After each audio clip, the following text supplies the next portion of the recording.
ẹ̀jẹ̀ mi nìyẹn kí n gbọ́ àkànbí ewé ayò.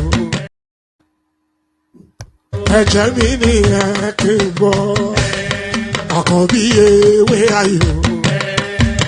ewé tún méje ìtún ló ní ọtún ẹ ṣe ìfà ló ní kan fà ẹ mọ́ra àìbínú gbogbo àtàrẹ gbogbo méjì ọkà bàbà gbogbo mẹ́ta ọkà wáṣẹ́ orí ló túmọ̀ ẹ̀dùn gbogbo ọ̀nà ní túmọ̀ ẹsẹ̀ akọni ìmọ̀ tú ìmọ̀ ọjọ́ ìmọ̀ èmi ni wọn kì í dálẹ̀ bọ́bá lọ mẹ́lẹ́mọ́ wá fi jó ẹlẹ́mọ́ akọni bọ́bá lọ gbé fèrè wá fi jó ẹrùkù bọ́wọ́ wọn bá tẹ̀ mí wá fi jó aláre àwọn mẹ́tẹ̀ẹ̀ta parapọ̀ wọ́n wá jọ ń pẹ́ mọ́ ẹ̀ẹ́mọ́ olóko jẹ wọ́n ń pa Akíntọ́lá Akíntọ́lá ọmọ Ògún wọ́n ń pàdé Ìyọ̀dà ọmọ Àtàràbọ̀bà Àkànbí wọ́n ń pàdé Ṣàtàdàdẹ ọmọ ọba Ìjẹ̀bú Mèrè Aṣíwájú odò gbólùkẹrẹ ajagun lólòdì ọ̀run tó bá ṣe pé tìyẹ tó bá ṣe pé tìyẹ náà bá ń darí jọ wí àpérò ní kún gbọ́wọ́ ọgbọ́n ti ṣìgìdì máa gbé àbẹ́tì ló máa ń gbé àyàn tí ìdáyàn ewúrẹ́ ọlọ́run dákun má padà lẹ́yìn ẹ kó má gbàgbé ọ̀rọ̀ tẹ́ aṣíwájú. These recent elections, it's unfortunate that because the two things happened. First of all, one party took over the labor movement, which is one of my favorite movements also. And then it became a regional party, more than, whereas it was a marvelous breach into the established two camps. Peter Obi achieved something remarkable there, that he broke that mold. Yes, however, he did not win the election. In addition, my own organization has a monitoring unit. You know the one I'm talking about. And so I could say categorically that Peter Obi's party came third, not even second. And that the leadership knew it. But they wanted to do what we call in Yoruba, gbajue. That is, you know, you have force of arms. You also have force of lies. Ayandaba, ayandaba, ayandaba, ayandaba. Ayandaba, ayandaba, ayandaba, ayandaba. Ayandaba, ayandaba, ayandaba, ayandaba. Ayandaba, ayandaba, ayandaba. Asima ayandaba, ayandaba, ayandaba, ayandaba. Ayandaba, ayandaba, ayandaba. Wana ayandaba, ayandaba, ayandaba, ayandaba. Ayandaba, ayandaba, ayandaba, ayandaba. Susu, baby, subramia. Sumo. Subramia, Sumo. Suku sunu baby Subramia, Sumo. Suku sunu baby Subramia, Sumo. Suku sunu baby Subramia, Sumo. Ejemo, ejemo, anamana, oromo. Ejemeje, ejemo, anamana, wana mejemo, ejemo, anamu, oromo. Karatuba jodiri tukuma duku tuba jodiri ndemo, egu mawego. Para tuba jodiri tukuma duku tuba jodiri ndemo obodo jisike nubo serona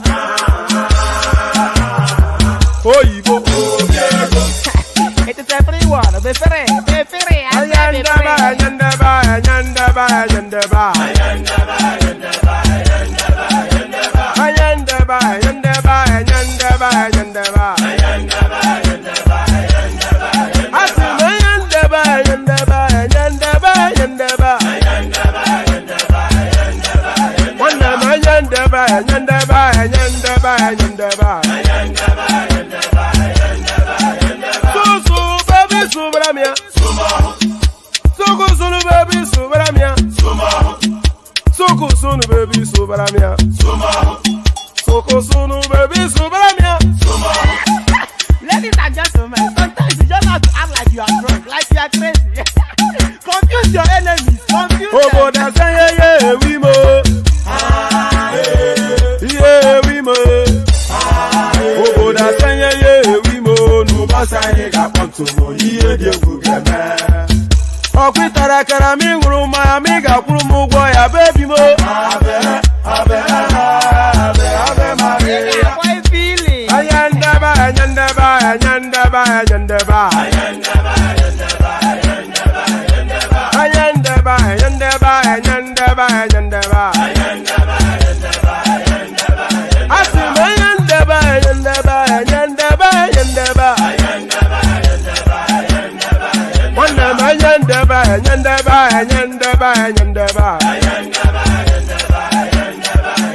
So baby subramia. Soko sunu baby subramia. Soko sunu baby subramia. Soko sunu baby subramia. Ase kwa nefo jabani si akuna nyego bamkambasi ozo. Since I was born, but now I am getting youth. Akuna motangu akuna koga book. And there it is right there. So this thing always catches. I bought a new headset, by the way. I stepped on the last one and I broke it. So I'm going to have a period of adjustment. If you can hear my voice, indicate. I know I've been struggling with that over the last couple of sessions or so. So good to be here. Since I was born and now that I'm getting old and whatever it is that is said next. So good to see you. Hold on. Hold on 1 second.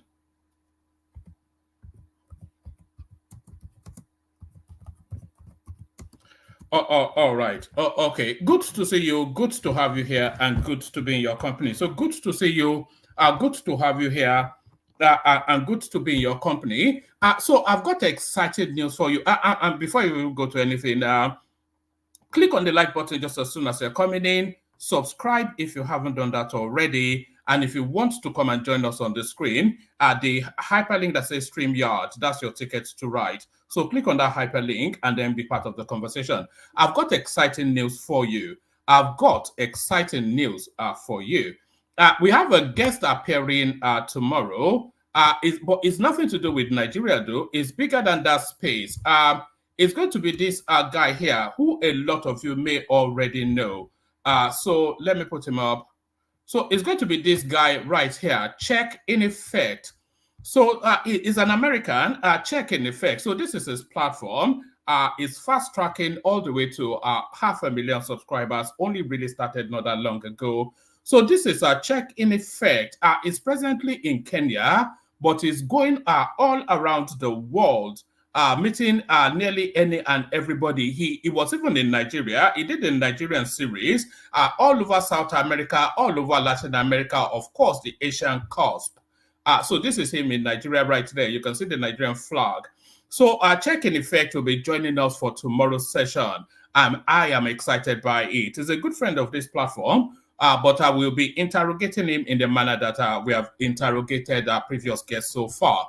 And by the way, I've got other Nigerian politicians that I'm working on as well. So just keep steady to the space and I'll bring them as they come. So Check in Effect for tomorrow. A popular name. An American, a world traveler. So I'll send the link into the comment section for you to bookmark that. I am very excited by it. So that's Check in Effect joining us tomorrow. So that's Check in Effect. So that's Check in Effect joining us tomorrow. But today we're having a session. And by the way, go follow him as well. Go check him out in the interim. I think you'll delight in his work. He's one of the most exciting voices out there globally, not even globally. is a part of that passport bro movement, but is really more of a traveler. So all of that will be wrapped in a conversation that we're going to have with him tomorrow. I am so excited by it. So be excited and make sure you join us. We're going to be bringing you international flavors as we come across them and as they make themselves available. I'm also speaking to a Nigerian girl who has an unusual life. So if she accedes to it, I'll bring her on, and I think she may catch you off guard. So a lot to come, a lot to come. So a lot to come, but what comes today? Another day, another usual. Actually, yes. Let me start it off with the headline piece. So I want to play you a clip now, and I'm pretty sure that most of you have already. Let me see. Did I even? Oh, hold on.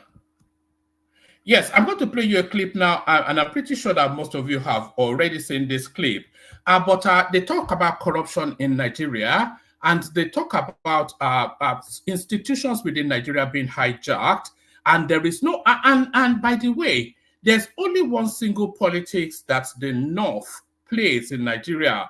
There's no mystery to it, and it is not hidden. Their politics is the politics of violence.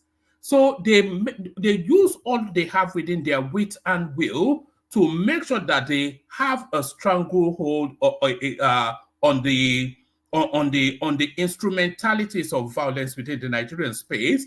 And once they have that stranglehold, which they do, they control the army, which is the main and most potent instrument of violence within the Nigerian space. They control the Navy, they control the Air Force, so they control all of the forces, and with that control, they are almost monopolize the instruments of, forget whoever calls himself president. You saw how they bullied Goodluck Jonathan, and they're using the same technique towards Tinubu now. So they control the instrumentality of violence, and with that instrumentality of violence, they control the Nigerian state. Why am I making all of this hula baloo?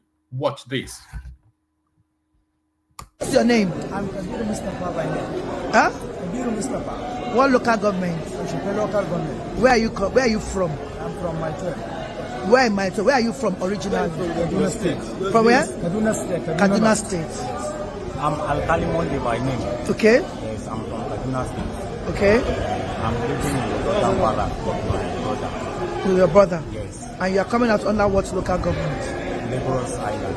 Local government. Yes. Do you have a family house in Lagos Island? No. Okay. What's your name? Luka David. What? Luka David. Luka. David. Where are you from?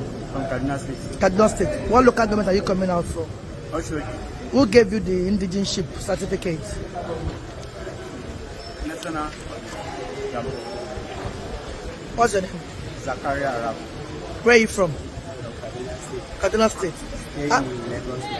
Lagos. Where did you get the indigenship certificate from? I'm staying with my uncle, so I went. Your uncle, speak up, please. I'm staying with my uncle, Lieutenant Colonel Gambo. Shogba Yoruba. Shogba Yoruba. I can hear what I can.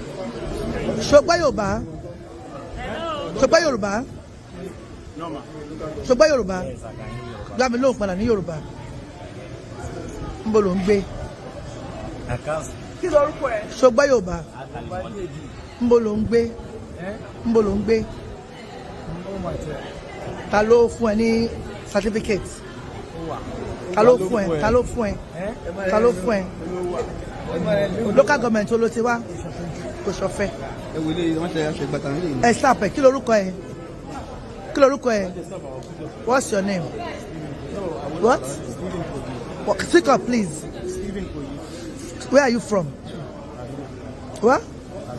Kaduna. But you're coming out from what local government? Oh?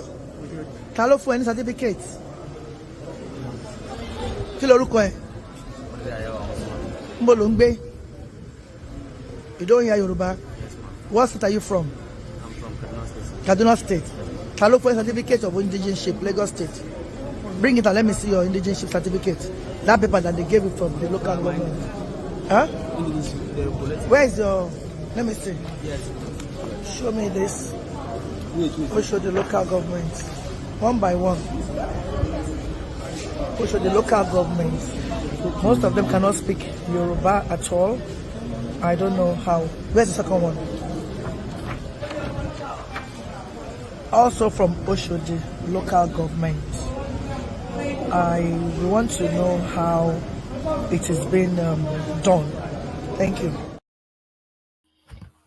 So there it is right there. So they are recruiting for the army and they are recruiting allocations from states. And well, do I even need to explain what just transpired? You also it yourself. So for the army to be representative of the entirety of the country, they recruit state by state with varying allocations to each state. So they want an X amount of complement from each state.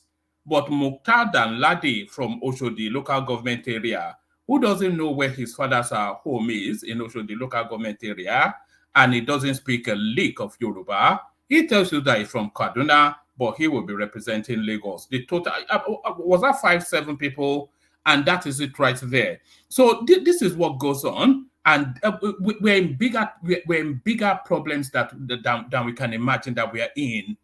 And our biggest problem is this sort of going on. I don't want to start the session in a tribalized tonality, but you can see it.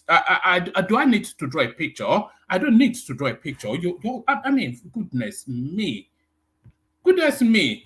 I am Muktaru. And where are you from? I am from Kaduna. And where are you representing? Kosofe, local government. Kosofe. I mean, what's that? What's all this nonsense? But there it is. So it's an endemic. Nigeria is a cesspool of criminality, and almost irretrievably, we have to start asking that question: that is that country actually beyond redemption? We have to ask that question. Is that because it permeates and it seeps through just the entirety of all of the totality of the functionalities and the functionings of that country? Everything corrupt, everything. Look at that. Then let it don't they? I am from a town, but get out of here, Omali. But there it is. That is what we're contending with in Nigeria, and Tinubu feels that he has the panacea to that. Dream on. He will steal his own and pass the baton on. He will steal his own and pass the baton on, but will he be passing it on to this? This is octogenarian. Is that 70s? Is septuagenarian 80? Whatever genarian he is, he'll be 80 when he's running in 2027. Atiku set to run for president again in 2027, despite our past setbacks. So there it is. It's unbelievable stuff. And when it rains, it pours. It's a gift that just keeps on giving the Nigerian space. Pardon me. Pardon me.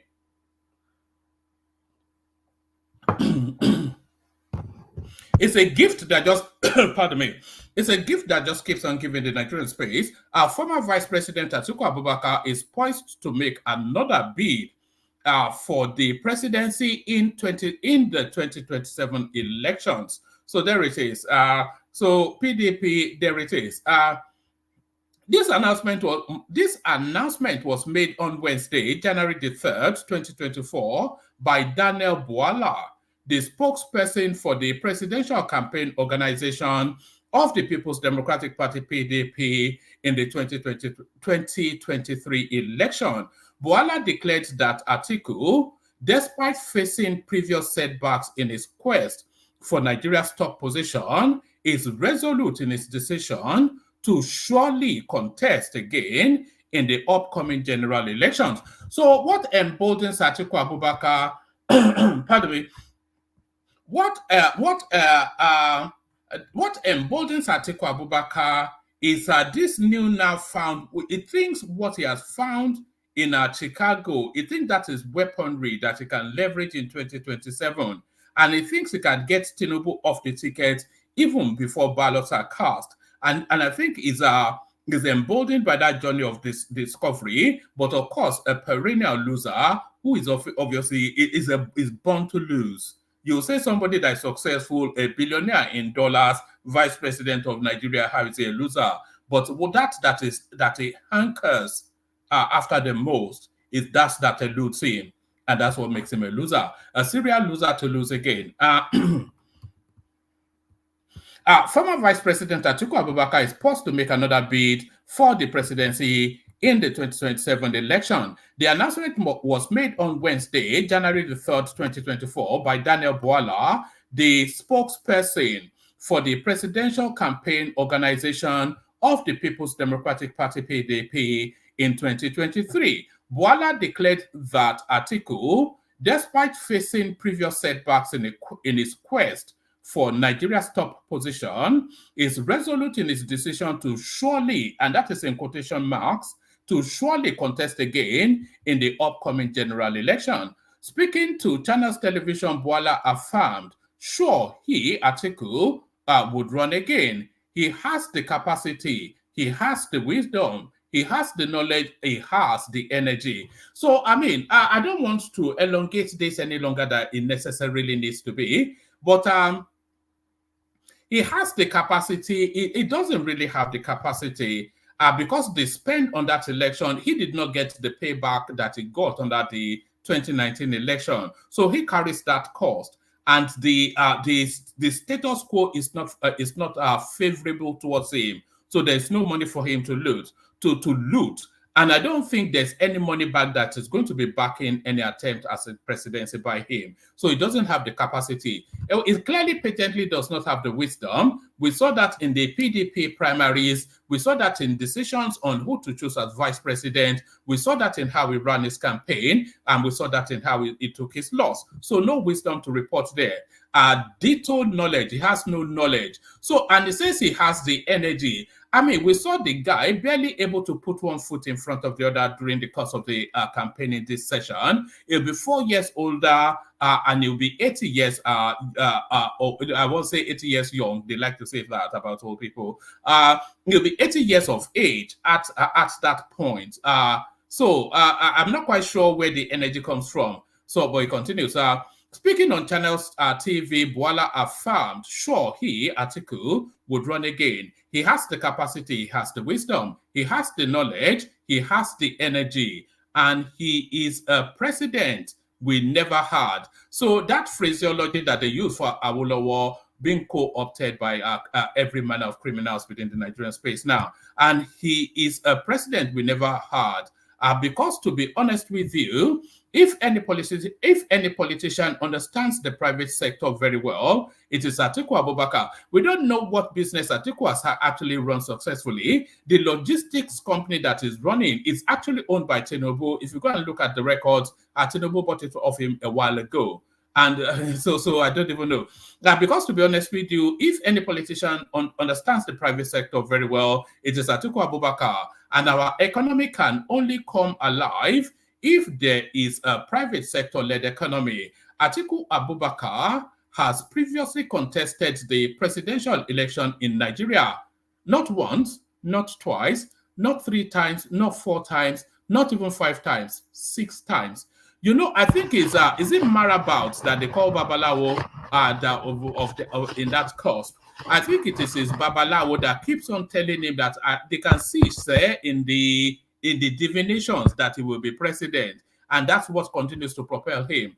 Atiku Abubakar has previously contested the presidential elections in Nigeria 6 times. 1993, 2007, 11, 15, 19, and most recently in 2023, where he faced another unsuccessful attempt. However, political analysts have noted that Atiku's persistent presidential ambition may be contributing to the internal turmoil within the PDP. You don't say. Did you actually need political analysts to tell you that? I thought that was as simple and straight to the point. I thought that was simple and straight to the point. Let me just move these ones to this side. So we move these ones to the side, and then we go on to... Right, this is an international flavor one, actually. Goings on in whichever country. Which country is this? Oh, hold on. Goings on in Sierra Leone. So let me bring you the headline. Sierra Leone ex-president Koroma charged with treason over coup attempt. Sierra Leone's ex-president Ernest Bai Koroma has been charged with 4 offenses, including treason for his alleged role in a failed military attempt to topple the West African country's government in November. So we know that there were failed attempts just round about the time that all those schools were going on, Niger Republic, etc. They attempted in Sierra Leone and I think in Liberia too, and both failed. So that's they now identified now this ex-president Koroma, but I'm bringing you the storyline only really because it looks as though he's going to be seeking sanctuary in Abuja. ECOWAS set to airlift Koroma to Abuja tomorrow, Thursday. So that would be, would that be today? Yeah, no, that won't be today. That will be tomorrow. Let's see. So yes, ECOWAS set to airlift Koroma to Abuja tomorrow, Thursday. So I'll just give you a few. It's not that long a read anyway. It appears all is set to airlift former President Ernest Bai Koroma to Abuja tomorrow. Sources revealed this to correspondents that airspace approval has been granted for the aircraft to fly through to Abuja. However, it is still a wait-and-see situation here in Freetown, as President Bill is yet to give his nod. This is heightened by the treason charges on the former president and the attendant adjournment of his case to January the 17th, 2024. Legal luminary Femi Falana has, however, revealed that the buck stops on the desk of the trial judge, not the president, if former President Koroma will travel to Abuja. So I wonder how many of these are despots now. I think there's another despot already in Nigeria from some ragtag African countries, isn't it? Let me take you on to this. Tinubu closes Buhari's single treasury account, asks MDAs to remit 100% revenue to new account. So yes, I don't quite know what this means because that single treasury account should really, by law, be one portal. So I don't know that you could close it and reopen a new one. President Bola Tinubu's administration has directed that all ministries, departments, and agencies fully funded by the federal government remit 100% of their revenues into a sub-recurrent account, a sub-component of the Consolidated Revenue Fund, where the federal government will now receive and consolidate its revenue earnings. This directive, so I think they're actually nesting a new account within that subsisting legislation that forms the main account. So that's my reading of it.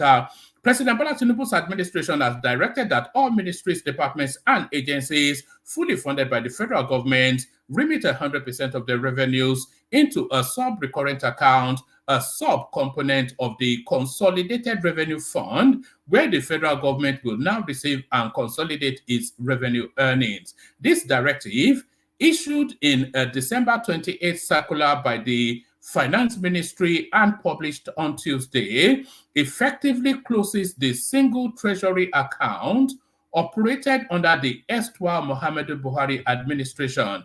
It is the latest of the federal cabinet's move to improve revenue generation, fiscal discipline, accountability, and transparency in resource management and waste prevention under Bola Tinubu's nascent presidency. All ministries, departments, and agencies that are fully funded through the annual federal government budget, receiving personnel overhead and capital allocation, and on the schedule of fiscal Responsibility Act 2007. Anyway, so that I think we get roughly the gist of that. Let's go on from there to this one. So let's go on. Oh, is this not showing on the screen? Oh, I thought this was showing on the screen. So I've just been rabbiting now without you actually saying what I was whittling on about. So let's go on to this one. This comes off the back of a Kenneth submission just the other day. Foreign directive investors triple asset disposal in Nigeria. Divestment hits 200 million in Q3.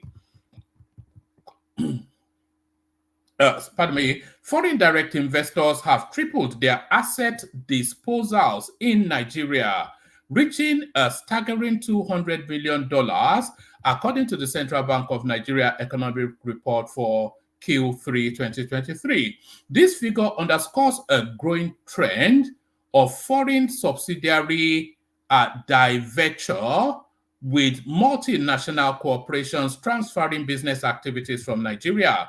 The foreign direct investment FDI segment witnessed a divestment of $200 million, a significant increase of 186% from $70 million in Q2, primarily due to divestment in direct and investment equities. However, the CBN report also highlights a substantial inflow of $2.86 billion compared to $2.26 billion in the previous quarter. So this is it. Some are leaving, but a lot are coming, is really what this tells you. Because if 200 million came in, and then it increased from the previous quarter, which was 2.36 billion to 2.86 billion. If you take so that's well in excess of $600 million to the positive, as against whatever it is. So if you take away the 200 million, so that's still $400 million plus to the positive. However, the CBN report also highlights a substantial inflow of $2.86 billion compared to $2.23 billion in the previous quarter. This 28.25 increase is attributed to heightened portfolio investment, particularly in debt instruments by non-residents. The CBN report reads, there was an inflow of $2.86 billion compared with $2.23 billion in the preceding quarter. The development was a result of increased portfolio investment occasioned by higher investment in debt instruments by non-residents. So non-residents is international money, as you know. But why are they investing in debt instruments rather than anything else is really where the question is. FDI recorded a divestment of 0.20 billion, which is 200 million, relative to 0.07 billion, which is 70 million. Why don't they just write million instead of So there it is right there. Divestments and investments. Divestments and investments. So I want to open up this conversational space, which is not a natural space for this platform, but this seems to be over and above everything else being spoken about in Nigeria. This seems to be the number one topic. And it has relentlessly, stubbornly held on to the number one spot for nearly 2 months now. So is Yul Adochie? If Yul is that bad, why did you drop his first? Why don't you drop his first name and last name? So this is the back and forth. Yul Adochie. So this is the back and forth between Yul Adochie and his wife. So Yul Adochie, even if you are not interested in that space, I think you have some sort of like a vague understanding of the goings on there. So Yul Adochie is the son of a famous Nollywood actor who abandoned his wife to go and take on what was initially a side chick that has now transmuted into a second wife. So the back and forth, the father of Yul Adochie disapproves, but he stubbornly proceeds with that space, and the whole of the menage a trois is playing out in the public glare. If Yul is that bad, why don't you drop his first and last name? Politician Opeyemi Falegon tells May Yul Adochie. So why don't you drop the name? The fact that you're an ex-wife doesn't mean you lose your marital name. I've never known that to be the case, unless somebody deliberately chooses to revert. Politician Okoyemi Falegon says if actor Yul Adache is that bad, why hasn't his estranged wife, May, dropped his first and last name? If Yul is that bad, why don't you drop his first and last name? Men are meant to keep quiet, right? You want you won't pie us with depression. A lot did not know how I survived 2.5 years ago. They couldn't believe. Cause what was meant to bring me down actually elevated me. And I vowed to always be the advocate of men who would be willing to speak out.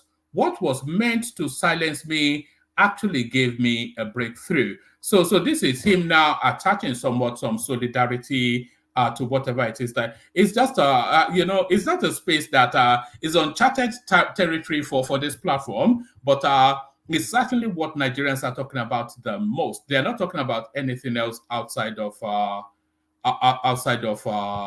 storyline. So let me give you a few more spaces there. You filed for divorce, but you filed for divorce, but have refused to drop my name or return the bride price I paid. Yul Adochie continues dragging estranged wife May. So it's just I don't know, man. I'm not fully deeply in that space. It entertains me, but I'm not fully there. So anybody that knows that space can hop on. Actor Yul Adache has continued dragging his estranged first wife May for filing for divorce and not dropping his name or returning the bride price he paid. The actor, who turned off the comment section of the new call out he posted on Instagram, claimed that he had asked May to return the bride price he paid, but she and her people refused. So I'm not quite sure if that is tradition that you return the bride price. If she returns the bride price, do you then revert her to how she was, to the chaste, innocent dancer that you met? So do you return the years that you took off her if she returns your bride price is the question. Still, like the last one in that space, and then we move on. Even if Pete Adochie has confirmed that I came through the door, even Pete Adochie has confirmed that I came through the door, not the window, unlike some thieves. Rita Adochie shades Yul and Judy as she visits Pete. So I don't quite know what her role is here. Who is she in this whole menage a trois? Who is she in the goings on here? Rita Adochie has paid a visit to her brother-in-law, Pete Adochie, to discuss marrying into a family the proper way. The actress shared a video. Let's see, do we have the video so I don't have to labor through? Yes, I think we have the video. So let's just see what she has to say. She wants to marry you. This one looks 60 odds to me. Oh, nnukwu di m dị nwa. Nnukwu di m nụrụ m oke ego. Inwe di, inwe ezigbo di kala aka ka m na-anụ. Ibobo. Di kala aka ka m na-anụ. Onye sị na ọ dị ya mma ya kụọ isi na wọl, enwere m di. Ya kulie isi akụ. Ụwa m ụwa tụ ọzọ be ndị be dochie ka m ga-anụ di na nnukwu m mma. Ụwa m ụwa tụ ọzọ be ndị be. All right, let me stop it right there. Firstly, I don't understand the language, but more importantly, there's football in the background, so I don't want to get the copyright. So let me just give you the readout. Rita Adochie has paid a visit to her brother-in-law, Pete Adochie, to discuss marrying into a family the proper way. The actress shared a video of her visit online. In it, she is seen sitting beside Pete, whilst the veteran actor holds her hand. She then begins talking about how she was properly married into the Adochie family. She also tells Pete that the Adochie family has been treating her well. I came through the door. I did not come through the window, as she said, and Pete Adochie shook his head in agreement that she did not come through the window. And that is why I am proud to be where I am, Rita added, and Pete also agreed with her. Rita then hailed the Adochie family and said she will always want to be one of them. My husband's father told me that anything my husband's father told me that anything polygamous home, he doesn't want it. And that is what we will maintain. And that is what we stand in. Is it a lie? Yes. So a member of the Adoche family agreed from the background. She has continually accused her nephew, Yul Adoche's second wife, Judy Austin, of coming into the Adoche family through the window, while stating that Yul's first wife, May, came through the door. In the caption of her video with Pete, Rita wrote, even my great husband, Chief Pete Adoche, the Ogadagidi, I won't attempt the rest of it, has also confirmed that I came through the door and not the window.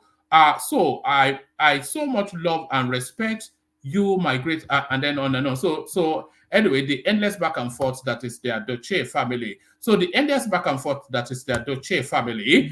Let me just give you this as a headline. So I'll give you this only as a headline. CCECC completes track lane from Port Harcourt to Aba on the Eastern Narrow Gauge Railway project. So there it is right there. Nigeria slowly being networked by rail. And I saw this on their YouTube channel as well, I think, or their Instagram, something. So they are confident in the work that they've done, the Chinks. I'll bring you this one as a headline as well, because it's something that occurred today. A lot of you would have seen it. Maybe some of you want to talk about it. At least 4 pied as gunmen attack Wisdom Supermarket on the outskirts of Abuja. So it wasn't actually even a theft, a robbery attempt. It looks as though they just entered into that space, opened fire and left, which is to tell you then that it was an act of terror. But what is the abiding aim of it? What ultimately are they looking to gain from all that? So that's really the question. What are they looking to gain from that? I think that's sufficient enough of a readout. So let me play the Kegite music. There are only about not sufficient enough people in the room. So if you want to join, come join. But first, to the as soon as I load them up. But first, to the Kegites. Only water, where they see ma. Water,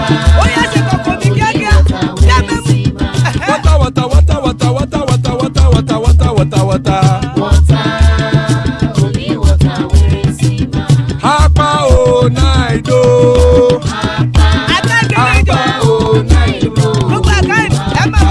Hapa you don't come o.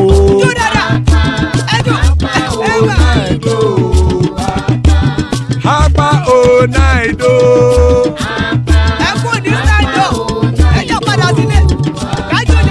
Oro kẹ̀kẹ́ ẹlẹ́mù yé o. Ibe sodi kẹ̀kẹ́ ẹlẹ́mù rẹ o. Bobby master kẹ̀kẹ́ ẹlẹ́mù rẹ o. Chief Latif kẹ̀kẹ́ ẹlẹ́mù rẹ o. Eruku lẹ̀lẹ̀ ẹlẹ́mù dé. Eruku lẹ̀lẹ̀ ẹgbẹ́ ẹlẹ́mù dòde ojàre o. Eruku lẹ̀lẹ̀ Ghana ti dé ẹgbẹ́ bọ́dì o. Ọmọ ẹlẹ́yẹ ẹ̀yẹ o ó dilé o. Olúyẹ̀lá ẹ̀yẹ o ó dilé o. Petrosoname ẹ̀yẹ o ó dilé o. Petrosodunke ẹ̀yẹ rẹ̀ ó dilé o. Ẹlẹ́kọ̀ ọ̀run mú ìní o.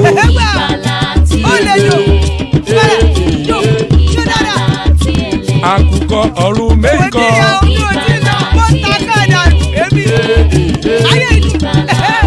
Ikú kò ní ríwà gbéṣe o.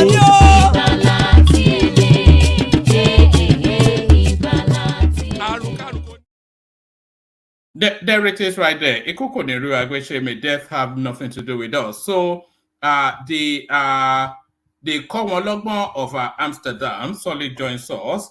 The Bashorunga Are Ona Kakanfo of the One Man Platform, the Majestic King Emeka is here.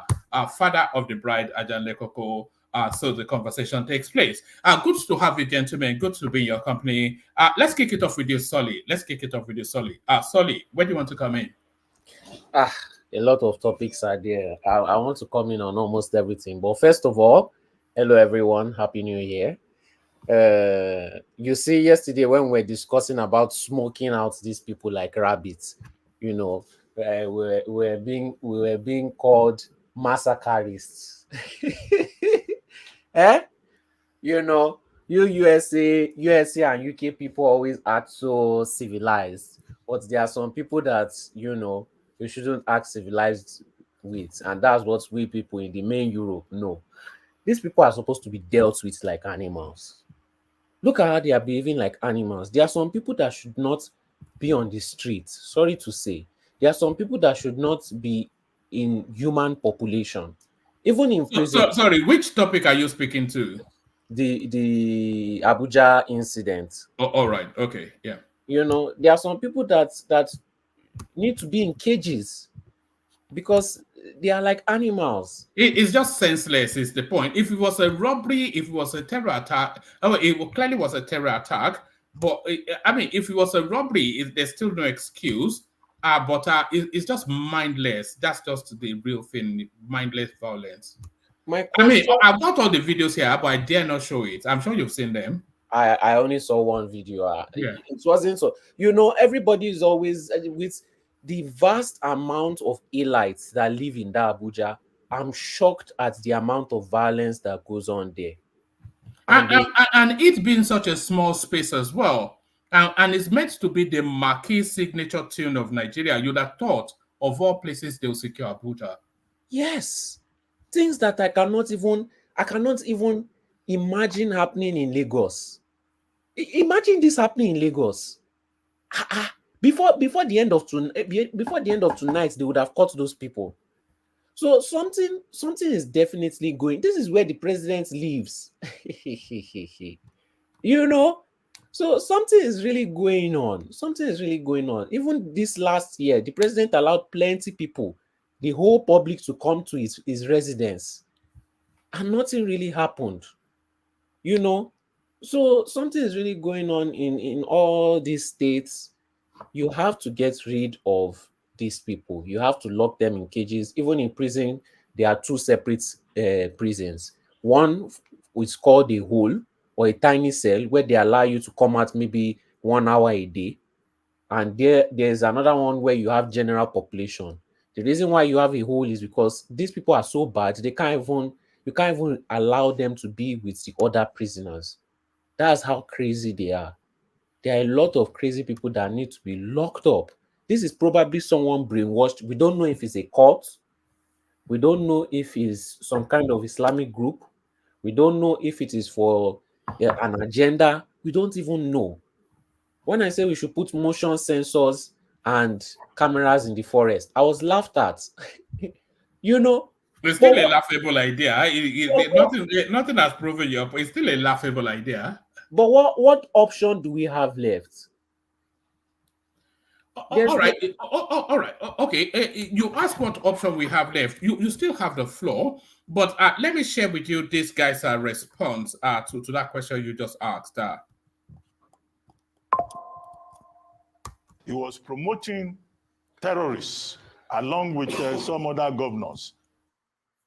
And that all that talk about the Buhari administration downgraded, decimated, that it had no effect. And they were advising President Tinubu not to follow the example of Buhari, to be decisive in dealing with insecurity. The NBA president also spoke along the same lines, saying that security should be a major priority. The same also statement was made by Mr. Peter Obi of the Labour Party, who said securing Nigeria should be a major priority. Now, what is there to rejig in the security architecture? And do you agree that President Buhari, rather than addressing security, in fact promoted insecurity by looking the other way for the better part.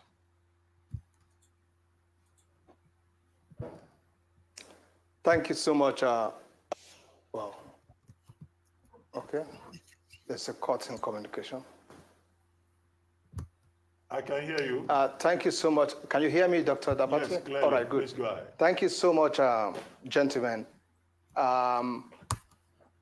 I would say I agree with the opinion that General Buhari in the last 8 years or thereabout did virtually nothing, and I mean virtually nothing, in our fight against terrorism. If anything, he promoted and enhanced our hardship as far as the fight against terrorism was concerned. It's unfortunate that we are talking about our #1 citizen as a then, within the period of the last 8 years, a period which I refer to that Nigeria had no political leader. We saw all the lines of actions taken by the, do I say, political strategic level of decision making. We saw all the lines of action taken even from the presidency. We saw how ministers who had business or things to do with terrorists were made to remain in their positions as ministers. One was even in charge of our entire national data. We could go on and on and on. We allowed undue sentiments right from the presidency to be visited in our alleged purported plan or action against terrorism. You could read religion, you could read tribalism, you could read ethnicity, and so on. It's unfortunate. And at the subnational level, we had governors, especially up north where I come from, under that administration, that had all sorts of romance and unholy relationship with terrorism, degenerating to a situation where some of them were even talking of amnesty. It was shocking to some of us. Amnesty for who? You tell me they are repentant terrorists. Repentant from what? We are soldiers. Our duty is not to come here and grant repentance. Our duty is to hasten your appointment with God to heaven or hell, where he will grant you penance. So for us to be bringing large number of men from the forest who hitherto were armed and taking on fellow Nigerians, then on the appearance of soldiers, they drop their weapon and you are compelled as a professional to take them PWs and you bring them back to us and say they are repentant what? And then you give their godfathers sitting in government houses to begin to talk about amnesty and even referring us to how amnesty was granted to some chaps way back in the under what's his name? Yeah, President Yaradua in the creeks. It's unfortunate. So now we have a new administration in place. In the last 6 or 7 months, I have not seen a change, so to speak, from what has been happening in the last 8 years. We will hope that the president now is not listening to some ill advice coming in from some elements or people who have sympathy with the last administration to him as to how to fight terrorism. We have an ample opportunity now to change the guard in how we fight terrorism. We should not. I appeal to my colleagues in the military. I understand very much what the rules of international law of war says concerning PWs and so on. I must tell you, gentlemen, if we've got to fight this war, and come out of it unscathed and make sure that we don't eventually leave this war for our grandchildren to fight continually because of our attitude, then we've got to face this war and face it with all the brute it calls for. Face it with all the seriousness it calls for. Absolutely. And not to start heaping PWs here and there. The more PWs we gather, the more we are heaping up a reserve force for belligerents who tomorrow will face our children. Well, whether we want to accept it or not, that is the bitter truth. Thank you for simple. The bitter truth as you when described. You meet them in the forest, Colonel bring Stan them Labo. down. All right. Your duty is to hasten his appointment with God. All right.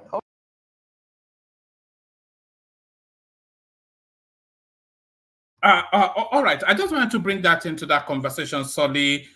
Really to answer two questions. You were saying as early as yesterday that you were not hearing a lot of these commentaries from the north. So that guy, of course, you know where he's from, and what he was actually saying was that don't even take the surrender of these people. Just leave them as bodies in those forests where you encounter them. So that's the tonality. But what happened in Abuja today is an offshoot of this wider narrative. And this guy now, who is a senior military guy, is saying now the gloves should be off, forget international law, just wipe them out. Well, this is not what I'm saying from my own point of view. Okay, for example, look at this video that we saw. Most of these people are claiming they are from the south. The people which people? The people that were applying for appointments, so the soldiers. All right, yes. Some were saying, "Oh, I'm from Oshodi." They spoke to him in Yoruba. He said, "Owa." He probably heard it from a boss. His Yoruba is better than yours. You are nobody. You are in no position to mock anybody's Yoruba. At least I can understand. You know, that guy couldn't understand that he just replied anything and he was happy. You know, so if there's any crisis in the north, we're kind of doomed because of their kind of games that they are playing. And if the crisis in the south is going on and they are speaking Igbo or Yoruba, we're kind of doomed. So basically, what is the point of them being there? Completely useless. This is not what we are seeing on ground. Secondly, I've seen numerous videos where soldiers are saying they are fighting this Boko Haram and ISWAP, and the next thing you know, the Nigerian soldier will turn around and start shooting at them. Why? Because they will say, "Oh, it's our people and you are killing them too much." So you've not seen any video of that. You've heard rumors of it. I have not seen a video, and I'm in that space daily. Nobody has seen any video, but we've heard anecdotal narratives of that. Same story from different people. At that point, is it still a rumor? And most of these people are being locked up for years for saying this. So, you know, something fishy is going on and they need to take action on this very quickly. It's very shocking to see a lot of silence on this. Maybe they are going to talk about it. Maybe they are going to say something. I'll wait for the next speech. If the next speech doesn't say anything about this, then I'll know that they are not going to do anything about it. You know, they did their end of the year speech. They did their New Year's signing of papers. They didn't say anything about anything. Let's wait for the next speech. If they say nothing, then that means they are going to do nothing, absolutely nothing about it. And that means somebody or an elite or somebody top there or somebody in the top political party is behind this. But why? Because it doesn't make any reason. They didn't send any message. They didn't steal anything. I don't know. All right, take us to the space that you just touched on. These are Dan Ladi telling you that is from Osho, the local government area. Is this guy not denying somebody from the south a position in the army by doing this? It seems that they tactically and systematically try to make it hard for people in the south to join the army. We need more people in the army. All these kind of games they are playing is affecting everybody. It seems like they are just trying to save their own lives. Basically, they just want to collect their salary and try to save their own lives and come to the south. These are not really army individuals. They just like the power. They like the power and they like feeling invincible. and they want to continue that in the southern lifestyle. They don't want to contribute in their own. Is it not a narrative of northernizing the Nigerian security forces? These guys don't seem like they have any agenda. They just seem like they want to save their own No, lives. they are foot soldiers in a bigger agenda now. So surely you know that they are nobodies now. They are just foot soldiers in a bigger agenda. Yes, but I don't think anybody at the top told them to do that. They sounded like they did it themselves. One of them said, hold on. One of them said they came out of the barracks of he came out of the barracks on under the instructions of one northern colonel. Okay, then that's not. It's a grander scheme than some. They are not looking for jobs. They are just they've been told to go into the army to fill the complement of Lagos. Then whoever is doing that modernization agenda is putting both his people, is putting everybody in danger, because the agenda is not going to work. If you are taking the army that you are supposed to be using in the north to the south, then who is going to fight the insurgency in the north? What are you talking about, Solly? You said that they are taking soldiers to the south for northern agenda, right? No. Oh, all right. Let me just take you to another space. I'm not sure that you know that space now. When they are recruiting for the Nigerian anything, but let's in this instance the Nigerian army, for reasons of national character, they have to recruit a certain complement of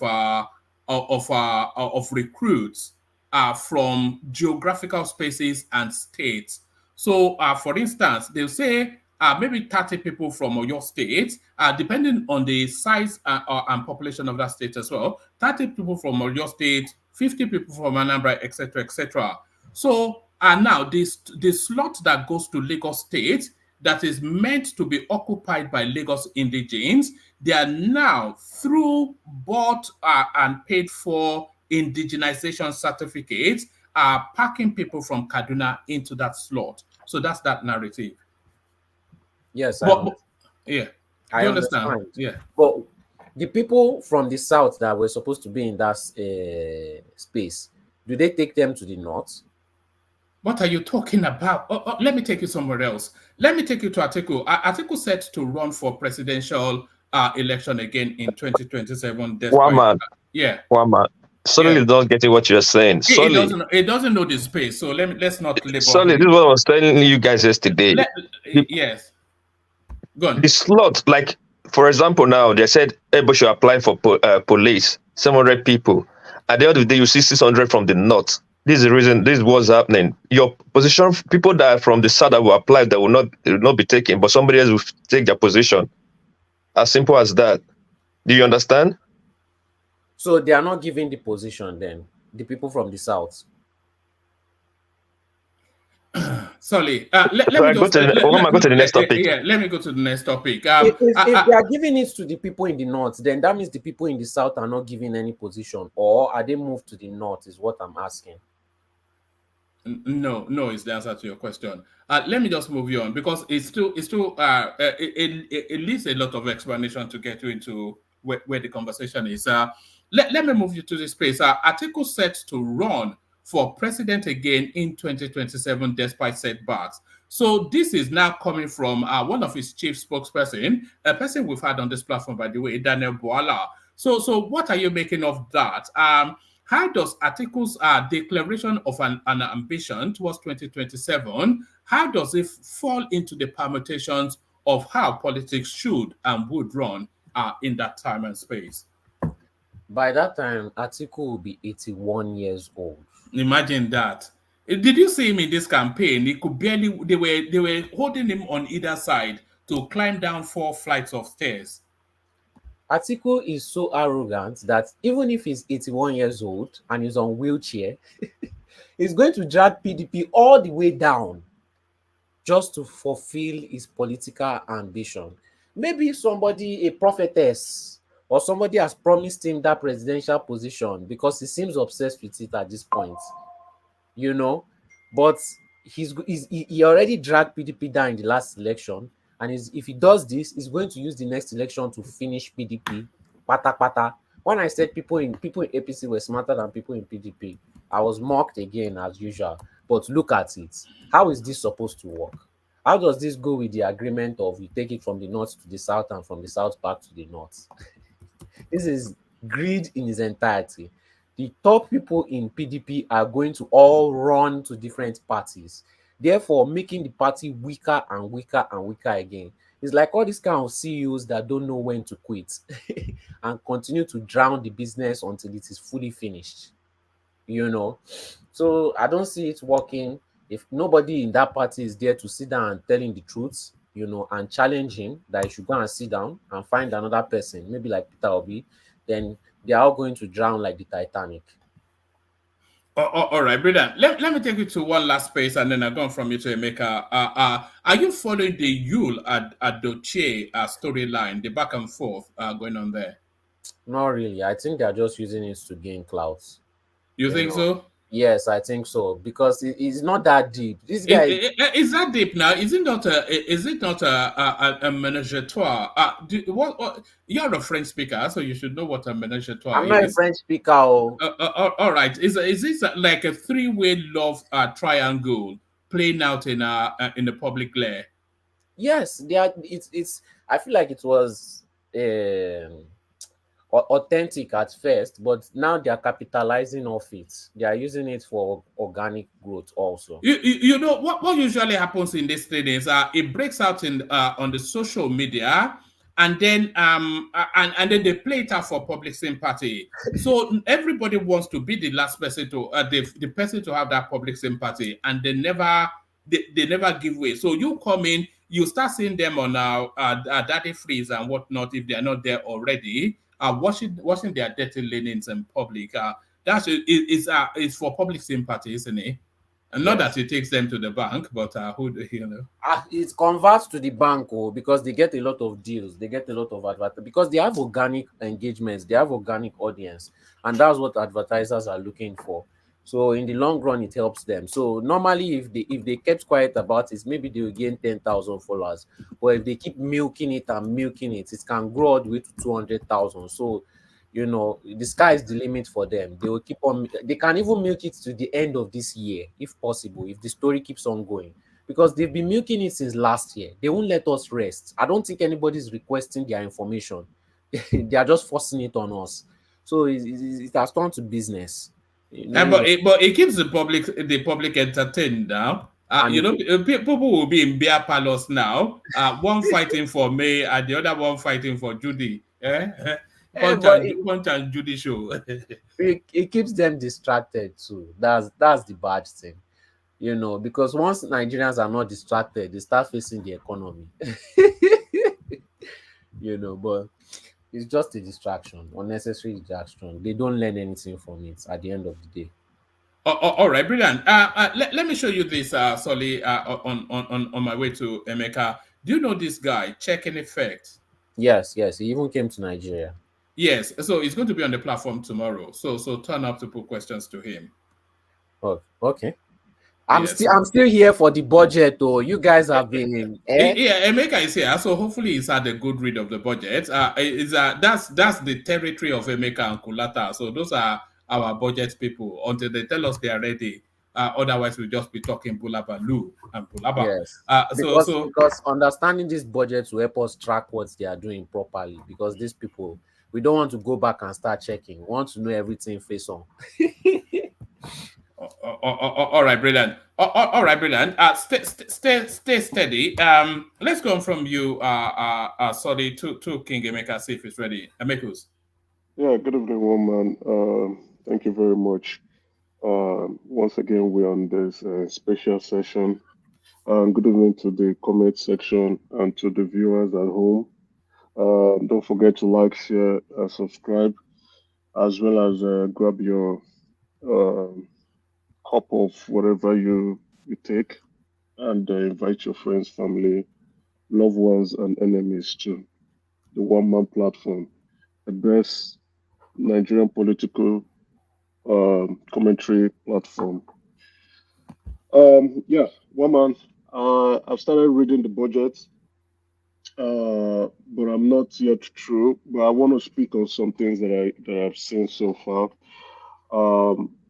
I know a lot of Nigerians will be thinking that the Ministry of Defense is the ministry with the highest budget, but that's not true. It's actually the Ministry of Finance, 9.3 trillion naira, and out of that 9.3 trillion naira, 8.5 trillion is to service debt. That's 35% of the national budget. So we are servicing borrowed funds with 34% of our budget. A quick breakdown: capital expenditure is 26%. Salaries, that's personnel, is 33%, which is just salaries and their allowance. Then we have overhead such as electricity bill, running costs, fuel, newspapers, photocopy, and the rest. That's 42. They are all approximately. So if you add up everything, it should give you 101, but approximately give and take. That's the rundown.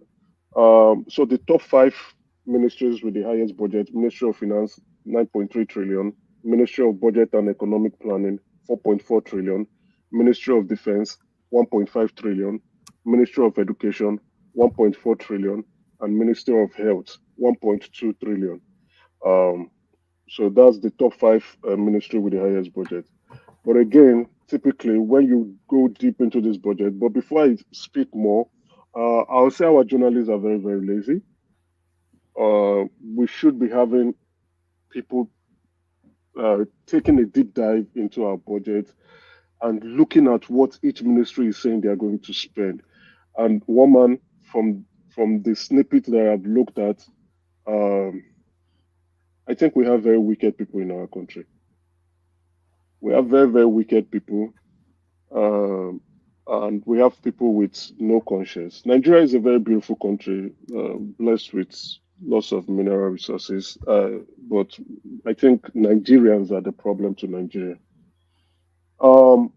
So if I take out 8.5 trillion, which we cannot do without, right? We have to pay interest on the public debt that we have. So they've budgeted 8.5 trillion to pay interest for both internal borrowings and external borrowings.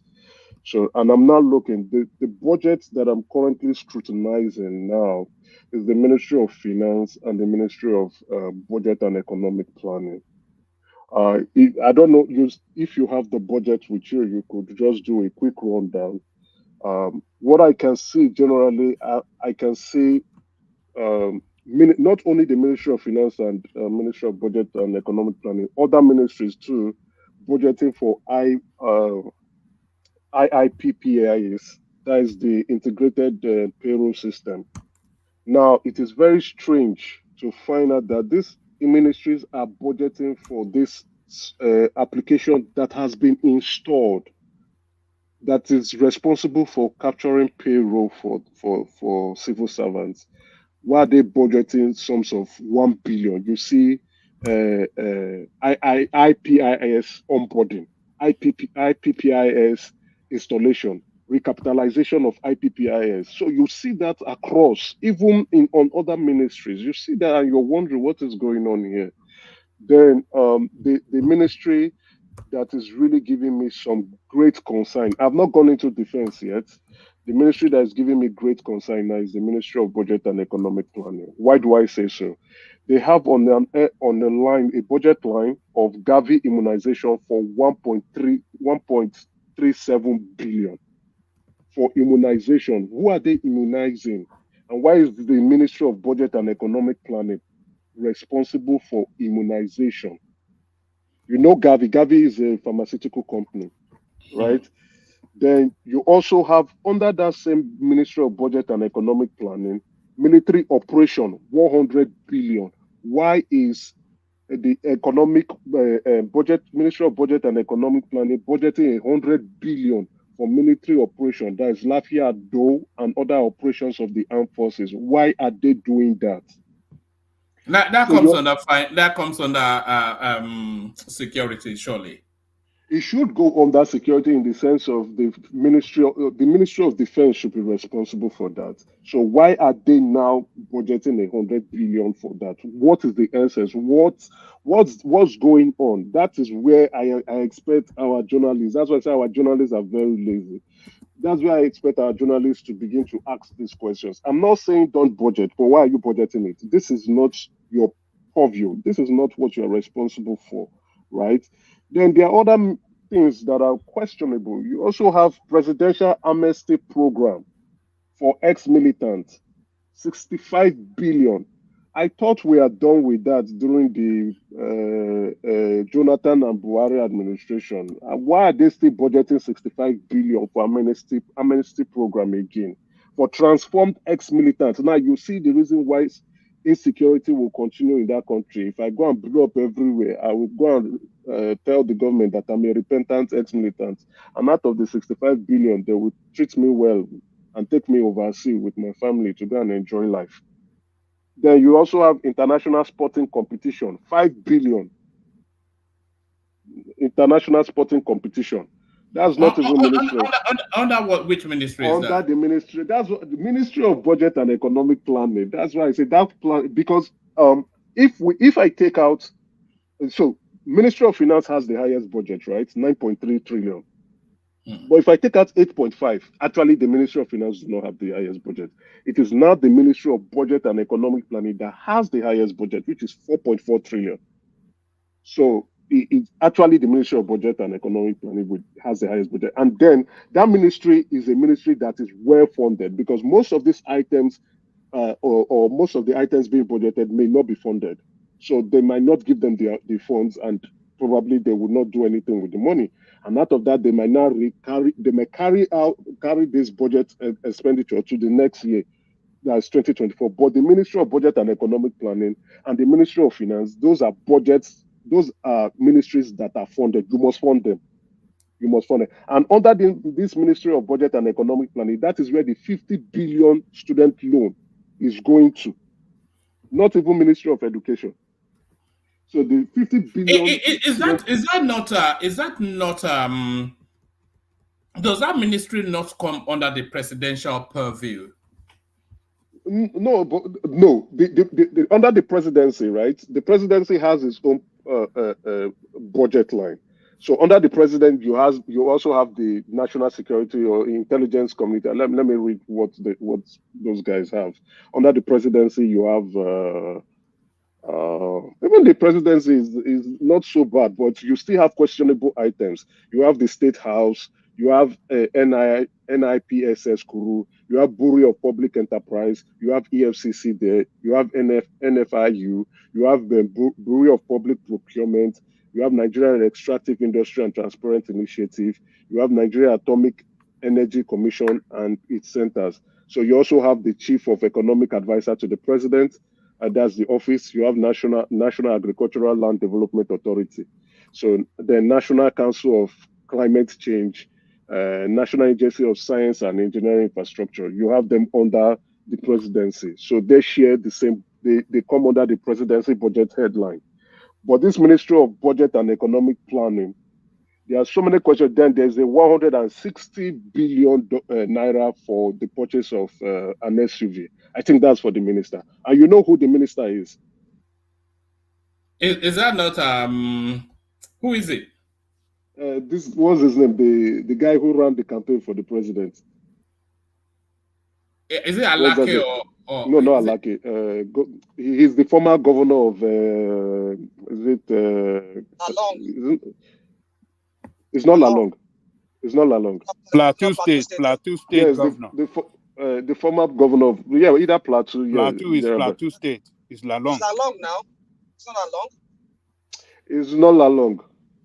Badu J or what's that his name? Former Plateau State governor was.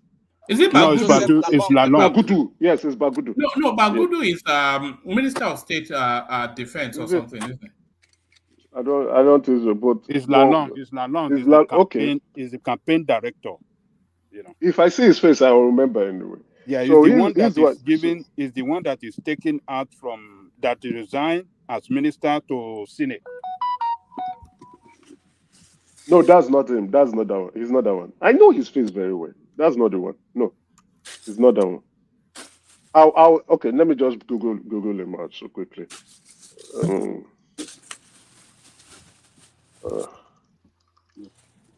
Thank you.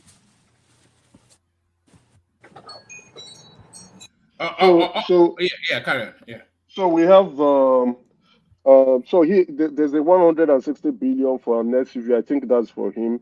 Then we have an interesting one is the consumer credit fund of 100 billion. I think what the president is trying to do about moving from a cash-based economy to a credit-based economy. I think that is the allocation for this, right? So that's what they're looking at. Then you also have then on that if you go to page 1005, you have 75. That is just 75, the name, not anything, not like provision for 1005. page 1005. You see 75, and it was budgeted for 5.8 million. So I don't know if that's an error or if that's but again, I should be expecting the ministry that actually prepares the budget to not be found wanting with to have this kind of poor budgetary control. Just a budget line, and it has its own special code, because for each of these budgets you have your code. So there's a code for it, and then it's being budgeted for 5.8 million. 75 alone, that's a number, 75. So you now have what you're painting is that it's not a people-centric budget. It's not a people-centric. No. It's not. It's not a people-centric. I have huge hope for Nigeria, right? I do, and I've been on other spaces where I've berated people who keep saying, "Oh, Nigeria is doomed." But I will tell you, this budget is not a people-centric budget. From what I can see so far, is not, because you keep finding people budgeting for softwares. Someone even budgeting for certification of a program for 3 million, 8 million, 10 million, and you are wondering what is going on here. You see, I'm just looking at this. I've looked at three budgets, three ministry. I am not happy at all, and those ministries are where most of these funds are going to go into. And this Ministry of Budget and Economic Planning is giving me a great deal of concern. Overall, I would say it's not a people-friendly budget. If you also go to the Ministry of Finance, you still find the same thing. In my opinion, I still stand to be corrected. This is clear budget padding. This is, if it's not budget padding, there is a weakness in budgetary control. You are having people software application. Yeah, I saw some with Microsoft licensing fees. Yeah, that's fine. Even if it was over budget, even though the amount was over budgeted for, but it makes sense. But there are some applications you're like, okay, what happened to the existing one? Like now the same Ministry of Budget and Economic Planning, they have one for they want to a training for budget coordination. What happened to the one that you were using before? What happened to the previous software? It's not like you are doing an upgrade. It's a new overhaul. So what do you want to do? So you understand? Then there was one I saw on Ministry of Finance where they were talking about infographic software. Infographic, but I know the Ministry of Finance has infographic software. So what are they budgeting this for?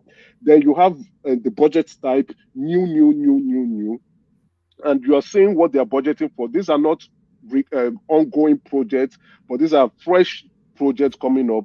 And you're like, hell no, there's a problem with these budgets. It's not people centric. It's not. I don't think it's going to change the country. Are you somewhat disappointed? I can hear an undertone of disappointment in your voice. Yeah, I'm very disappointed so far. I'm not done yet. I'm still reading through. picking up ministry by ministry. Once I'm done with this Ministry of Budget and Economic Planning, I'll go back again because what I wanted to do initially was okay, where is the funds? Which ministry is going to have the highest spending? I looked at it. It was Ministry of Finance. So I went to look at okay, each of the budget island, where are they spending these funds? So I saw that okay, the Department of the Debt Management Office would be spending 8.5 trillion. So, and out of that 8.5 trillion, 8.32 trillion is going for debt repayment, interest repayment. So I like, okay, this is not where the funds will be going into. Then I left that and I went into the Ministry of Budget and Economic Planning. So with budget and economic planning, they'll be spending 18% of our total budget alone. So if a ministry is spending 18% of our total budget alone, and we're seeing concerns like on this, then or technically, yeah, I don't think 2024 is less. Well, we should discount it off. How long are you giving this budget? Because I have the anticipation that we will see at least a minimum of 2 and almost certainly 3 supplementary budgets in the course of this financial year. Yeah, you may be right, but I might be looking at 2, right? That might be coming up. So but again, that will not depend on. It may be coming from the Ministry of Defense if they have more spending. I'll still go over there to look at what they are doing.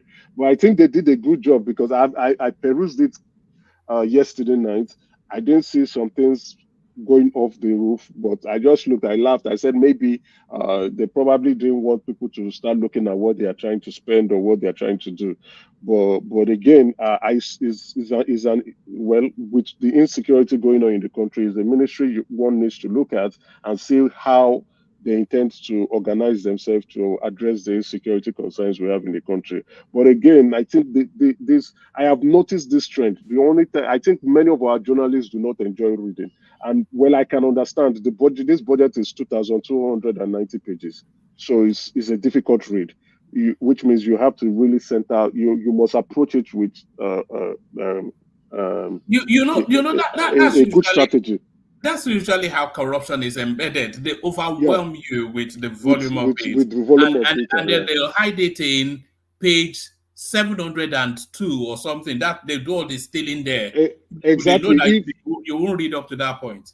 Exactly. If you go to 1005, if you have a budget head of 75 with a code of ERGP 302100347, and it is new, that will be spending 5.7 million naira, then definitely I think, this is one red flag that I think Sahara reporters will be reporting on, and everybody will be shouting, what the hell is going on in this country, right? So, and it's clearly there.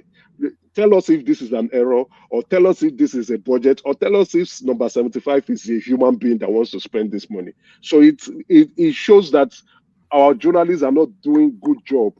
We nitpick. So if someone can sit down, a journalist can sit down. I just sat down for probably like 2 hours. Let me deduct the hours for yesterday, and I'm seeing this huge concern. If a journalist who is being paid to educate the public, should be able to sit down and dissect this, then you are also having installation of ideal software for public finance management. Ideal. They don't know the software they want to install. They just say ideal. Even the idea was not spelled properly. It's spelled idea. So, which means they don't even know what they want to install. They don't know the name of the software, and it's budgeted for 8.5 million. This same ministry I'm talking about, I have not gone to other ministries, just this one alone. And you can see questionable budget items. And it's going to spend 4.4 trillion for 2024, 18% of our budget headline. We're in their cause of problems here. So, in my viewpoint already, we are spending. If Ministry of Finance and Ministry of Budget and Economic Planning, 2 of them will be spending a huge sum of our budget headline. And I'm not saying anything pleasant. To me, I think I've ruled off 2024.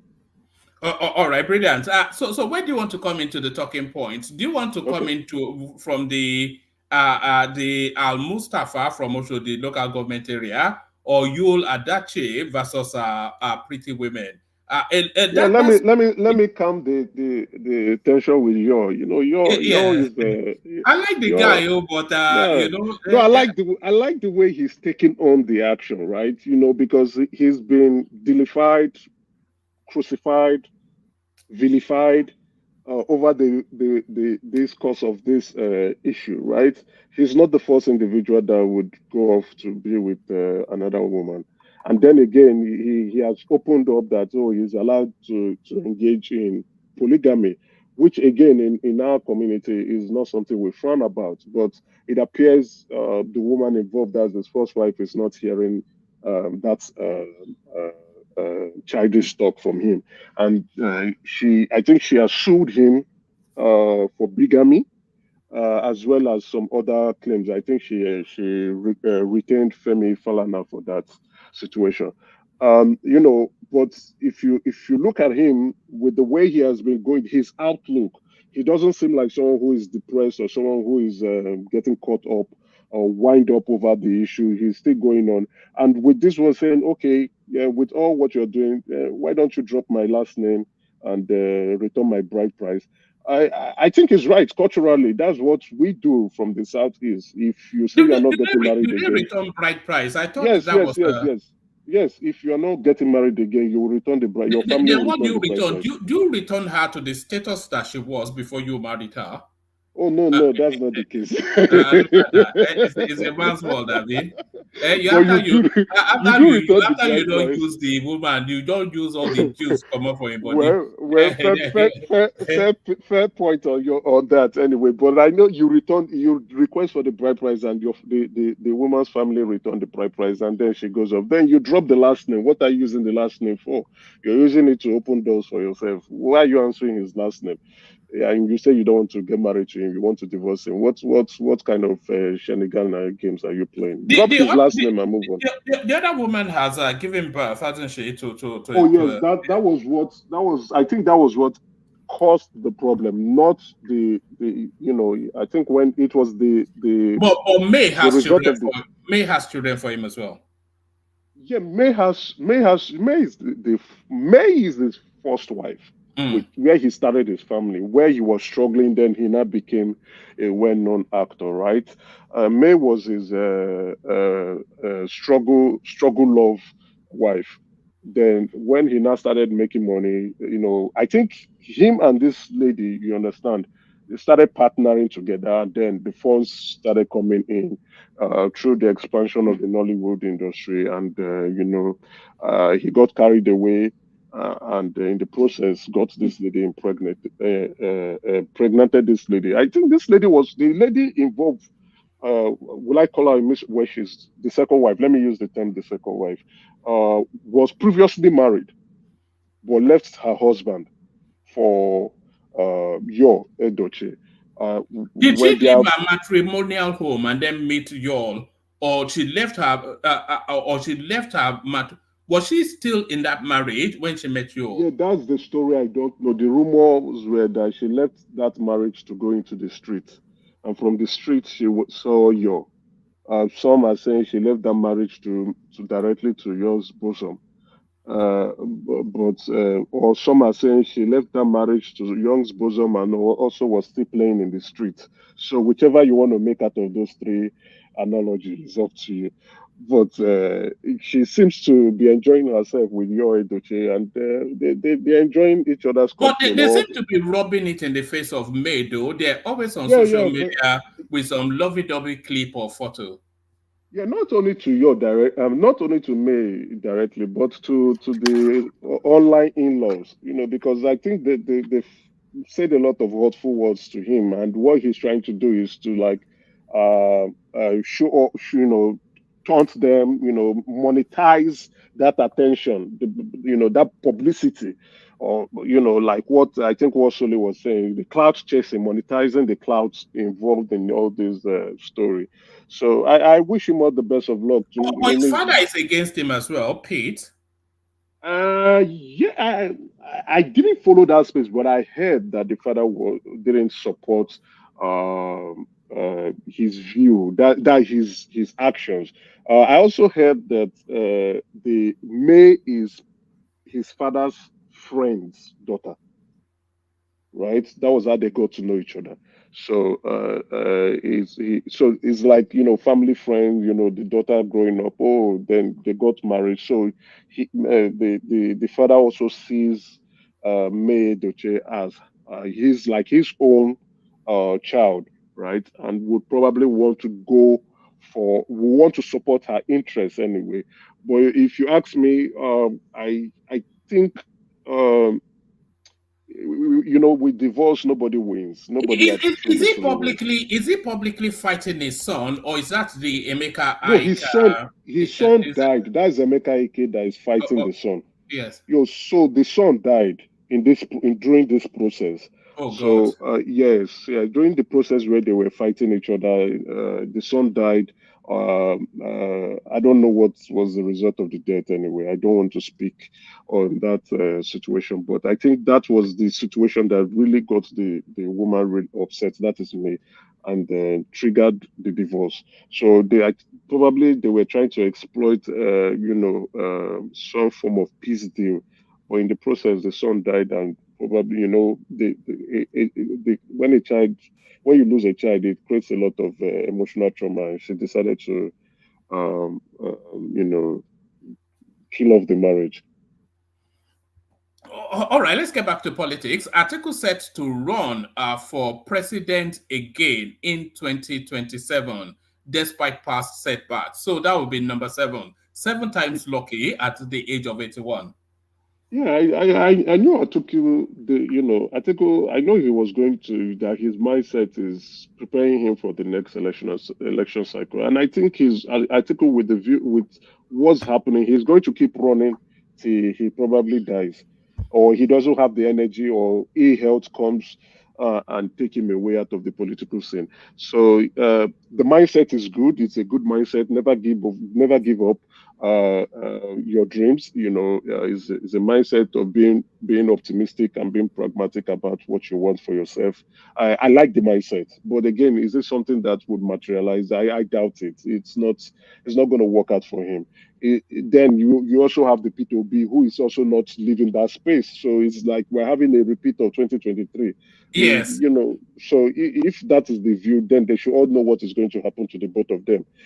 Now talking about, you now currently have an incumbent president. You know what you just said. Then it brought me in mind of your submission on a different panel that Tinubu won in spite of everything being against him, and I think you excellently described that on your appearance there. So now, now the guy has the power of incumbency, and you say you want to beat him when the world was against him. Not even just the power of incumbency. Let's be very honest. When I was speaking about him being the man of the year, let's be honest about who the president's personality, or what the president's personality is all about. He's respected. Obasanjo was feared. He's admired by those in the political industry, let's put it that way, or those in the political sector, or those who are politicians and those who want to be politicians. He is the most admired politician in the country, whether you like it or not. Don't take my word don't take my word, go and Google it. President Bola Ahmed Tinubu is the most admired, the most respected, the most looked up to. And you could tell when he's around, you see people, the politicians, I'm not talking He has a certain aura, doesn't he? He has that aura, he has that charisma, he has that political charisma that he pulls people. You can see a rugged and dogged Wike. Sorry, Emeka, do you remember that clip when a Labour Party parliamentarian, I think it was a half he was like me mixing Michael Jackson or something. He was just exactly. I never knew this man was this intelligent. I never knew this man was like this. Then you see him presenting the budget to the House of Assembly, and the next thing, your mandate, he has that charm. Let's be honest, he has it. Then you know, him having that kind of gift, and then with the power of incumbency, he's not just a president, he's also a leader. And he's not just a leader, he's a leader of other leaders. You see, you understand? Putting he's on the pedestal, and that was why the Time magazine gave him the man of the year. They gave him the man of the year. Did you forget? Of Did you course, forget? we I covered it will there. forget about delivering that point. And some people were coming to put it up. How if I slap it to be cover for that place? The Time magazine gave it to him, and they were going to go and bombard that woman because he's. Let's be realistic. If your aspiration is going into politics, you should be picking a book about Bola Ahmed Tinubu to be studying him. And if you are close to him in respect to power, you admire who the man is. And a lot of people who have interacted with him keep coming out to say he's a good man.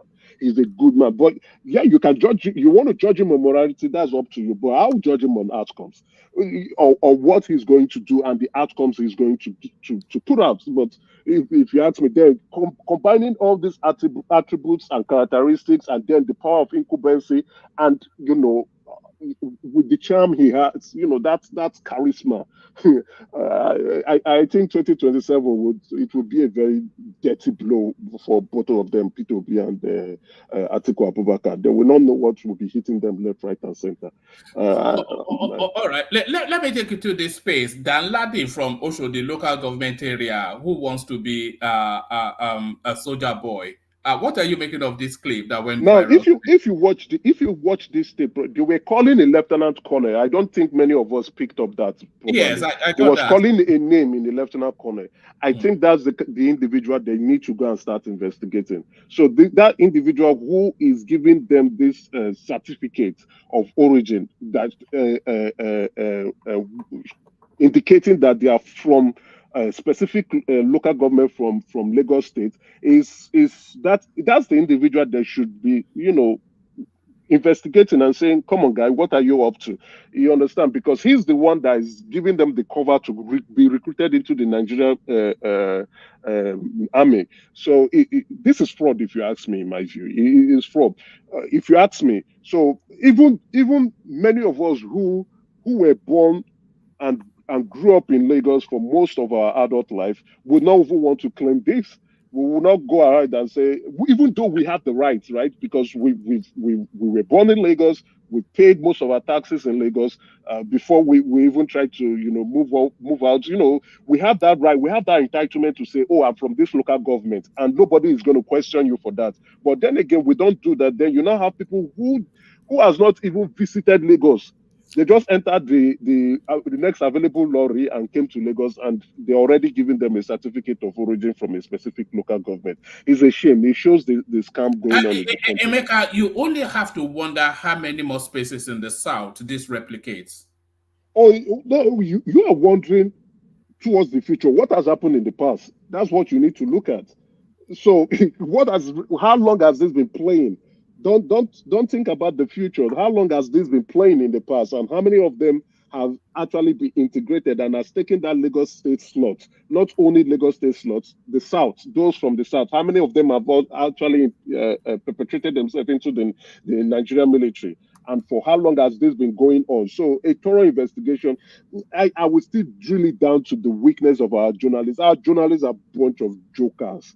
We don't do good journalism. I don't know if you're aware about an individual who did an excellent job going to get a fake certificate and went into the NYS. I think he will be on tomorrow. We covered it here a couple of days ago. The guy went to Cotonou and yes, within 6 weeks.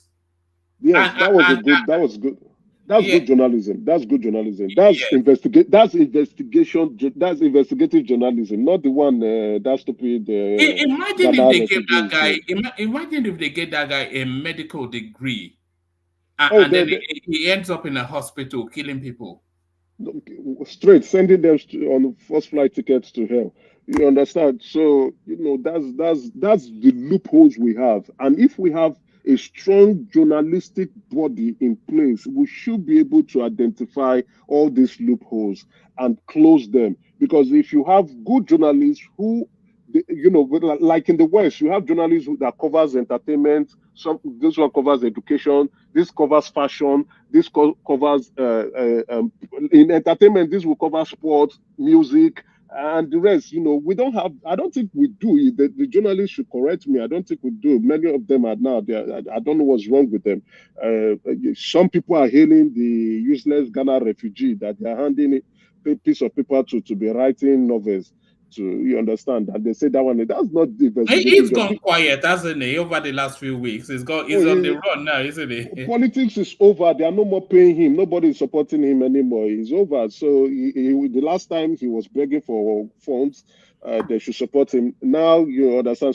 There's I think a guy from Austria or where that is going to sue him or has sued him recently. You understand? He's a bunch of nuisance, and true, those who practice journalism know that it's a nuisance.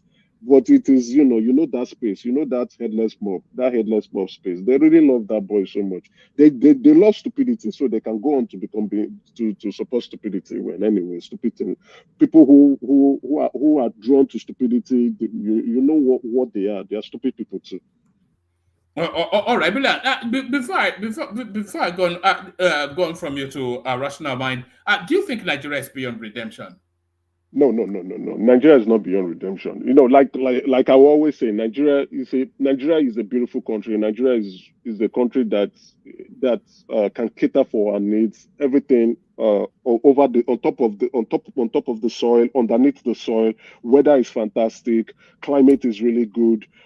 Everything about Nigeria is beautiful. The problem is just we, the Nigerians, that are not okay. We come in different forms, shape, and sizes. Tribalism, ethnic, social, religious problems. You also have those with the highest level of greed that you can ever find. You understand? And then some kind of that selfish, narcissistic behavior. And then you also include bigotry stuff. And that's why you can find some people importing fake drugs to sell and kill people, or fake products to sell to kill people. Then you also have those who will come just because they want to conduct mining in a location. They will kill those people and claim it's ethnic war, so that they run away. Just kill your fellow neighbors so that they can go to IDP. You can claim their land and mine the ground. Then you have those politicians who will steal, and civil servants who will keep stealing. And for me, it's a bad situation anyway, but it's not a situation that cannot be redeemed.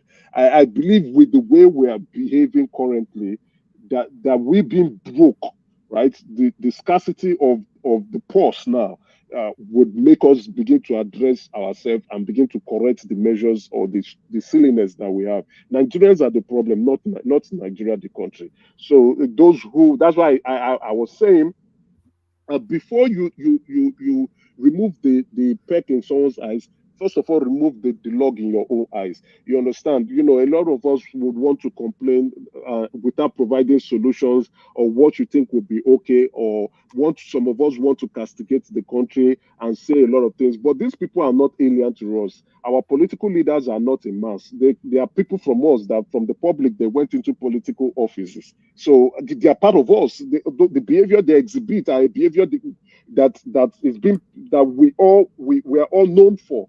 Let's be very realistic about this. So that's why I would say I won't judge people based on moralities, but some people want to claim holier than thou. And once you begin to go toward that line, I'm like, hey, you're a hypocrite. Get out of my way. Because if I give you power and I give you money, you will act worse.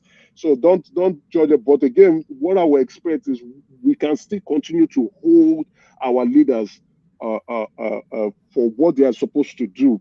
The best way to do that is to specific issues. That's why I love what Oshomole did yesterday. After the preliminary hearing, the Senate hearing yesterday about calling the defense chief, that's the chief of army staff, chief of air force staff, and the chief of some defense people staff. mocked him for that, that he was just grandstanding. Oh, I know it's from the headless mob space. what they did, what the Senate president was doing was, okay, let's say specific prayers, that specific action items that we will hold them to. And after that, after the prayers were said, he stood up and said, no, this is not enough. This has been going on. We have to call them. They told us they can fix the security issues in the country, right? When they came for confirmation, let's call them back. Let them come and tell us what they have not done wrong. Let them explain to us that if that action was so well coordinated that even the locals got wind of it, talk more of security agencies so that cannot hear what was going on, this coordinated attack, let them come and explain to us. And that's a way of holding them accountable. Now, for what, as I was listening, I applauded him silently. I said, yeah, Soshomole, you are saying the right thing. Call these individuals. And what now happened, the Senate president listened to him, and even though he was not supposed to speak, right, they've said the prayers is just for them to close. He spoke about it, and they said, okay, that is fantastic. Let's also call the Director General of the National Intelligence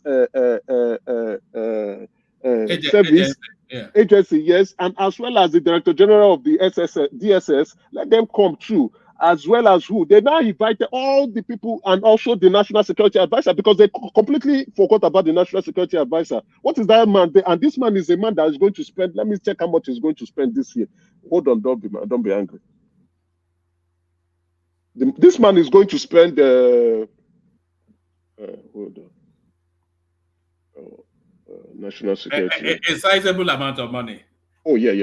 He's going to spend 259, or let's say 260 billion this year. His office alone is going to spend that amount. So yeah, come and tell us what you are doing. What are the innovations you are bringing in? So far, so good. We've seen nothing from you. It's just like, this is the first time someone who is holding that position is not from either the defense academy, has not gone through that military training or whatever. You're once a police officer. You should be coming up with innovative ideas, be thinking properly on how to address our situation. But you've just been a ghost so far. Come and explain to Nigerians. Come and explain to the Senate. Let's know what's going to happen. So I applaud that. So what I'm saying is we should hold our leaders to specific things, specific issues, just like what we are doing here now. Like, okay, this budget you are spending, what are you spending this money on? But if we are going on a rant on generic issues, we are saying nothing. But if you say Ministry of Defense, this is how much you said you are spending on this amount. Where is this stuff that you said you are going to buy? That is holding leaders to specific issues, and then it shows that okay, there's an oversight over us. Let's behave ourselves, and that's another blame I would give to the journalistic body that we have in the country. Not like those in Arise News that is talking nonsense all the time. Rufai and his co-presenter, those guys, bunch of useless journalists that is there. And I also know that Ghana refugee. We want people who would come up and do this job, and they'll be able to do it very well, so that we can keep making this commentary, holding our leaders to task, and that is the only way we will continue to make good progressive step into the future. Thank you.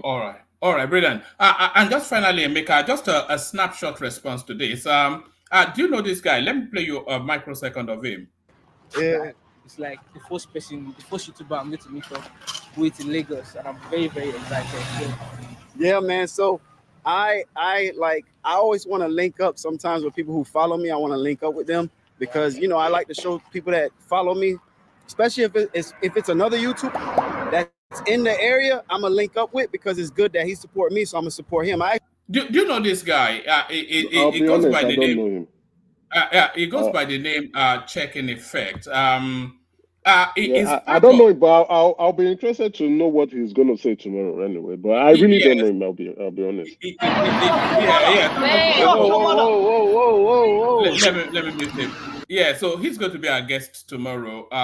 Quite a big name YouTuber. I think it has about 400,000 thereabout. It's been to all of the. Anyway, let me save it till tomorrow. But I'm excited by him because it's a space that I've always wanted to. Because I think we are limited somewhat when we talk Nigeria. Then we're not inviting. So it's my breakthrough into that international space. So hopefully that goes well tomorrow. And then I've got a lesbian Nigerian lined up for after him as well. Oh, that's interesting. I like the lesbian there. Let me. I will be willing to ask some very good questions. And then I might have a big name politician coming as well. So a lot to come. A lot. Yeah, to Woman, come. can I ask you a personal question? Go on. Okay, so I know you. I may not answer, but you can ask. Yeah, go No, on. it's not something. I know you know the timing of your show, right? You say if you can come a bit earlier. I don't know how I think personal concerns. Yes, and the rest, I can come a bit early. Actually, I can come around about 9ish UK time. There's nothing stopping me from doing that. What? Yes. Eastern Standard Time is what? I don't know what this is. So is it around that 4? It's 1 a.m. here now. So, okay. Why I say that is, you see, let's be very realistic. Yeah, you put in a lot of great voice. Yes, yeah. You put in a lot of great work on this platform, right? You work really hard, you understand, and not just that you work really that hard. You also the platform is in my viewpoint, and I don't think I am wrong. The best so far. You understand? So coming in earlier will be able to capture more people because a lot of people prime time. Exactly that prime time slot.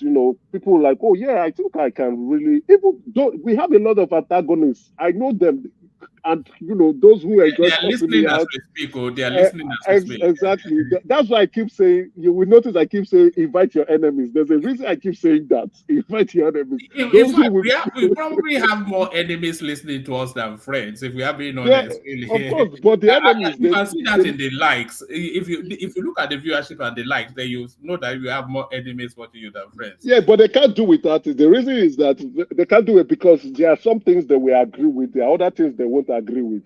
But at the same time, they keep listening because why do they listen? We come up with the facts. We come up with evidence. It's not like we are talking or ranting. It's not a ranting space. It's not a wailing space. It's not a space that we come to cry or a space where we come to express bigotry. Yes, we fight sometimes, which is interesting, sometimes. We must now. Look at how strong the personalities here are.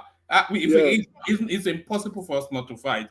Everybody a big fish, Yeah, but our opinions are, are really being backed up with some good verifiable facts and evidence. You understand? So it's a show. Once I don't know how difficult it is or challenging it might be for you, but coming up that early will capture in more people who would want to listen more. So because they are getting a different perspective into what's going on in the country. Analysis that's going like yesterday. I didn't watch yesterday's show, but I wasn't on yesterday, but I watched it later on, and I was really impressed with the discussion and the commentary that was being given, and then the one about Baba giving us some fresh insight that I was not aware into, and that was how we got to know that it's not truly Fulani herdsmen that's creating this problem. It's actually locals looking for gold or whatever under the ground that's killing their people and chasing them coordinated. Before we knew it, we saw the Senate also discussing about this issue. So when the girl came out,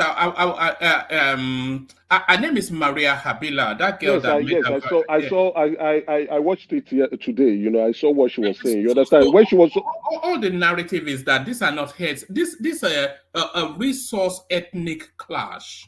Rather than anything religion or tribe. You understand? So this is the input you provide. This I'll call it a great service if you ask me. And other people need to key in and understand. Not when you go to, oh my goodness, the dark and gloomy spaces where they are crying every day. I don't want to do that 2024. I want to stay alive. All right, brother. That's the majestic Emeka. Thank you, Miku. So always an epic delivery from Emeka, of course. That is why he's such a cherished voice here.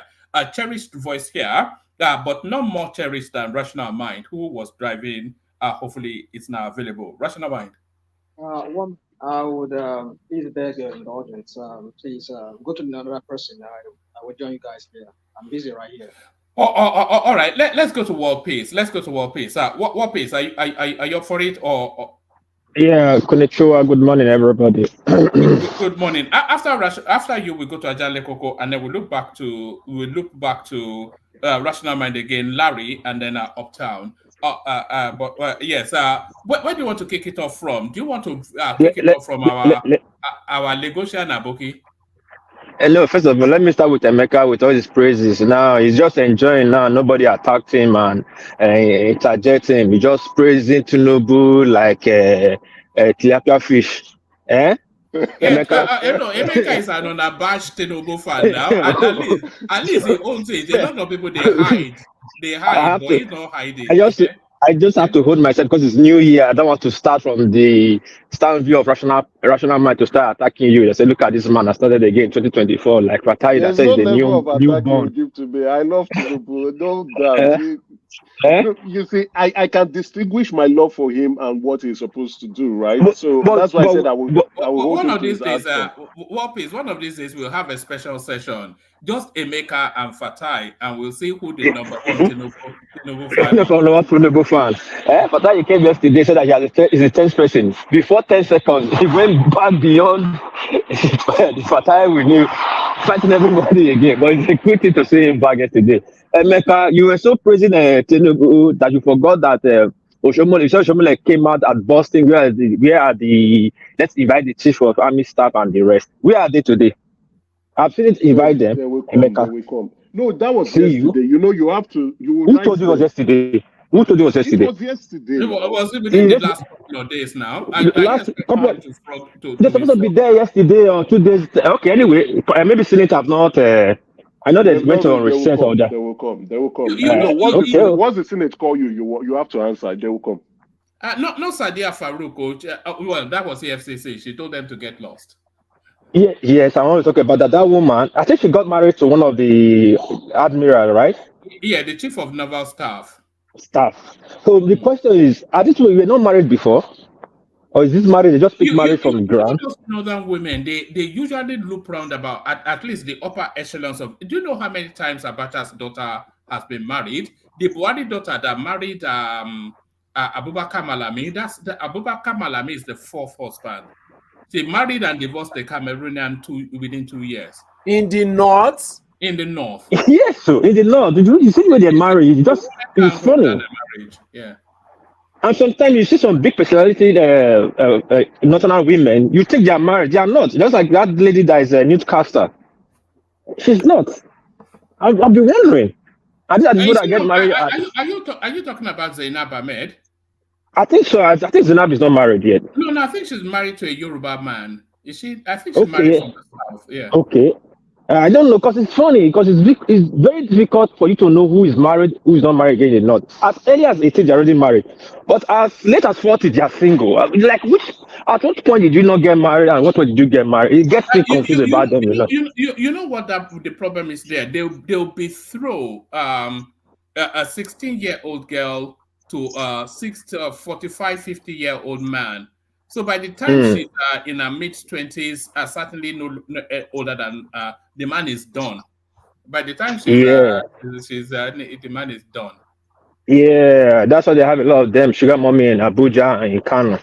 Anyway, that lady, they should invite her. I don't know the kind of power show she's. I don't know. This FCC have to put his. That man has to stand his authority right now. It's not English. You know, these are the problem of when you appoint administrator. It doesn't really work like that. Sometimes you appoint a tyrant. It's somebody that's on the seat. If she hides behind her lawyers, there's nothing you can, unless you are asking them to force her extrajudicially. Some of these cases, one man. See, you know, every law, in every situation, in every circumstances, and in every how will I put it? In every law you make, the citizens will find a way to bend it. They must find a way. They look for a loophole. So if every criminal tell that they are innocent. If you invite her, she will always look for lawyers where they are so rich, they have money. They can look for judges to buy their way, to give them some kind of ejection, not to arrest them yet for one case or the other. They will look for doctors to even bring out cases that they are not even sun fit. They cannot even see sun in the afternoon. Not just to go there. So you have to do some certain kind of Gestapo style. You have to create a commission. This kind of people you create, that's why I like America, they'll create like a commission, like a RICO commission, you create a commission which is just his body that has no interference. The commission will have its own judges and lawyers and everything. Is beyond the reach of of Nigerian court and Senate.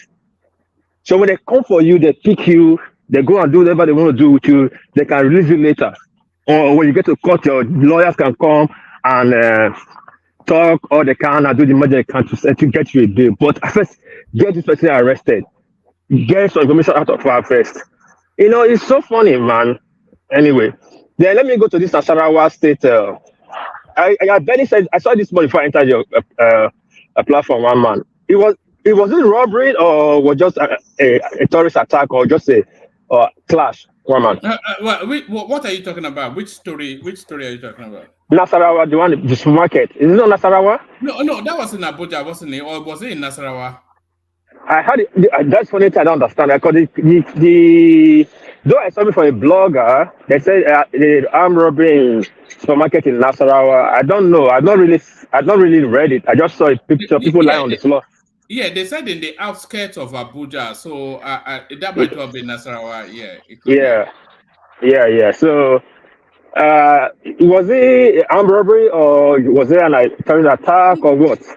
No, they didn't describe it as an armed robbery, which is what mystifies people. It sounded like an act of terror. It's getting funny now. It's like people are just doing revenge attack, community attack. We came to do something about Abuja and Nigerian military or police architecture to do something very, very, very drastically, very, very fast, because otherwise it will blow out of hand, you know. It will blow out of hand. Well, I cannot speak much of that. It just happened now, so let's wait and see. Then what's the next topic, one man? The next one is the Kaduna youth claiming to be indigenous Lagosians to enter the army. Yes, that's a very interesting one. One man. Did you see the clip? No, I'm not seeing the clip, but I've seen the picture. I believe it's the clip, the picture of somebody standing. Yeah, hold on for 1 microsecond. It's important to see the clip. Hold on for a second. What's your name? I'm Kabiru Mustafa by name. Huh? Kabiru Mustafa. What local government? Local government. Where are you from? I'm from Maito. Where in Maito? Where are you from originally? Kaduna State. From where? Kaduna State. Kaduna State. Yes. I'm Alkali Monde by name. Okay. Yes, I'm from Kaduna State. Okay. I'm living in Kampala with my brother. With your brother? Yes. And you are coming out under what local government? Lagos Island. Local government. Yes. Do you have a family house in Lagos Island? No. Okay. What's your name? Luka David. What? Luka David. Luka? David. Where are you from? From Kaduna State. Kaduna State. What local government are you coming out from? Oshwe. Who gave you the indigenship certificate? National. What's your name? Zakaria Arab. Where are you from? Kaduna State. Lagos. Where did you get the indigenship certificate from? I'm staying with my uncle, so I went. Your uncle, speak up, please. Yeah, I'm staying with my uncle, Lieutenant Colonel Gambo. Shogba Yoruba. Shogba Yoruba. I can hear, but I can't. Shogba Yoruba. Shogba Yoruba. No, ma. Shogba Yoruba. Yes, I can hear Yoruba. Gbami lóhùn padà ní Yorùbá. Níbo ló ń gbé? Kí lorúkọ ẹ? Shogba Yoruba. Níbo ló ń gbé? Níbo ló ń gbé? Ta ló fún ẹ ní certificate? Ta ló fún ẹ? Ta ló fún ẹ? Ta ló fún ẹ? Local government ló ti wá? Kò ṣọ̀fẹ́. Ẹ ṣàpẹ̀, kí lorúkọ ẹ? Kí lorúkọ ẹ? What's your name? What? Speak up, please. Where are you from? What? Kaduna. But you are coming out from what local government? Oh? Ta ló fún ẹ ní certificate? Kí lorúkọ ẹ? Níbo ló ń gbé? You don't hear Yoruba? What state are you from? I'm from Kaduna Kaduna State. Can look for a certificate of indigenship, Lagos State. Bring it and let me see your indigenship certificate. That paper that they gave you from the local government. Huh? Where is your? Let me see. Yes. Show me this. We'll show the local government. One by one. We'll show the local government. Most of them cannot speak Yoruba at all. I don't know how. Where's the second one? Also from Oshodi local government. We want to know how it is being done. Thank you. So there it is, world peace. You know the recruitment something when they say so many from so many states, and these people from Kaduna now they are taking all of the Lagos slots, and Emeka was even inviting that. Never mind what's going on now. How long has it been going on? Yes, one man. Thank you. This is mind-boggling. Though I'm not surprised. I spoke about it yesterday, saying that even the police portal recruitment they did, you go there, they said they are applying online. The portal was not open yet. 57 people already applied from the north. From which portal did they apply from? The website is not working already. It's not working yet, you know. So, but again, in how much we are being maligned in the south, but the southerners again are instrument to their own marginalization again in this military appointment. Do you know in the appointment of military, I know more. I know of police. I know of custom. I know of SSS, what we call DSS. I don't really know more about army and air force. They send slots to every state. Though the slot that comes to the south is few, but guess what, one man? The southerners said their slot. I know of DSS and SSS, DSS and custom when the slot came to me. I don't want to call. The guy got 2 slots and he sold it. He sold it to some guys. Then later he was getting out. Then he was reporting to me. The guy he sold it to. The guy got out. Say you see the guy will be feeling for. Now, when you already sold your slot, the guy have gone through his training and everything. Why do you expect that he will answer you when you got to? It was immigration that issue passport. Custom office a big immigration. That guy they don't even look at him when he goes there. We sell our slots in the south. You go to this elite. You go to the elite, our elite. You see them. They say we get some 20 slot, 30 slot. They will sell it. They don't give it out for free. That's the difference between the northerner. The northerner, they'll first of all give themselves the number. Then they'll come to the south and buy our own slot, and they will give it to their people for free. They use all this thing like a soft power. That's why they say they control the military today, the police today. One imam can pick up his phone and call the IG or call police headquarters in Abuja. You will see he will get a lot of favor. I mean, one man, you can't be sure of what you are saying. I'm very sure what I'm saying. I'm very sure what I'm saying. That's why I cannot want to call it. I'm very sure what I'm saying. See, what you have to know about me when I say certain things, I'm saying it for a deep fact is what I know. We have seen several situations in the past where people in charge of recruitment will recruit people for their own ethnic group. What they are supposed to share around the whole country, they will recruit more people from their own ethnic group as against what they recruited from other parts of the country. I've seen a situation where one woman, I can't remember the position she occupied, but the video was out some time ago from the east. She everybody she recruited were from the east. And it happened in the custom as well during the time of Buhari, when they carried out recruitment. They recruited most people, 80% from the north. So it was the senators that stood up when they were interrogating this recruitment and said, "How come that you have more people from the north than the south?"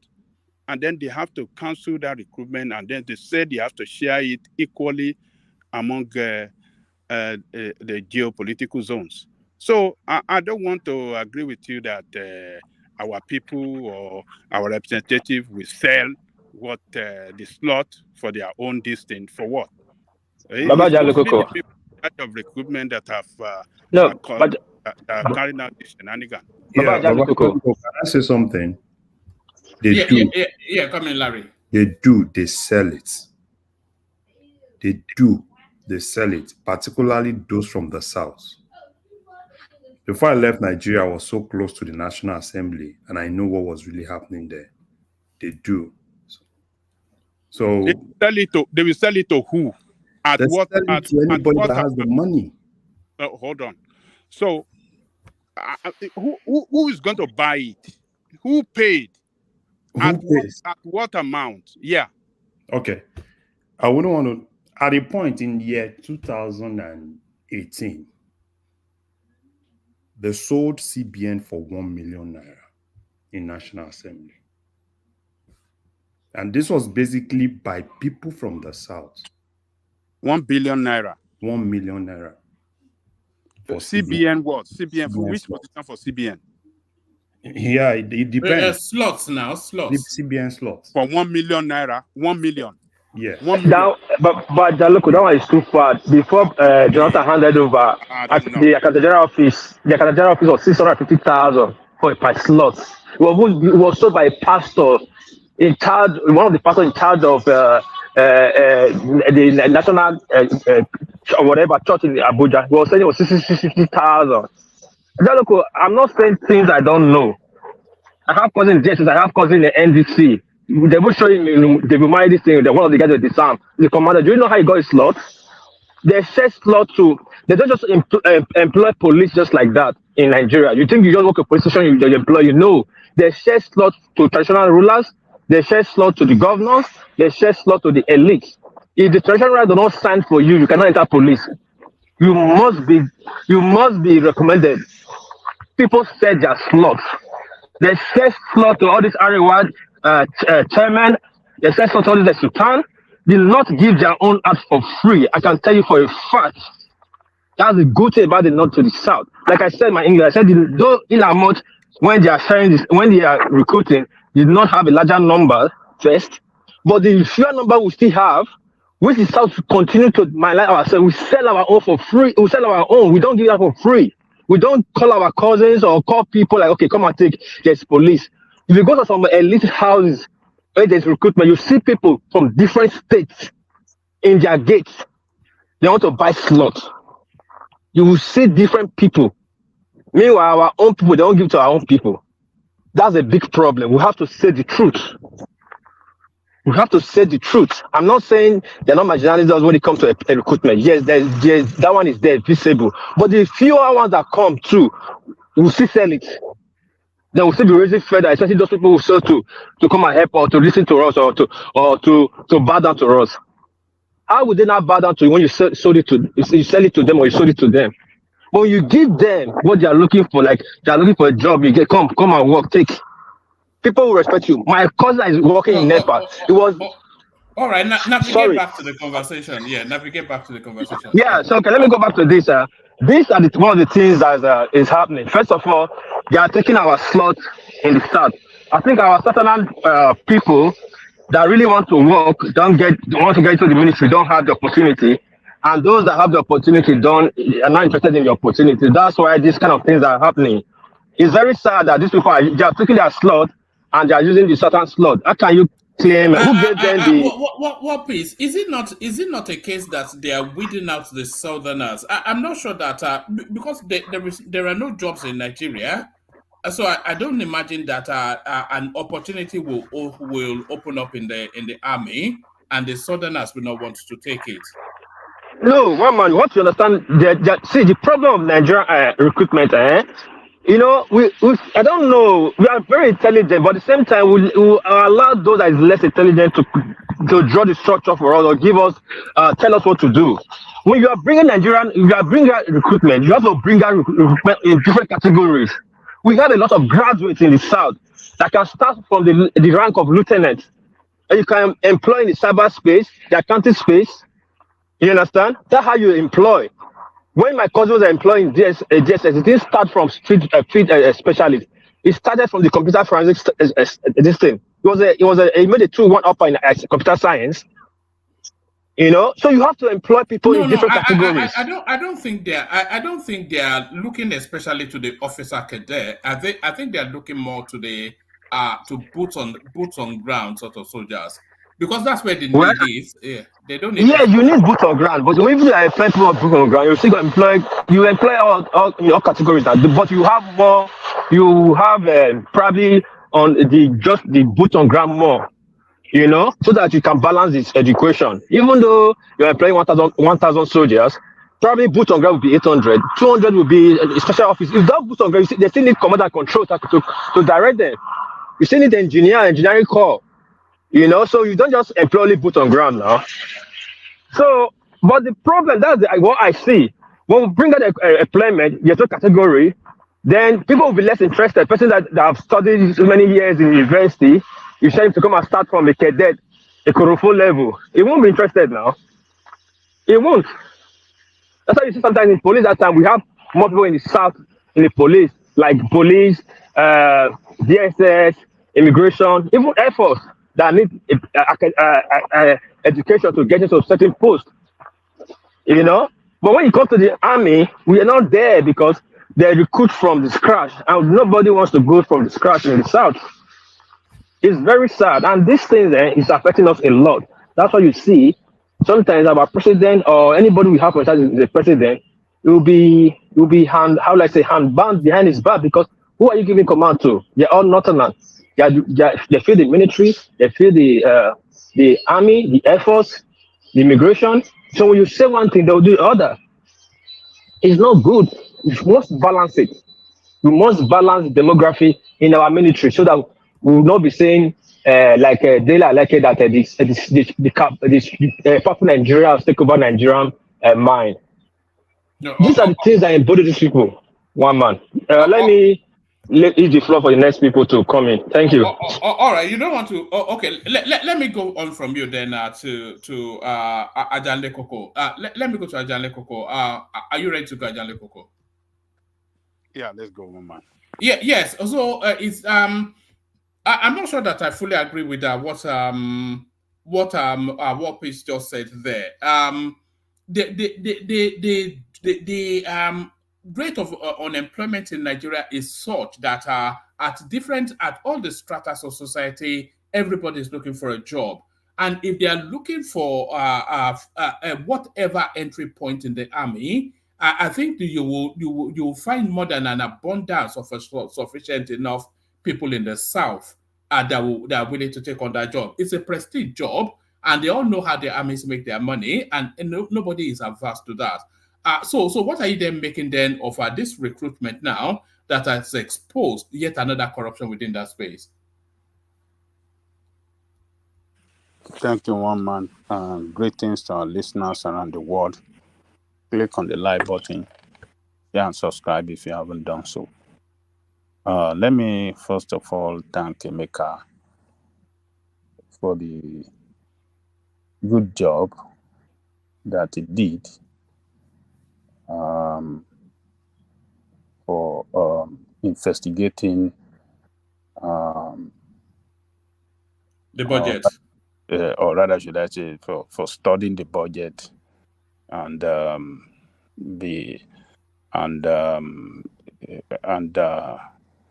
was able to detect some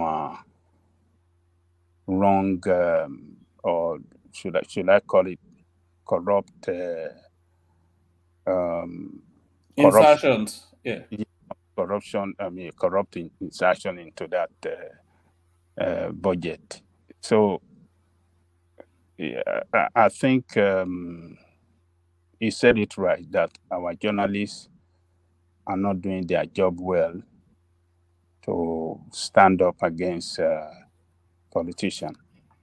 And when you have journalists that cannot question the politician, cannot use this kind of document to expose them as corrupt and as not managing our resources well. It just tells us that our democracy is in is shambolic. So I think I want to give kudos to him for that job that he did, for taking his time to study it and unravel some corruption that already injected into that budget. So thank you, Emeka, for that. So for the recruitment, I think it is sad that people that are doing this recruitment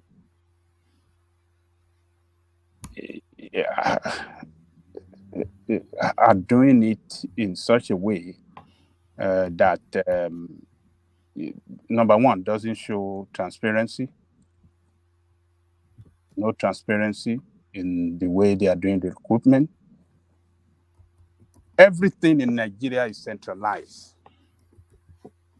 And that is where we're getting it wrong. Recruitment is centralized.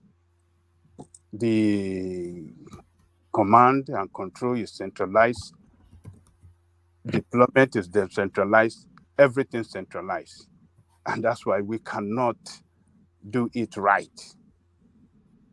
Recruitment should be carried out in each state of the federation. There should be a recruitment center in each state of the federation to recruit people. And after recruitment, training is another ball, is another is another thing entirely. But recruitment is, to get it right, there must be offices or center for recruitment in each state of the federation. That is how you can, if you are allocating 500 to each state, once each state achieve that 500, they stop. And those recruited, they can then take them to the center for training. That is how it should be done, not a central where, not a centralized recruitment in the way that is being done, that gives room for, that is not transparent, and that gives room for corruption, for bribery. So we are not getting it wrong. And when we listen to the elders, when we hear the elders that saw when the country was started, they were there before independence. They were there when the founding fathers of the country wrote a constitution that worked back then for the country and for each region.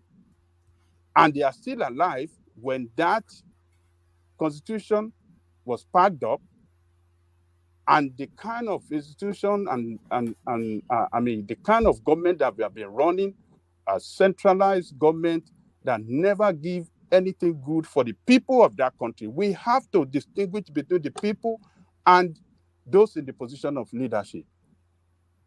It's a system that works for people in the position of leadership and not for the people of the country.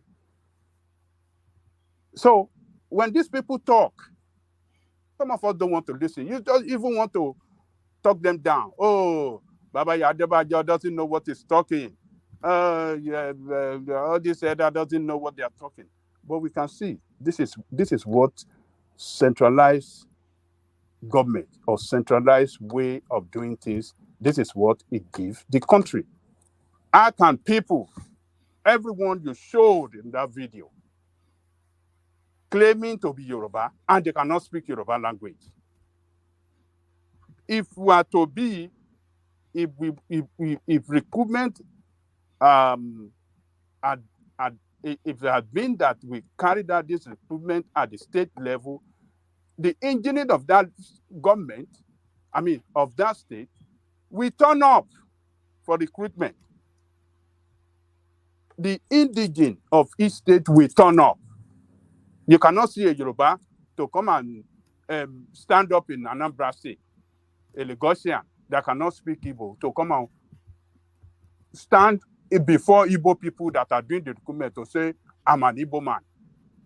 And when they speak Igbo to him, he cannot speak Igbo.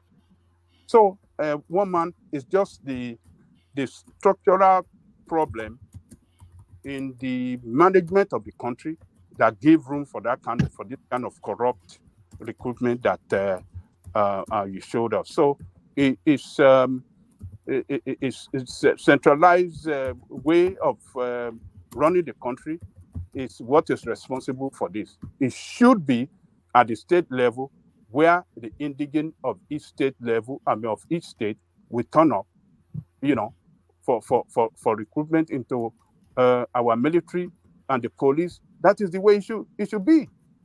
So it's a Can I ask Babali a quick question, real quick? Babali, hello. Yeah. Do you see the reason why we should not remove indigenship from our laws? I know some people are like, we should just go to the residency. This is what is going to happen if you remove that is it. You just overrun everybody else and forget the major tribes, the Yoruba, Igbo. What happens to the BBO? What happens to their own quota system? Okay. They have no shot. So yeah. I agree with you. We cannot do away with the state of origin that we claim in that country. We can't do away with it. It must. That is the best way you can. Each one of us can show the identification that, oh, this is who I am. Even though I'm a Yoruba in Yoruba land, but I'm from Ogun State. You can't just say you are Yoruba. Yoruba Arabo, which side of Yoruba are you? Are you Yoruba from Lagos or from Ogun or from where? So, Babati, I think I totally agree with you. Yeah, this issue of state of origin is very important. Some people that are saying, Adale Koko, you and Babati, you scrap it, you don't scrap it. At least you saw. I don't know if you've watched a longer version of that video that you people are commenting on. These guys, they have certificate of indigenship. Yes, we saw that. Okay, you saw that. So where did they get that from? They paid off some local government chairman. Clearly, there's a sponsor. They mentioned the name of their sponsor. No, one of the guys there said he said his brother is in Dodon Barrack. Yeah, Colonel Danko or something. He mentioned his name. Tells you a lot that these are not just any kind of people in Nigerian army. These are highly placed people in the Nigerian army. But the question is, you're talking about indigenship. Now, who indigenship? Now, who is here for that country?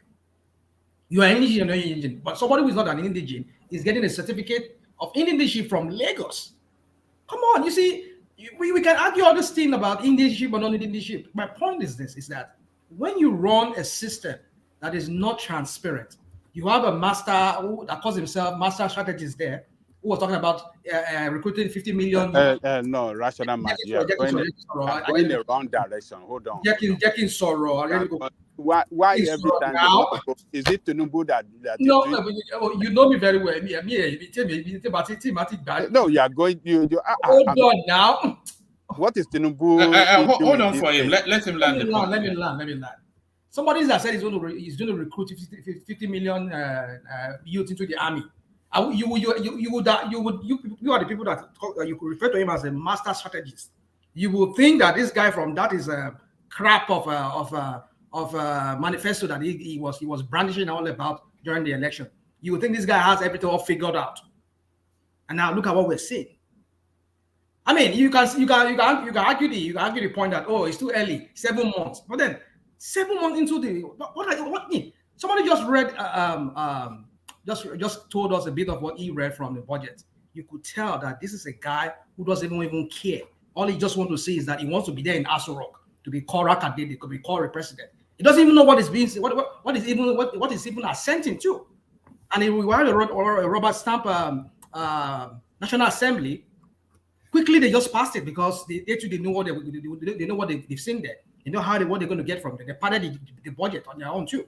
So you see, when you run a system that is built on corruption, on lies, that is what you get. This is how you get the kind of thing you get. This is the same person that was talking about data, and I think that data will good job. Now we are now seeing the importance of data in that country. That if you are from a state, there should be a data that you're from the state. One chairman cannot just go and give you. It's just like me going. I want to go and get you. I'm not a US citizen. I want to go and get US passport. I know people can fake it, but in the real database, if you're not there, you cannot be given. It can give you a fake one. But the point I'm trying to make here is this: that if everything is done in a way by everything is synchronized, the data of everybody is in a system, this kind of thing will not happen. But when you have criminals at the head of affair, they run the system. Are we surprised to see these kind of things? So my point is this: is that you people can argue the point of your leadership or not the leadership. That is not the main issue. Anybody can come into that country, walk into that in Nigeria, and claim to be a Nigerian and claim to be a Yoruba person. We just see an example of that now. So my point is this: is that until you put things in place to check that kind of things, we will continue to have this kind of things. So that's just what I want to say. But such a mind, back in the 80s, I remember, even if you're going to use indigenship to recruit people, they went through the KBSs we approved. Okay, this man is. But they went through the local government. No. Back in the days, they involved the traditional rulers to verify who you are. So you come with your elder and your KBS, your ballets. We say, okay, this person is from my community. Okay, give us 10 from your village, give us 10 from your local area. The KBC or your imam or your pastor or we then vouch for you that we know who this person is. That's the way it was done before. I don't know what I changed, one man. Babati, they still have that system, but the problem now is that they now give special status to people like the elites, the governors, like all these Arewa youth chairman, you understand? Even though it's in your state, Arewa youth chairman in your state might have 10 slots. They forgot the KBC and the ballot, I believe. They still have, the KBC still have, but now they give to other status. Like now, for example, the Arewa youth chairman in your state is from the north, but it's in your state. He will have like 5 slots. He will not give it to Yoruba man, he will give it to his people in that state, you understand? And they will get approval. Approval has to be there. But they will sign the approval. Babati, if you can move for a moment, what pace we could hear you indicating. Babati, if you look at your screen here, that certificate there is a copy of the certificate that these Kaduna indigents are provided. Right. This is a certificate of indigenship. Yeah, and they get it from the local government chairman. One man stay with me. Back in the days, this person will have been asked they will have checked with the ballet of his community that will vouch for him that is truly from exactly, Babati. That's why I came on. You can come with your document all you want. If the ballet or your imam or pastor with your KBC of that area does not know you, or the elders in that area, then you swear to an affidavit. They must sign that they know who you are in their community for them to approve you to even get the job in the first place. That was the way it was. So that would they take that to the local government. Have you forgotten the 80s? Come on now, guys. You know this now. Before. That's how it works. This thing could be fake. So how can you come and say, okay, I'm from this area? So they can't speak the local language. We don't know who is the parents are from that area. Who is the ballet? Who is the KBC that signed for him? Let's even assume that thing is fake. That they're going to forge it. Right. The thing is, here you go. Hold on. No, please. Where was the letter from his local head for him to get the job? That was part of the thing before. I'm not sure that's still a requirement. So maybe don't need that. They should bring it back. It is still a requirement. These are instruments from the Seriki in Songos all over the southwest. Okay, they get these things. My point it's a fake document. My point is this: you see, here we go again, and we're talking about people being employed into sensitive areas in the Nigerian life. What I mean in the Nigerian system, these people are going to be Nigerian military guys, and they could brandish this kind of fake. You see, this is an indictment on that system. When you start bringing people who are it's not systemic, it is about the citizens. It is systemic. It's not about the system. Either you accept it or not. It's systemic. In a saner country where you live here, like in the United States, you cannot just walk in and say you want to join the reserve. You must. It's what they call selective service. You have to go through that process. In fact, when you're doing your selective service here, one of my sons is serving in Okinawa. I don't want to go into details as to that. But if you want to go into selective service, they will ask you a lot of questions before you even go for the whatever training or whatever you need to go through. So what I'm trying to say is that a country that does not have a data of its citizen, in fact, the Nigerian army, it's in fact that to tell you. We did not invent the computer. We have to study it and acquire it. Come on. You see, Baba, come on, please. I mean, you keep saying this thing. I mean, you just want to always compare us with America. That is really what gets my goat all the time. When it's expedient for you, you will find a parallel between Nigeria and America. No, I don't do that, except to attack your own part of an argument. You have never done that on this platform, Baba. I don't do that. I have always quarreled against it. Let me learn my point. We are midgets. They are America is a giant. Don't give me that BS. That's a BS. My point is this: is that I don't speak bullshit. Rational mind. Please mind your language. Okay, please. Mind your language, please. I just said to you, I beg you, please. Now, what I was trying to say is that the Nigerian security system, you cannot employ people that you cannot vet. You cannot even determine if they are felons. You want to bring them into the Nigerian security architecture. But then here we are going, people brandishing all kinds of certificates just to get enlist into the army. It's an indictment on the system that we operate in that country. I fear. That's why we see when people like what we just saw some few days ago, when some army people were just fighting some other law enforcement agents before someone had to get them arrested. You see, when we don't have a system that works, this is what we get. Garbage in, garbage out. That is how it is. You cannot give what you don't have. Whatever you give, you will get it back. So my point is this: is that you are employing people like this. They are brandishing some kind of certificate of origin that they're not even from there. And you, the army, you accepted that. For them to Can the punishment for fake documents in Nigeria? What's the document? This is the government document. Punishment for fake documents. There is a law. This is a government document, right? We have one sitting in the Aso Rock there that forged. Show one money. Guy, so let's not do the break. Who has the floor? One man. Don't give me that guy. So my point is that for the fact that people are not being punished for their crime, that is why everybody gets away with it. And that is why we all come here every year by year. We continue talking about this crap of a country called Nigeria that will never move forward because of the way. All right, who has the floor, please? Let us take the floor. Let Ajale Koko have that interjection, and then let Ajale Koko take the floor. Okay, thank you, Waman. It's clearly like a lot of people don't know what's going on. They don't have inside what's really happened, and that's why they are coming up with free certificate and all kind of stuff they're saying. And people that have the inside are not really talking because one way or the other, they are involved in it. But I will advise everybody that's talking here to stop that narrative that certificate those guys parading is fake. They could be arrested for that. It's not fake. If it's fake, that lady would have said it there. Everything you are saying that is original. Nigeria's system change day to day. It's only we that don't know. I just told you guys. I'm not saying you take my word for it, but go and do your investigation. There's 6 slots to people in every state, regardless who is who. The elite. If they give it to the imam in Lagos, they give you 50 slots. Lagos, if he share the slot to people that will give him certificate of origin or whatever, who he give it to, whatever state it is.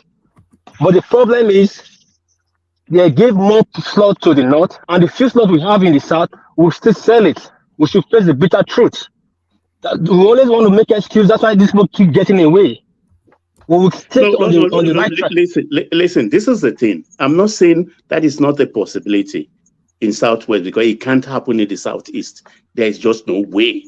But I'm saying in this case, actually, this is not the first time. It has always been the case. It has always been the case. But Who said it's not happening? Who said it's not happening in Southeast? No, I don't. I doubt. It's I highly very much doubt. unlikely to because they're very rigid in the way they administer their space. I very much doubt it can happen in the Southeast.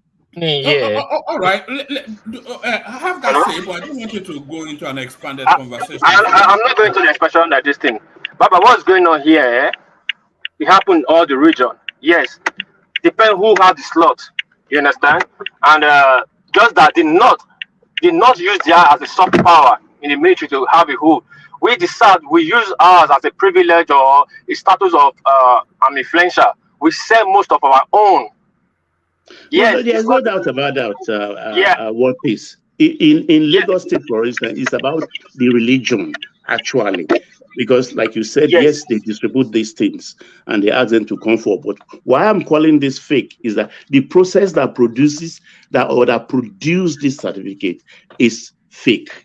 So automatically, I'm concluding that the document itself, the final document, is fake because the process is you have to start from the place you live, from your area, the Baale of that area, or the Oba, if there is an Oba, have to sign it. The Obas are not involved. It's mostly their clerks that hold the rubber stamp, and you go to the palaces. So those are the things. Let's get back to Ajanle Koko so that we can maintain. Okay, yes, we'll come back. Let me just say this one and get back to Ajanle Koko. Please, let me correct your notion. It's not fake. It's not like that anymore. Even the governor, some will have slots. If you give it to one bulky guy, if he wants to give it to, then we issue a certificate for him. It does not need to go to the Oba. The system is changing all the time. Please understand this.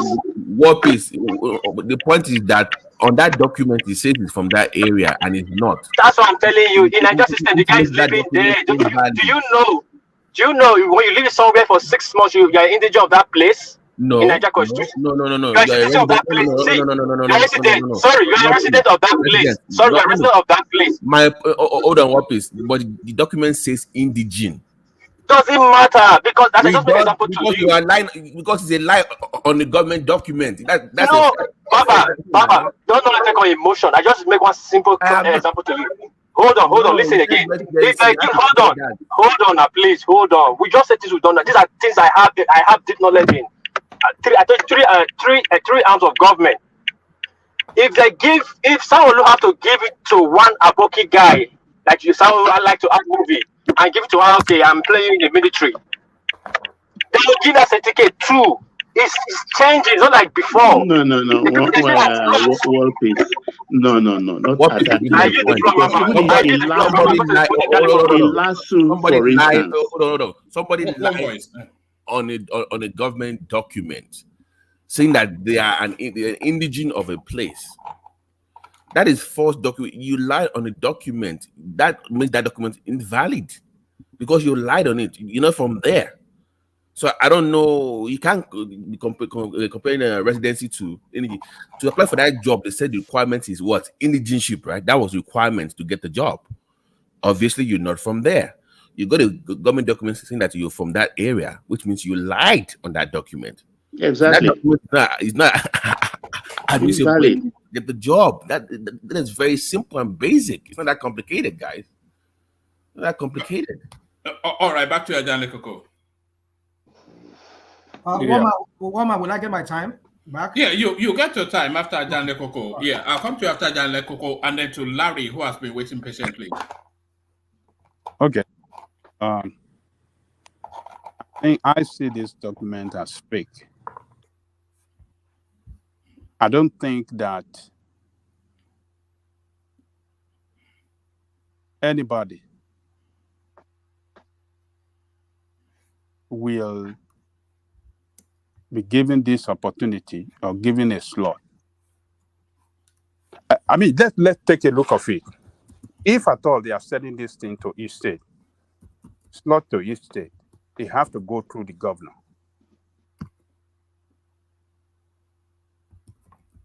the chief of staff will not just look at imam and said, okay, we are giving imam this, we are giving no.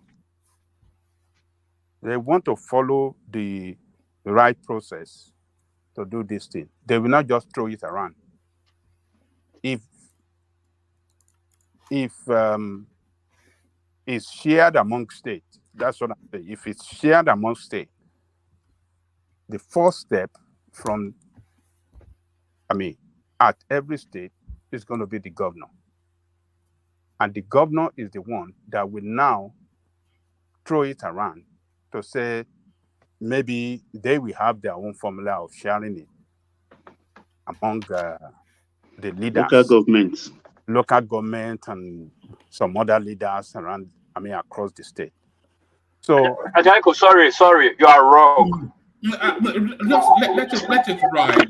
The people have been waiting for too long at what pace? Carry on, Ajanko. Yeah, it's. I think what we have to look at is the recruitment process.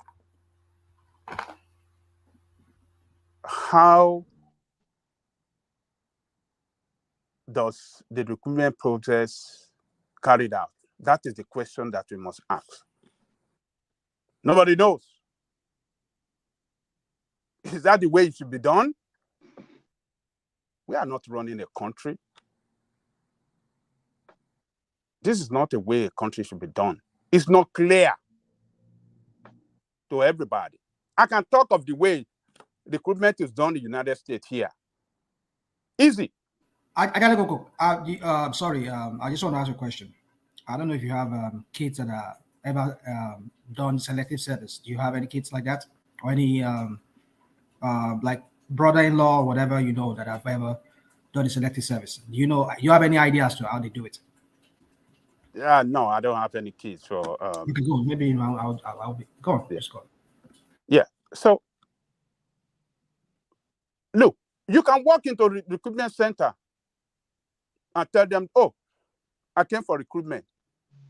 Somebody is right there. It's open 24 hours. Sorry, I said 24 hours.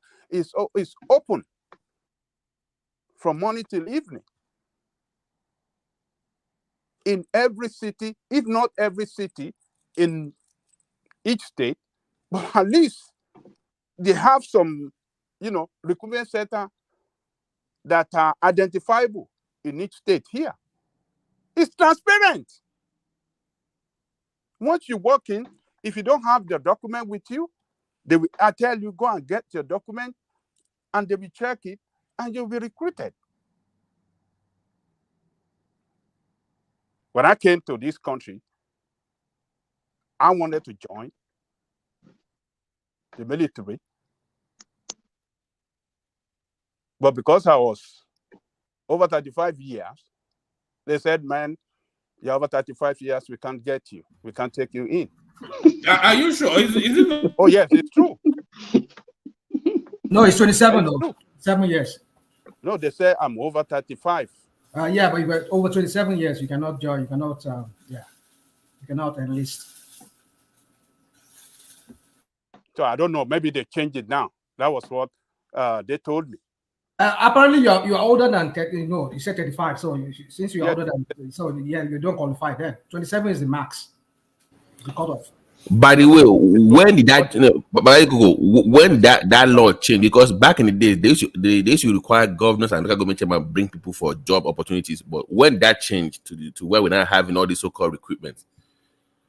No, I'm talking about United States. I'm not talking about Nigeria now. Let's focus on Nigeria. All these USA things. So what I'm just drawing the distinction here that the recruitment process here is very transparent. Anybody knows how people can be recruited. Do we know the way you can be recruited in Nigeria? Can any one of us tell us? We know before now, but this one, I'm asking about right now. Nobody knows. It's because it's centralized. That is what gives room for this kind of No, I think they actually open it up on the Army portal. There's a It's on the Army recruitment. portal. One man, what we do before is like when it is the turn of Lagos State, for instance, they announce it on radio, they publish it in newspaper that come to so and so cantonment in Lagos. So at so and so time, and all Lagosians will go there and they will verify exactly if they are true Lagosians. That's how they recruit them. And if it's going to be national, they will say Lagos State line up, Ogun State line up, and this and that line up. So they start verification. But now it's computer age. Now, how? We don't. No. We can't keep doing this. Not be everybody get a line for online now. It's not exclusively online though, but I'm saying that using your local leaders is more effective. It cuts this nonsense out. That's still subject to corruption. No. Can the local leaders not be bought? Wait. The chairman. One man, hold on, please wait.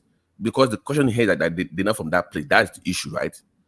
Even if they're going to say that those slots in that, for people, they will make money off it, correct? But that job will still go to their own people.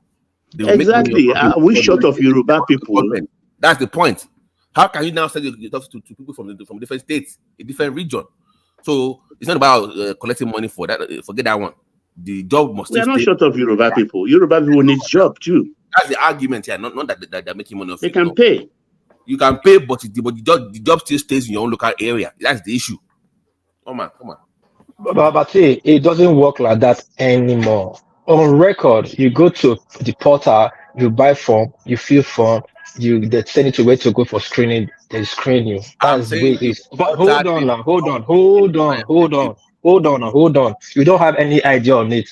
I have cousin, uncle that gets slugged anytime they are in the police, DSS, and custom till tomorrow. Before they announce they are going to recruit next month, they have said, hold on now, please let me land. They have said, what position does he occupy in the society that make him? It does not need to. You don't need to know. You are not in the status. You are not in the status. But just hold on. Now they said it's not. Hold on. Let me land now, please. Sorry. Let me land. You can correct me.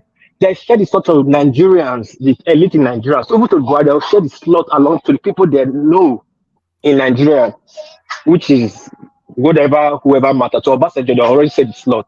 There is left for those people that give the slot to sell their own or give it to their people. But yes, not get a bigger share on that slot. That is fine. But if you will still say, what I'm trying to tell you, that slot they sold, and it's also parenting that certificate, don't call it fake because it's a slot. Everything they give it to them is genuine. We can get angry and said, how come are we selling our slot in this, giving the certificate in the south slot too, when they already got in the north? We can say that, and that would be a fair argument. It's on paper. I'm not saying that is on record. But anyway, I leave the floor. You guys can argue it as you like. So indigenship as a requirement. That's all I have to say. I don't know why this is difficult, but indigene, that's it. I don't know why what is arguing about. Yeah. All right, Ajale Koko, bring that space home. I think we've been there long enough, and then I'll take you to another topic. Yeah. So this is the recruitment process that is faulty, and that is where we have to find a way to correct it, reform it, and make it transparent and decentralize it. So this idea of giving somebody a slot is a corruption on this way, or is corruption on its own too. It's a corrupt process. It should not be allowed. People should be able to walk into recruitment center and, show themselves, show their identity, and if they are qualified, they get recruited. But this idea of going through giving slot to somebody, that is the corruption right there. And that is where we are not going to get it right. But on this certificate, I want to tell you, no chairman will sign certificate of indigene for anybody that it doesn't know. That doesn't have background. Dangerous. It is not possible because they know the implication of it. They are not going to sign certificate for person they don't know. They don't know where he lives in their locality. They have people on the ground across the local government Looking area. for job. Even the local government chairman's wife has brothers, has sisters. Not even only that, they have a structure, the political structure. They know the KBAC. They know all of them. So how can somebody from so particular part of the local government saying it's an indigenous of so, and it can, and the thing local government will just sign a certificate as an indigene without getting fact from people from that area, particularly the KBAC. He have the phone number, local government chairman have Oh the man, phone I number want of to see. Bales I want to see that ballot letter that is required. Show me that letter. I want to see that letter. Show me that letter. Who signed this letter? I want to see it. This is fake. It's fake. It's either some civil servant colluded, issuing out some fake, or themselves, fake this document. Themselves fake this document. Oluwole. Time. So let me leave it there. One man. This is not the system have problem. We have to decentralize this recruitment process and get things right. That is my suggestion. All right, brilliant. Let me take you to this place. A condensed response to this. CCECC completes tracks laying from Port Harcourt to Aba on the Eastern Narrow Gauge Railway project. So, we talk a lot about infrastructure in Nigeria, but quietly, as we continue to lambast and lampoon whoever is in a situation as the president or the government, quietly, the infrastructural deficit of Nigeria is being addressed. We've completely forgotten the Kaduna-Abuja Railway. It's just something we take for granted now. Lagos-Ibadan has been running for going on. It started under, was it a year and a half to Buhari living? So that's been going on for 2-3 years. They are completing now the rail tracks from Port Harcourt to Aba. Lagos-Ibadan Expressway already virtually completed. All these infrastructural deficits, the big ticket items, they are quietly being addressed. Thanks to Buhari. And also, it's quite pointed to note that this is an Eastern Railway, and if you add that to all of those what's it called? All those ports that are being opened as well. So that narrative of marginalization also very difficult to continue to hold on to. Is it the state? Is it a collaboration among the state? It's a federal project. It's a federal project. Okay, yes. So Tinubu is responsible for this. No, it's a carryover from Buhari. How can they build a rail track in 7 months? It's a carryover from Buhari. But why narrow gauge though? Yeah, that's just the thing. That Rotimi Amechi has to explain that. A lot of people argued with him that all this narrow gauge is but it's putting a further but it's putting an expense further down the line, isn't it? Why don't you just budge the bullet and make it dual whatever it is? Standard. But that's what's happening all over the world anyway. Narrow gauge. Yeah. No. Because it's cheap. All over Africa, in Kenya, in Tanzania, that's what they built. Chinese. Well, one man. It's a good thing to see this, that they are trying to do something. But in this modern age, I think we should have gone past this. We should have done better than this. So it's just the laying of track that is completed. When will the train itself Yeah, but that's the main job, isn't it? Laying the That's tracks. the main.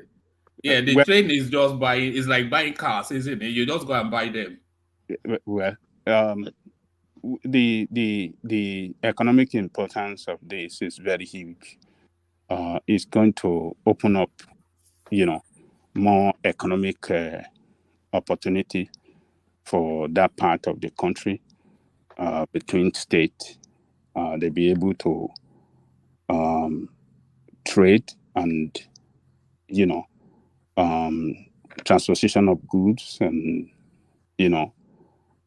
human will be much easier between Port Harcourt and the other part of that region where this train service is going to apply.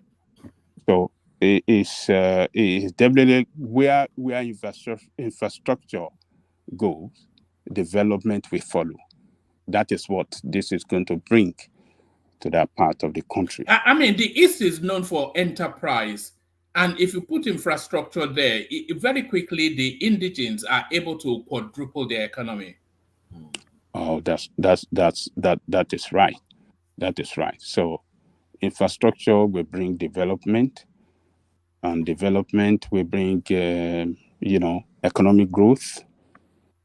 Economic growth. And that will tackle insecurity as well. If they will be too busy going to work to be doing unknown gunmen. Yes. One man. Oh God. You are impossible.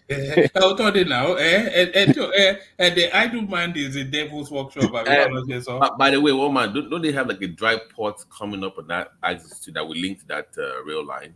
So no, they should, because that's the economy of it. That way we can stop hearing that we don't have seaports and all this. They have about 5 now. We have Calabar. You have I think there's one in Onitsha. You have Onne that is already returning. No, I mean like revenue. If they have that dry port and they can move their goods from PH easily down there, so we stop hearing about not having port and all that BS all every 5 minutes. You see that narrative of marginalization, it will very quickly become untenable. There'll be no substance to hang it on. You have the second Niger Bridge, which is probably the marquee project of the Buhari administration, in spite of him being an Eastern hater. You have this seaports opening up. You have this rail track completing. Very difficult to continue to claim marginal. It's just, you sound like an unreasonable person if you continue in that. Yeah. I've been here. It's unreasonable. Let this move. Yeah, okay. No comment. Let us move. Yes. So I think yes, it's going to open a lot of we open up economic opportunities in that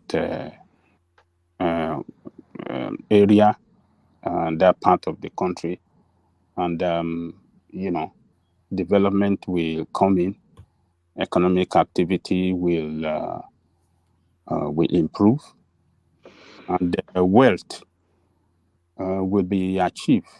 So what we are going to have at the end of the day is the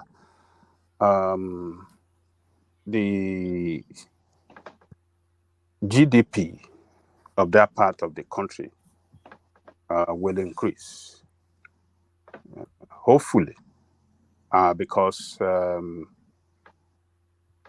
the East, the Southeast contribute the less to the national GDP of that country. So if this infrastructure, fully,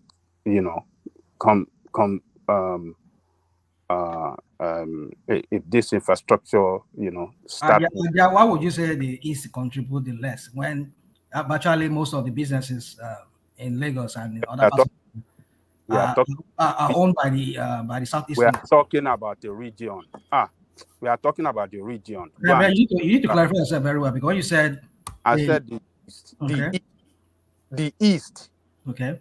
the eastern Nigeria contribute the lesser than others. Even lesser than northeast. Lesser than others. Even lesser than northeast, right? Yes. Northeast and northwest, right? Yes. Yeah. Where are you getting all this statistics from? Woman. And that's the National Bureau of Statistics. There's a Twitter handle called StatiSense. If you follow it, they always churn out all of this data. So we hope that when this thing, fully, come on stream and fully operational, I think, yes, the GDP of that place will increase tremendously, and that will add to the national GDP. So Nigeria, the more infrastructure we have on the ground, particularly when it comes to rail that can move goods, that can move people, that can move, container from one side of the country to the other, I think that will, stimulate economic growth for that country. And what that's going to bring, it's going to create employment.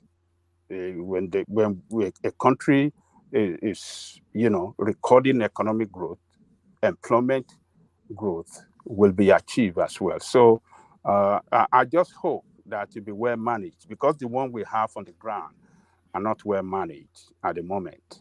They are running at loss. It's very shameful that we don't set our priority right. We don't give the best hand to manage the country, and that is why you don't see anything working right in the country. The Lagos Ibadan rail service is running at loss. They are fixing it actually with automated ticketing. It's corruption. It's corruption, Naja. It's corruption.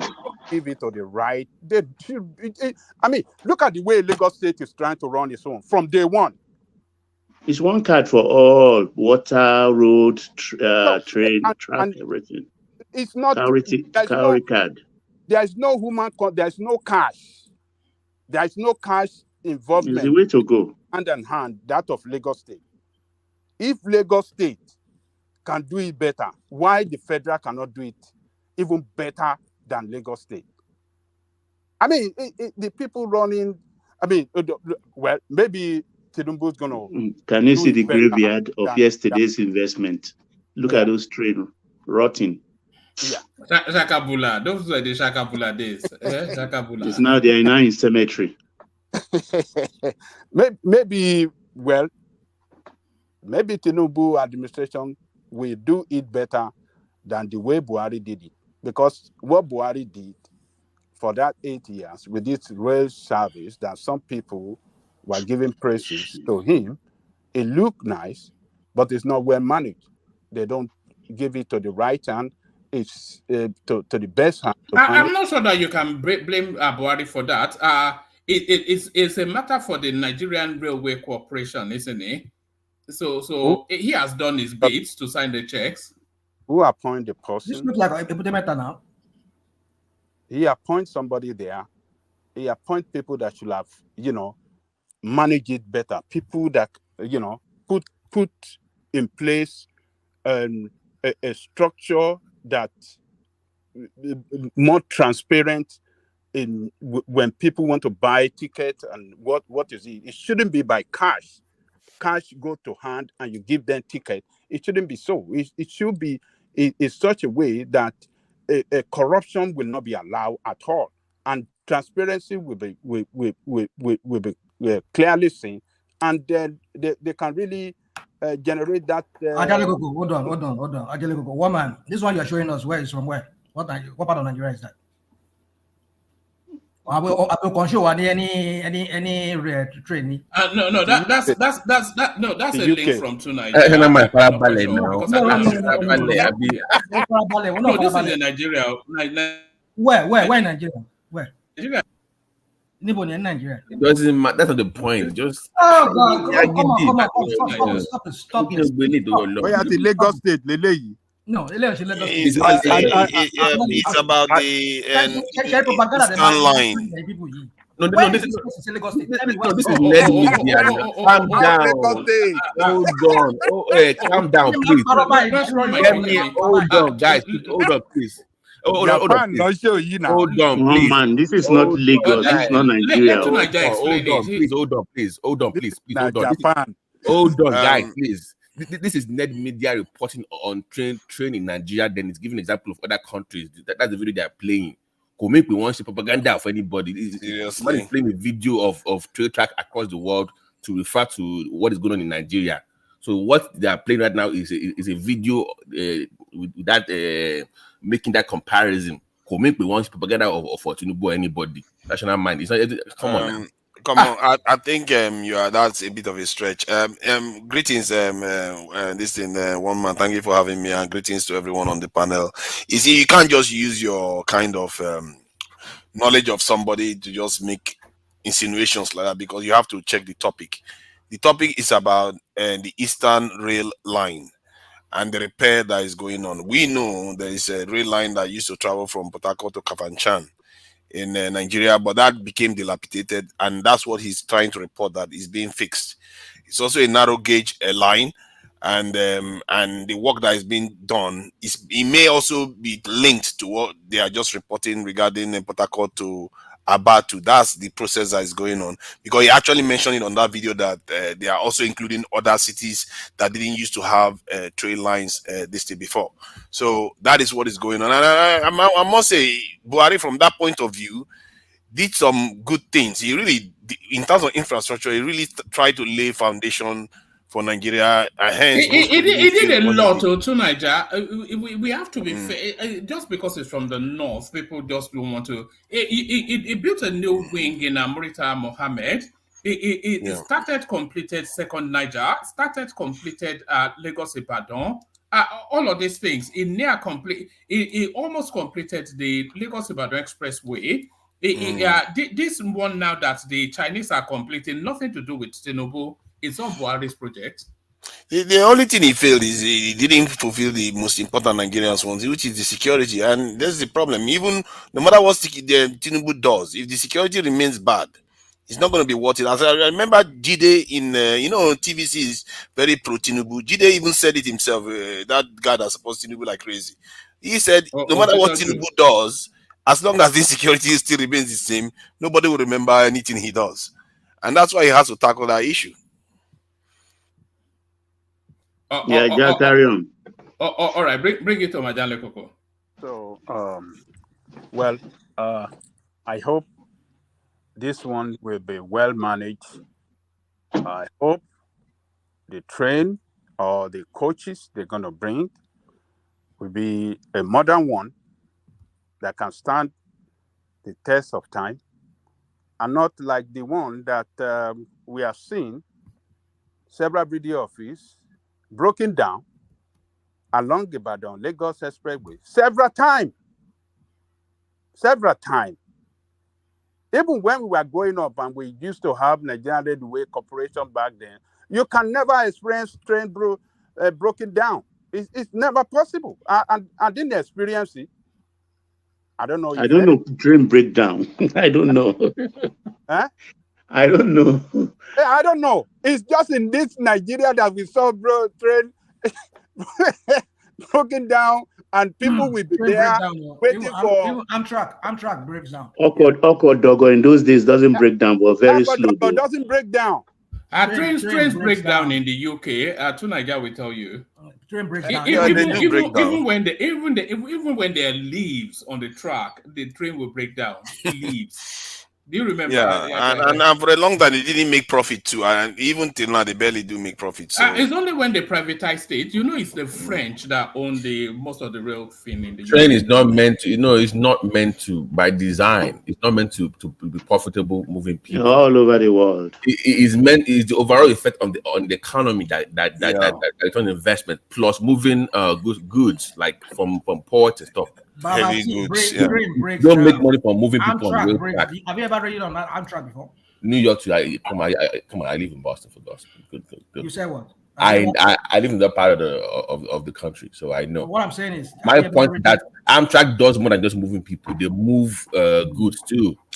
Heavy goods. Yeah, heavy goods. You don't make oil money. too. You don't make money moving people on rail. That's a fact. Go look it up. So I don't know why. That's I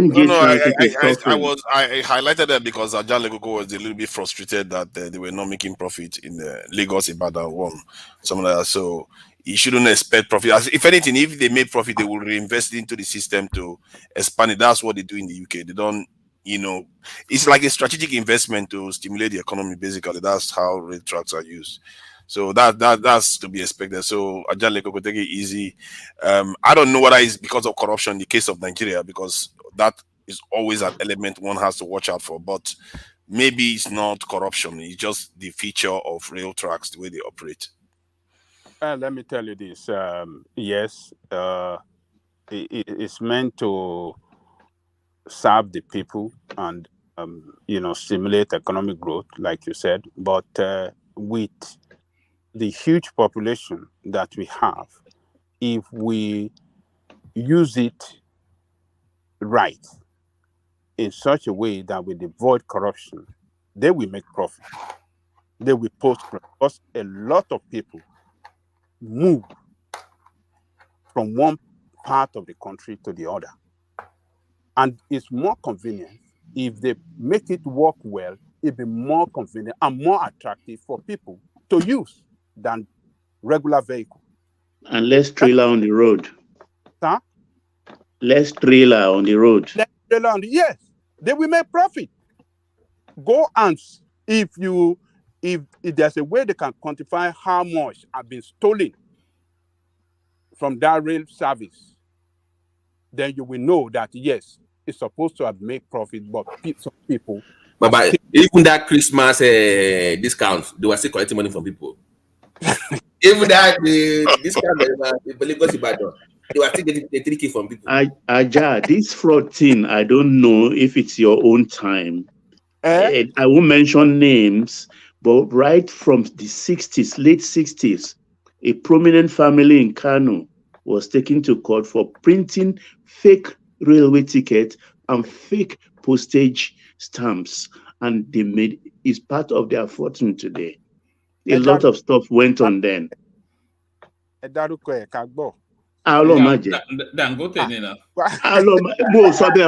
say that too. I had the rumor too. Is that I think it's no, it's not a rumor. For the stamp, I'm not saying the name. It was in court. I was young, but I read papers. So that thing has been they laundered over and over and over. Today is billion, is bank, is everything. So Nigeria has been suffering right from time immemorial. It's not new to me. Yeah, this time we are not doing good economically. So this money that is borrowed to build this infrastructure should be well monitored, should be well managed, and it should be able to. Nigeria is a big market for every. There's no business. There's nothing that you can take or do in Nigeria that shouldn't make profit, including transportation. It's a huge market. We have people in that country that moves from you know who Ajah Lekoko, you know who said who else said what you just said? There was a time that that the French president Macron came to Nigeria, and very, very quickly he made his way to Lagos, and he was in the shrine, and then he ended up in the company of young people. You know those sorts of roundtable that they organize for optics. And then one guy was asking him that he says he wants to be the next Mark Zuckerberg. And Macron said to him that don't worry about being Mark Zuckerberg. Just try whatever it is. Your market is here in Nigeria. You have 200 million people. If you can tap into those people, forget Mark Zuckerberg, you will be yourself in your own country. The market is huge in Nigeria, huge. We even have West Africa, which is almost 500 million. So, forefathers, have you resolved your trade issues with other African countries? Because what do you mean? With their ECOWAS now, they still have some restrictions when it comes to dealings amongst themselves. So we just force ourselves on them. It's not so. Nigeria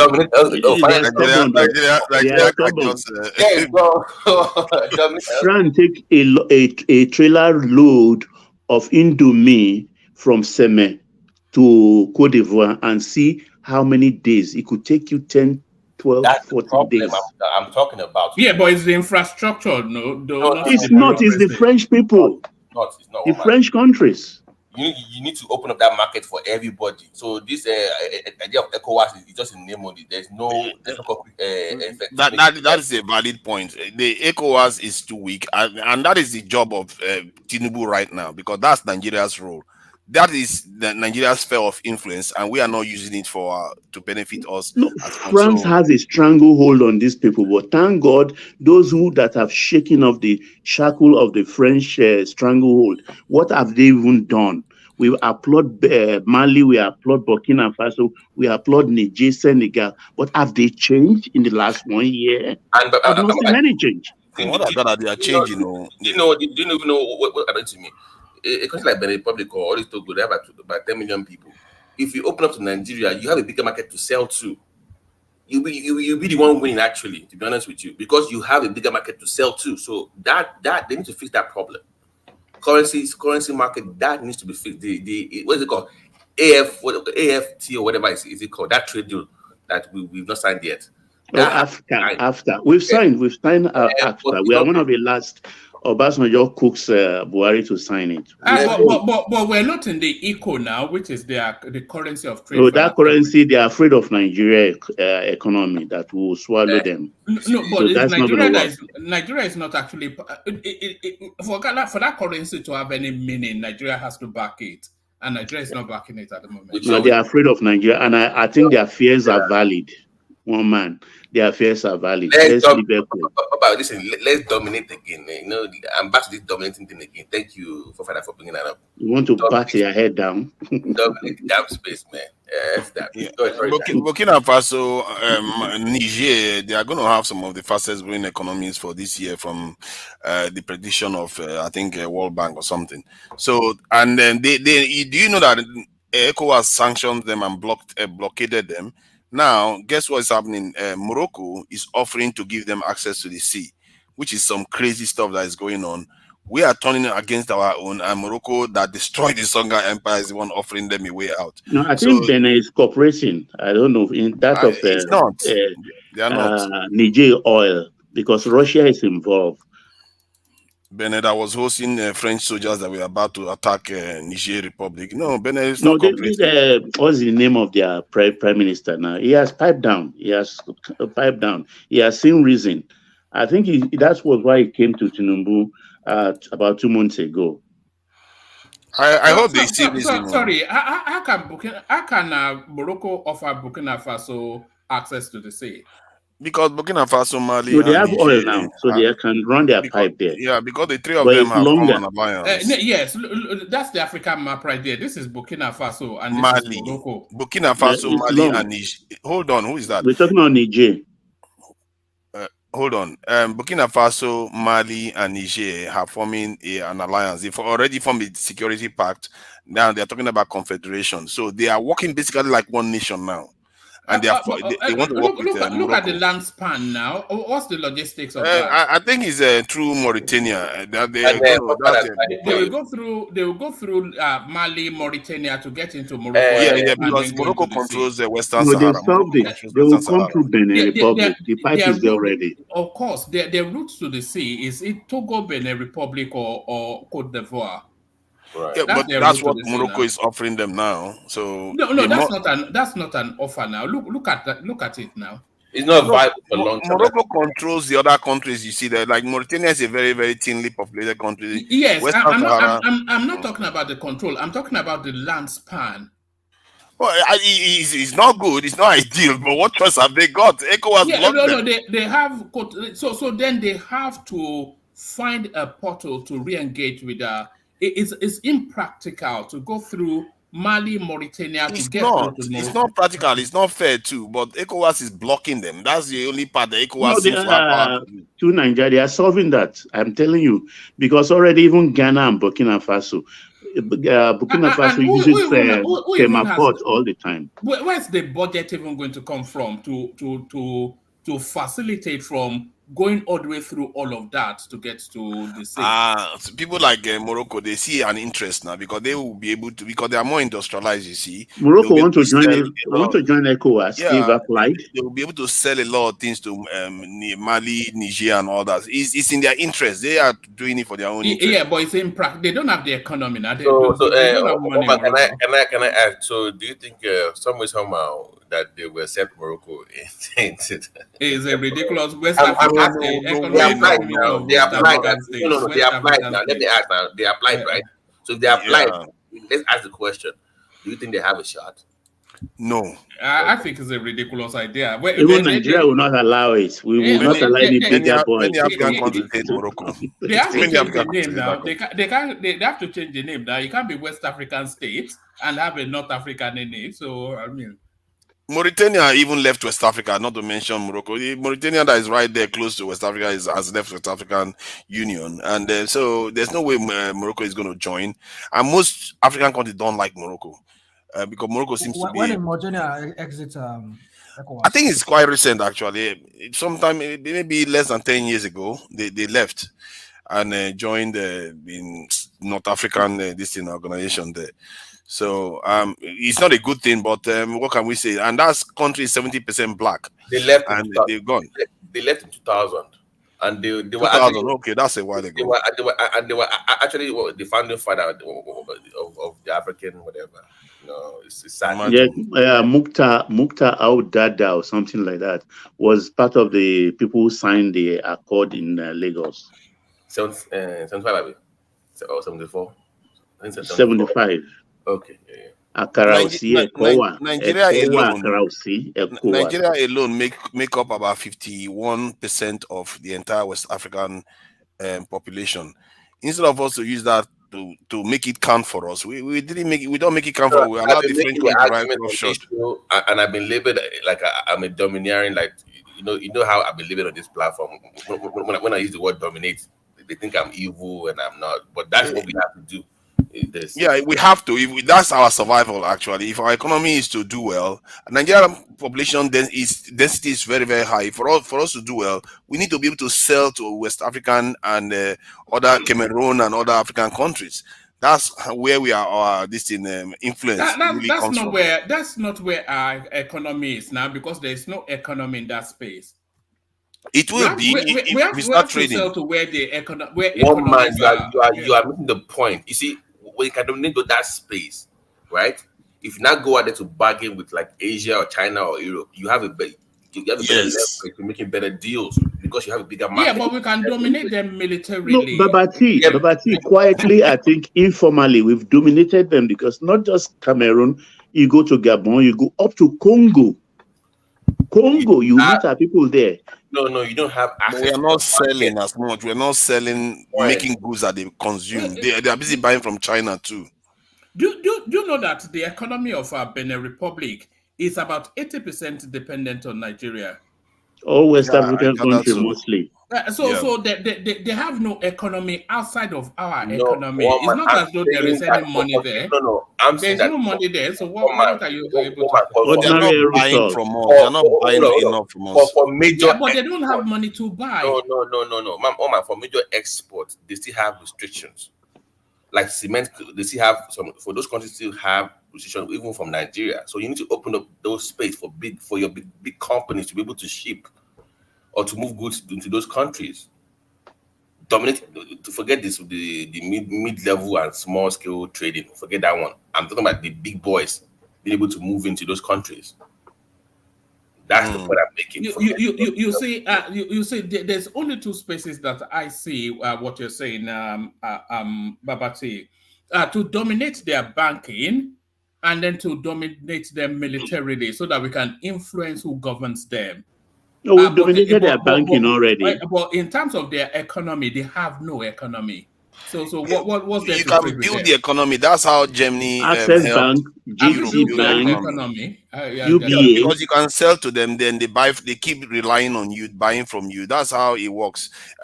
China helped America too, just as America helped China. So it's a two-way, it's a feedback loop. You sell to them, they sell to you. They don't have to be buying all the way from China. So they save money by buying from Nigeria. We make more money by selling to them because we always have to buy from China. So but it's a war between you and those friends dominated. So the real meaning of dominating is that they are so dependent on you, they forget France. That is really dominance. Like but how do you create that dependency? What do you have? You have no industry. You are an extraction economy, just as they are. So that's a fair point. We need to get to that point. That's the argument. Tunanja, let me ask a woman the question. Now, since you are saying all of this thing you're saying, so what would be the other way out of it? I've already said we dominate them militarily and own their banking. You see, we just keep on chasing shadows. I mean, we're talking about think long term. Don't be thinking about food, right? Think about long term. For your what is long term?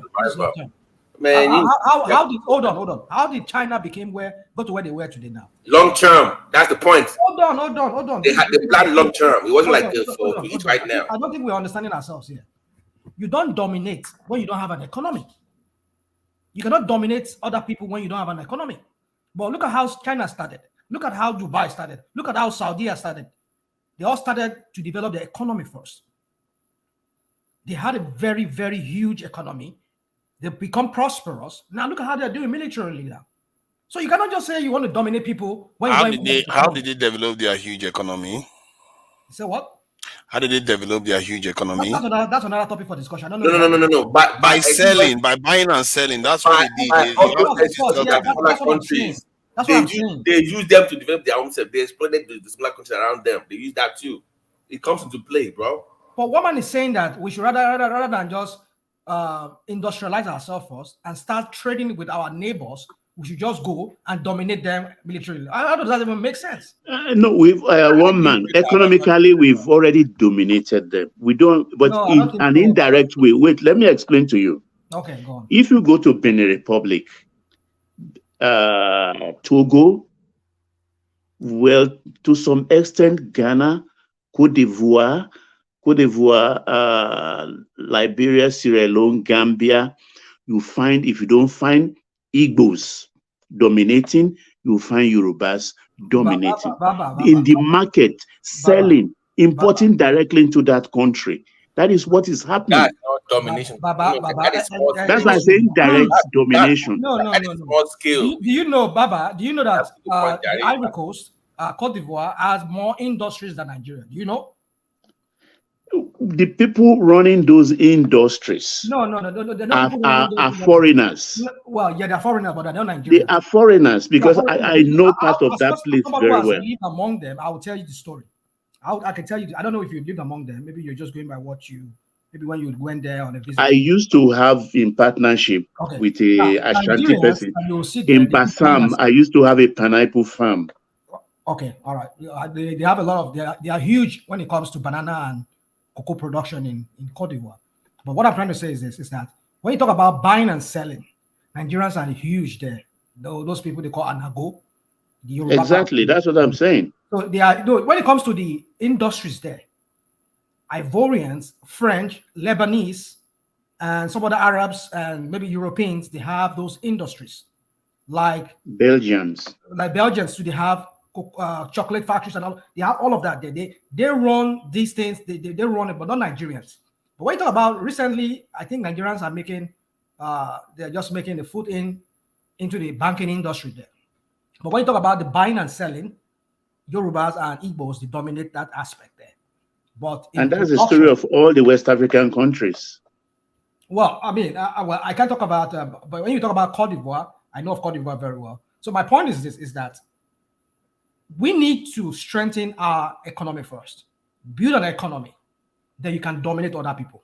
You can use that influence. I don't know if you people listen to Bosin Obafaye, this guy at Arise, when he was giving. I mean, I love the way that guy just spoke about that. For one man, I want to speak about that, and I'm even surprised why you're not even bringing up this former Ogun State governor, this Baman from what's it called, from Oshoba. Oshoba. Sorabi. Yeah, from this the great man Agalego tribe. Yes, let's Aremo Oshoba. All right, okay. Hold on. Let Adande Koko round off, and then you take the floor, and then you speak to it. Rational mind. Adande Koko, bring it on.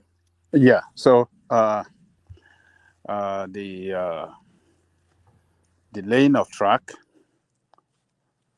is a good thing. Like I said earlier, they should get those coaches out as quick as possible and get it running. And more especially, they should get those coaches that can move goods from one part of that region to the other. I think that will help to achieve economic growth in that region. Wike has done well to put a lot of infrastructure on the ground in Rivers State. So Rivers will open up strongly economically than every other part in that region. So what I'm seeing that is going to happen there, when the refinery get back on stream, functioning well as expected, and they have this rail working as well, I think River State will benefit from this infrastructure more than every other part of it, because rivers have everything that it takes, to dominate. If they have good administrator in place there, they can attract a lot of investment into that place with this rail infrastructure on the ground that can move in and out of that state. They have the oil, they have the economy, they have the infrastructure. Rivers will turn out to be another Lagos State if they have a good infrastructure that knows how to manage the economy well. And that is what Lagos State has been able to do for the past 23 years. They were able to use, some people, one of them will say, oh, yeah, federal government presence in Lagos for so many years, the infrastructure they left behind helped Lagos State. Yes. So this infrastructure, if they have people that can manage the resources and then position the River State very well before investors, this infrastructure will make it Rivers more attractive because they have the economy, they have the oil, they have the infrastructure. So investors will like to go and invest there because there petrodollar industry there. So it's going to be very good for Rivers, and I hope some southern eastern state as well can make an effective use of this, for their economy. So let me leave it there, woman. All right, brilliant. I think we've lost Uptown. That's a shame. But let's go on to Rational Mind. Happy New Year to you. The floor is yours. Come into the conversation at whichever entry point you like. Well, I wish everybody the best in this 2024. So I'm yet to say anything new in the year, but it's another year, I would say. A year that is 3 days in. Well, the struggle continues, right? Yeah, it is. Respect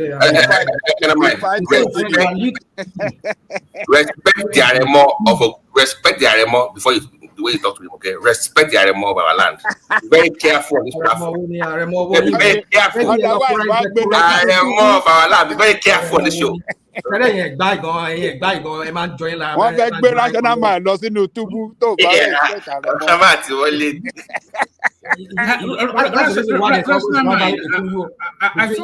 I saw snippets of that Oshoba interview, and what he seems to be saying was that there should be a special taxation for some certain types of people. And then you see, what man? You see, when I say these people are bigots, the Tinubu and his people, and those people around it, they are all bigots. I mean, that guy really proved me some suspicion that I've always kind of talk about on your platform here. That these are bigots. I mean, you would talk about.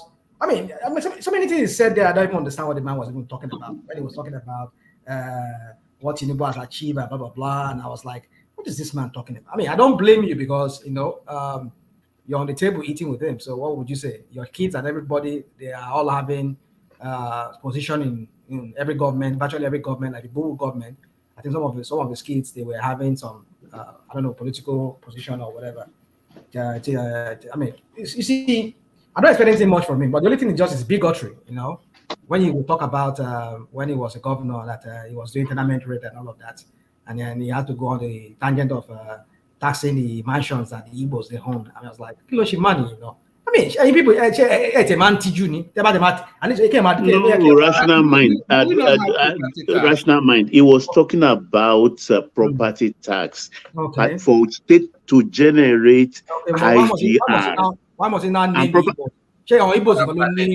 But he started with Abeokuta that when he was there, he started with naming of streets. He was not referring, he was just suggesting why some states are poor, that they should look at the property taxes. That's what he was saying. Baba, you see, you would display, I mean, I forgot how Jesus said that. All right, let's do it this way. We'll do like about 8-minute monologues with I want to try and limit the interjections I understand you have a free flow. Okay, yeah. So in the context of when they were asking him about the Igbos and the politics of the Igbos and all of that, look at how he just went. And they have to play politics of this and that. They have to play. I mean, like when Yoruba people were doing their own politics, did they? I mean, you see, woman, I don't want to because already I've been getting some vibes from some people here. They're not even I didn't go this night. I've been getting some vibes from him too. Like if I start now going on some kind of thing on Tinubu, really on Tinubu and his bigot circles, you think maybe I'm just again we're coming 2024 again. I'm still lambasting Tinubu. You see, the point I'm trying to say is this: why must you mention the mansions that Igbos they own? Because upon people you pay they are all just this kind of people that I pay. One can hate on one can like one like one. But I can one one. I mean, one one. They're jealous of their success. Jealous of them, yeah. One jísòrò one ni jọ. I mean, gbàgbé. I mean, I just go. So, but one jísòrò. Panda don't tag. Panda you know no. Panda don't tag. She be panda. On the room be abi won she won room be. One jísòrò national mind. Ẹ̀yin Yorùbá jísòrò national mind. She be one ta panda on the gbogbo ẹ̀. Ni ẹ̀dẹ̀ tax. No bigotry. It's about raising money. All rally. Get angry for no reason. Just come and get angry. Àrẹ̀mọ jísòrò national mind. I don't get it. It's just a bigotry and then all that. We need to stop this crap. I mean, I don't know when these our older men that I should be like, okay, when the younger ones are like doing all this crap, they should like, no. That's why I respect people like Pade Banjo. These are people that I respect. I mean, he might be a bigot of his own in some way. Hold on. It might be a bigot of his own, but he knows when it comes to certain things, you don't say it for the sake of unity and all of that. I mean, I'm a bigot. I won't lie to you. If I were to talk about Igbo people, there's a way I will talk to them about them. But the point is this: I will not do that in a way whereby do it publicly and make it look like, you know. So yeah. But my point is this: is that this older man. Oh man, you see, that's why I just have to take a break for some days because or Tinubu to sue me. I just don't know. Already sue me. So let me just say. So my point is this: talking about Bosin Omafai when he was talking about the things that we need to put in place to have an economy. And I don't know if you guys know that Angola has exited OPEC. Do you know that? Yeah, yes, we covered it a couple of days ago. Oh, you guys know about it? Okay, so I mean, they exited OPEC already, and some countries in Africa, they're gradually coming up. We're hearing of Egypt. I had to do a fact check on Egypt. Egypt is a rising star in Nigeria. I'm not saying in Africa. So Egypt has, in fact, if you go to the what's it called, the tourist part of Egypt, Egypt is oh my goodness. When it comes to tourism, it's huge. Egypt is the best, one of the best destinations now for tourism. And then what is Nigeria doing? I mean, you see. Yeah, you can't draw parallels on that score now. Egypt is a global, virtually civilization came out of Egypt. So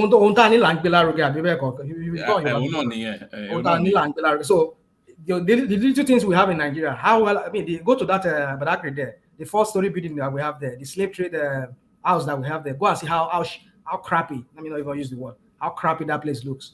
In a saner society, I mean, God, don't get me started on some things I don't want to start saying. They would renovate, they would bring in experts and they would kind of like renovate it and restore it to how it used to look like.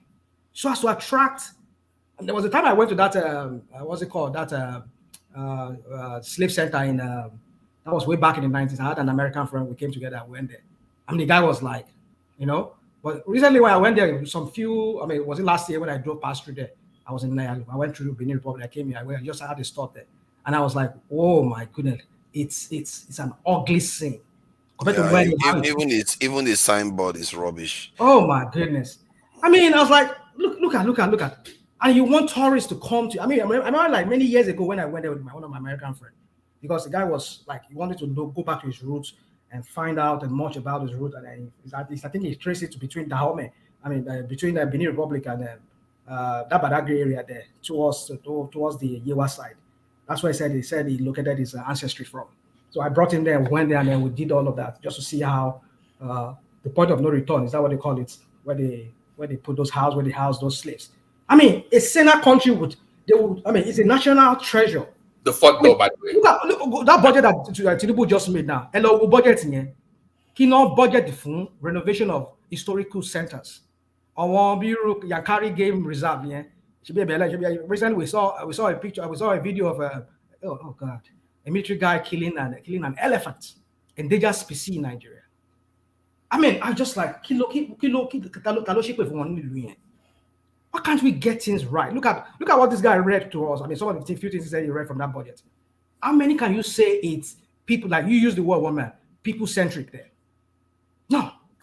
Everything is all about them. Buy motor for this one at the Lalong that will be going back to Senate. I think they said he won his case in Senate. Will be going by and you're you start, and if you remove him, if he eventually go back to that Senate, another person comes, and I'm sure now that even now, I'm sure that maybe he's even collecting double pay now, collecting pay as a senator, collecting pay as a minister. The same thing as Umai is doing. You see, you are running a system that is not, Nigeria is not meant for people. It's not meant for Nigerians. It's meant for these thieves, elites that are there. How much are they vested? One man, please show the Badagry thing I sent to you. They renovated it already since 2 years ago. No. The level they could do. This is not. Do the fourth wall. That's the big. That was a little bit bigger than the one in Ghana. Have you been out? Have you been out of the Ghana one? Look at how majestic. Look at how. Oh my! These are people that appreciate. Can make more money. Is it the one that we renovated? That guy is joking or what? That is in Cape Coast, and that was like what they call it, forte. I've forgotten what it's called. Where they have the point of no Can't even return. paint the building right.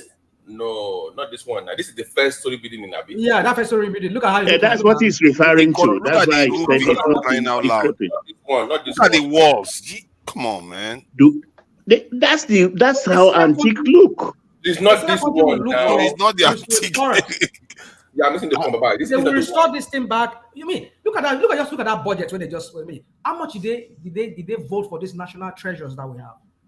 All these things we're talking about. Look at I think in Calabar there now. You're hearing of this silverback gorillas. Is this what kind of gorillas? Jesus Christ. We really They're lack almost presentation. getting extincted there now. A single country will not protect those wildlife. The one they have in Badagry is called the fourth door. Is bigger than the one they have in Ghana. What they have there. What I'm saying is Man. No, I don't how know much are the governments and marking for the renovation of this? Well, value any. They don't value. That's the point. That's the point. They don't value. Look at that. Look at the 200 years or 300 years floor. Looks better than our own floor. The old floor even looks better than the new one. What kind of rubbish is that? Look at the brick the Oyibo put left there. It's even better than the one that we put on it.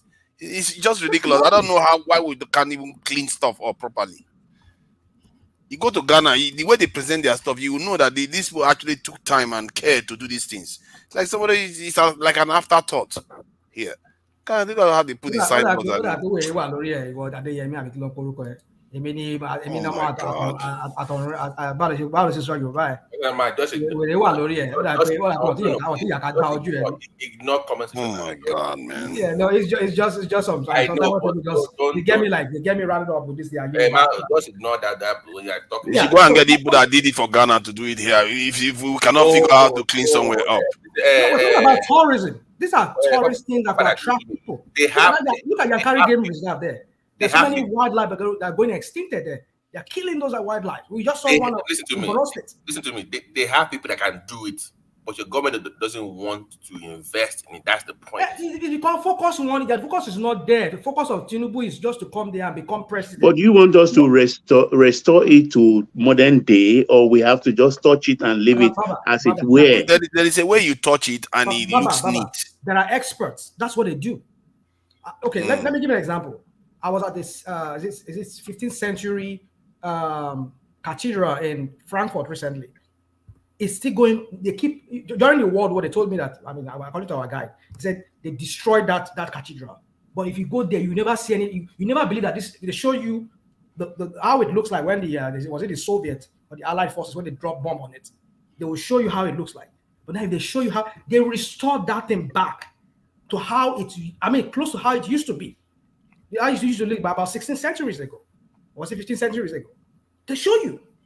These are what these people do. You pay them, they will do it. They are trained to do it. But I don't know and we have so many professors in Nigeria that are having archaeological degrees or whatever crap degree they have. We can't even bring these guys in and it's okay. I mean, all they care about is governance.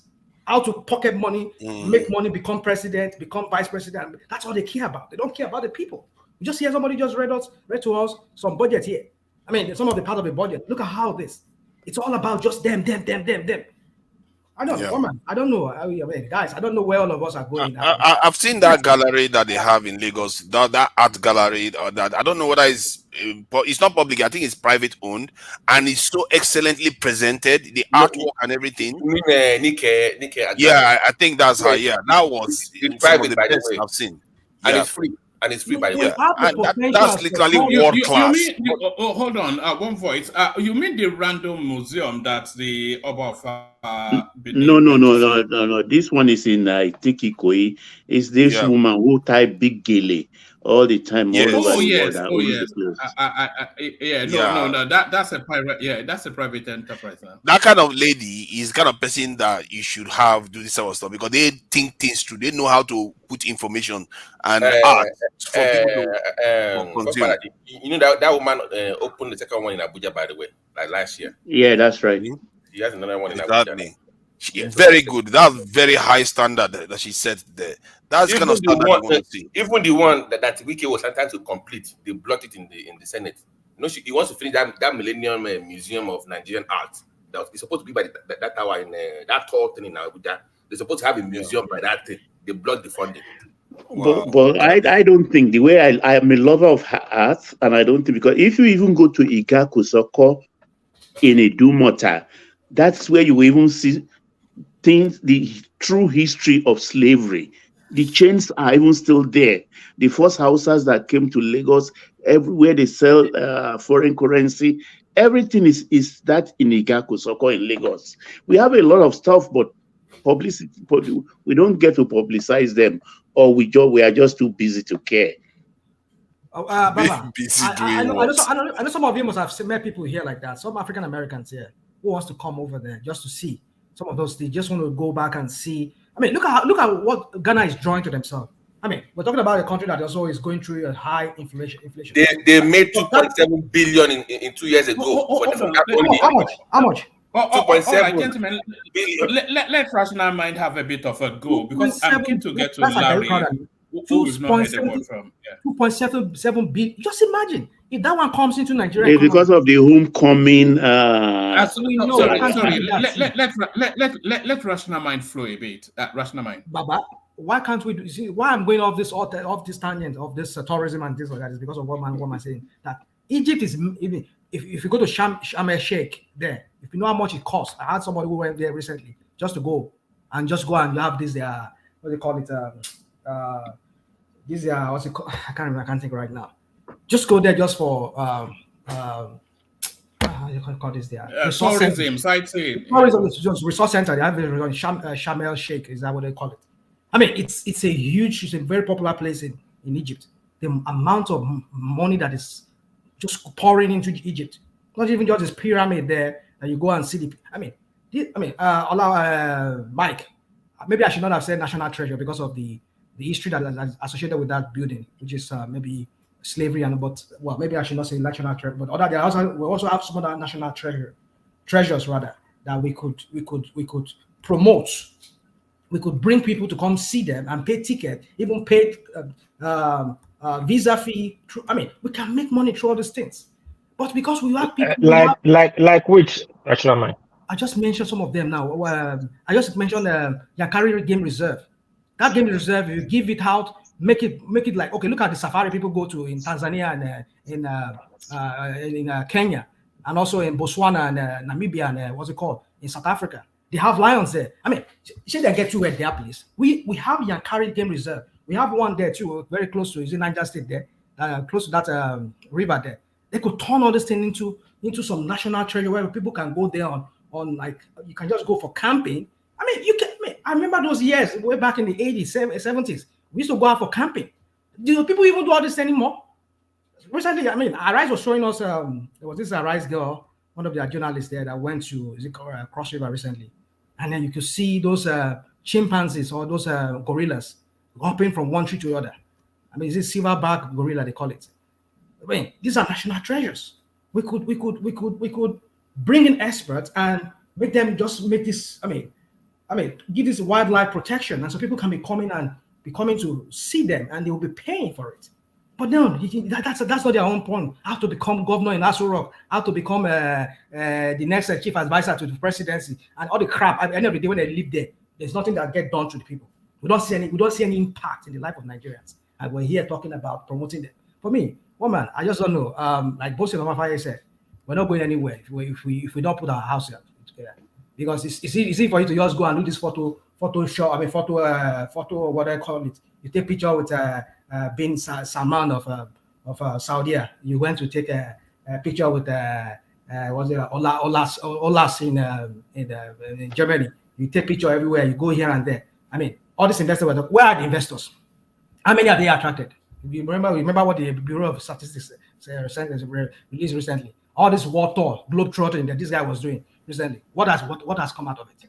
So you see, my point is this: that these people they're not ready to serve. Rather, they are there to serve themselves, to eat and be bellyful. And I believe Buhari has done his own. He has left, right? I mean, whoever big money joined him, they made their money, all smiling wherever they are today. My point is this: is that you cannot say you want to influence other countries. We should be influencing other countries within Africa. We should be like in the position of maybe South Africa today, or position of Egypt as the economic powers of that country. But we do influence other countries within Africa now, especially the How? sub-region. How? What do you do? What do you do to influence them? We virtually run Togo, Benin Republic. Ghana is beholden to us. All of them. Togo, we don't touch Togo. See, the French are running those countries. Francophone countries are being run by the French. One man just sit down in his London house there and just start going. House care? You mean palace? Well, his house or big palace. Well, you just sit down there and just start showing us. I mean, woman, we that are going, we go there. I go there at least every 2 years or whatever. I go there. I can tell you what is obtainable there. You can say that Nigerians, they own shops there. Like if you go to Togo in Lomé, you see some of those shops. Nigerians, they own them. Some of this fairly used clothes shop. You see them on bill. They sell them in bills. They import them. Even like cars, Nigerians, they bring in cars through. But my point is that that's about it. I tell you, Nigerians are disrespected. Nigerian citizens. If you see how they treat us in Cote d'Ivoire, even in Togo, in Benin, they disrespect us. But when we close our border, what happened? Huh? When we closed the borders a few years back, what happened? That's the only thing they know. Came to beg. Yeah, well, you can say they beg, but the point is, okay, look how they were treating Nigerian citizens in Ghana recently when Mbubu was there. They had to send Vice President Yoshibajo to go and talk to them. I mean, that one I think was born out of jealousy. Well, you can say it's jealousy, but the point is that if your house is not in order, look at our citizens. I mean, like some people were just murdered in cold blood.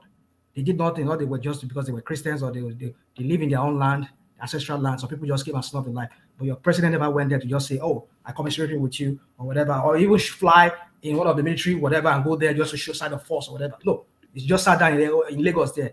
I mean, I said this guy's a narcissist. This guy is it's not about himself. He doesn't care. All he just cares, he wants to be president, wants to go into the annals of Nigerian history as a president.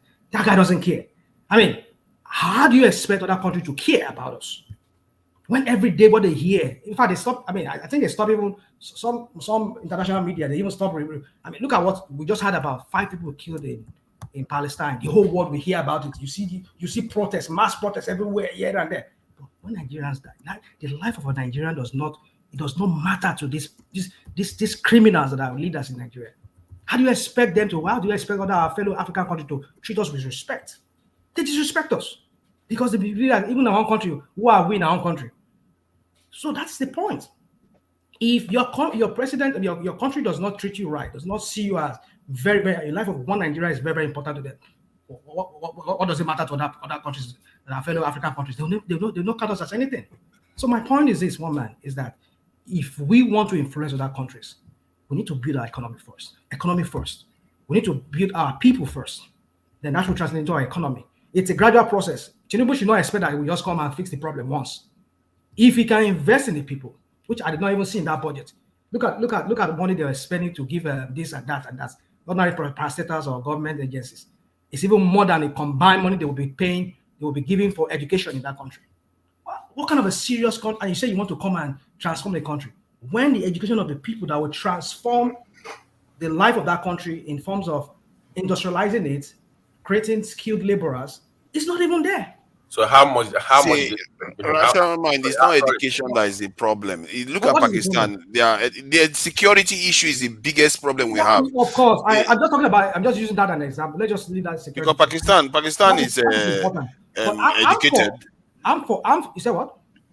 Pakistan is educated, but they are struggling with security problems. Hence why the economy is still struggling to get on its feet. Yeah, both goes. Okay, cool. I agree with you, but I'm just talking about education. In that budget, how much was earmarked for education?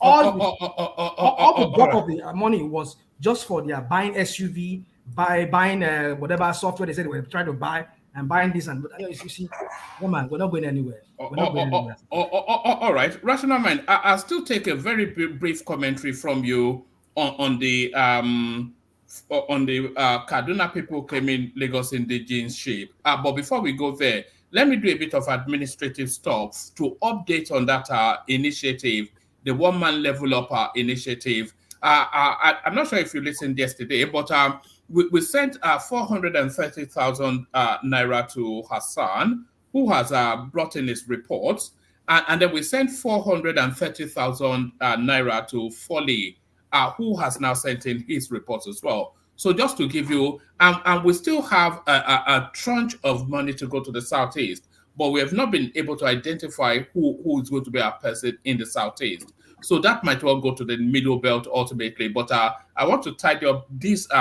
first two tranches first. So Foley sent in his report, but this one here is not playing. So I'm going to tell him to resend this so I can download it. But this was one of that's the first person there that got, I think he got 100,000. And then this is the next, hopefully one of them. Sorry and then about this is that. the next one. But hopefully, what's going on? It happens. All right. All right. Let me see if I can bring it to you this way. Just bear with me one moment. You may need to open the phone up again, and it might help refresh it. Yes. Just bear with me. Carry on for 1 microsecond. I think I can. Okay. Okay. So okay. Can I Okay, ask? Babati, those figures you are displaying there, they are very wrong figures. Don't mind whatever they put out there. It's just a projection by the time they put it out, but the whole thing flopped. That was my question. Like, how much can Nigeria make from if you take it serious from that Badagry access? If we take Okay, let me explain to you. I don't know what happened to us actually, Babati. I still look at it. At times I blame the military, and at times I get confused because Argungu, have you forgotten Argungu was on World Tourist Calendar? Argungu. Argungu was festival, the fish festival. Yeah, exactly. In Sokoto, Argungu was on World. It was a big thing. Argungu Festival, fish. The Obudu Ranch there. I mean, what happened to us? And even in sports, we do ATP. Okada sponsors ATP championship. What happened to the Olga games? All right. Sorry, Babati. I was actually able to download 3 of them earlier. He sent in 4 people. I was only able to download 3, but let me play you them. It's just really to just for people to be able to follow through. So this is one of the beneficiaries of that level of initiative. One more platform ló ní kí n kó token fún yín mà. So ẹ bá dúpẹ́ lọ́wọ́ one more platform pé wọ́n ṣe. Dúpẹ́ lọ́wọ́ iléeṣẹ́ one more platform o. Iléeṣẹ́ yìí ò ní jóná o. Àbùkù ni tolóko, àbùkù ni tọlọ́sà o. Àpò yìí ò ní gbẹ o. Ọlọ́run á máa pèsè fún yín. Bẹ́ẹ̀ ṣe rántí wa lọ́dún yìí, Ọlọ́run á rántí ẹ̀yin náà o. Ẹmúnú mi dùn, Ọlọ́run á finú gbogbo yín dùn lágbára Ọlọ́run. Ọlọ́run á bá mi pèsè fún yín. Ibi tẹ́ ẹ ti ń mówó náà. Ibẹ̀ ò ní gbẹ lágbára Ọlọ́run. Ìrànlọ́wọ́ yóò dìde sí i. Ẹ ṣe àdúpẹ́ o. Thank you so much. Inú mi dùn gan ni. Thank you. I appreciate you. Thank you so much. Thank you. All right, mama. Kí lorúkọ yín mà? Mrs. Adébáyọ̀ Bukola. All right, ma. Láti one man platform, both in home and diaspora. Lọ́nà jíjìn. Àwọn ló ní ká fún yín ní 100,000. Ẹ ṣe àdúpẹ́ o. Thank you so much. So èló ni owó tá. So that's one of the beneficiaries, and here's another one.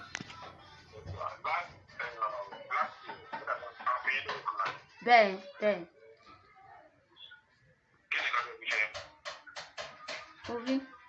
Ẹ má sọ̀rọ̀ yín. Mo máa fi tajà ni. Wọ́n ní last step wọ́n fún yín lówó kan wọ́n ní kílẹ̀ fi ṣe. Mo fi ń tajà ni, òun ni mo fi bẹ̀rẹ̀ business tí mò ń ṣe yìí. Òun ni mo fi bẹ̀rẹ̀, mo dẹ̀ dúpẹ́ fọ́lọ́run pé ibi tọ́lọ́run ràn mí lọ́wọ́ dé.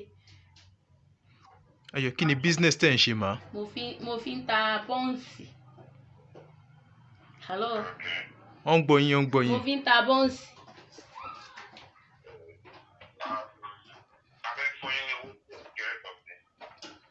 Okay, sir.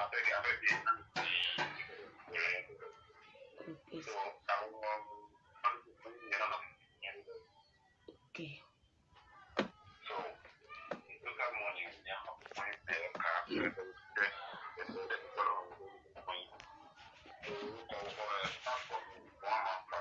One man platform ló fún yín ní owó platform. wọ́n ti fún mi gan already gan báyìí. Ìlú náà fún yín. Wọ́n fún mi ní 65,000 naira. 65,000 naira. 65,000 naira, all right. Bẹ́ẹ̀ sà. So ẹ dúpẹ́ lọ́wọ́. Wọ́n ní ẹ ṣé o. One man kò ṣe ẹgbẹ́ ni. One man platform. Ẹ ṣé Ọlọ́run á ràn yín lọ́wọ́ o. Ibi tẹ́ ẹ ti ń rí àgbà náà ò ní wọbẹ̀ o. Àmín Ọlọ́run. Ẹ dẹ̀ ní dààmú o. Gbogbo bẹ́ẹ̀ ṣe ń ran àwa tá à ní lọ́wọ́ Ọlọ́run á máa ràn yín lọ́wọ́ o. Ẹ ní ṣubú ara ẹ ní ṣubú ẹ̀mí o. Ọlọ́run á túbọ̀ máa gbé yín lọ́wọ́ sókè o. Ẹ ṣé gan. Àmín. Hello.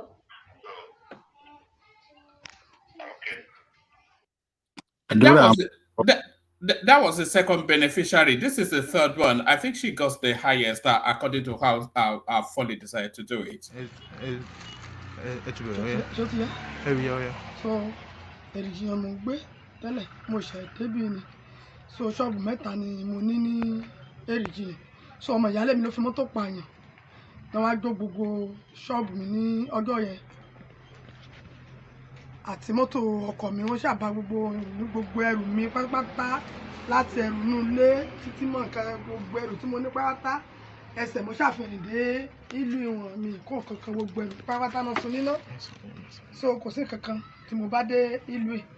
So àtìgbà yẹn náà mo ṣàdúgbò àwọn ẹ̀kọ́ ògùnsì ló wá yá mi ní owó cooperative. Òun mo fi ra wọ́n bá mi ra fíríjì síbí òun náà fi bá mi ṣá ọjà síbẹ̀. So àti mo ṣàti ní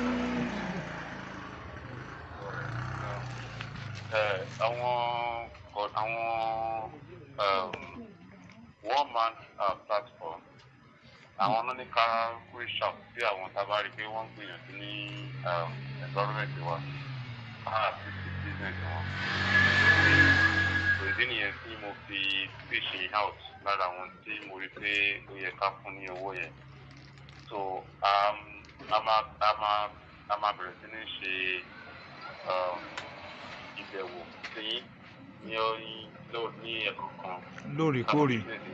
So owó tó wà bẹ́ẹ̀ yẹn a fún yín ní pé àgbẹ̀dá ọ̀sẹ̀ bá ní láti platform láti one man platform. So ẹ kàn try kí a fi ṣe ìdúpẹ́ lọ́wọ́ wọn bẹ́ẹ̀. Mo dúpẹ́ lọ́wọ́ iléeṣẹ́ yìí o. Kẹ́ tó dúpẹ́ ìjọ ìmọ̀ bímọ iye tí ẹgbẹ́ ni wá so tó wà lókè òkun tó wà ní diaspora so ẹ máa sọ iye tó ń fún yín kẹ́dẹ̀ dúpẹ́ lọ́wọ́ wọn mọ́.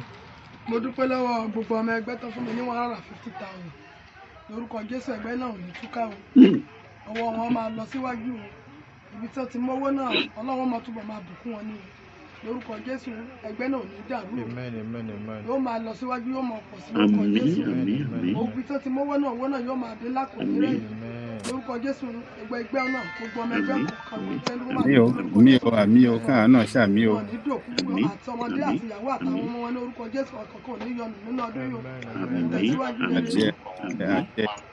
One man platform.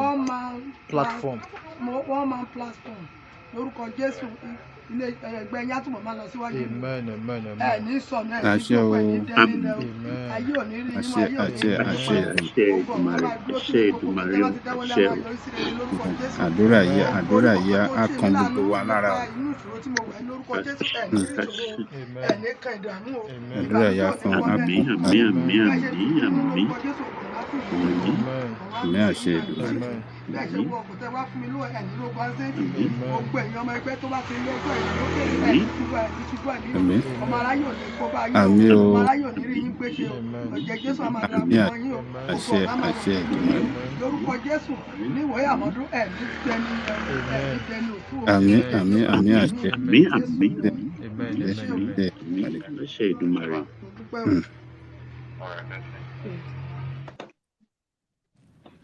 Woman, I bless you. God bless you. Yeah, so there it is. Thank you, Baba. God bless you all because, of course, we canvass for the money, and as ever, you guys are very generous with your wallet. There were 4 people that he gave the money to, but one has not downloaded. So what I'm going to do is I'll find a way to download the one from Hassan, and then, of course, download the one from Folly, and then I'll put together a montage. But Solid's directive is to give them strict instructions that it is not Christmas money, it is not spending money, it is not money to meet their immediate needs. That money should go directly into their business, so that business goes up a level. So that's the whole idea, just to bring them up an economic bracket. So that's the whole idea. Thank you for the people that are turned up with their wallets, and thank you all for the people that turned up with good intentions. So there it is. There's still a tranche to go to the southeast. As soon as we identify somebody that can handle that, then we go there. So that's the update on the level up so far. Rational Mind. This now Dan Ladi that came that is from Koshofe local government area. Is he your neighbor? Well, maybe it could have been my neighbor. Well, I was still young. I don't know, maybe he was born when I was still in the north. Anyway, yeah. So yeah, I mean. Oh, your rational mind, no. Jomi your rational mind. Nígbà tẹ́bi tí kó tó lọ sí Amẹ́ríkà ìgbà tẹ́bi yìí ń pa. Oh my goodness. Anyway, yeah. So you see, I said it at the beginning when I was interjecting at Popo. I said these people. I mean, how can you have a security, the military? Now, if any other thing should be of, how do I say, like, for you to that you need some kind of clearance, security clearance. It should be the Nigerian military, because people that will join that outfit, they are people who should be of sterling character, people who have no. I mean, if you know what it takes for you to join the U.S. military here, the kind of rigorous training you go through, even the vetting stage, when they will vet you before you eventually they let you go on any tour, as the case may be. You go through some, we have what they call the social security number here. They will run that, and they will do background check on you, making sure that you are not a felon, and make sure that everything is okay about you. But then, if people can just go to New Orleans and go and get this kind of thing that we're talking about, I mean, that tells you that Nigeria is a year country. You wonder why. I even wonder why countries like, well, maybe for their own security reasons. I mean, why would they even want to share intelligence with our people? Because they don't even know if the other person they're sharing intelligence maybe is a sellout. Because the country called Nigeria, they don't even do any background check on him or her just to know if this person that is acting in behalf of the Nigerian state is not engaging in espionage. They don't even know. I mean, how do you expect the US or any other country to want to even share intelligence with us when we're not even vetting our own personnel?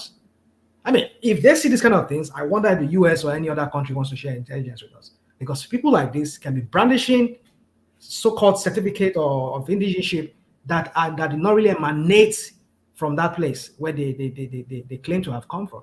And the Nigerian military allows them to enlist in the army. That tells you a lot that kind of military is compromised.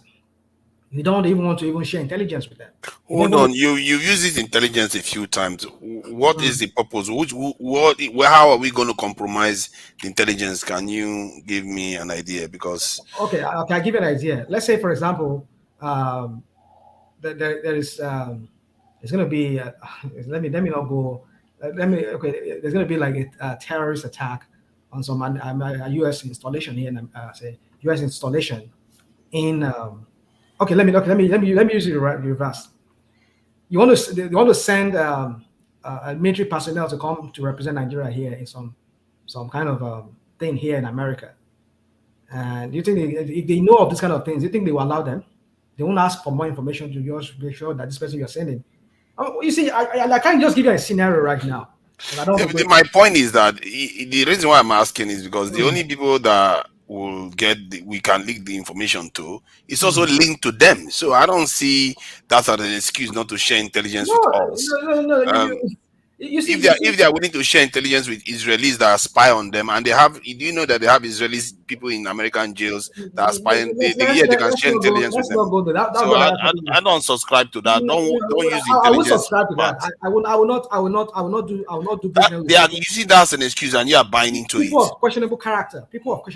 Yeah, because the Israelis you're talking about, they vet all their people. If anything happens, they can hit up when I mean hit up, they can just call the Israeli Defense Ministry or whatever they call them and ask them, can you give us this person? Can you give us a lowdown on his history and whatever? Let us know who he is and blah blah blah. They will do that. And fingertip, They just stop. They will just all his profile, everything will come up. But Nigeria, we don't have all of that. Somebody was just saying to us a while ago that they were budgeting money for what they already have. You just imagine kind of some software that they already have, maybe in the ministry, they are budgeting more money for it. Why would you even budget money for it? And you see, you wonder why Nigeria is the way it is. Why they don't even want to sell us? They want to sell us weaponry. No, you are making it look like you are in a way putting Nigeria as a problem. They are the one that put us in this situation to an extent. No. My point is that they also contributed to us being in short, they want us to be in this position. It's our job to get out of it. So no, because the idea, I think you are being biased to an extent because you are not seeing. You like to go this. You are not seeing the West for what they are. You are seeing them as they are like some benevolent force.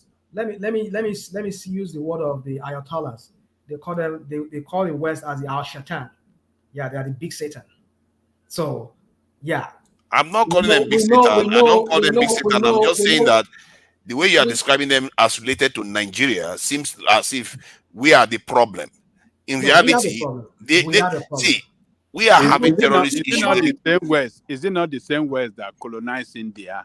That colonized. But they got it right now. They not going to get it right to some extent. That's what I'm saying. That's why I'm supporting rational. I'm supporting. But India has their problem in Kashmir region.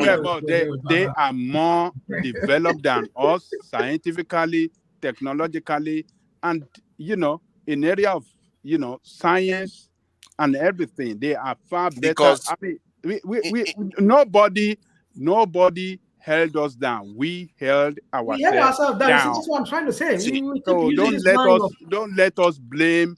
Is it the West that told your politician to be stealing your money and not use it to develop the road? They are there bragging about it. Why are they taking it in their bank when we bring it? They are there bragging about it. You are here defending them. They are bragging about what they are doing to us. Why would they take it? My point is don't all these excuses that we like. They are bragging about it, so you can't make excuse for people that are bragging about what they are doing to us. So the point I'm making is that we are ultimately responsible, but the way rational mind was the only reason why I'm complaining. What kind of bragging? Oh, they brag about it all the time, that how they use us and use our corruption against us and all the rest. They brag about how we are compromised now. So that's what the corruption across the spectrum of the society is the West that is you want to blame for it. How can you know that this guy is a Nigerian? If you tweak something on the macro level, it will filter down. If you tweak something on the macro level, it will filter down to the people. The custom, the immigration that want to take bribe, and the police that's taking bribe is the West you want to blame for that? I'm not blaming the West. I'm saying that we are ultimately responsible for our fate, but the way a rational mind is explaining is making it look like we are just the one creating the problem and they are the ones trying to help, and we are just the one. No, that's not how it works. We created a lot of our problem. A lot of the problem that we are ultimately responsible. We are the one responsible. Don't let us blame the West. We are the one responsible. If you look at it deeply, if you go far enough, you can even argue that maybe we are not even responsible. Your military, the recruitment process that is so corrupt, you want to blame the West. The military of your country, that's the problem. Hold on. The military of your country, the way it is structured to favor some side of the country above the other, is it the West? And some other many things that's happening in your country. The refinery that does not work is the West. Electricity is the West. The road that you couldn't build, that you are stealing the money, is the West. Hospital that does not function is the West. Everything you want to blame the West. Nobody's. Come on, You we should see, stop you are this. making a strong argument here. I just told you that I'm not blaming the West for everything, and I'm not even blaming us for everything. It's just a circumstance of history that put us in this situation that we are in. That said, the explanation that he was giving was making it look like we are just the problem. The West is trying to help. No, they are not trying to help us. Don't make them. I'm not saying they are bad because they are not trying to help. It's not their job to help us. Hold on. They're not obliged to help you, though. Exactly. They're within rights to try to exploit you, and because don't think they're looking to exploit you. If America has the opportunity to exploit the Chinese, they wouldn't even go. They won't think for 1 microsecond. Oh, they did already. They did. That's what the opium said. The opium said to them. They did that. As vulnerable as you are, that is your level of exploitation. So the West is not obliged to you in any way. You are there to be taken advantage of if you make yourself available for it. But rational mind is making it look like they are trying to. That's what I'm trying to say. No, you're the one. You're the one making it. Saying, oh, we are the one compromised. We have the compromised people. Can I say something? You caught me off guard there. All I was saying is that rational mind. Let me make this point. I will let you continue. The Siemens electricity project that have been doing in Nigeria that never completed for how many years? 8 years. You want to blame the West when that of the Egypt within 4 years, all this thing they completed it. They are even selling electricity to Europe. Everything you want to blame, you guys should just stop this nonsense. You see, nobody blame the West, so you are still making that straw man argument here. Move Don't on from even there. blame them for everything. Them. They have done Nobody's a lot blaming them. for Nobody's blaming them. That you want to claim they did. If you want to hug them, the go and hug West them. Have done even for you. Are you trying to say that they're benevolent now? That's your argument. Your argument is that you are saying they're benevolent. Even for you living in, are you not living in the West? Why can't you go and live in one voice here? Are you not living in the West? Are the West not done make life better for you? Are you saying they are trying to help us? They have helped you. The West have helped you. No. It's not about me now. We are talking about 200 million people. Me is nothing. You are one of the Nigerians. Are you saying they are trying to help us? Are you they arguing that they are trying to help us? Millions of Nigeria among who are me and you. Just stop blaming they colonized and enslaved you. They colonized and enslaved you, but yet you say they are helping us. All right, that's a wider conversation. Bring it home, rational mind. And there's one quick thing I want to say about Olusegun Oshoba, real quick. I know I did not, I never, I mean, it crossed my mind, but I forgot to say that. But let me just quickly nail this. Tunanga, the way you asked me that question, you caught me off guard. I wasn't saying that they were trying to help us. I'm just saying that it's a matter of national security. When you have people that should be in charge of your security, you can't properly vet them. And these people would have the lives of people in their hands. They will be having AK-47 or whatever they call it, or AR-15. These are disasters waiting to happen. People you cannot vet, you cannot trace their origin, you cannot even pin them to anything. They can just bring any document and claim to be whatever on that document, and you accept it as a security act. Don't you see that as a problem? Yeah, that's a serious problem. For us, it's a serious problem, but not we should worry about them. And you want them when, for example, let me not say US, any diplomats arrive in Nigeria, is posted to Nigeria, and then they have to send a policeman or a military to go and secure them from the airport to their location. I mean, I'm making this point. I know this is an international platform. I should not be saying this to scare off our friends in the diplomatic circle. This is a national issue, because when you don't have personnel that are not well vetted, escorting people, and you don't know if they were like moles sent in to do some kind of things to some of these our international guests that they will be accompanying from the airport or whatever. It's a real national. You see, Nigeria is not a country. I mean, we're not running the country. We're just running a banana republic. So these are one of the things that people like these cadets or people like this that are enlisting in the Nigerian Army or security outfits are not being properly vetted. They bring in any kind of documents and you accept it. And lastly, one man, let me just leave that. Lastly, on Olusegun Oshoba, there was something here I said many months ago with I wish Kolata is here to argue that point.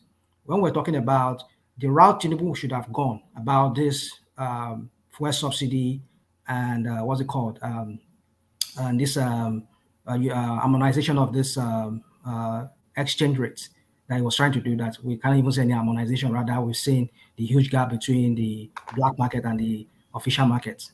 Now, I said here on this platform that Tinubu should try and secure some kind of bill from the National Assembly.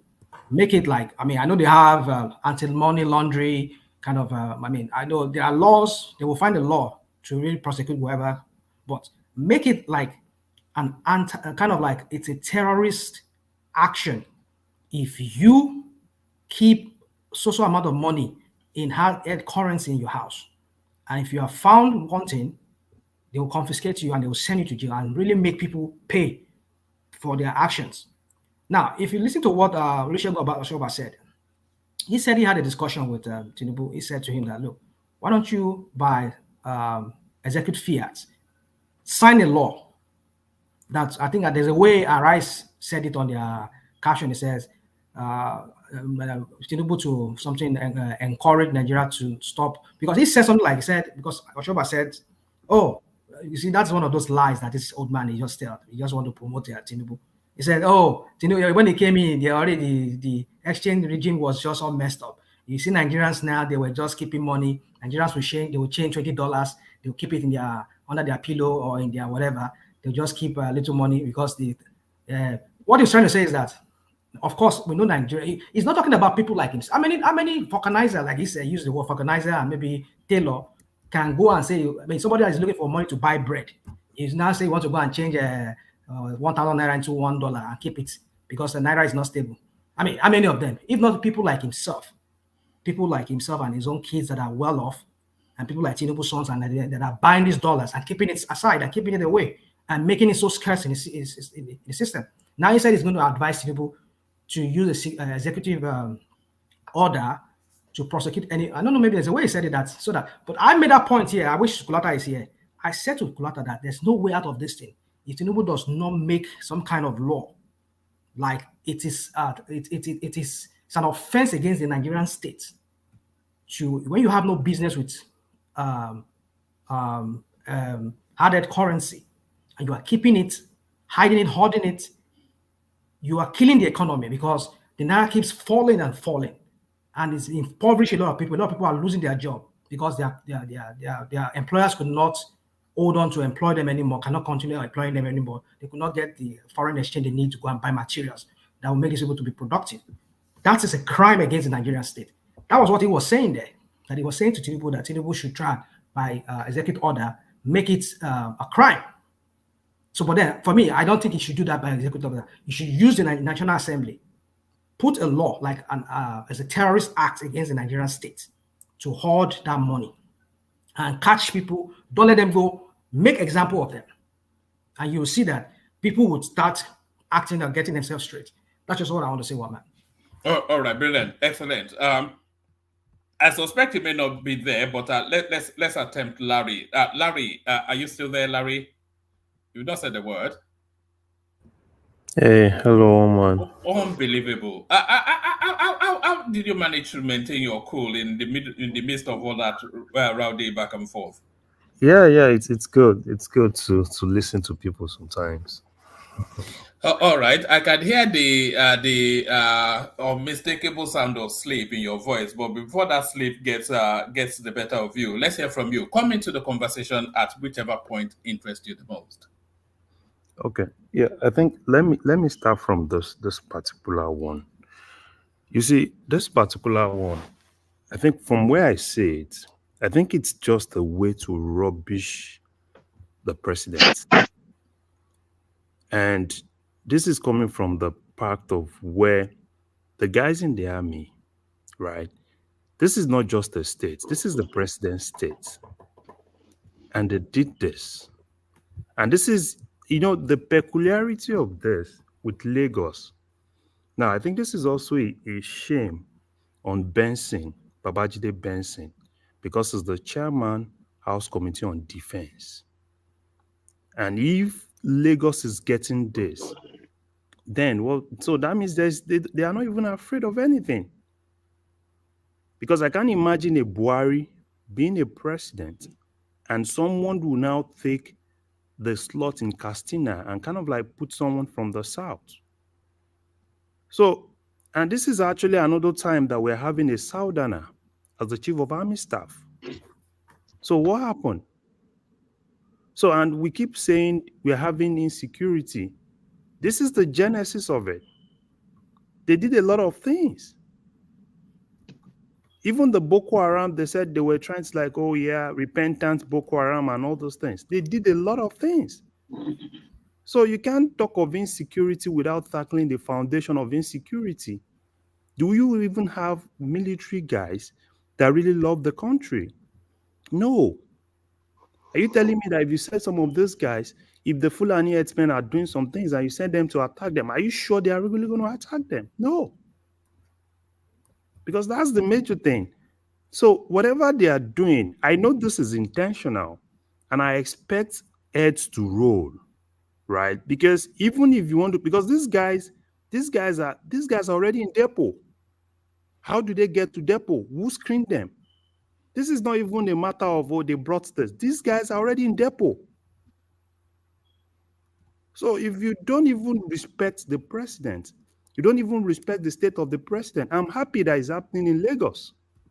I'm happy that it's not somewhere else in the south. Because this actually outrightly shows you, because it's not just one person. You know, it shows you that the respect is not there. And that's where, you see, for me, all of them, I can tell you, even, I don't know what to say. Even the NSA, Ribado has been there since, let's say, like almost 7 months now. What exactly has he done than following Tinubu everywhere? That's what all of them have been doing. It's been an unfortunate appointment, that Nuhu Riba. I cannot see anything that qualifies him for that post. Yeah, you know, sometimes, right? Sometimes we can actually say, okay, fine, let's change the status quo, right?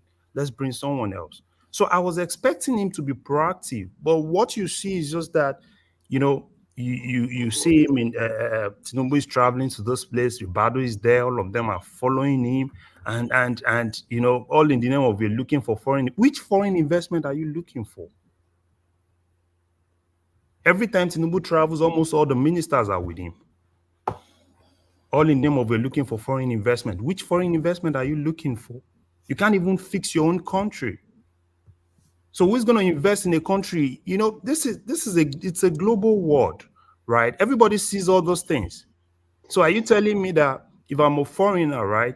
I heard what happened in Play 2, and I will now take my money to that country? No.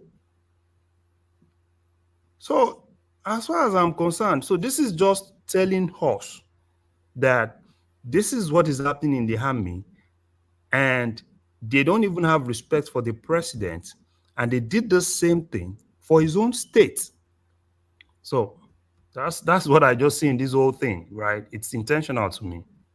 All right, let me take you to this space. I want to this space might not interest you. If it doesn't interest you, just say it, and then I'll move it to another talking point. ECOWAS set to airlift Koroma to Abuja tomorrow, Thursday, which will be today. So Koroma is the ex-president of Sierra Leone.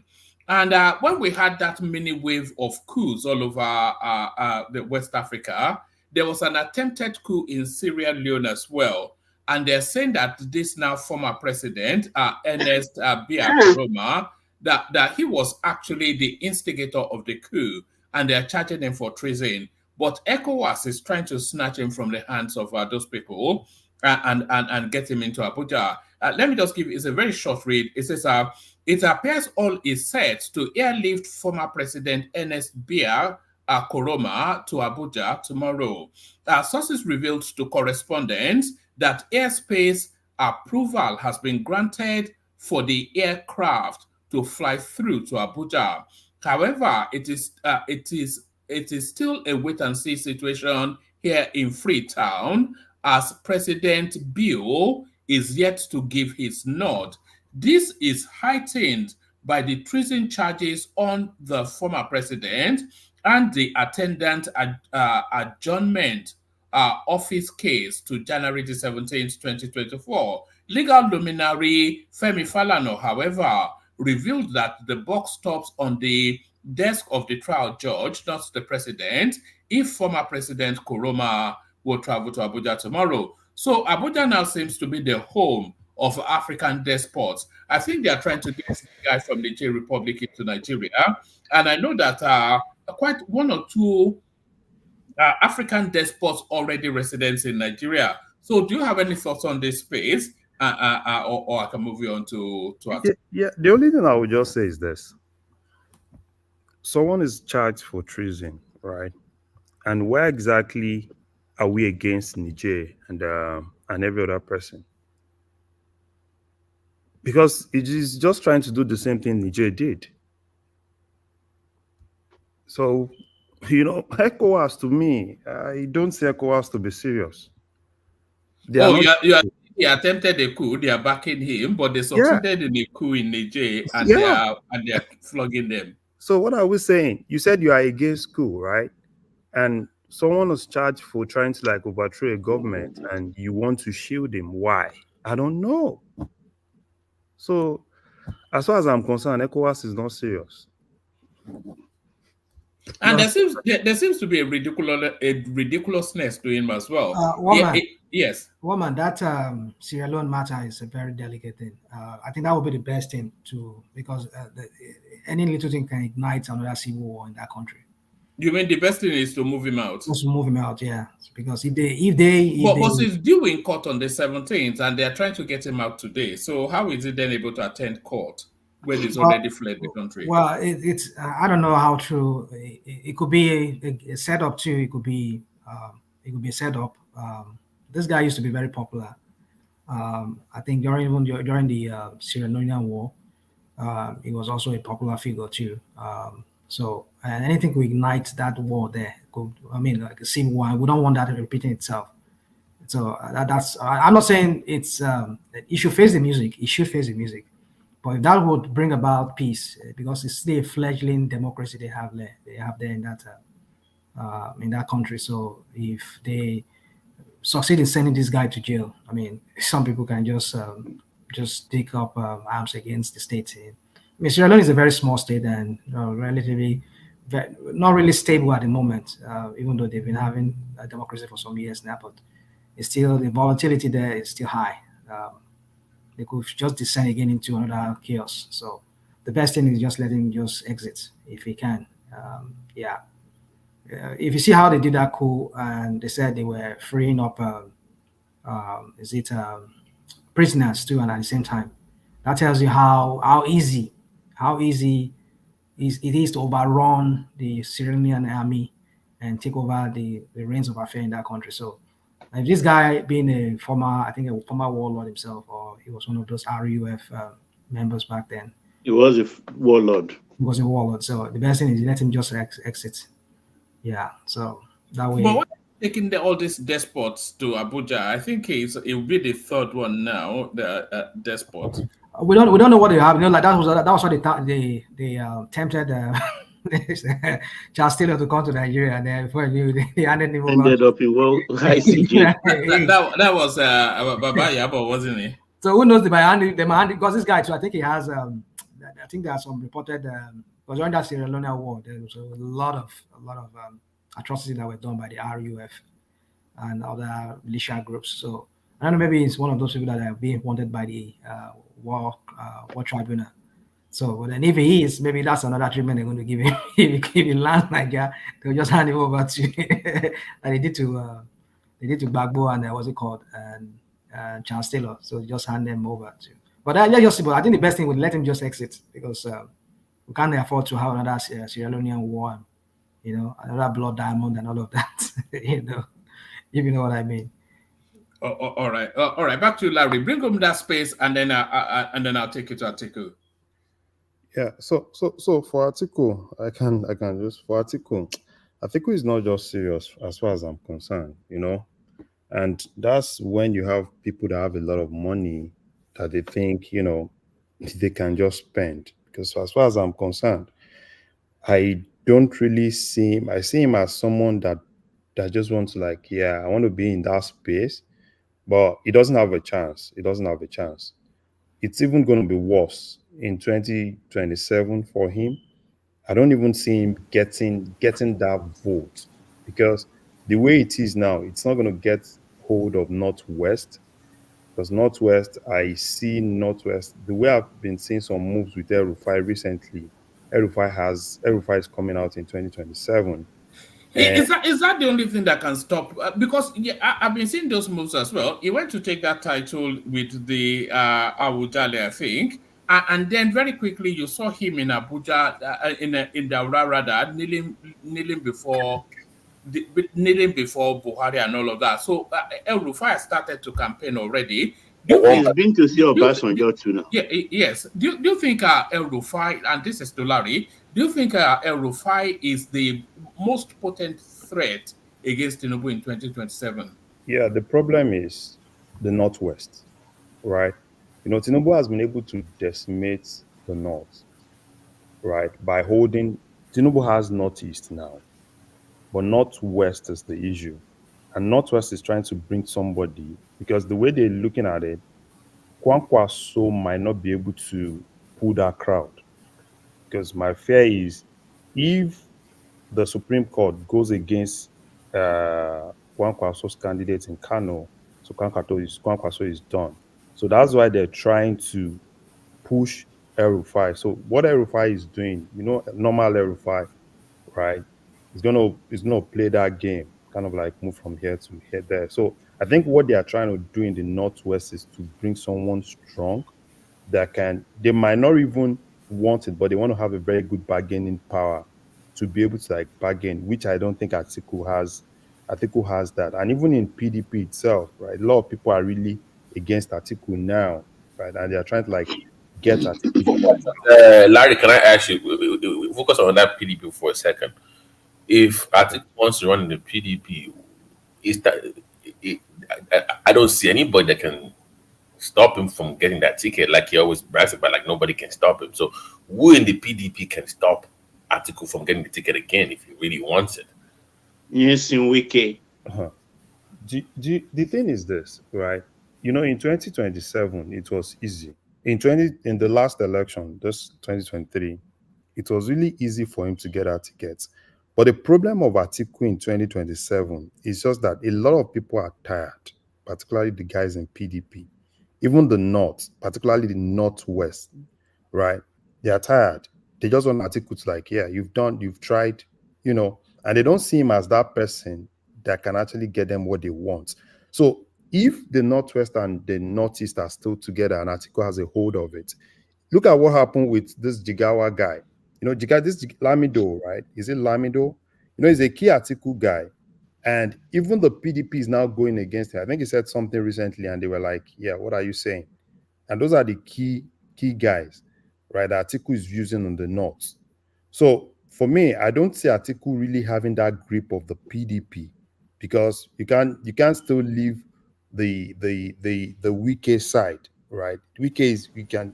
But Larry, Wiki working for the Tinubu administration, wouldn't that affect him in the primaries when he returns, when he fully commits to the PDP, going towards the primaries? Wouldn't that be a factor? Affect primaries? I mean, like, wouldn't that be used against him during the primaries? Wouldn't that affect? No. Wike, you see, Wike is just a spoiler, right? Wike is not like Wike wants to contest for anything, but Wike is just that spoiler. No. I actually about the primaries. I mean, people actually. Yeah, that's what I mean. That's what I mean because he still has. He's not just Wike himself, right? But he still has his boys. A lot of people that are not really in line with what Atiku is doing, right? And Wike is still. This is just more like it's more of Tinubu's game, right? Right. Funding some of those guys behind the door. So let me clarify. So Wike will run. You think he will run? No, he's not running. Okay, he's not running, and he's not going to leave PDP. No. I'm asking you that in the PDP primaries, when Atiku is clearly going to be there, what other names do you see that can challenge him? Now you say Wike from the background, he will not run, but who can sponsor to upset or to to the balance Like that way, do you have names that you can provide now that you think? Bauchi governor is coming in PDP. Like, what's his name? This Bala Mohammed. Bala Mohammed is coming. And who is that former Sokoto governor as well? Tambuwal, right? Tambuwal. Yari. So Tambuwal. Yeah. So those two, because I know Tambuwal was there last time, right? Yeah. He gave his vote to Atiku the last time, right? Okay. So that guy is coming, and that, for me, right, the Bauchi governor is not coming because he wants to win, right? I see him as someone Tinubu would definitely use. Tinubu will use the same tactics, because the same tactics he used in 2023, in 2027. Now he's now beginning to get more people to his side. And he's just going to tell them, stay in PDP, don't leave PDP. Wike, stay in PDP, don't leave PDP, right? And just fund those guys. Have you seen that the closeness of that Bauchi guy and Tinubu has been so close recently? They were in Saudi Arabia together. They've been very close. And those are the guys that are really against Atiku, because that guy is trying, because he's presently... Is he not the head of PDP Governors Forum? PDP Governors, right? And he's going to use that, because the governors too are kind of like tired of Atiku, right? So he's going to use that same thing. And Atiku knows it. He knows it. So all these guys, the Dino Melaya and all the likes of them, so they've been able to decimate all those ones. So, and they are trying to like push all Atiku guys out, like all this Boala, all this, most of the Atiku guys, they've kind of like pushed them out. That's why you see that it's the Atiku guys that are always shouting, sanction Wike, the Dele Momodo and all those guys, right? They keep shouting, sanction Wike. Why is PDP not sanctioning him? Because they know that he still has his influence. And he's still, Tinubu is still using that backdoor policy. So for me, I just see Atiku as this person. He has a lot of money. He can always waste it. And I don't Larry, what about his age as well? We're not making enough of a mention of that. Do you think, even leaving aside the politics and going to the voters, do you think the Northerners will make that calculation? I think by the time that election comes round, Atiku will be 81. Do you think the Northerners will make the calculation that this guy is too old and it didn't look in full health even in the last cycle? Do you think they'll make the calculation that it's too old, and even if they give him the presidency, it certainly doesn't have 8 years in him? Is that not a factor, his age? Yeah, for you are looking at that age, but for them, they are not really looking at that age. And even Atiku itself, is Atiku really well loved in the North? No. It's not like they like Atiku in the North like that, right? They still see Atiku as this, the way they like, there are some people that in the North, like take for instance now, like Buhari, probably before this whole Buhari thing. Yeah, before he became president, yes. Yeah, you can see the North, right? The North was really behind him. But this last time, it was more like, yeah, okay, what's the choice? What choice do they have? So for me, I don't see them really, particularly the Northwest, right? The Northwest doesn't really like Atiku like that. So probably could gather one or two things in his own side. So Atiku is just normal, normal customer for me, right? He just want to come in, spend that money, and hopefully, if we could, which I'm not sure he could get. The last time I was able to get some money from Delta, and I'm not sure anybody can actually. He's not going to get that money coming from that other side to support him. So it's just going to be. If he doesn't succeed in becoming Nigeria's president, will he be considered a failure? If it's a billionaire in dollars, he was the vice president of the country. He was the controller general of customs. A lot of, purple areas within his life. But that seems to be his abiding ambition. Would you consider him never a rose failure? to controller general. Oh, I think it was the deputy, wasn't it? I was thinking that as I was saying it. But do you think he will be considered a failure if he doesn't actually succeed in becoming president, Larry? No, for me, I don't consider him a failure because he's achieved a lot, right? He's achieved a lot, and he's been there since during those days of Abiola, and he's been there. But then we can always say, okay, fine, he's achieved. But for him, right, I still see it's just more like what Tinubu said, right? It's my ambition, right? It's something I've always looked up to, and he will keep doing it probably till he goes into his grave or something if he doesn't get it. So which is, yeah, it's right. Nobody can actually stop him from doing that now. And it's also the right of Nigerians to be able to say if it's actually someone they want to vote for or someone they want there. But for me, if I had to advise him, right, I would rather say, okay, fine, just be that elder statesman. Do you think it's going to ultimately get an undignified exit from politics? No, Because I think this is his last window of a dignified exit. If he runs in, if they don't get it, if he doesn't get that ticket, it'll be disgraced. It'll be a disgrace. Can I get 1 minute, Larry? Okay. I beg to differ from what you just said. That is not a failure. I think it's a failure politically. What he pursued, or rather, let's say what he has pursued all his life since 1992, is to become the president of Nigeria. He never got it. But rather, that chances of becoming it is shrinking. It's getting narrow. It's getting, very impossible. So that's what makes it a failure. Particularly the last one for Tinubu, who never attempted it once before, to slam him down. That's the end of him. With his age, it's done. I don't know why we are even mentioning that. He's done politically. He cannot come back. He's in a party that is a living dead. It's a matter of time. PDP will be wiped out.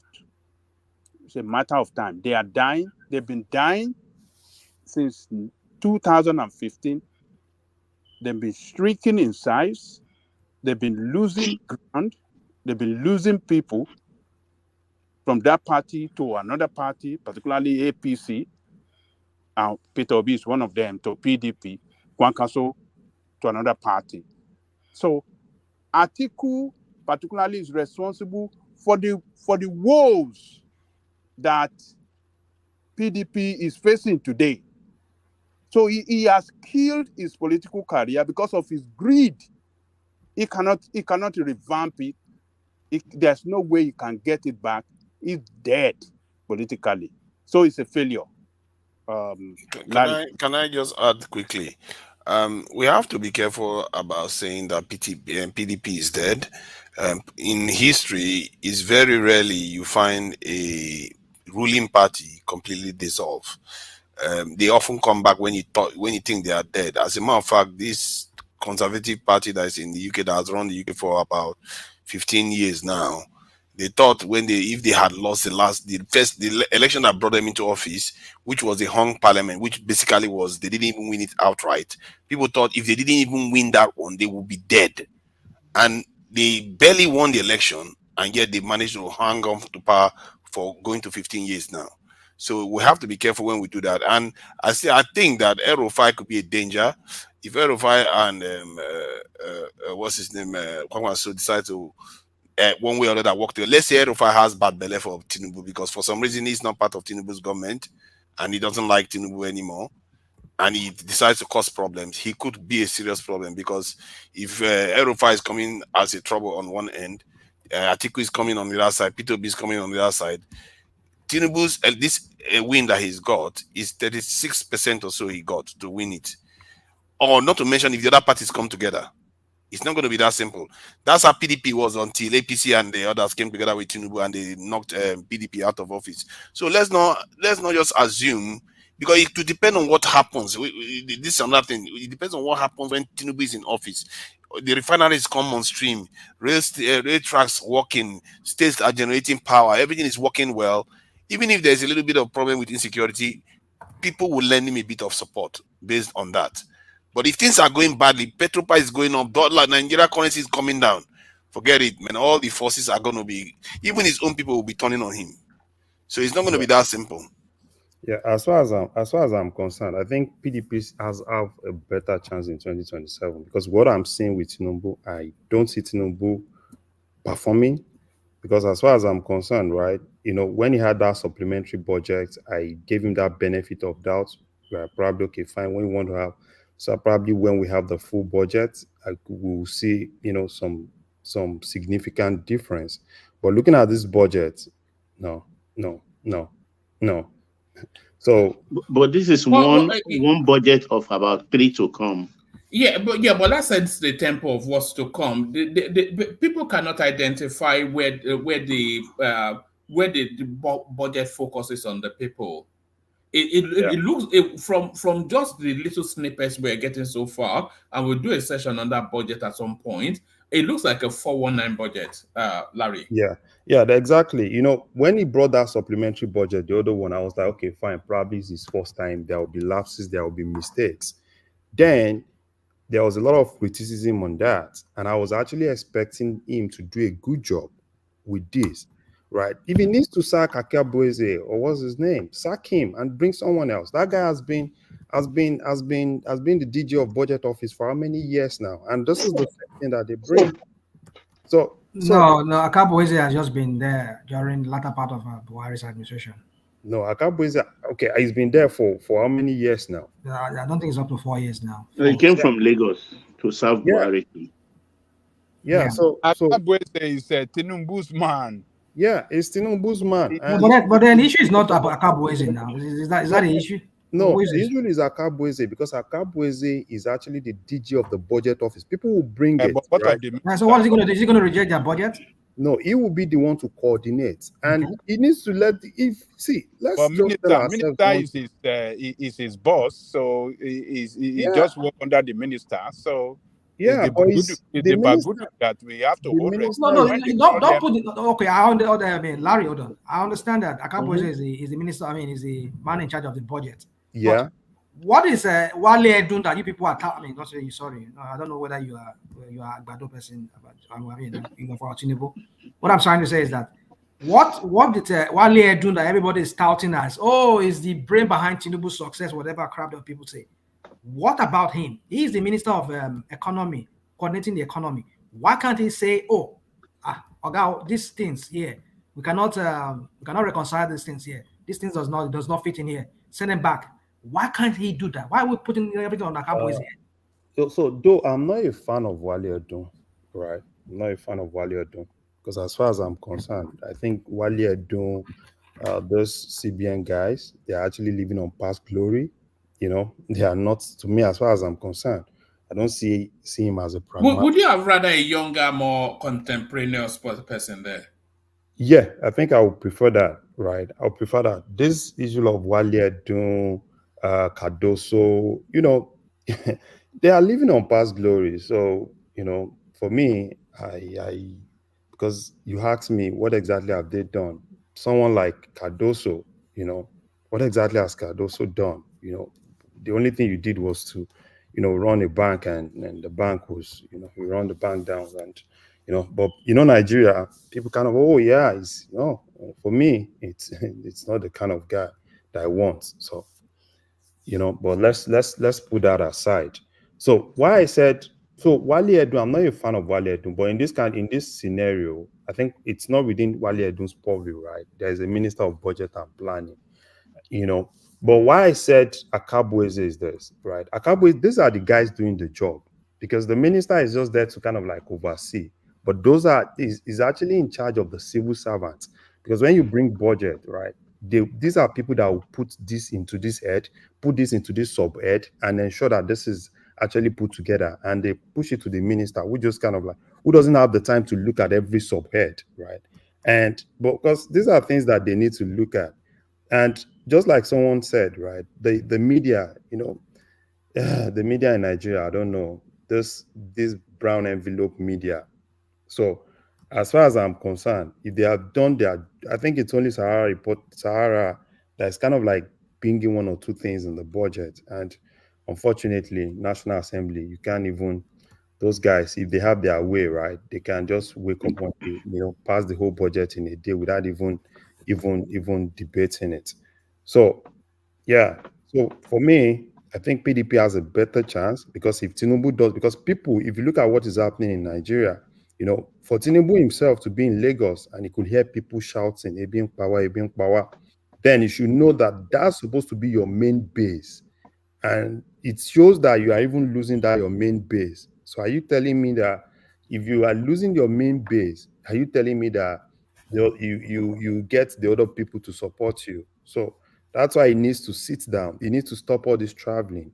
He needs to focus on what is really, what is really going to help. Because as far as I'm concerned, I don't know. Probably things can actually change tomorrow. And probably I still need people to tell him the truth, right? That he needs to get those guys to really do the right thing, and stop all these ministers. Because most times when he travels and I see all the ministers following him, it's really infuriating, seeing all of them, even the guys, even the ones that are supposed to be focused on even generating revenue. You all see all of them following him everywhere, right? The guy in FIRS, every time Tinubu travels, you see him with Tinubu, and I ask, man, what exactly are you following Tinubu to do? Almost everybody, all the ministers, and Is that not of Tinubu's doing? Is that not the kind of person he is, a narcissist who just wants everything about himself? No, yeah, it could actually be, but I believe that he's actually appointed people, right? Yeah, Then but he could tell them, Harry, or John, he could tell them that, look, listen, you go do your job. Let me just go do my own.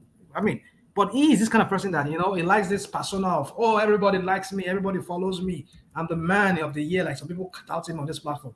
Like, Tinubu is a narcissist, if you know what I mean by a narcissist. Somebody who likes everything, like the world revolves around him. That's the kind of person he is. So even before he became a president, only when he was ex-governor of Lagos, you see people converge around him, So that's the trait of the kind of a person. He's the kind of person that he wants people to know that yes, he is the person, So you cannot have a leader like that who makes everything about himself. When we're in a deep problem if we have such a leader. So that is why we're seeing what we're seeing, like what you just said a while ago. Why would this minister be following him about? Go and do your job. I employed you to go do your job. Don't follow me. Let me go and look for the investors myself. Pack 2 or 3 people, follow me, and then that's it. But you carry 3, 4 presidential jets, they all go together, and you're asking for these people to give you money to write off your debt, to bring foreign investors, and you're spending this huge amount of money. Is it what I'm talking about? Is it Davos? Is it Davos in Switzerland that they're going in maybe this month? You know how much you're going to spend there? So you wonder, when I say this person is an apa, people say that I said it's a what's that English word? I just forgot that English word. Somebody who just like to spend. Spendthrift. Is that what? Spendthrift. Maybe that's not. But there's another word. No, that's too British for you, isn't it? Yeah, that's It's definitely not. It doesn't. Oh yeah, philandra. Oh yeah, pick that one. My concern is anybody that supports it sounds like that. That's the word. Yeah. Can I ask a Tinubu supporter that is there anything he has done now that has put Nigeria on a strong footing? Because so far everything that seems to be good about his time in office, like Dangote refinery coming on stream, Port Harcourt refinery, even electricity generation, is because of what Buhari has done. But he has been in office for going to 6-7 months, maybe 9 months. I think it was that Dangote refinery not initiated under Goodluck Jonathan. Okay, that even goes further back then. Yeah, so that's not an initiative of Jonathan.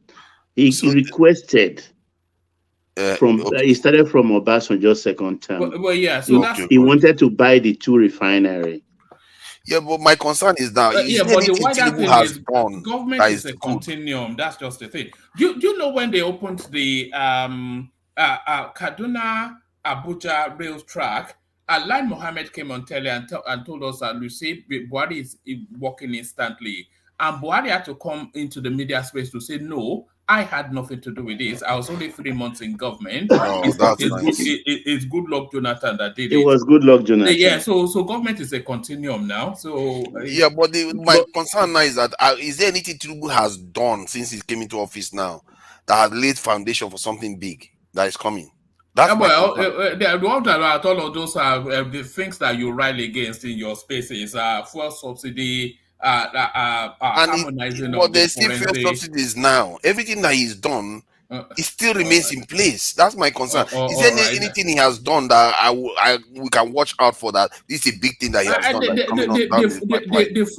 done. There's no fuel subsidy to Niger because it is not captured in the budget one, and then the money that is going to the subsidy is now intervention money. It's being distributed to the states, which we all see in real time.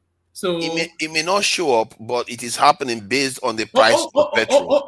Okay. Where are they getting the money that they are giving the states 3 times what they used to get? Oh no, I know that they are getting money. The currency has depreciated, so there's a lot more currency that's money in the circulation. However, this in terms of what they call it, the money for subsidies. I think between refinery, this NNPC and the government, they are doing some shenanigans there. Because if you look at the price of petrol, if they were selling at the proper price in dollars, it will be a lot more expensive than around 500, 600. You know, we had this conversation yesterday, and somebody was, it was Fatai, wasn't he? That there is a vast stock of petroleum that still goes into that subsidy space, which is what is managing the space at the moment. I see. Okay, I'm still waiting for something big that he will do. I'm just, man, I need to measure what he can do. Maybe he doesn't actually have to do anything big. Maybe he just has to tighten up the things that should work. Yeah, maybe. But so far, there's a lot of hemorrhaging everywhere. So, Larry, I'm surprised actually. We are talking about 2027, and nobody mentioned Obi. Obi is a factor. Unfortunately, like one man, I was in a space on New Year's Day, old friends, people of my age group, and surprisingly, it's what one man has been postulating consistently in the last 2 months that they all buy into. Second term in Nigerian politics is like a given, at least 80% of the way. It's like a given. So if that is the case, like one man said, definitely the typical Northerner or the Northern politics oligarchy will rather wait for another 4 years than wait for another 8 years. So whatever happens 2027 is strictly Obi versus Tinubu. And the one thing about Obi as well, Baba, and then you take the floor back, Larry, and then from you we go on to Niger. The one thing about Obi as well, Baba, I'm sure you may agree, perhaps you may not. Obi is already a known quantity. There's nothing to suggest that Obi will do either significantly better or significantly worse than he did in this cycle, because this is his one window of opportunity. So Obi is already captured in terms of what he has to offer within the political space. I don't think he's going to get those 6 million votes. Never, because the Christian votes will not go for him again. Just so many special purpose vehicles that went into those 6 million votes. Yeah, and that's what I'm trying to say, because they will not be available in 2027. There are 3, 4, 5 prominent Northern candidates for 2031, and they are all within range of the age group that can take over from in 2031. Shetima, Ribadu, El Rufai, the governor we just talked about, the Bauchi governor, the PDP governor, and Tambuwal. These 5 young men, let me call them boys, pardon me please, these 5 boys will be the spoiler, I think, for Obi in 2027. One of them will contest. Obi's ship has sailed, and I think he knows it as well. Yeah. But one of them will contest, and when they contest, they are eating more from Obi's vote, because Obi has to go into the north. The states he have in the south, have you been seeing him trying to romance the north in the last few months or so? It's not cut out for that kind of thing. I'm always at pain when I see him struggle. Yeah, there's a certain cynicism and cack-handedness to his, I won't say it's feeble attempts, but the it doesn't cap doesn't quite, sit well on his head. No, it doesn't. It doesn't. It doesn't. It might get better at it. Events. No, it doesn't have it. Possibly. It doesn't have it in him. The thing is this: the problem with Obi and the North is that it doesn't have people within the Labour Party that has that political weight. I would say, but in the Middle Belt, it does better in the Middle Belt. The Middle Belt doesn't need people with political clout, but rather he has already won the hearts of people. But those core far north, like Northwest. Are you sure that he has won the heart of the Middle Belt? Yeah, he did. Because I think what he got in the sorry, rational mind. I think what he got in the Middle Belt was a protest vote against one, the Muslim ticket, and two, the brutality from the Fulanese. So depending on how the these things are still there. Yeah, depending on how I think. I don't think that Muslim ticket is going to be a factor in 2027, especially the way Tinubu just paid for Christmas now. So I don't think it's going to be. I don't think it's going to be that much of a factor. Paid for Christmas. You see, for me, did he not invoice the Southeastern Christmas to the Nigerian state? Paid for Christmas. Yes, he picked up the bill for the Southeastern until those heavyweights, those religious bigots from the far north, core north. When I mean core north, I'm talking about those KKK states. Until when they join that bandwagon of the Labour Party, or because I know some people. I think I saw one of your. I mean, Larry, please hold on, please. I'm sorry. Let me just. No, it's no problem. It's no problem. One man, I saw your headline on here, thumbnail some few days ago, where you said they're asking him to come join PDP, to go back to PDP. Was it you, one man? Yeah, five reasons why Obi should rejoin. I don't know. Maybe you make that up yourself, but I don't know. No, it was actually based on an article which listed those and then we debated it. All right. So my point is that you see, until he has those religious bigots from those far north to join his party, going to PDP, I don't see that happening because, like some of you have already postulated here, that some heavyweight. I mean, like Daniel Boala was saying yesterday on channels when he said he will run. Maybe I should bring him back, Daniel. Yeah, maybe you should. So he said he's going to run. So I want to believe that Atiku wants to run again, but I would advise him not to run. So, but the point I'm saying is this: there are so many people who are looking to clinch that ticket for PDP come 2027. So I think Obi don't want to go there. If he goes there, he would lose a lot of people like myself. And what I'm trying to say is that until he finds people from those core north, KKK state, those Castina, Kano, KB, all those areas, heavyweights and those bigots among them, those religious bigots and ethnic bigots among them, coming to that Labour Party, I don't see him making any inroads there. Really capturing. Yeah, it's not going to be possible. So yeah, I agree. He needs to take over Labour Party. I don't think he's. That's the biggest problem. He's not fully in charge of the Labour Party yet. Somebody said, Daniel Bola said something that I really agree with him on. He said, if you make, was it him that said that? Somebody said, if you make yourself the only sole leader or position in a. Yeah, Bola said it. Yeah, it doesn't work that way. You need to bring other voices, let other voices talk with you. But it's just going and it alone by himself. So I see that just the same way Ashura is doing his own too. Nigerians are not right for that right now. That's the only way we get that to that point where Nigerians are very self-aware. The North will sabotage him because of their chance. Because power, whether we like it or not, power goes back 2031 to the North. We don't know that events matter a lot because sometimes we think that these things are written just because of the dynamics of politics. I mean, but something could happen now. We arrive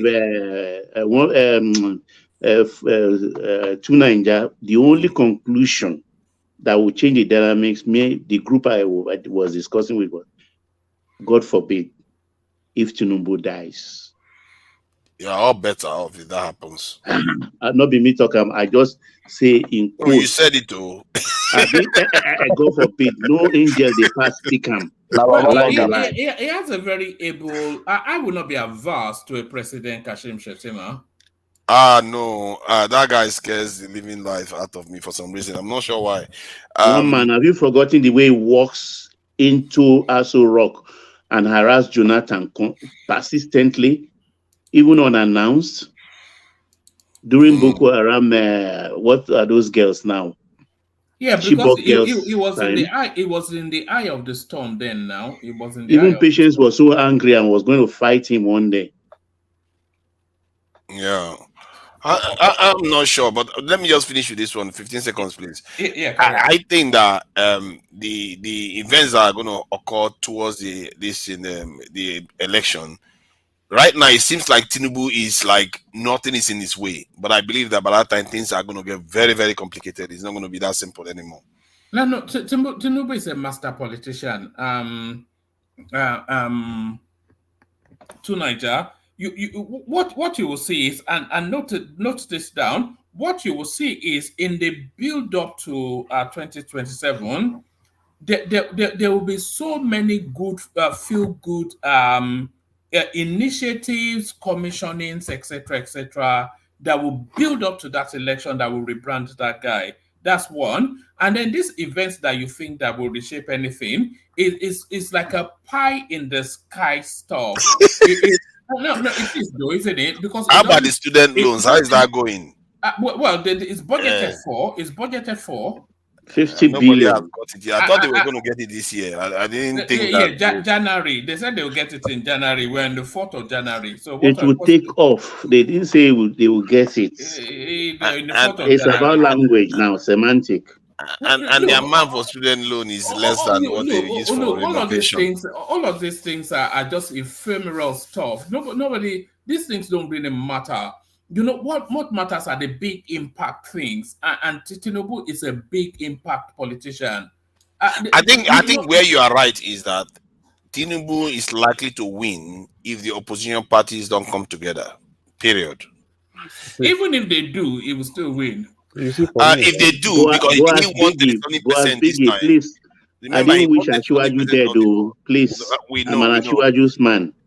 He wanted 70% of the vote this time. So if the other parties come together, they stand a good chance of. Are you carrying through those votes? Are you carrying? No, I don't have to, but not necessarily all. But if they can hold their ground just a little bit, they can upset him. That's what I don't think they can. You know, they not to sabotage him. No, yes. You know the thing is this. As far as I'm concerned, right? Tinubu has started 2027. Exactly. Correct. For one, look at Plateau State. Plateau State is back to APC. Oh, hold on. Let's realize that point. Yeah. Plateau State is back to APC because all the assembly guys, they are APC now. All the senators, APC, and the governor. I'm not sure the governor will survive this. Right? That's APC. Kano is another place. If they can get Kano, right? So he's been able to look at what he's doing. The game is playing in Rivers. That Rivers governor must go to APC. So he's playing that game. Magnus Abe back to APC. So and he's kind of like putting more olive in the southeast, right? So I think that's the problem I have with him. He's not facing governance. He's playing more of politics than governance. And that is really affecting that country. Every problem we're having today, that's why I said I'm not a fan of Wale Edun, Cardoso, and the rest of them. Because the problem we are having today is because of those guys. Those guys were the ones that worked on that policy document. And that policy document is the same template. Immediately Tinubu entered, he was using that template. That template, if you go and watch that, if you go and read that policy document, you see that everything from fuel subsidy to the dollar, unification of the dollar and everything. And the problem was that they did that policy document based on what they heard from CBN. And they thought we had that reserve. And we didn't even have that reserve. I said it several times here before. So that's the genesis. That's why I said I'm not a fan of those guys, right? That's the genesis of our problem. Those guys the figures they had was wrong. Those guys are the genesis of all this problem, because if they had done their job very well and they really get the actual reserve, I'm sure Tinubu wouldn't have unified. No, Emefiele messed them up. I mean, when a central bank governor tells you something, will you doubt him? They didn't doubt him. But what stops them from getting in? You already won the election. Get in. I think we'd be wrong to start blaming Cardoso and what they do now. What they met on the ground is a big mess. It's an empty treasury. Exactly. Everything been looted. Nothing left on the ground. Are we going to Almost bankrupt nation. So within 7 months or 6 months, you don't expect them to have got everything back on track. But I think we have to give them a little time and see this year particularly the direction they want to take the country. But for now, I think the mess they met on ground is still huge, and they're battling with it, and they're trying to get it directed and put things on the right track. So even the gas is their focus, and South Africa is the latest customer for gas. The thing is this: do you think Tinubu can handle? Do you think Tinubu can handle this dollar issue with this exchange rate? Do you think he can handle it? I think he has to write it. I think he has to write it out. I think it's probably one of his make or mar policy positions. And he cannot back out of it, so he has to write it out. So, and that's the major problem, because the thing is even affecting everybody now. Because of that, Dangote just lost the richest man slot in Africa. Okay. And Nigeria GDP too has lost the first spot. Of course, you should get a tissue. It doesn't matter. Dangote is no longer the richest. Nigeria is not the largest GDP in Africa now because of it too. So it's collapsed everything. So it's a rebalancing process, isn't it? So yeah, which I'm not even sure. That's why I said it needs to sit down, because the way they are doing it, right? They are using the way they are doing it, right? Okay, we need to just borrow money, bring some dollars into the economy and all those things. It's not going to help, because the problem is those guys sabotaging it will still sabotage it. Even if you borrow the whole money from everywhere and bring it to Nigeria, it's still going to be the same. So for me, I think you should just leave politics. If you really want, you said you wanted to be a president. Now you are a president. Sit down and face governance. Leave politics and face governance. What is going to happen is a lot of people because if this thing continue, right? You see, they believe, Nigeria, we are good at it. No matter how much you stretch us, we'll still survive. But when you stretch them to a particular point, the anger, you may not be able to curtail the anger. Because when people start coming out and start telling you, being power, this and that, and you are not... Was that what freaked you out, that being power? No. It's the reality, right? It's the reality. So it's the reality. No, but I don't count it to amount to deep-seated grudge, because I know the Yorubas very well. If it's something that is very high in their listing, is ole. They'll be shouting. To the speaker, to the one before that. A few years ago when I first joined your platform, I asked a question. I said, talking about Nigerian sovereign, and I said, because we wonder why they were not revolting against the system. And I said, what is the rock bottom? Somebody define what rock bottom means.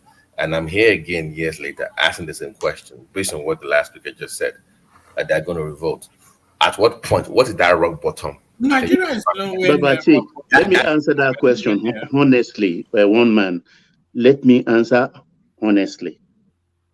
Those who are master of revolt, if you go back from the 60s up to the Abiola time, up to Jonathan's time, those behind it are Yorubas. The day Yorubas rose up against Tinubu, he will be toast, but they will never do it. Because when they wanted to bring Obasanjo down after his first time, the Yoruba rose against the move. And the Hausas were asking, but you guys didn't vote for him, so why your beef? And they said, no, this is our own. It's not going down. Let me clarify. Maybe you don't understand what I'm saying. There comes a point where people will be so angry.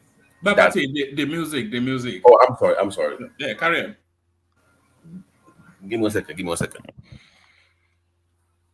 There has to be a confluence of events, things getting bad in so many different areas at the same time that can lead to, an uprising. And it has to start from the north if you have to remove it. That. So, it comes to a point. The real rock bottom will be where the political class cannot use those fault lines.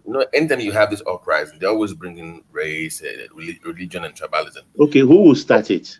But I'm saying that at what point will it not matter anymore? That we will never get to that point, Babati. Yeah, because one man, you know what? If the North starts it, then Yoruba nation will rise up. Exactly. And that's a plus for Biafra space. The North knows this calculation. You would think it's kind of anti-Yoruba kind of, that's what I'm saying. But what point do you get to as a country where you say F tribal, F religion, we are angry at the system?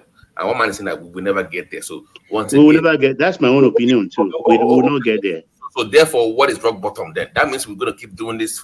We're too tribalistic to have that. Exactly. There's no hope then, because if we keep going down the drain, nobody says anything. I just said, I'm reluctant to say it, but I just have to say it. It's the reality. I don't think there's gonna be a rock bottom, and most people will find this controversial. I think that the Nigerian people's the way they perceive the environment is slightly different from the way we think they perceive the environment. Right. They see some improvements on the ground, physical improvements on the ground, not necessarily cost of things. They see that they have phones, many of them can work online. They are in giga economy, and so the young people that should be on the streets, they have so many things on their plate right now. I'm dealing with them almost every day in Nigeria. Those guys are not in any mood to go on the streets. Do you know why I brought that question up? Like an alcoholic, you must they always say to an alcoholic, you must first hit rock bottom first. That is the first thing. Once you hit the first rock bottom, then you can go from there. So if we never hit rock bottom, there's no hope for the country there. You must hit this point, like you say, enough is enough, then you can build from there. But if you're in denial and you cannot even reach that point, then we're doomed as a society. There's no hope. Tinubu has to screw it up so badly that he will have to really, really kick people in the teeth so badly before that happens. But given what I see in Nigeria might actually experience a turning point if Tinubu doesn't mess with it, and which he's technically trying to do. There's two big refineries that may be coming on stream. Nigeria may be a net exporter of petroleum very, very soon in terms of gas. So many things are coming our way, but all he has to do is just secure the country, and things are going to fall in line. But he might find a way to screw it up. That's my concern. Okay, for that, like you know what? Let's say there was something about in any society, the rich and powerful of any society behind the scenes are the one that shape the society the way they want it to be. The problem is your own ruling class don't love Nigeria that much. Any society you see, America, people that actually shape the country are behind the scenes figuring out how they put Obama there, they'll put this one there that they want them to do their bidding for them. But for love of country, they put this in place to make people happy enough, but not make them rich, but happy enough to survive. Your own ruling class don't understand that concept of investing in the country for their own gains. The richest black man lives in Nigeria. Babati. One man, stop, please. Does it not? Or do you call that? If he doesn't love Nigeria, but he has been thrown. There's a no. One man, he has been thrown. It's no longer. Do you know how much do you know how much Bill Gates invests back into America? Do you know how much? Do you know how much Dangote invest back into Nigeria? For other people to benefit, not himself. This is not about building society. Even when I went to med school, there are people that actually sponsor you as a black, if you a minority group going to medical. Dangote does that. Dangote does that. No, not. I'm saying as a group of people, the ruling class of any society, you must also always keep your poor people happy. You must keep them comfortable enough so that they will never revolt against you. Your own ruling class do not understand how to invest in people. So the problem is not the people, is the ruling class have a problem. They don't love their country enough. So ask the question, what are the ruling class doing to keep the people happy enough to survive? They don't give a damn about them. They don't. Dangote is like houseboy compared to the wealth of people like Bill Gates and all Yeah, the others. Jesus Christ. Real wealth. That one is relative to what he has now, he does his bit. Who told you, one man, that money is his? No, I'm not faulting him. He does do productive things. He does offer value compared to all these speculators in Nigeria. But he's not very rich. He's not as rich as he should be. I'm saying collectively, any country that is very wealthy, the powerful men there behind the scenes are the ones running things.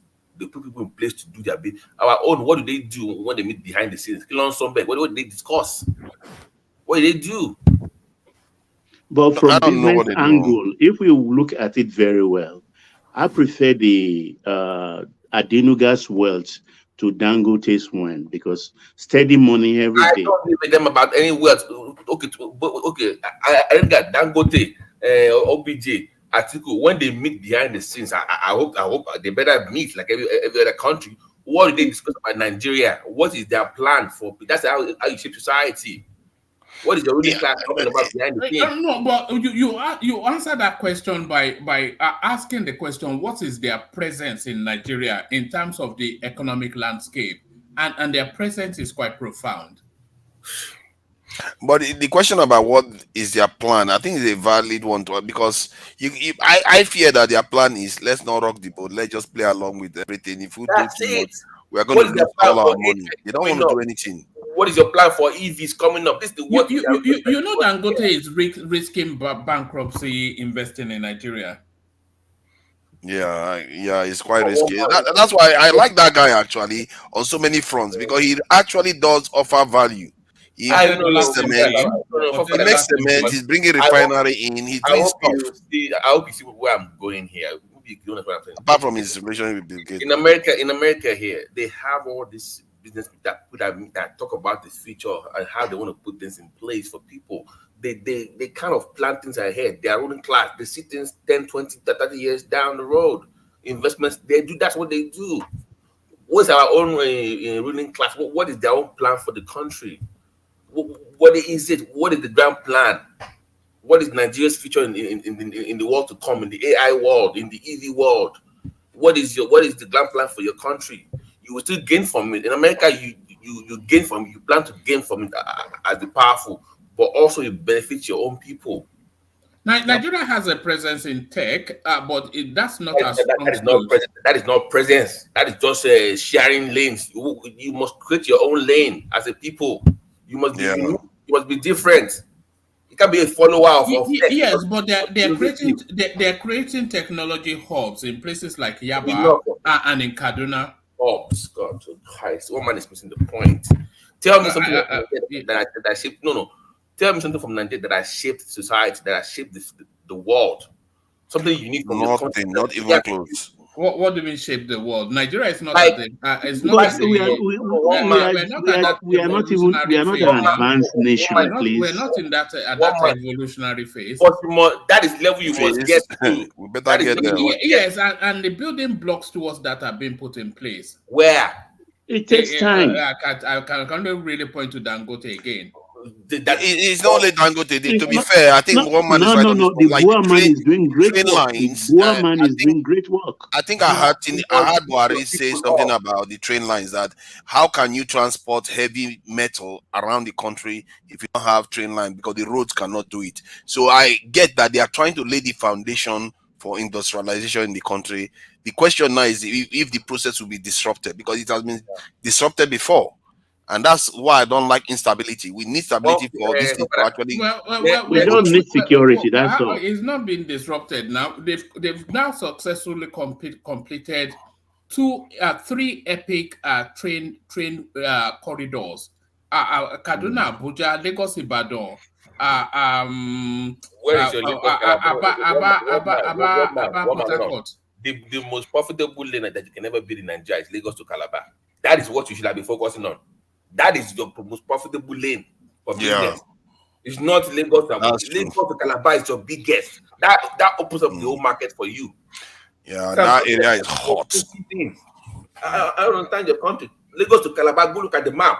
You open that. Lagos to Calabar, the economic activity in Calabar is not Calabar itself. One man is the places they stop across the lane. Spots along the line actually that matters. But we'll get there. The economy we'll get there. It's step by step. The internal needs of Nigeria is southwest to the north.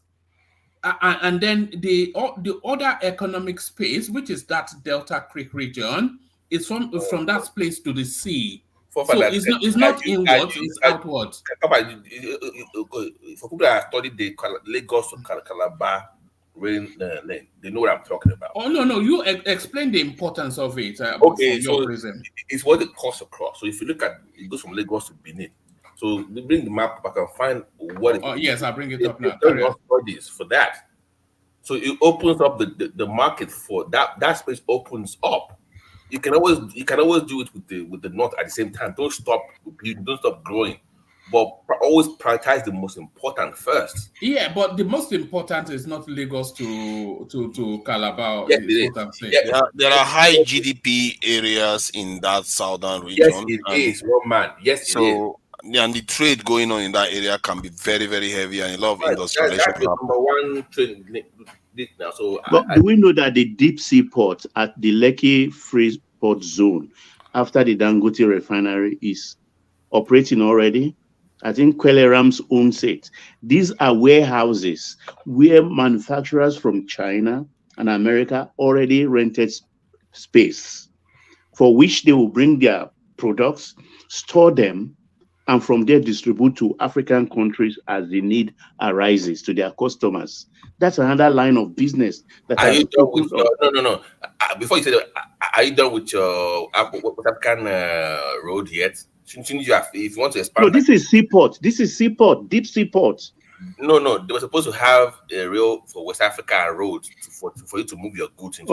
Our neighbors don't have that kind of money. They depend on Nigeria. They have their own one in Togo and Benin. What are you talking about? They're waiting on you guys in Nigeria. Go look at the road, the coastal road. That road is sponsored. That is ECOWAS road, the transnational West African road. That one is the money is there. I think ADB is involved. AFDB is involved in that. That one is secure. I thought you were talking about rail system. The road, everything. That one will be in place. They are doing it. Every country along the road, they are constructing and they will join them. If you are serious about things, you put it at top priority. You focus on it. You put your energy to it. You focus everything you have on. But you've still not said why Lagos Calabar is the most important. No. Pull up the real part of it, not the map of Nigeria. If you type in a Nigerian rail line, Lagos to Calabar, you will see where it goes to. There's even an offshoot into Aba, if I'm not correct. There's an offshoot into the east, then it goes down to cross river. It links those. If you look at the top GDP states in Nigeria, you have Lagos, Rivers State, Akwa Ibom, Imo State, Delta State, Ondo State, Ogun State. You can see that all the heavy weights are all in that region. Before you even get to a northern state, you have to go to the 10th, if I'm not mistaken. So the heavyweights are in that area. So you can see why if you link them up, even the roads, the physical roads are very busy. Not to mention if you had train lines that can. They're even too busy for my liking because the loads they carry. Those roads are not meant to carry such tonnage every day in, day out. Honestly. Yeah. Is this what you're after, BT?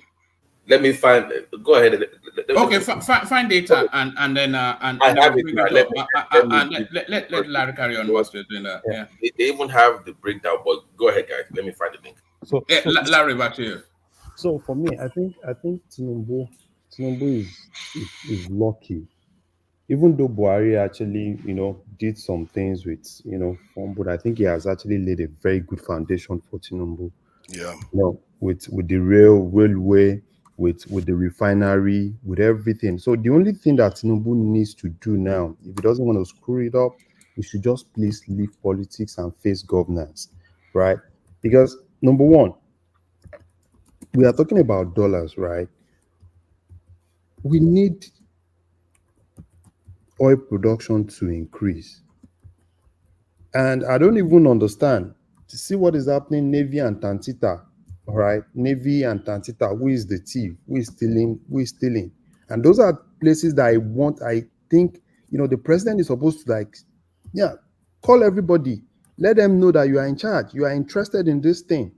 Because that's the only thing. Now, Dangote is starting now. We have other refineries. Good. They are giving Dangote, some ration, 1 million barrels and all those things. But the major thing, you said you want to go to 2 million. How are you going to do that?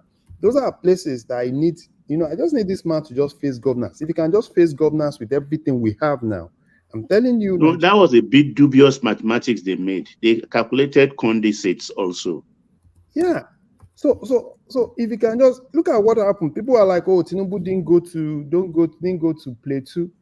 Because this guy, Shetima, said it before election. He said he's going to be in charge of security. And that's exactly what's happening. So I need Tinubu to stand as the president and be in charge. Immediately that Plateau issue happened, I was expecting, what do you do? Summon all of them. Summon all of them. Let them know that this is your stand. But when you don't do that, right, everybody just believe it's still the normal thing. In which country will almost 190 something people die and somebody is coming in and saying, oh, it's a mistake, the terrain and all those things? That is when the president he doesn't even need to visit that place. Summon all of them, give queries, let them know that you are in charge. Our revenue, we are not even focusing on that revenue, and that's another problem, right? Tantita is shouting, the Navy is shouting, and those are places that you need to stand and let everybody know. If you need to bring everybody together, let everybody know that I'm interested in this thing. So for me, as far as I'm concerned, Buhari has really helped him a lot. He has helped him and ensured that all those things are in place. All he needs to do is to stand as a president, let them know that you are the president, that you are in charge of everything. Let everybody sit tight. I like the fact that, he's re-echoing it that, oh, if you're a minister, you don't perform, you're going to leave us and all this. Yeah, good. But, it's still going to be the same thing if you don't sit down, face this thing, and get Nigeria out of this whole thing. Because people are beginning to be angry. Because inflation at over 28%, that's huge. And you don't even know, you can't even know what's going to happen. You don't even have a hold of the foreigner. And I like the fact that it's even affecting everybody.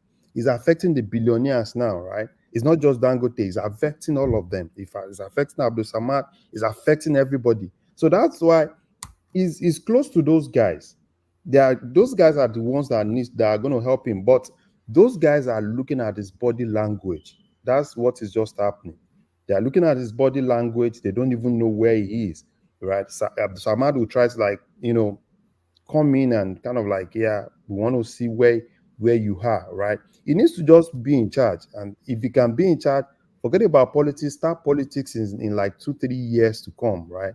If you can do that, I can tell you Nigeria has every opportunity to grow because we have everything. Dangote, everything. I think that's the only thing that, for me, if you can do that, it can actually get Nigeria to where we want to get to. But for now, I don't know. Probably if things change tomorrow, then probably we can all smile. All right. Can I, can I explain this with what I was talking about? Are you there? Yeah, carry on. Thank you, Larry. Stay steady, Larry. The conversation still carries on. Yes, Babati. So the proposal is that you see the red line, right? You see that red. So forget the phase 2 from Calabar to Obudu. We can always do that later. But the phase 1, you see how from Benin it goes into Onitsha, right? The black lines that you see, they're already old. They're already there. They're the one that they're upgrading right now. So the black one is already there. You see how they connect to the red ones? You see, if you go down there, you see how from Port Harcourt, from Aba, you see it's already linked there already. So once you finish that red line, you're already up to the north already. That Madurugi thing is already there. So you can always improve that one later. But so you think about, it's the north. Finish this red one, you have Aba linked to the north, to the center, and to the west. You have Onitsha linked to Edo. All right. and look at the steel. It goes towards into Kogi, Lokoja. You have your steel plants there. You have Port Harcourt, you have a boy. So it links your industrial sites all together on rail.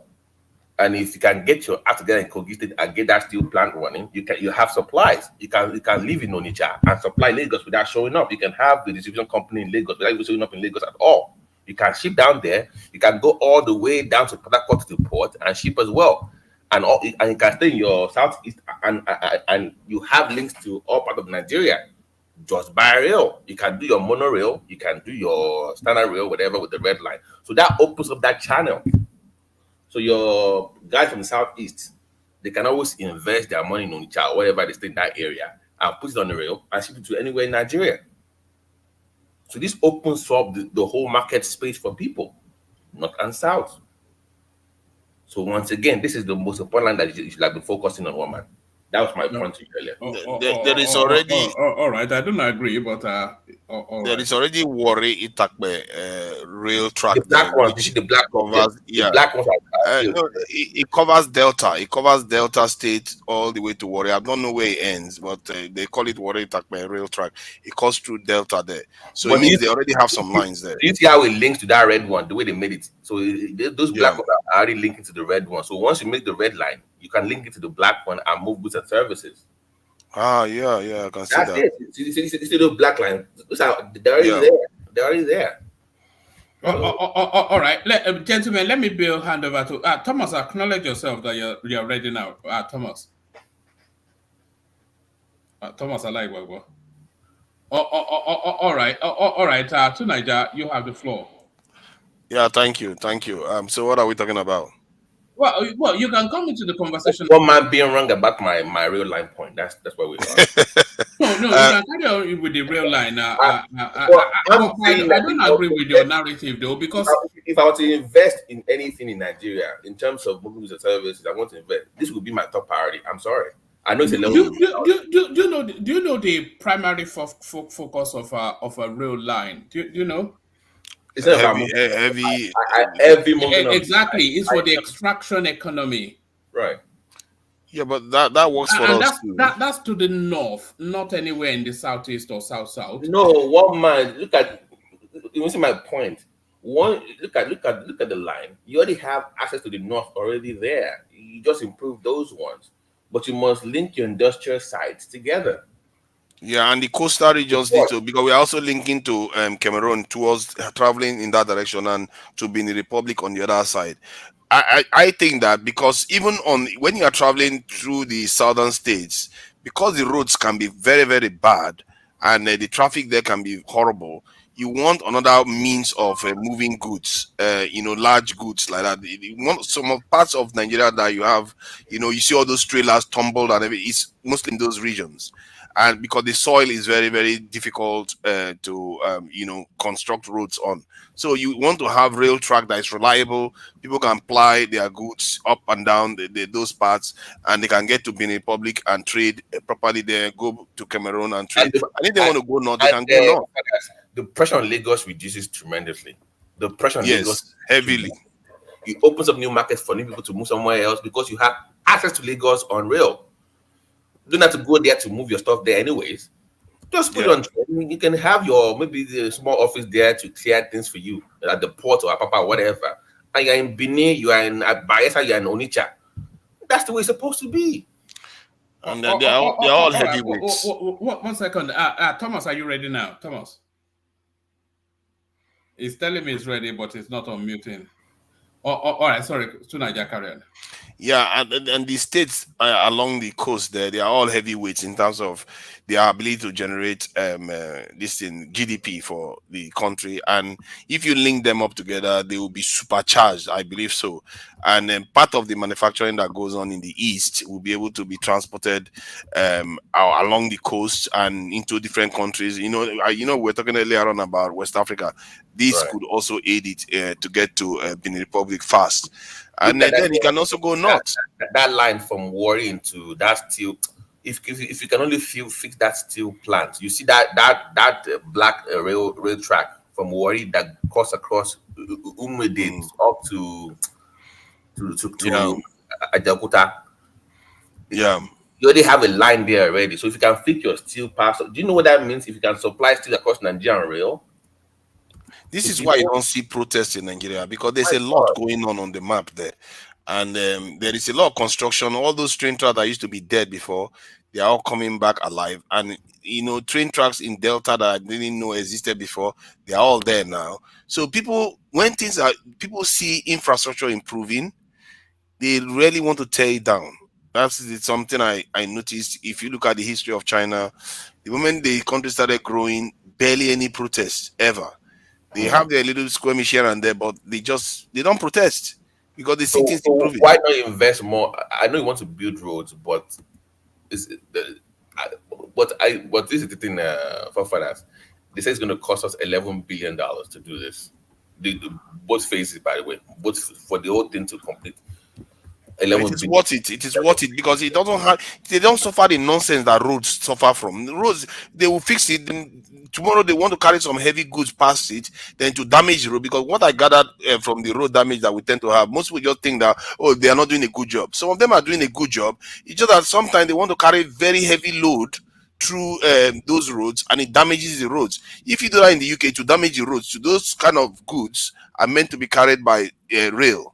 But in Nigeria, because they don't have rail in those areas, it damages the roads too. So you can see why this type of investment and infrastructure is actually very valuable for that area. The soil is a lot stronger, but this area, the roads are easy to compromise, and hence rail track will be quite important if they can be able to put that in place.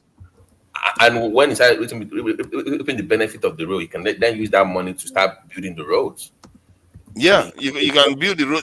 I believe that it's going to be a win-win. Because I have ridden on the Port Harcourt to Enugu rail track before, and it's not only about just traveling. As something you need to do for your life. You link up to different parts of Nigeria because you stop, you interact with people. Everybody is there's a kind of, I don't know what to describe it. There is actually a good thing to link the country up like that, and it's a shame that they let it to dilapidate the way it did. But it appears the country is trying to get itself back to where they were, at least let's say 30 years ago or 40 years ago. If they can get themselves back there, they can build from there. Personally, I believe that the only thing Tinubu needs to do, like you said, he shouldn't be. I think somebody was saying he shouldn't be doing too much politics. If he just focuses on security, everything will just work like magic. All right. Yes, we do. So, no, I think we have Thomas. So Sunaija, with your apologies, let me bill Thomas to take the reins. Thank you to the super chatters. I lost connection for a moment, so it's been wiped off my screens, but you know who you are and you know who you are not. So thank you to the super chatters. We'll carry on the conversation tomorrow. Thank you, everyone. One man before you leave. The work you were doing with those those images you shared with us regarding the funds they were donating to the Nigerians, I think that is a very good thing that you are doing there. And the second lady, for some reason, I really felt I felt that one heavily. It's a touching story, isn't it? She was chased out of her, and I didn't even know until Foley sent the clip saying she was chased out of her community because she comes from just from what she said, she comes from a polygamous setup, and one of the wives, I think, one of their children killed someone with a car, and then and in anger, that community decided to burn all their businesses down. She ran from that community to go and reset up, and then suddenly she's in a shop, and then somebody just parachutes 150,000 naira into her hands. I mean, imagine that. I didn't even know the story, but I could read it from her for some reason. And well done for doing what you are doing. Just for saying that, I'm not quite sure if you've been following that space, but we also did in the north as well. Let me give you this little snippet before I leave. This is one of our beneficiaries in the north. This is an example of what the after effects of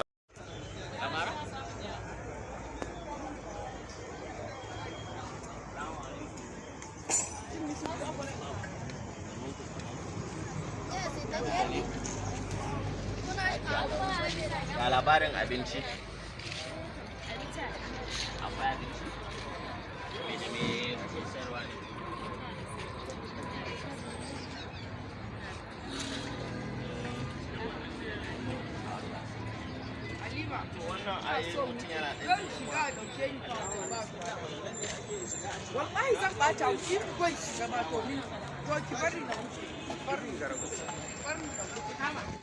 So that's Zainab. She's a 23-year-old thereabout mother of 5 with a son with a disability. She's a widow for reasons of insurgency in the north. So she's one of our beneficiaries as well. And then there was a 70-something-year-old Mama Hadiza, who she's looking after 7 children for reasons of insurgency in the north. One of our beneficiaries as well. But I'll pull all of the clips together and make a montage. Well done. I think Good job, man. I was tough for internet, but then that one, you did okay. Yes, all right, thank you. It was that a compliment for you after 2 and a bit years, Babati? I thought you only came here to kick me in the head. No, I'm a nice guy, you know that. Who told you that? Whoever told you they had to be short? But no, you are a nice guy. So thank you, everyone. See you tomorrow. All right. Yeah. Sure, we're waiting. When you must the wife, right? No. So go ahead. Sorry, yeah. I don't always show myself. No.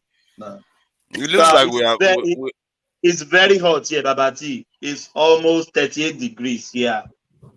It's crazy hot here. Yeah, go on, Tunaja. Yeah, as we were saying, my only concern with the Tinubu government is that he might find a way. He's almost as if he's looking for a way to screw it up somehow.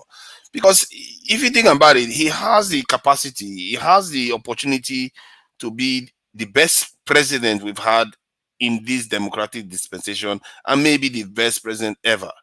Because all the elements are in place for him. They've restored the refineries. They're all coming online one after the other during his time in office, his first time in office.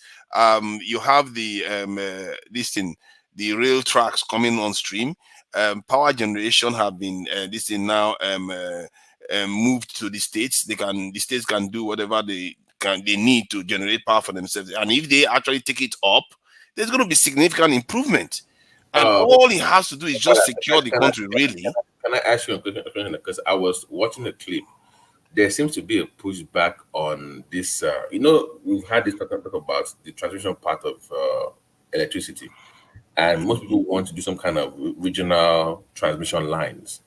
But there seems to be a pushback on that. People still want to have national. They don't want that regional. Do you know why that is? Why people don't? I don't know, man. That's some kind of madness. What is National One doing for you?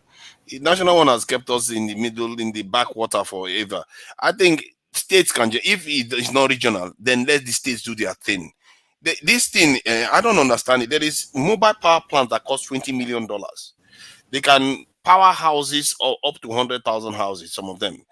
And all you need is get the fuel to them, like gas or coal. Yeah, or whatever. that one, because they're like, oh yeah, we want states to run or to give private sector or power to generate, to distribute, but not transmit. I'm like, wait a minute, are we not back to square one again? I thought they are allowed to transmit. No, the stakeholders, I heard them talking on Arise TV, talking about we don't want. Why would somebody have regional? What are you afraid I think I don't think that's going to be a major issue. I think the power they've handed to the states now, the governors don't have any excuse anymore not to generate power. Nigerian cities don't have any business losing power when you can get a mobile power plant for $20 million. This is a $500 billion economy, and we can't even afford $20 million 100 times over. Because all you need is the power, the energy to power those things, and they can deploy them within 6 months. So what is stopping Nigeria from doing this? I think because we are thinking strategically, we want to have a massive, like from Siemens and all those things to power the entire nation. But you can start small, because personally, if I was like advising the government, I'll ban this individual use generators in estates. As an estate, you shouldn't use individual generators in individual homes. You have to have a communal generator, because you have to phase out these generators, just like they try to phase out Okadas. But there's no move to try to start doing that yet. And in terms of Tinubu, with the currency, the way he's approaching the currency, there is no move to discourage people from using the dollars. I don't understand that. Why is it so keen? Why don't they care about foreign exchange, that our people are relying too much on the dollar? To the point where they want to sell a private jet, I think the aircraft of the president, and they want to sell it in dollars. It's like, what is that? You are encouraging your own nationals to use the dollar that is killing your currency. I can't for the life of me understand it. And then when they want to buy anything, they will always go to and buy overseas. That's why I think Tinubu will find a way to sabotage himself. This man, he's quite lucky when he came into office. If Tabi Buhari is the one that came into office the way Tinubu came into office right now, Buhari probably would have utilized it probably more. Personally, I believe so. Because if you look at all the things Buhari did, Buhari was more focused and he didn't have that much resources. Now, petrol prices are going up because of all the conflicts going on in the world.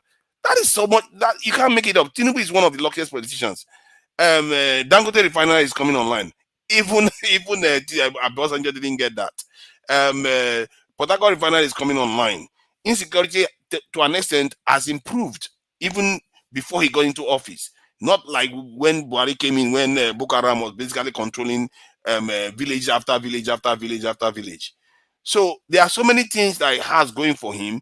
But my fear is that you don't see him trying to capitalize on it to actually get the nation where he needs to get and making him one of the best presidents ever.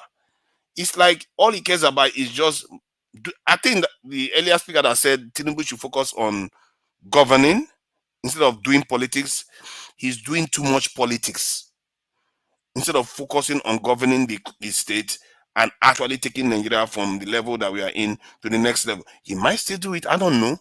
Maybe this student loan thing will be a hit success. Maybe, I don't know. What other program does he even have? How much did you say that? You said $20 million? The mobile? Yeah, mobile power plant, yes. How much can that generate? How many I think that is 25 megawatts worth of power. If I'm not mistaken, 25 or 30 megawatts. I'm reading something here. I think by in the next year or few months, this company called Electron Energy, they're going to be powering up VI, but that cost them $50 million. They're going to be giving them about 30 megawatts in VI. You see, that I'm not surprised. But that money was always there. Why didn't they do it? That is cheap now. That's not that it's bad. really cheap. I don't understand it, why they don't do it. Because if $50 million for VI is nothing. They have a lot of money there. You know, and if you, I don't understand why our cities have. But they will cut off everybody. They don't know that we have lights now. Everybody just be looking at them from afar, like. See, some parts of Abuja don't get light. Here's the thing. These people know that if we give these people power, they will pay. They have the money to pay. And they will pay in VI. Exactly. That too is an issue. Yeah. So once they pay in VI, they pay in Ikoyi and they give them more. So what happens to the mainland then? True. I think that all you need is to use the this mobile power plant as a backup, because it's not like the national grid is completely dead. It does come on now and again. It's just that it's very, very infrequent. You have it maybe 6 hours a day, 12 hours a day. Then while it's not on, the mobile power plants kick in until the national grid is fully fixed. You can have a plan where you light up all the Nigerian capitals 24/7 by using mobile power plants while the main national grid is getting fixed over time. Even if it takes 2-3 years to fix, or even 5-6 years to fix, those mobile power plants will last more than 10 years.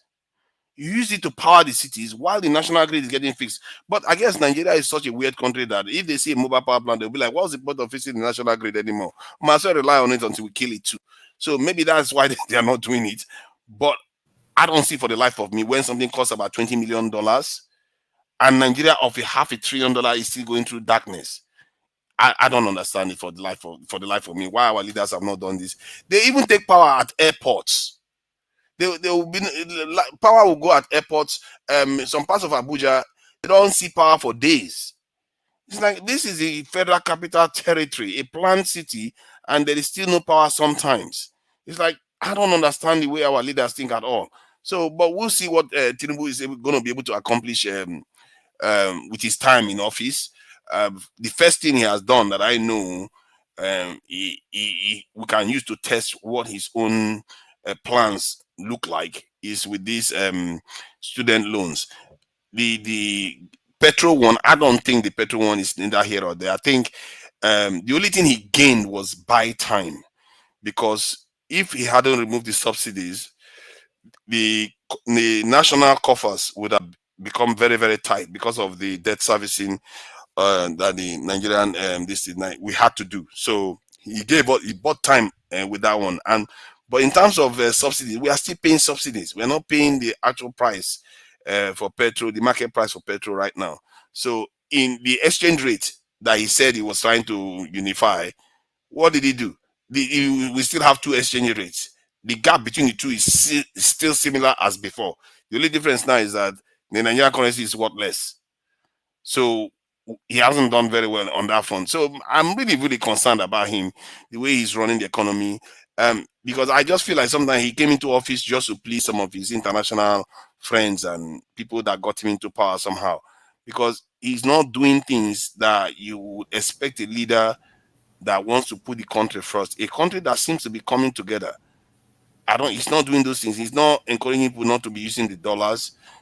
If anything, he's encouraging people to use more dollars. I don't understand it. He wants the Nigerian currency to continue to deteriorate, that's depreciate. I don't get that logic. I don't know whether somebody can explain that to me. So that is what I see on that anyway. Is there any other topic that we're covering today?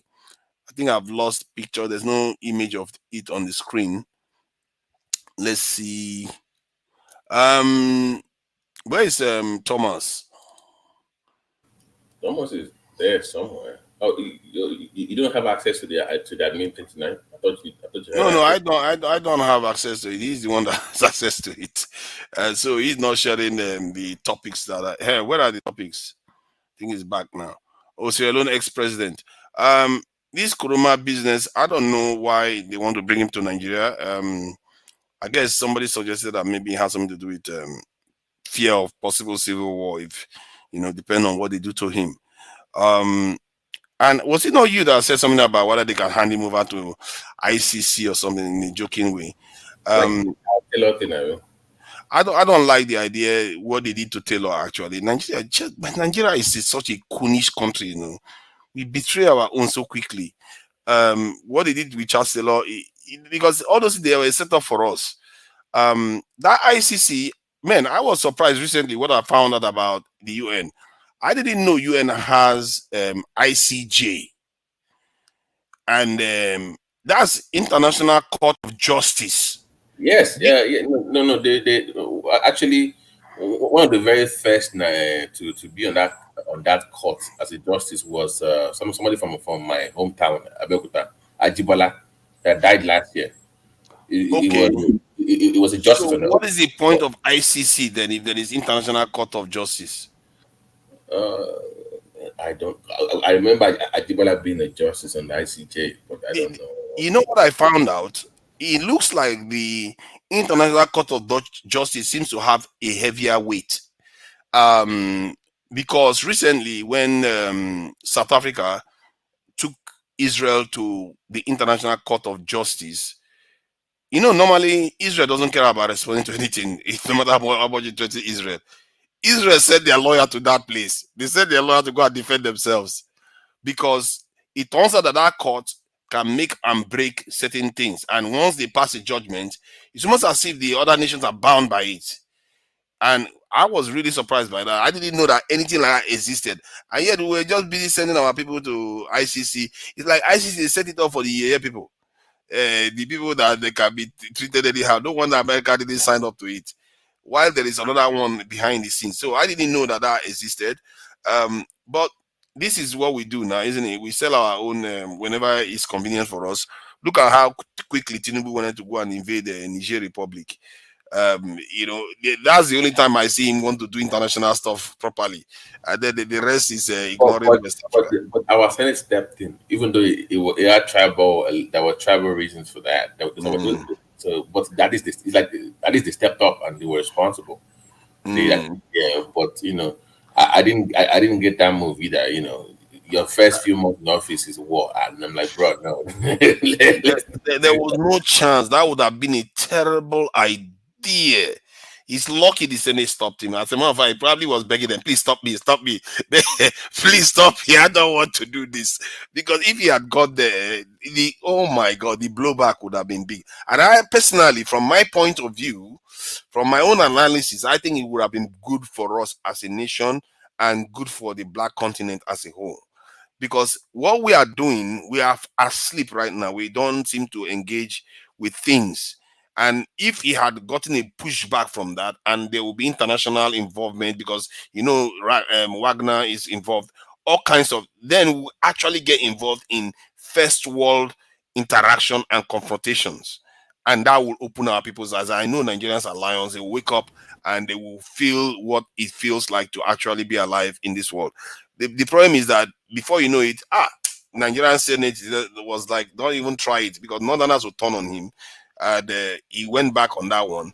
And then the French ones that wanted to attack from Benin Republic, another brother again wants to help the colonizers attack Niger.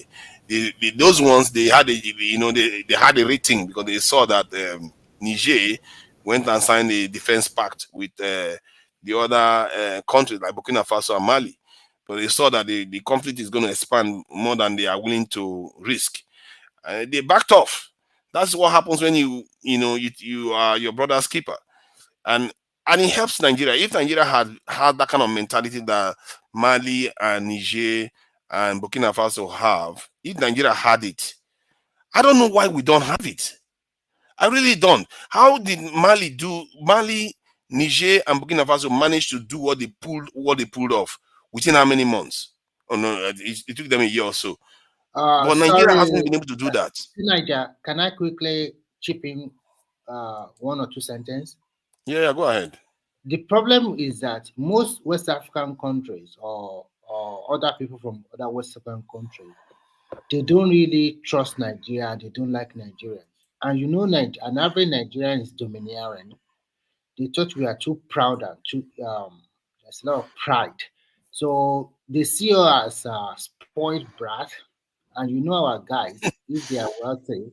So that is the reason they always think that if we collaborate totally with Nigeria, Nigeria will take over their country and take over everything. So they say that. No, I'm just trying to tell you, if you deal with, I've had a lot of them as friends or classmates before. This is the perception they always have about Nigeria. And I see. So for Burkina Faso, Mali, and the rest, they were bonded together by a common language, which is French. And the way the Francophone countries always look at the Anglophone. So if to say we are lucky, of course, unfortunately, Ghana is not directly beside Nigeria as a neighbor. If Benin is English-speaking country, and we also have Ghana beside, maybe the three of us can bond together easily. Those ones that bond together with Nigeria easily is Sierra Leoneans and Liberians. Ghana sees us as a competitor, so they don't really like Nigerian too, to be frank. So that is what I want to say. I think if they truly dislike Nigeria so much, they wouldn't be part of ECOWAS, would they?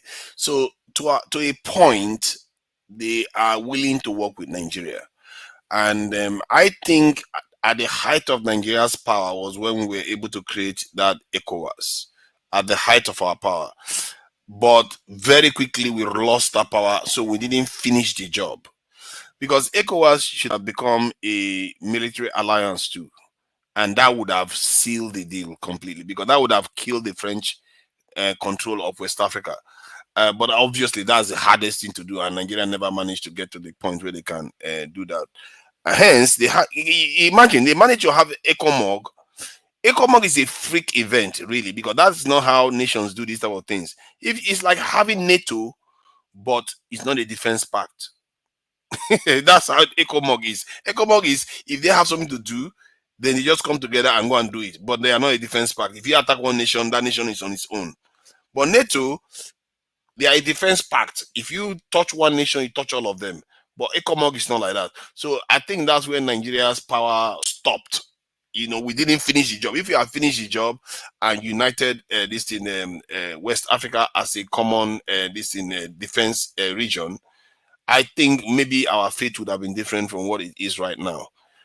Because any nation would know that if you come to that area, as a matter of fact, coups will be less, because coups will be considered as an aggression. You will not see coups. The region would have been a lot more stable. Because if you have a coup against one country, that's if you have a coup in a European country, now the other European countries are going to gang up against you to remove you from office. So because of NATO, but in West Africa we don't have that because we didn't end up doing that. I think this is what maybe we should be thinking about, because West Africa is our backyard, Cameroon is our backyard, and we should be able to trade with these people, use it to generate the kind of resources that Nigeria needs. Nigeria is heavily populated and the population is growing. How are we going to cater for all this population? And many of them are actually very sick too. The ones that this young generation with ulcer left and right and eating indomie left and right, who is going to treat all of them? So we need resources. And if we are to survive into 40, 50 years time and do well, we have to own our surrounding. We have to be able to trade. America trades heavily with their surrounding. I don't see why we shouldn't. I think we are doing it because I think I heard about the continental road that they are building. I don't know. Somebody mentioned something about that continental road. I don't know whether the person can shed more light about it because I don't know about it much.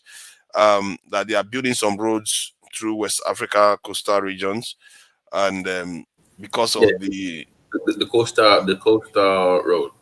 I think that the Lagos one day that I've seen they're almost done with their own part. I think because of the train thing that they're trying to put in between the roads, but I've seen some improvement. But those Togo have done theirs. I've seen they've finished almost their own lane, but Nigeria is the one yet to link up with that. The coastal road. So what is it supposed to do? What is the purpose? Robert T. Yes, sir. How's it going? To Nigeria, how you did, brother? I do. Welcome. You said something earlier I wanted to speak on, but go on. Conclude what you're saying. Then I will. Sorry.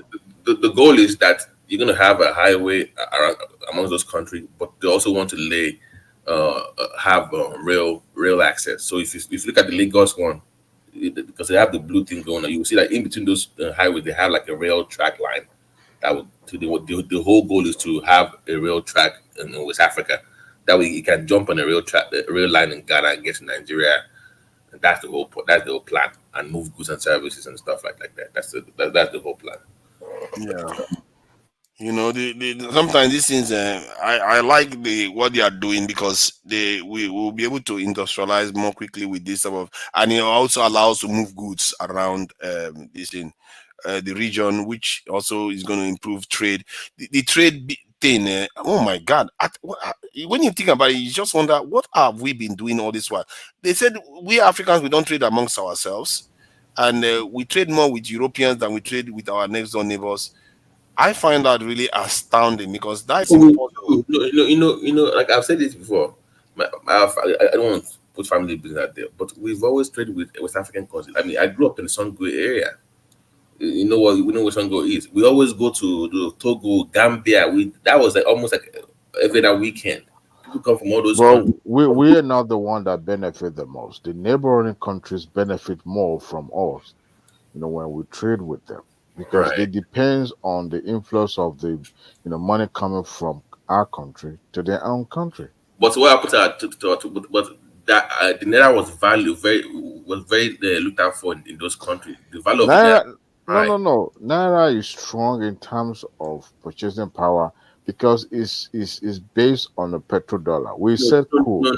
I'm saying the demand for naira back then. Oh yeah, absolutely. The naira to them was like American dollar to them. Because it's all about the petrol, about the crude. That's why they depend on money coming into their country. Earlier, let me speak on what Tuna just said earlier about that Tinubu has it good, that the infrastructure being put in place will be a catalyst for Tinubu to build the economy to be stronger. Look, to Nigeria on a macro level, You can't be hungry and be thinking of something big, like say, let's say you want to talk of buying television or you want to buy some ridiculous things in your house. First and foremost, you'll be thinking about what you're going to eat first, right? The infrastructure alone is not a catalyst to prepare the economy to the greater height. You can erect, build infrastructure, and then without a concrete plan on how to transform your economy to the point that a common man will feel the impact of that infrastructure that you built, that would be a meaningless infrastructure. Yes, rail are built, but as of now, what is the impact of that rail on Nigeria? I don't think Tinubu has a good. Let me break it down a little bit. Before he assumed that office, it's always been said that every media or every truthful platform that whoever emerged as a president is going to have it rough. Why? Because what we were doing was more or less like when you put pancake on your face, trying to look good, but you're ugly as hell. We were broke, like Nigeria was truthfully broke. We were borrowing money left and right, even to paid salaries. So it's like living a fake life. You are subsidizing to a point that people are even confused whether we were running a social government because it wasn't even more capitalist in nature. So government subsidizing every phase of our life, and then importation was, free flow. People can even import common thing that they could easily pick up in their backyard or in their little farm.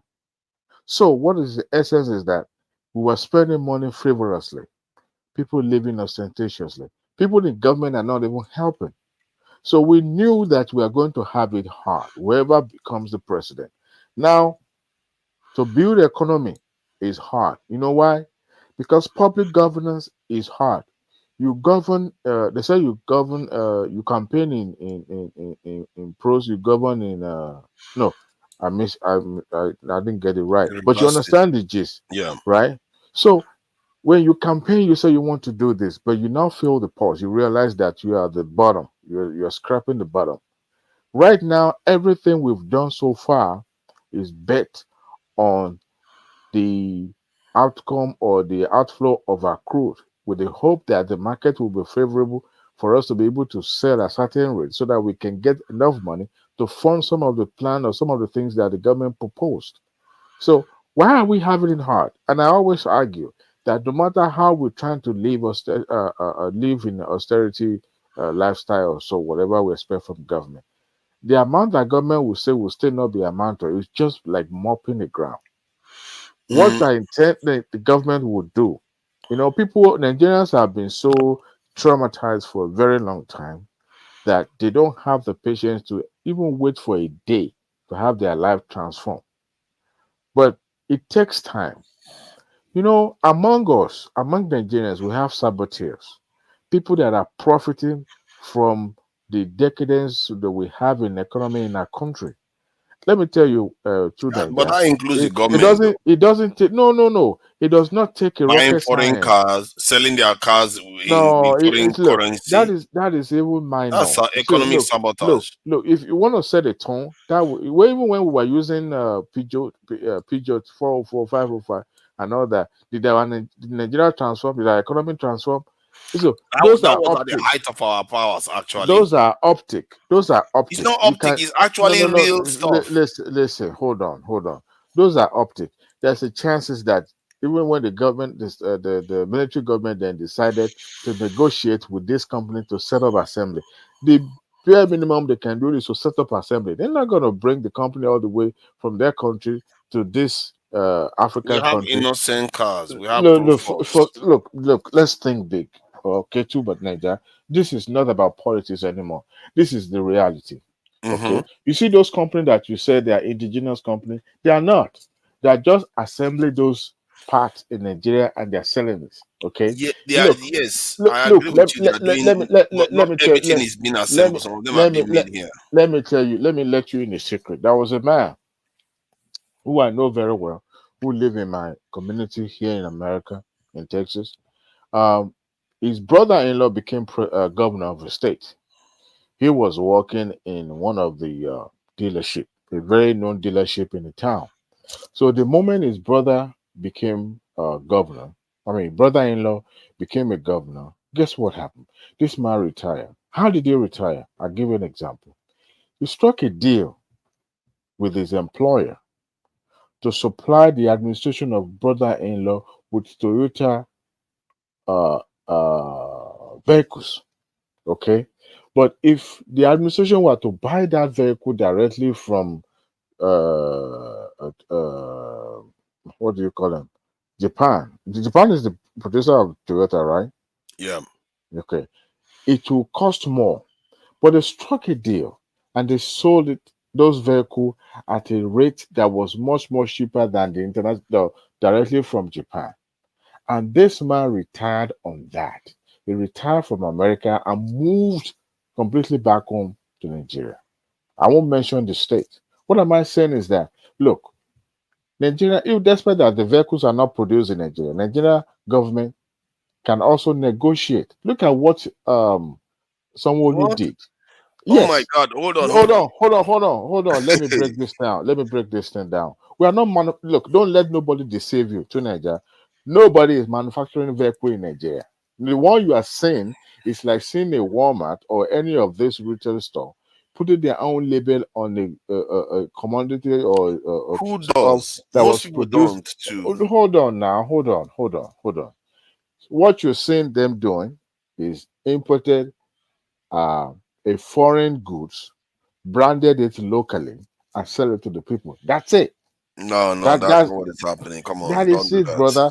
Whatever components they are manufacturing in You're Nigeria not being is a kind now. unique. That's just harsh. What you're It's doing. the reality. Let's see. Uh, I'm not the type that Adewale, will be dancing Adewale, around stuff. You know what you're let me saying add is what you are inaccurate. saying. This is very common. What they did, you are right, is very simple. Most of these major manufacturers, in order to get the market share, sometimes also produce for these big chain supermarket like Oh Walmart, yeah, Tesco, and the rest. This is another way or to control the market of their product. All of exactly. these PZ, Liver Brothers, and the rest, they always do this thing because I have to. I work with an organization before that. This is what we do. Okay, we just have as consultant to them, and this is what we do. So it's a way. Even here, if you go to like, I don't know whether you have like you Nigeria live in UK, you have Lidl. And sometimes here we have like Christmas, maybe to Primer, like you have in UK. So they Primer have branch. their product the same. Like if you are buying something like Milo or whatever, something like that, you discover that those supermarkets also have that kind of product. Who is producing it for them? It's the same Milo company or whatever. It's a Exactly. way to control everything. It's a good So market strategy. Okay, that's yeah, what I want. it is. But you know, we are quick to jump on the bandwagon that we have to patronize us. Look, I'm not saying we should not patronize Nigerian control market or whatever. But the thing is this: if you look at it holistically, they are not actually Adewale, Nigerian. Yeah. If I will, Adewale, Adewale, if I see you near any office in Nigeria, I the will find a way to burn that office down. You know, See, because the way you think, it's a no, very dangerous way you think. Because you no. think that, see, you are not seeing the future benefits that comes from the added benefit that comes from making your stuff incrementally. Every No. nation gradually start manufacturing every single component within. As a matter of fact, most of them never do in the end. Even America doesn't make all their components. Most of the parts are made in China. So what you don't see from your analysis is that if the nation start making it, then they will start selling the cars not only to Nigerians, to West Africa, to East Africa, other parts of Africa. Nigeria's economy is going to be a lot better off from it. All because the government plants a thing. Tonight, can you hear me? Yeah. Yeah. Yes, I want to ask you a truth question. I know you will not answer me truly, but just want to ask you. Can you, Sunaija, can you, I will say your name again. Can you buy innocent vehicle? Yes. Are you sure? Yes, 100%. Yeah, why do I say that? Why do I say that? Let me put some caveats to my question. Is it the same car that is breaking down in 6 months? See, the way I look at it is that when you buy it, as long as it's worth it, you're not just going to buy it for a exorbitant price that you can't afford. As long as it's worth it, I will buy it. Yes, and as long as it's safe, I will buy it. Yes, it breaks down, I will still use it because I know after 1 year, 2 years, 3 years, it's going to get better. That's how nations change. Let me Thomas, you describe should a have asked two scenario to Nigeria you. this question. You have asked two Nigeria this question. Innocent Motor have been in the system for over 5 or 10 years now. And to Nigeria, like you always talk, it also has some business interest there. So why can't you buy it 2, 3, or 4 years ago if you want to patronize assemble in Nigeria? Because I will not say totally manufacture in Nigeria. So why don't you buy them like they have truck, they have buses, they have van, they also have this luxury SUV or something like that. So 2 or 3, why can't you just get them? The work I do doesn't need cars like that, and the innocent cars, if I can afford it, I will buy them for myself because I know I'm doing some good. You know what I mean? Let me break. Why would you buy a foreign car if you can afford to buy a local one? Hold on now, hold on. Nigeria, let me break this thing down for us to understand. You know the way this thing played out. Okay, you have innocent matter, important part of the component of the vehicle, including the engine. I'm not sure even the body, the main body, the exterior body of the vehicle. Actually, they only fabricate the body in Nigeria. That is it. Are you sure they fabricate the body? Okay, let's just what assume they that told us. they fabricate the body, That's right? what they. But everything else on that car is being manufactured in China. Transmission, wiring, everything. Okay, so goddamn thing. So the person importing goods from foreign country, selling it to Nigeria, right? And the person like Innocent that is importing the engine, assuming that is manufacturing the body, the exterior body of the vehicle in Nigeria, but importing the main part of the body of that vehicle from the foreign company. And the person who is importing goods like Dangote, importing rice, importing all sort of things. What is the difference between the two? There's no difference because the money they are making money for the foreign company. They are both buying from foreign company and they are paying for those goods in a foreign currency. There's no way Innocent will be paying those company that is importing the vehicle from in Naira. But if those engines, if those major part of the vehicles are produced in Nigeria, owned by Nigeria, controlled by Nigerians, then I will now understand that the money that we are paying for it is going into Nigeria.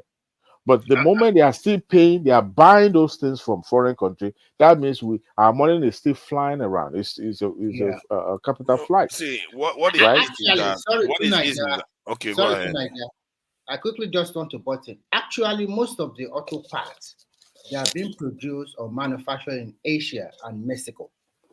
Because there is this particular woman I work with before I moved to Finland. They work directly, they supply some auto parts to Toyota in China. And most of the parts are being sourced from Japan, some in China, and some also in Mexico. And when they now, because Toyota have a big plant in China, they have in Mexico, they have a lot in America, and I guess they also have in Singapore or the rest. So actually no country can manufacture the whole vehicle by itself. Most of the parts are coming from different parts of the world. But if you control the technology. Yes, they control. Like America and Japan, they are big player. And also Europe, especially That's Germany. when you have the edge. Germany, I guess. Germany and Belgium, and sometimes France. France is also included. So the way it works, for Innocent, he just bought the chassis from China. They brought all these chassis as a knockdown. It's not different from Dangote that importing rice and it's repackage it in a knockdown chassis. in market. And then you put them together. So this way they pay lower duty. Okay, let me add what he said. What he said that they actually do. He said Chief Innocent Chukuma, Chairman CEO Innocent Vehicle Manufacturing IVM, has revealed that his company only imports engine and lights, as all the electrical aspects and other equipment are sourced in the country. So only engine and light is what they import, and So he cannot come openly and come and lie about that. To Niger, in a vehicle, what is it that makes a vehicle a vehicle? The engine and the tires and all the other things. No, It's all forget system about in the Nigeria. tires. If we do not have engine in a car, that car is just an empty. What about the Yeah, but electronic? the iPhone microchip is not manufactured in America. It's manufactured in No, it's Taiwan. not, but it's controlled by the American. The taxes Yes, are it's paid in manufactured America. in Taiwan. You're right. Yeah, If it's manufactured in Taiwan, so part of it also manufactured in China because they have issue with the company that was doing the manufacturing. The first come in China one time, but the company. Well, how the do you know parent- the parts that Innocent is using? He's not the one that gave them the design to make it. How do you know? You don't know because all he's saying is that he So imports the it. purpose of Things are controlled by America, okay? So it's not easy for him just the to purpose of calling it indigenous company is defeated. Then if they are the ones giving it out there, But that because no, Adewale, hold on. that's how all companies are. Do you think all companies their parts see, are manufactured in the country? wait. Now, I'm not saying that they cannot, but they can't tell me that the patent of that engine is owned by Innocent. There's no way. Yes, that's what we are talking about. Yeah. But if you hold that patent, if you hold the license to that engine, okay, then I cannot tell you, okay, you know what, it's I 100% think you're making owned it by look like a Nigeria. car engine is so special. I know in Nigeria that No, made an a engine. car. We see, if you take your heart out now from your body, every part of your body is useless. Mhm. You'll be dead in a second. If you take an engine of a vehicle out of that vehicle, can the vehicle move? Yeah, but the same thing you can say about any other product out there in other countries. A car is assessed by the If engine that is Innocent, used to move. If Okay. your engine, to Niger, sorry. To Niger, if Innocent can manufacture the engine, the chassis, everything by themselves, then they have the patent to it. Then we are of course, it will Then be we are their talking. own, 100% owned Man, by if they Innocent. can do that, of course they are in. But Nigeria doesn't have the steel mill and all the stuff that they need to do that. We So don't have the. that's why they are using China, like You America know, uses Taiwan. Like I said. Adewale, I want you to buttress this, but this is what I know, and this is what my father did. When I was growing up as a teenager, I follow him, and some of my brother will follow him. We go to get tires. There is this guy in Ibadan, Odutola, manufacturing tires. Yes, we will go there to get new. We get new tires and we sell it to people at what is called Dubai. Selling those people they just wait. We just do it today and they'll give my father money in the next few days. It's easy. We got also some brake pad or something, but those ones I don't know how my father got it. Maybe they were imported because he was working with CFAO in Ibadan that time. So we got the brake pad. We a lot of things. The battery, we also get heavy duty batteries. We get at the time we are buying the Woo new one. We are selling them. The Woo, Kia Motors, Peugeot 504 GLs. It's just like a dealer, everything together, auto park. So that way, it gives me more knowledge about how this thing runs. Nigerian was super good about that time. Most time, that time, when I was growing up, I never see my father friends or people around us buying used vehicle. All of them buy new. Who's going to ride used vehicle?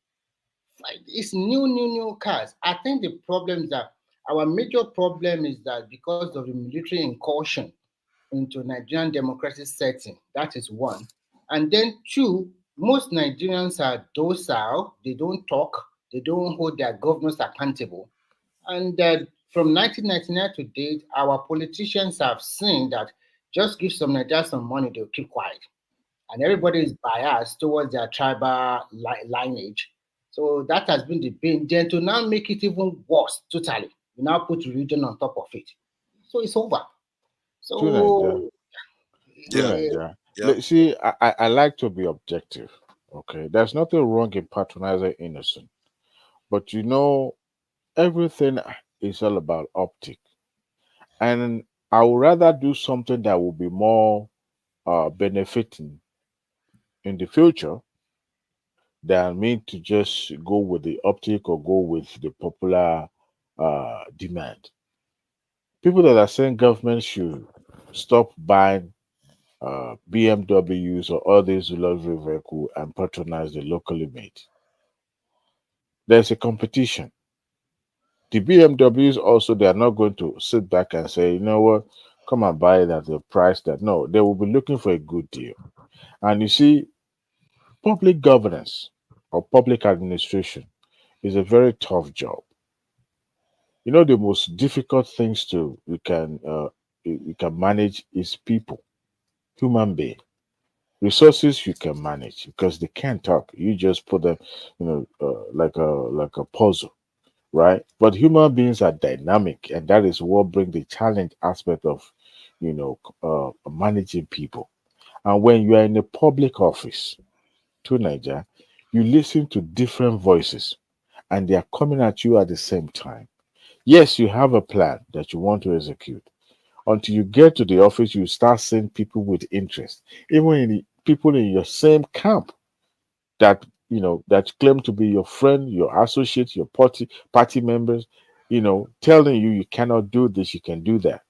And you have to be very, very careful in terms of how you apply policy. Sometimes you have to go around it, like outside the box. The electricity that we're talking about today, the power in Nigeria, it's not a rocket science to generate power, distribute it, and make your money, and people use it, and the economy grow. It's not a rocket science. You know it's too, Nigeria. We can access this through various means. But you see, what makes it difficult to achieve is human being. There are some people in Nigeria that they are hell bent in sabotaging that effort of electrifying Nigeria. We're in the 2024 now. You know how long electricity have been in existence? And yet, Africans are still finding it difficult to have it in abundance.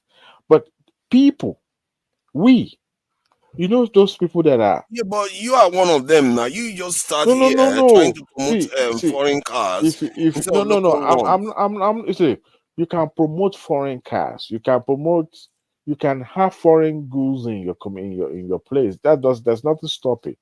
As When long you're there able is to absolutely negotiate, no chance of doing it yourself. there's nothing wrong in having foreign items in your place. There's nothing Actually, wrong. there is something If wrong. There are if consequences to it. no, see, look, this is one thing. I understand the patriotism, the nationality, what do you call it? Nationalism. Nationalism, aspect of it. But sometimes some things, defy all these things that we are trying to apply.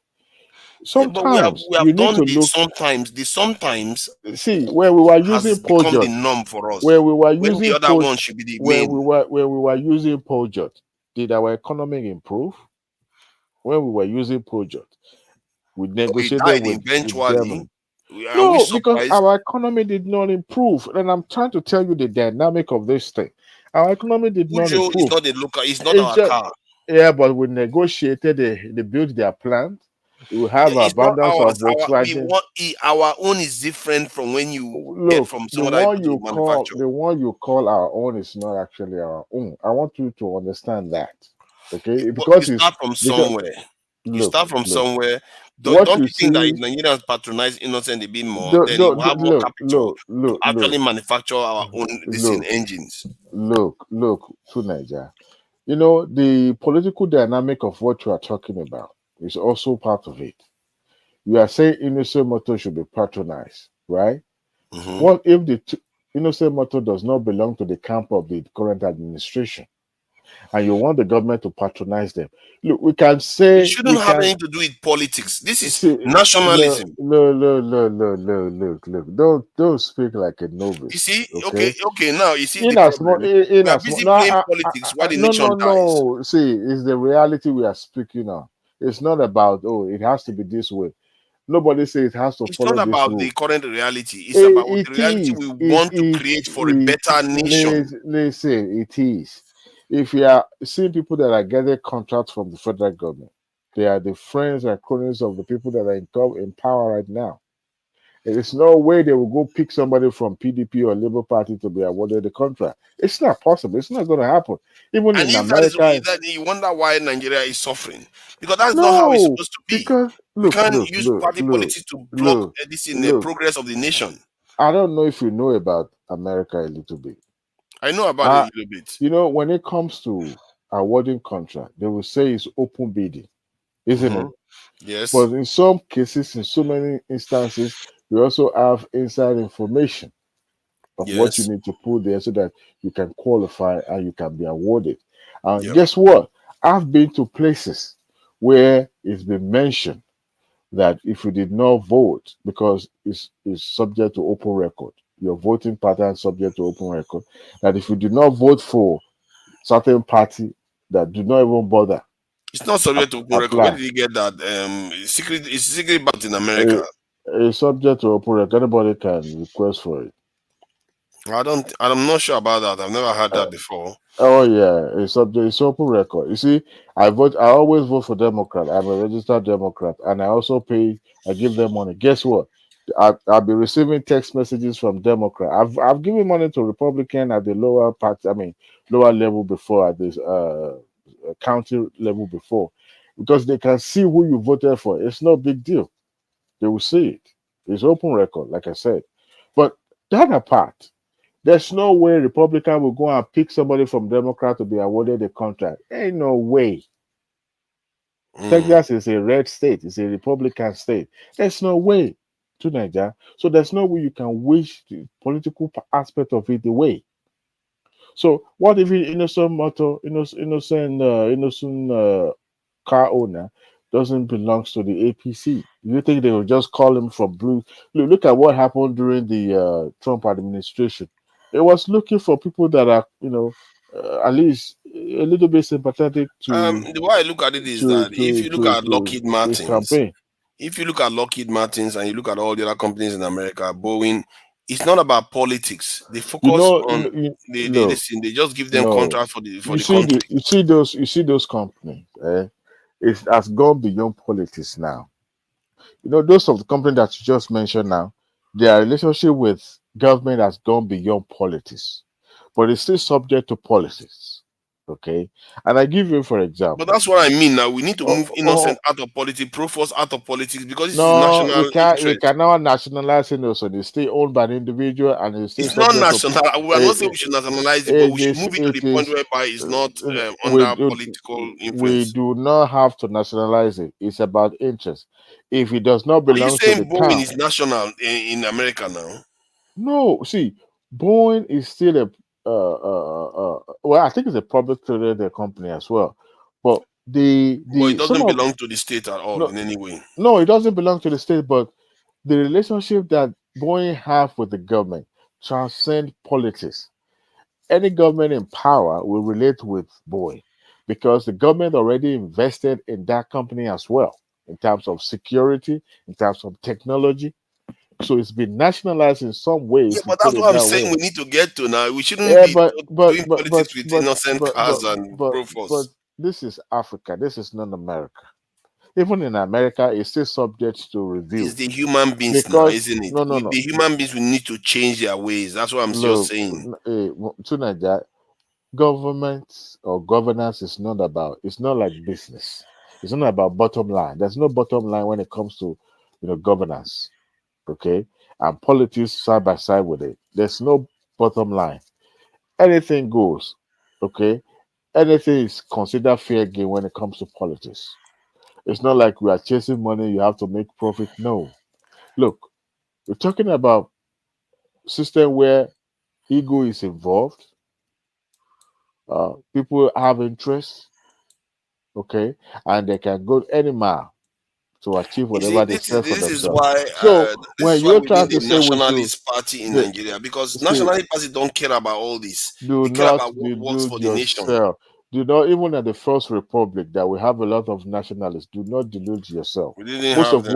what you hear are just mere rhetoric.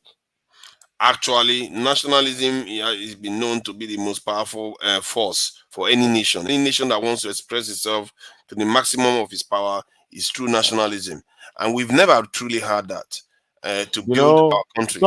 sometimes ago, I believe it was 3-4 years ago, when some telecommunication wanted to merge, okay, in America. These communication companies has gone beyond being rendering telecommunication services to America. Part of their job actually involved national security. Okay, that is why I said government has invested in some of these companies that has been nationalized, and it's still subject to review. And I give you an example. That particular companies, when they were on the verge of doing their merger and acquisition process, the government has to put an embargo on that process and put it on hold for a long, long time until the government okay, because at that moment government was looking for the interest of the people, the American. So, and also they were trying to make sure that their interests in those companies and their security interests are not compromised. So they were doing everything they could within their own power to make sure that that merger does not take place until they're able to scrutinize to some effort. But the company is still owned by private individual, not government. But because government has invested in terms of security in those companies, and that is why they were making sure that their own interest is also looked after. Okay, I mean at the end of the day, another example, there was this phone company called Huawei or something like that, Huawei or Huawei. At the point I'm Huawei. Huawei, so I've always Huawei. have a hard time pronouncing it. But America was proposing banning it from America completely. They branded it as a phone that is all about spying on Americans and all that. So they were proposing to ban it in America. Thank God that the likes of Samsung and iPhone dominated the market to the point that the Huawei could not even compete with them, not even BlackBerry. So what am I saying in essence is that Adewale, can I quickly interject, please? yes, right. I think what you just painted now is totally untrue. Okay. The way they pronounce it is Huawei, not Huawei. Okay. Yeah. So Huawei. So that phone, I used it before I came here.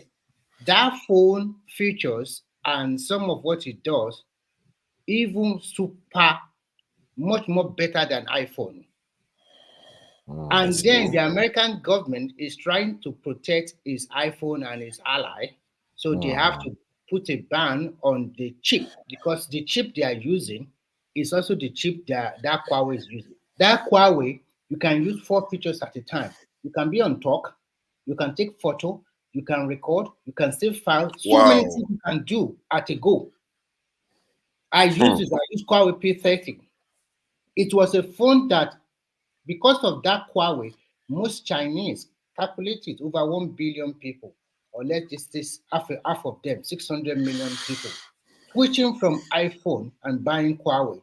Hey, but what I said wasn't untrue. The reason why Americans rejected Huawei is because it wasn't untrue. It's not about spying. Americans spy on with iPhone too. The reason why they didn't want it is because they don't like competition. What I want to say is that it's just an excuse. No. They don't like the competition. Let me finish. Just 1 second. Let me finish. I like the way American does their thing. That's good move. They checkmated Chinese product immediately because they know that it's taking over. Before it takes over, we are the control of the art of the chip. So they now ban Chinese product, Chinese phone manufacturer from buying their chips. And once you do not get that chip, which is the core technology of our mobile phone or smartphone. Remy, sorry for cutting you off. I saw some, we call it Huawei, now you sabi how you call it. Huawei. Yes, the phone was bending. Phone like a flexible phone, yes, bending. They have some of them like that. Yes, yeah, they do. But if you if you see the feature of this phone, what is iPhone? What is Samsung? What is my brother? Just go and check the feature of this phone I'm talking about. Any Huawei, the good ones. If you see the features, their camera is top notch. It's one of the best. That's why do you think the Americans are doing what they're doing now? They are trashing about because they fear that the Chinese product is going to be superior to theirs. So they want to keep their own I market. like the way America played their point. That is good. No, you see, Remy, Maybe we should copy them now. We are not copying them. And Adewale is saying that we should be buying foreign-made goods. No, I didn't say we should buy foreign goods. I did not say that. I'm saying in comparison the price of buying those vehicles. If the price is favorable, why not? And there's nothing wrong. The one that we are branding, we have to start promoting our own. Hold on. The one we are branding as indigenous or home-made vehicles are actually produced abroad and subject to that petrodollar. But let me speak to what Remy just said now. I wasn't wrong. You really need to change that mentality you have. We have to start supporting our own products. Hold on, we are in trouble if we don't do that. Hold on, Tunaja. Remy, I said earlier before I spoke about the Huawei's phone in America. I said America does not own those companies, but because of their national security interest in some of those companies, they make sure that the interest of America is being guaranteed. And that was what led to them completely opposing Huawei from invading the market in America. The likes of Samsung and iPhone, American government has invested heavily in the security of those phones to the point that anytime they are using it in America, the security of the country will be guaranteed, not somebody spying on American. Adewale, So is anyone using iPhone? Do you use iPhone? I have a work. Using iPhone. I have work phone. My brothers, I hate iPhone like more than anything. You give me, I will just smack it on the wall. Too complicated. No. Somebody gave me iPhone. I can't even operate it. No, it's not complicated. I haven't seen that. It's even more simply. Simplicity of Samsung. I'm a Samsung person. I've been using Samsung since God knows. Recently, I'm kind of like experimenting something about photography, and I was studying something online, and I realized that you can play around with Android more than iOS. It's such a because it's so easy to manipulate, and also just dabble everything and start setting it up like iPhone. I have work iPhone. I've been using work phone. I mean they changed it for us last year, and I was praying that they would give us Android, but because of the security involved, no, in fact that phone, if anybody steal it today, nobody can use it in the world. You cannot even open it. You can't use it. Even if you try to open it, it will track you down. They will find you. You can't even use it, including the laptop. So everything is useless. So even the one that they took from us, they had to go and burn it completely because of the security involved. They will not even, in some places that they will give you to go and use for your own, and they will wipe it off. Lie. They burn it. They incinerate everything, both computer and that phone. So what am I saying is that since they gave us that phone, I never like it for a day. Once I get home, I just turn it off and throw something in my bag or something. I just walk because I don't really like it. But like I said, American has invested heavily in terms of security. As a matter of fact, there was a rumor, I know, like a conspiracy theory, but in every theory there's always some level of truth in it. There's some building in New York or Washington, I think it's New York, that those building has no window. They're just building. And some of the telecommunication technology in America are being warehoused in those building. And also that's where you have the how do I call this now? not wiretapping, but sort of eavesdropping kind of settings in the because as it is right now in Nigeria, the likes of MTN and Glow, they are also in partnership with the government. So government want to eavesdrop. Can you imagine the telephone line to Aso Rock is completely open to the public, or anybody can access it and call it? Can you imagine? So it has to be securitized in such a way that it will limit the access to those phones. So government has already invested in that in collaboration with the company itself, right? So that was what American did with Huawei, and at the same time, of course, the jealousy and the competition aspect of it. It's possible that those promoting iPhone are the one that in collaboration with the government, so that they can push Huawei away from America, because they are considered to be an invasive product where they will try to flood your place at the cheaper. I even compete with you with some of the features of the one that you have. So yeah, but to Nigeria, those companies, that innocent car that you mentioned, they are just like when somebody import a vehicle or import something, it's still subject to this petrodollar of a thing, because government is still going to subsidize it.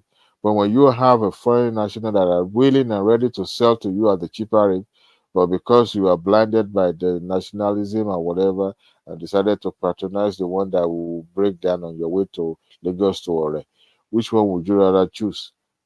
So I think common sense would dictate that we pick the one that is more durable, at the same time cheaper in terms of price.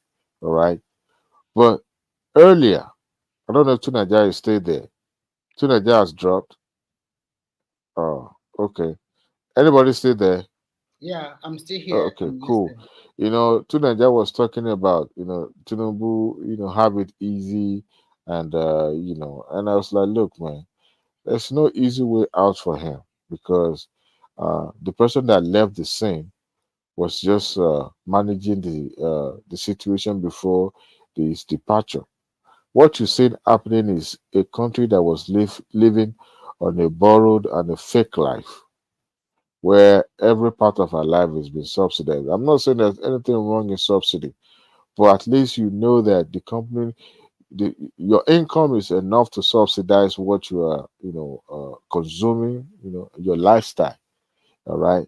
And they want the public outcry about governments being linear, at the same time smaller, and also in terms of expenses is reduced. I, I support it, but that's not the reality, because the amount that you spend on some of those things that you're talking about is not enough to even feed a small town in a given state. So what you see happening is a collective measure, whereby we're trying to lay a foundation, uh, perhaps build a different source of income for the country, other than just depend on the petrodollars. Because when petrol crude sector is on the down slope, then the other sector can pick up. And I think the government effort to put searchlight on the mining of national resources is a good effort. We've seen the community communal crashes, as a result of this illegal mining and all that happening in the north. I think the man is set on a pedestal that is going to, catapult Nigeria into economic boom, but not yet. Nigeria wanted uh, a miracle, and there's no miracle anywhere. If it's too good to be true, that means it's not a good plan, right? So what we see happening is that we're actually living our true self of what we are worth. That's what the dollar, I mean, naira to dollar it is right now. That is the exact worth of that currency. Because there's no way for a country that is not, you're producing a crude, you're selling it, you are not refining it, and then importing the final product and subsidizing it, to your subject. To me, that is just stupid, pure stupid. Let them buy at the rate that is clear, that is open, of course, that is justified. Nobody has to. I mean, you can't have 4 cars and you expect government to be subsidizing for you. No, and the government the current administration's plan to ensure that if you have more than one vehicle, then some of the things that you benefit you no longer benefit because, I mean, it's considered to be a privilege to have two vehicles. All about people who doesn't even have one, but they have to pay a exorbitant price, transport fare. So, to me, it's something that we have to weather. The country has to weather this tough time for us to be able to at least understand and to live well in the future. If we're able to, government is stabilized. The administration is not even thinking about, you know, of immediate. They are looking at in the future because immediate means pumping money into the economy, uh, giving out incentives, and who would that help? If anything is considered free, my brother, run because there's nothing free in life. Okay, and when you keep pumping money into the economy and you are not producing at the same rate, yeah, it's an invitation to catastrophe. Because at the end of the day, you are just, you know, printing money. I mean, for example, what happened in America? Adewale, Yeah, when I entered this country 10 years ago, I saw some things. If you go to the park, you can do your party there. The barbecue is free, the gas is free, everything. Somebody to said no. He said if you know what they are taking from you, Adewale, if you know how much tax I'm paying in this country, that is what it is. Somebody has to pay I'm for it. paying in this country. Somebody has to Sometimes pay they for pay it. me my wages. You know, they will say gross something, net something. Then they will Uh-huh. cut the tax. Then they will pay you the one is going to. I will just put my head in my head and say, Oh what yeah. is going on? So, What is going on here? Thomas, why can't you go 1099? Be an independent contractor then to save money on tax. Not every job is, you know, allow you to do that. Everybody is an engineer now. You should be able to do that. I don't have my company yet, so I'm working under a company. So if you have your company, then you can No, even just have an LLC and have them pay that LLC and you're employed to the LLC. You can still be employed to them, but it's like you are working. Your company is working for them, not the individual. individual. Yeah. So No. they will pay. They will Oh pay my your God. LLC that you can lower your taxes on that. Oh my God.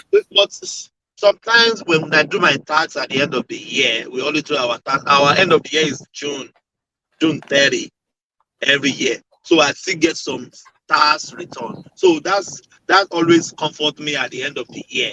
At least I get like since 10 They years claim ago, I've been getting $10,000, $5,000, 6,000. Like last year, I got $6,000 Thomas, as can you tax send? return. Yeah. My account number in the Kolering Komumbe? in fact, me too. I'm interested Don't you in guys get him. tax return? Forget We get forget tax our return here. We want your own. That 10,000 yellow like And you want my own. Ajabagbege Gele. I just beg a Gele. I bet. I think even when I talked with my tax officer, he said you are paying too much tax. That's why you are getting returns. If you are not, some people still pay back. My wife, like last year now, my wife paid back $1,000. Thomas, it's not actually a return. It's your. They're not actually giving you more money. It's just. No, It's it's your my own. money. I know. Yeah, Yes, it's not I like know. they're paying you anything. It's just. But if you have but you're an engineer now, you're supposed to do contracts upon it on the side. So instead of having that second job, you can have an LLC contract job on the side, 1099, and just have your own company and work with that for your second job. You save more money. Babati, there's no Yoruba one track money, but me to register. So much in side today. Okay. So yeah, me officially to taxi. So much a business in so I'm still building it, so I've not really because once you start going over 60 hours a week, then on share 1/3 your money is that you're already working like 40% of your money Is it for you? Yeah, I'm almost. So what's the point? My brother, I take cash, man. Man, go low on him. Mama send us account for the year. Cash in hand, So you know, really, I don't know. God, if sometimes one day they remove $800 But of 2 weeks pay. Thomas, I always laugh at Nigeria. Nigeria will pay money. Nigeria, you don't pay any tax at all. You tax You don't. you don't pay anything. You don't pay anything in About Nigeria. $800. $800 in a 1 week wages or 2 because we get our pay 2 weeks here fortnightly. $800. But I will just bone. Account me the money that I entered in my account. That's what I will work with. $800, 500. But it's just crazy. Go and donate your money to charity like Trump and don't pay tax. Yes, that's what companies. Anyway, you know the funniest thing in this country? I saw a big company paying $10,000, $1,000 for tax. Because they will claim this, they produced this one, they didn't sell it, it go to waste. They donated one to nurse, they donated this one to hospital in Melbourne, they donated this one to, at the long run, my brother, they are not paying tax. We that we are working day and night, they will milk us like, this is no evil. No. But don't be like Thomas. Let me make you laugh. That when I just finished college, right? I was applying to grad school, and I'm working doing some jobs, and I'm complaining. You know, when you're single in America back then, you pay about 29% of your money goes to taxation. Thomas, in America, a single with no kids back then. So here I am at Thanksgiving, family, whatever, complaining that they taking one to tax. And my uncle is sitting down there. That year, that guy made about $24 million, oil and gas. Do you know how much this guy paid that year? He paid only 9%. Wow. Because it's LL, you know how you can shovel stuff around, paperwork and all that stuff now. And I'm complaining, and this guy is laughing at me like, so I'm like, I didn't want paying. So it was when I showed me the LLC thing, contract jobs, all those kind of things, how to donate to charity, have those ways you can save money, tax deductions, yeah. So Thomas, I'm sure in your do you know what you should do? Let me advise Thomas. Find you a Jewish accountant. I'm not like the way they know what I'm talking about. They will find a way for you. Those motherfuckers. I don't know how they do it. Even my own. Every year, I just email him. I don't know what it does, but somehow, I'm always okay. I'm always okay. So find yourself a accountant. You want to become Trump the second. So but it's true now. I'm telling you, it was Jewish accountant always. I'm telling you, they are long. Can you offer and what happened to somebody already suggested they would want to be before. Somebody suggested this before too. That's why. No, it's not. No. It's true actually. For real, I'm a Jewish accountant will. I'm telling you, they will solve you. I'm telling you, they're amazing. They're amazing.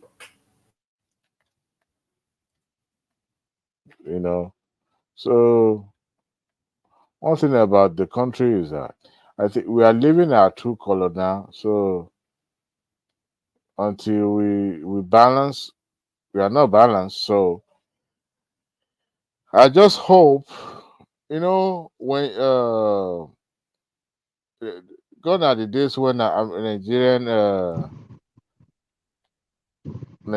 were living in the opulence and ostentatious lifestyle, buying stuff. And look, to me,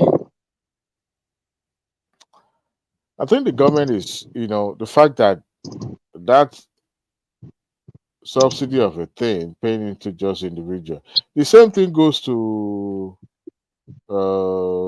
energy. You have people that are manufacturing what do you call it? I said manufacturing, importing generator, diesel generator, the likes of Mycano and all that.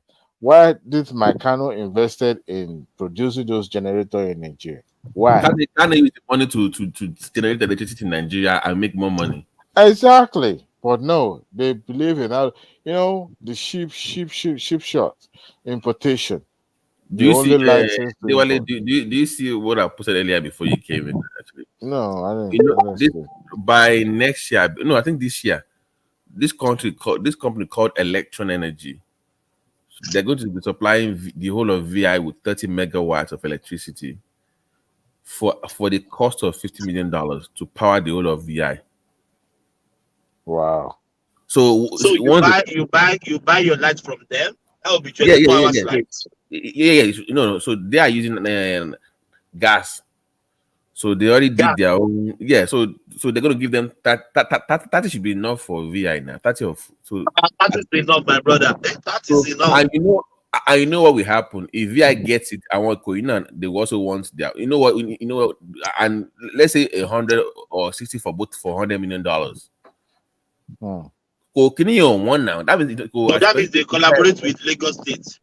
Yeah, but since you want to liberalize the sector, yeah, people can now just do their own thing. I know. Yes, yeah. The state can do their thing. Yeah. And you know those even if I will invest in that area because VI they will pay. They will pay the money. On the jail will not issue. About me, yeah. Those ones will pay the money. People still live in VI or businesses now take over VI. In fact, the kind of high rise money, but that one on is not designed for high rise buildings. What will happen if we double, triple the population of that place? Where are the new roads? Shouldn't VI. So you can't build new roads to expand now. If you keep having high rise everywhere, where are the people gonna stay? Where are in the morning? It was meant to be residential now. Right. Now the failure of Marina is what's happening. You know, Marina was supposed to be your sky rise or whatever. Or your Eco Atlantic. I only wanted that doing.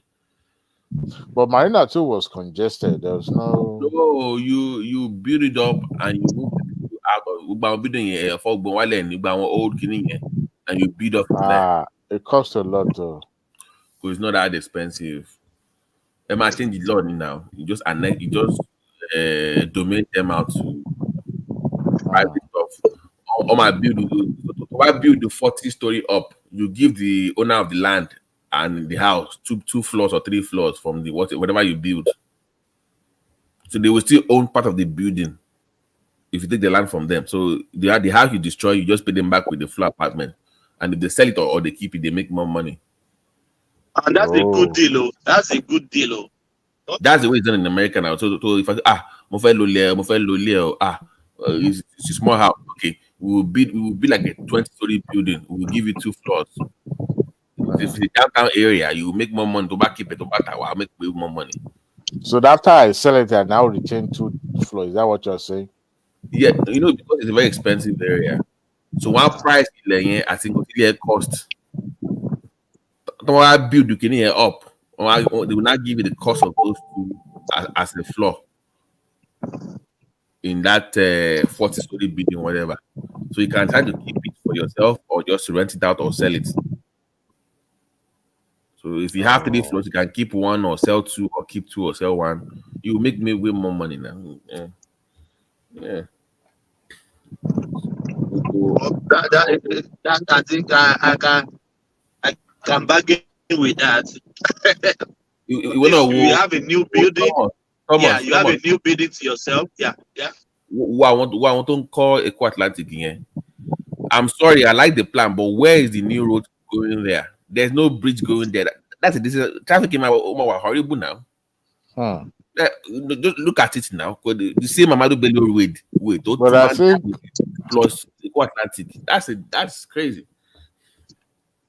But I think that Ikoyi, sorry, the Lekki new proposed bridge and all that will take care of that. No. So it won't here. Say Fort Bridge. No, that one is on the other. That one is on the other side now. That's on the other side now. We are talking of inland, the Gongon. Yeah, that was on the other side. Babati, I wanted to build in Lagos before. The last solidate Molos in Nigeria, in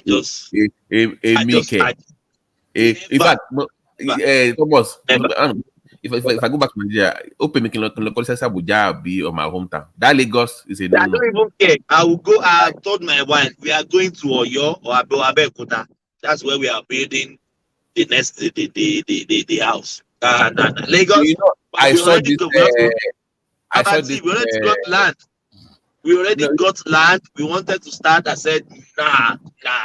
Mo ti ẹ̀rí kan ní Lekki sẹ́ẹ̀ wọ́n ti kọ́ already àwọn 2-bedroom tó máa ń kọ́ bí estate wọ́n ti kọ́ gbogbo ẹ̀ mo máa nílò ní $32,000 okay 2-bedroom not bad mo máa pe go and investigate ó ní ẹ̀gbọ́n gbàgbé ọmọ kí ló dé ibẹ̀ máa ń flood every year ni flooding level ara lé mo ní pé kí ni cheap díẹ̀ ara fún pé ó cheap now. If I have anything in Lagos, it will be investment.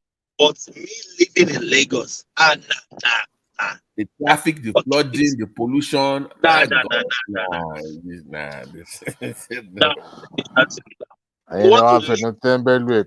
If you want to live long, don't live in lie. Don't live in Lagos. If you want to live long, don't live in Lagos. Thomas. People that are buying houses in the Lekki, but cancer,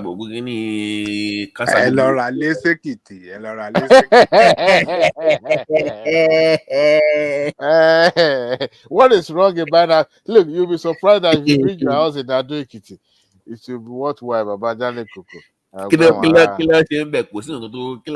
Is an imagine. I want to leave Koko. All carry bed, never carry bed. I know about everybody. Living in the house in Tembelu. Oh my shit. That's an Ogun State to you.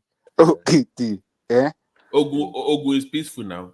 In fact, I can even live in Ifo and just drive into Lagos and have fun. But to live in that Lagos, maybe I can't do it. There's no place like Lagos in Nigeria. For fun, not or to enjoy or do business, but to live in the middle of that chaos. But I tell you what, I can't live in Lagos anymore. The last time I was there, it was tough for me.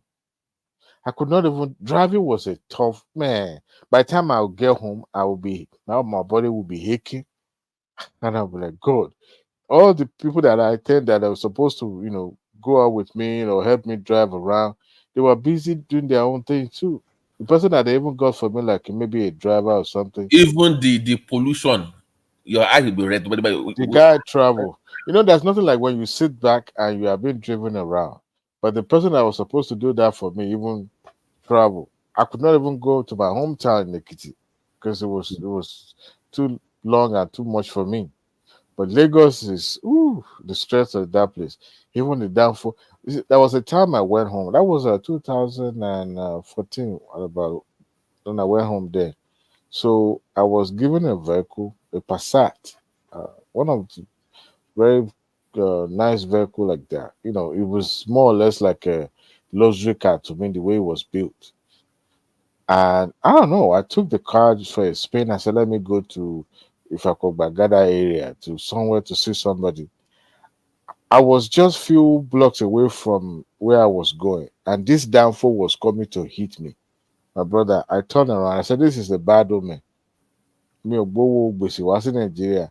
I turned around, took the car home, returned in, and took under a court. I said, no, at least I can manage to fix this one. But for a Passat of this level, for where no. So that's the kind of stress that you'll be contending with the downfall. And go ahead with this. Okay, there's no Okada anymore in Lagos now, right? It depends on where you live, I guess. Why would you even want to risk your life on? Do you even know that it's not a normal? No, the way they would be riding around you, you yourself, you will lose control because you'll be so distracted. They were it's more last in Nigeria with downfall stuff. We had car issues. And not from Lagos, Aleba to Songo, Talale. But boy, they feel they face opposing traffic. I let over park, you see. They park sáré ọ̀nà. Ó park sáré ọ̀nà. Ó wá sí boot pé kí ni máa cover glass ní, you don't see what they doing. Ó ní fẹ́ tún ó wá sí boot yẹn. Ó bo glass. 10 minutes. I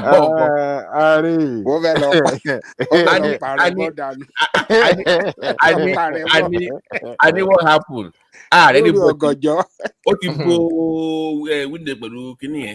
This guy in the middle of the road to go and drink Paraga, to go and do the and he let people in the car. No, look, that those are personal experiences way worst thing in the middle of the road. The worst thing that I cannot even I can't bear it in Lagos is worst. Is the population, the crowd everywhere. No sidewalk. Sea of no sidewalk for anybody. No. Lagos is a jungle. If you don't get used to it, Baba Dale Coco, when I was in Lagos,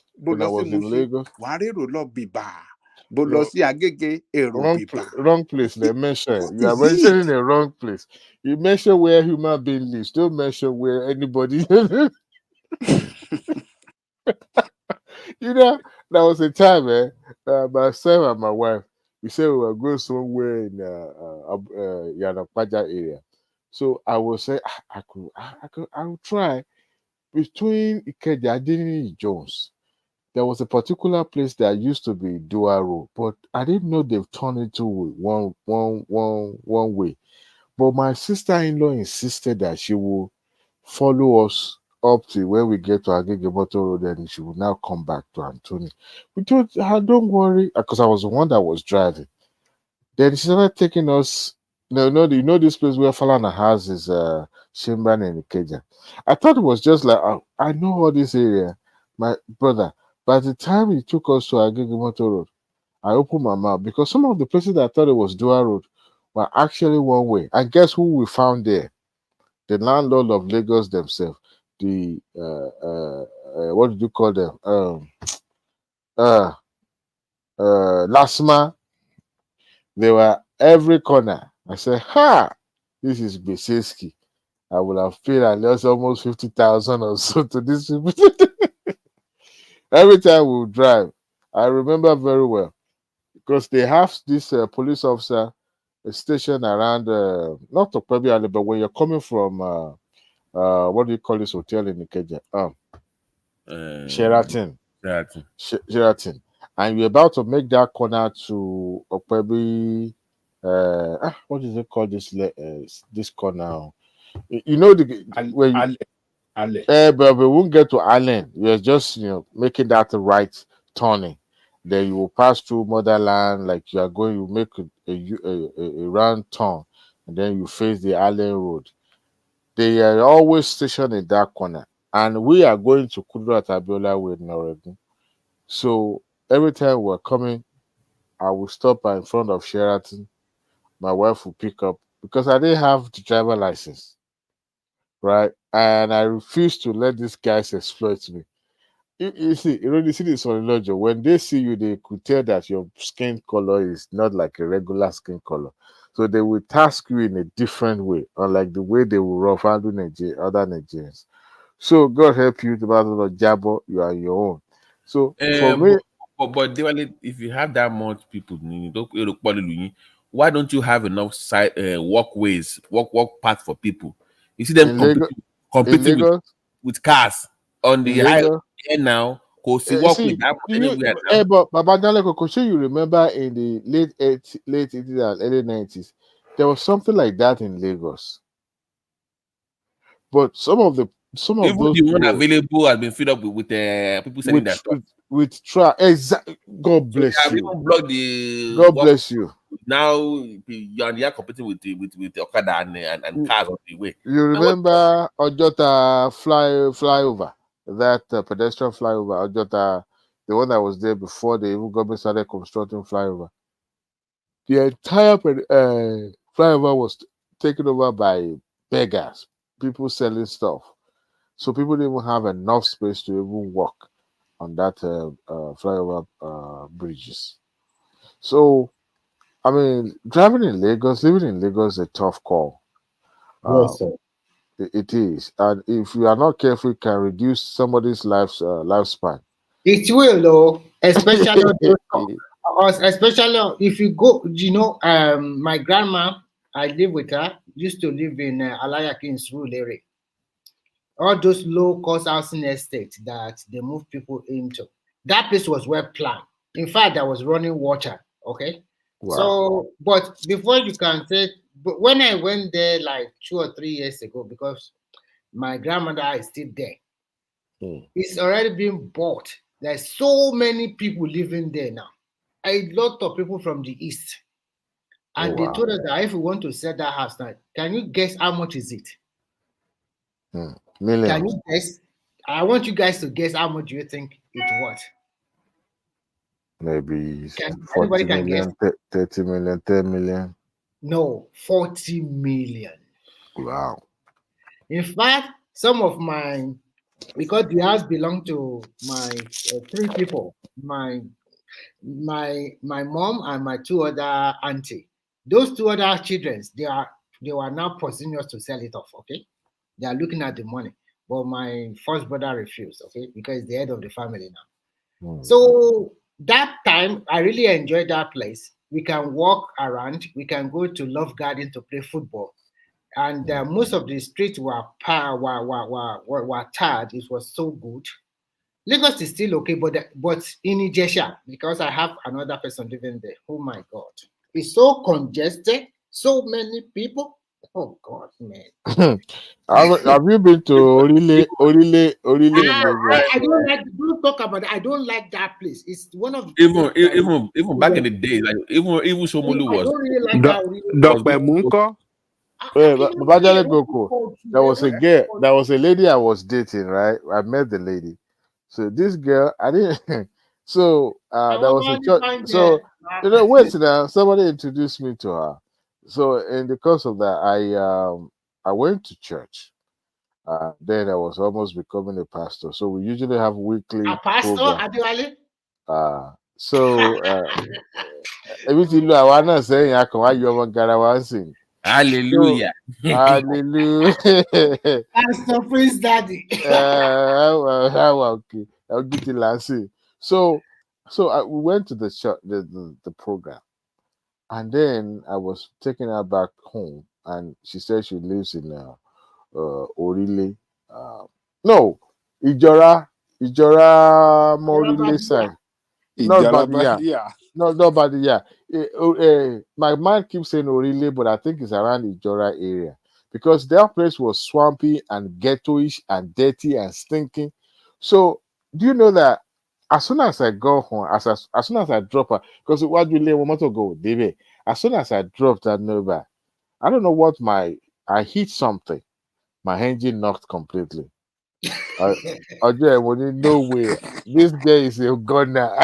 No way. Lose my number. So she was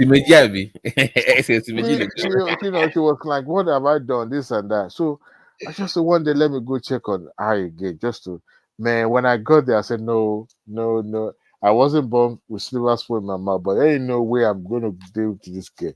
Because while I was mistake, friend, you're on your own. When I saw those areas, those are, if you live in K2, you are living in, you are still in paradise. Yeah, living in Koyi. Koyi is upscale. We're talking about K2, even with daughter. Okay. Oh yeah. If you are living in Oboroshoki, you are still Shomolu, you were talking about Shomolu is àwọn ibi tó ń sọ yẹn inú ìrà làwọn bẹ̀ yẹn. inú ra baba Dele Koko, you get it. It's so ghetto. It's like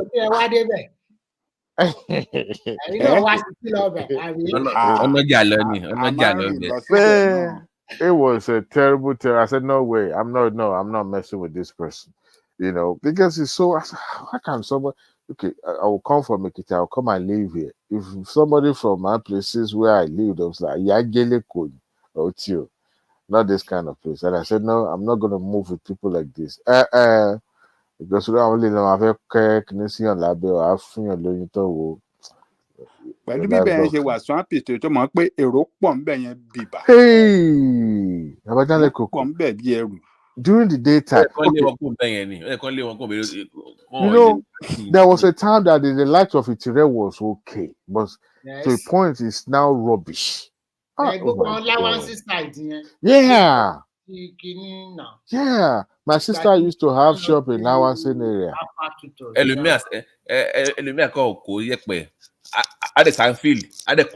And nothing will, and that's it. Straight up. I don't think they're not following you. They will just, before you know it, the following day you see somebody selling, put a counter by the roadside, or tank on it. Before you know it. Ibi Ìkẹjà yẹn kí orúkọ Allen Avenue Judicial Avenue àbí Ìkẹjà gbogbo side ibẹ̀ yẹn àwọn Igbo tí wọ́n wá ń ta kíní bẹ́ẹ̀ aṣọ gbogbo àwọn ibi tí wọ́n pé àwọn máa ní private offices company gbogbo ẹ̀ ti di báyìí. You know, Remy, I went to Gbemisola Street. Before you know, when I went to Nigeria, I was there like 3 years now. Say America. So, and I went to that same street. That Gbemisola Street was where they have one water park one time. You guys remember there was one particular water park there.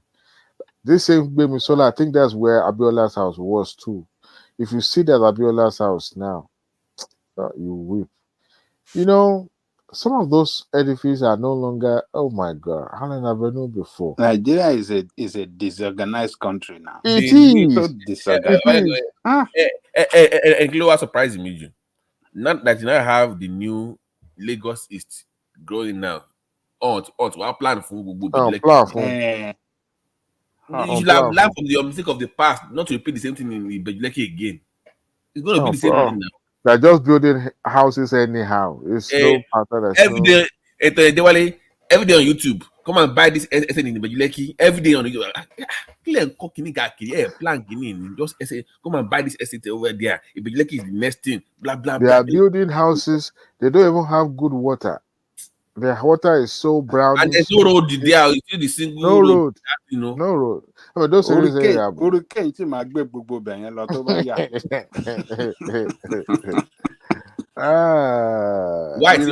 Ajale Koko. Yeah. Good morning, everybody. How are you, my brother? Ajale Koko, which side are you from the western part? Are you from your side? He's from Ogun State. From Ogun State. I think Ogun State. Ogun State. I think they use because I just want. Yeah, I wanted to put this one there. I think do they still have this cocoa tree? The one we really know western part for. Let's forget about Lagos because the kind of development our people are doing here is a disaster. If you go, we still have it. Yes, we still have cocoa. We still have cocoa. It's just but not like in a scale that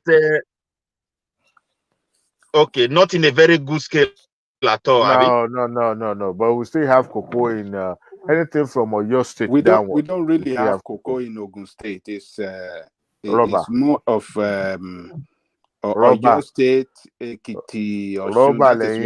We have rubber. We have kola nut. We have which have palm, yes, channel, yeah. So that the things. Do you know why? Do you know why I asked this question? And of course, yes. Do you know why I asked the question? Cassava, kola nut, and all this. Yeah. No, these are normal agricultural products, produce. Like I want to really talk about the cash crop. I went to my place, my brother. Most of my village, my mama village, there is no longer bush. People just spread houses. This one is building, this one is building. I don't understand. There is no future for our children. They just abuse your land and they call it development. Nobody is planting anything. We don't have rubber We are in too Benin. desperate. We are too The private desperate individual people. is gone. We are too desperate. Desperate for May God help us. money and We need a very so strong. disorganized people.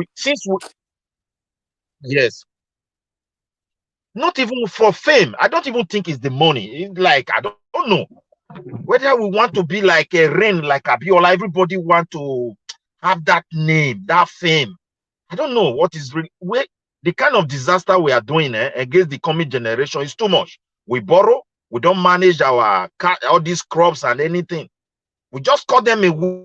If you go there, they just build houses, half houses. Somebody will be land for sale. We are building here. Here it's not developed. I say, my God, what kind of development is this? No industry, no road, no water, nothing. Just building houses like that.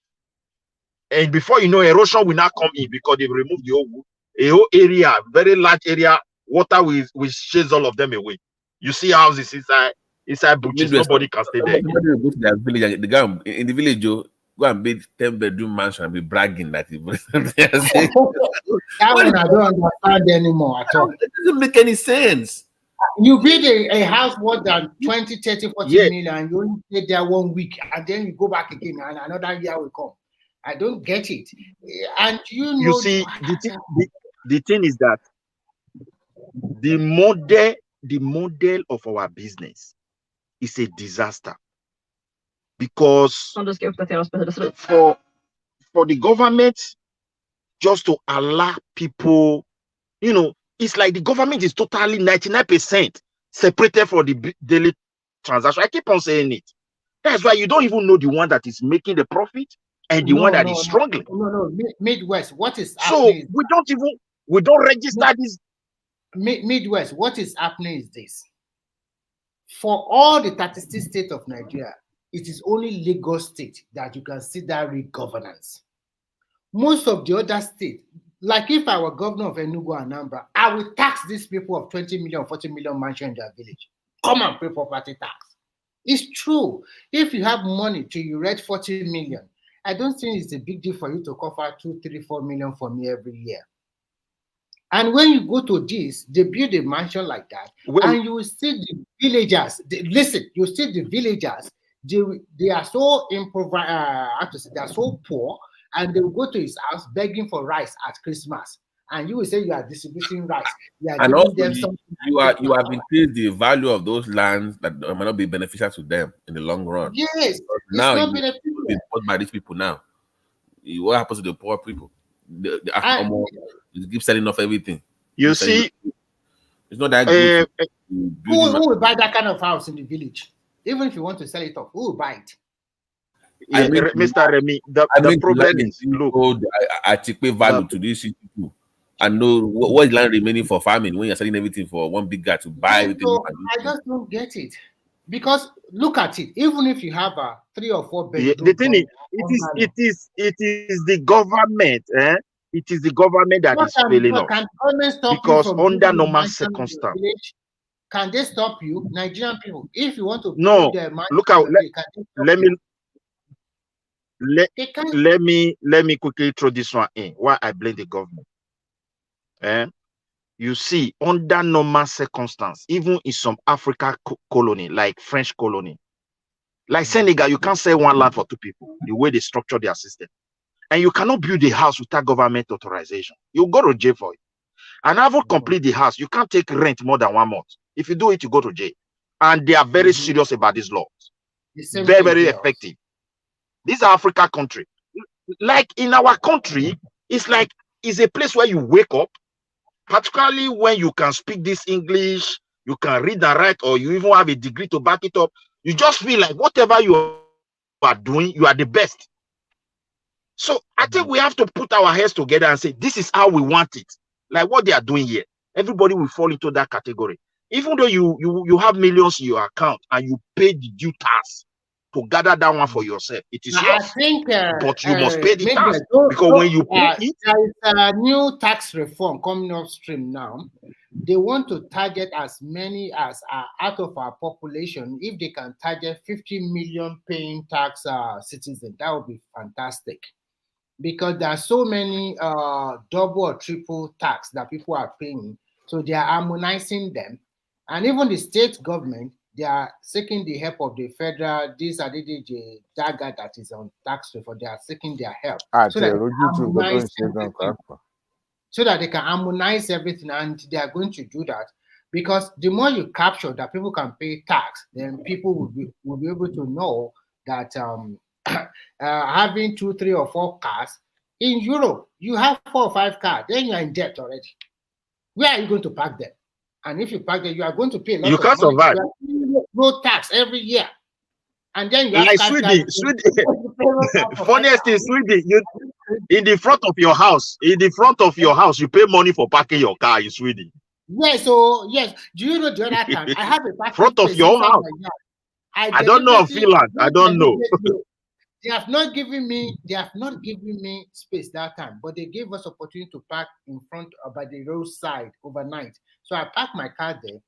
The following morning, they have already given me €60 fine. What did I do wrong? They said if you park on the public road. Like, this is my fault. There's a zebra crossing. They say my car is 0.3, just 0.3, very close to that 5 meters distance. That I instead of 5 meters, my own distance is about 4.7, and they give me €60. I was mad, but the guy just calmed me down. Said that is the way. But that's not your house. It's not the front of your house. It's a public street. It's a road. It's a street road. You can park Ajade Coco. I'm trying to tell you. Let me explain it to you. When I was in Spain, it was so mad. Yeah? When I was in Spain, in front of our houses in Spain, you park, you don't pay anything. If you go to the heart of the city, so they put tickets around that area. When I came to Sweden, the where I live is close to village. Front of my house, you pay for leaving your car there. The little space they have for free. If you park like 10 cars there, you can't even see space there. So you will be forced to go and rent one place. Midwest. And when you rent 1 or 2 places, you want to rent the third one, they will tell you no. They don't have space. Go and look for private people that have space where you can be parking your car. Midwest, do you know the irony of it here? If like this road is 60 km/h, you can speed. They have arrested some guy, they speed like 80 km. Do you know the fine the police are giving them? They can give them a fine of €1,000. Some they would give them a fine of 1,500. They will also take away their license. These people with point from driving license, everything. If they commit driving license from me, they're not they play with traffic rule at all. Yeah, Scandinavian people not they play with traffic rule.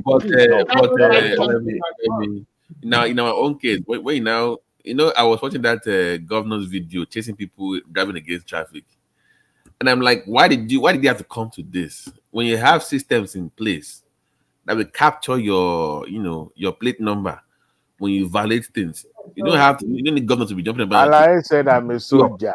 I said, lock him up. I say, you're a diary. It's even worse. Lock him up. Wait, continue. Oh no. So if it's not a government, you can just say I'm a guy because I'm. So, Babati, that electricity, we need to go by cook or by whatever. I want to find solutions to electricity. I mean, Nigerians, you need to be somebody that has agidi to govern Nigeria. A nice estimate democracy that is not going to work. You need agidi. See,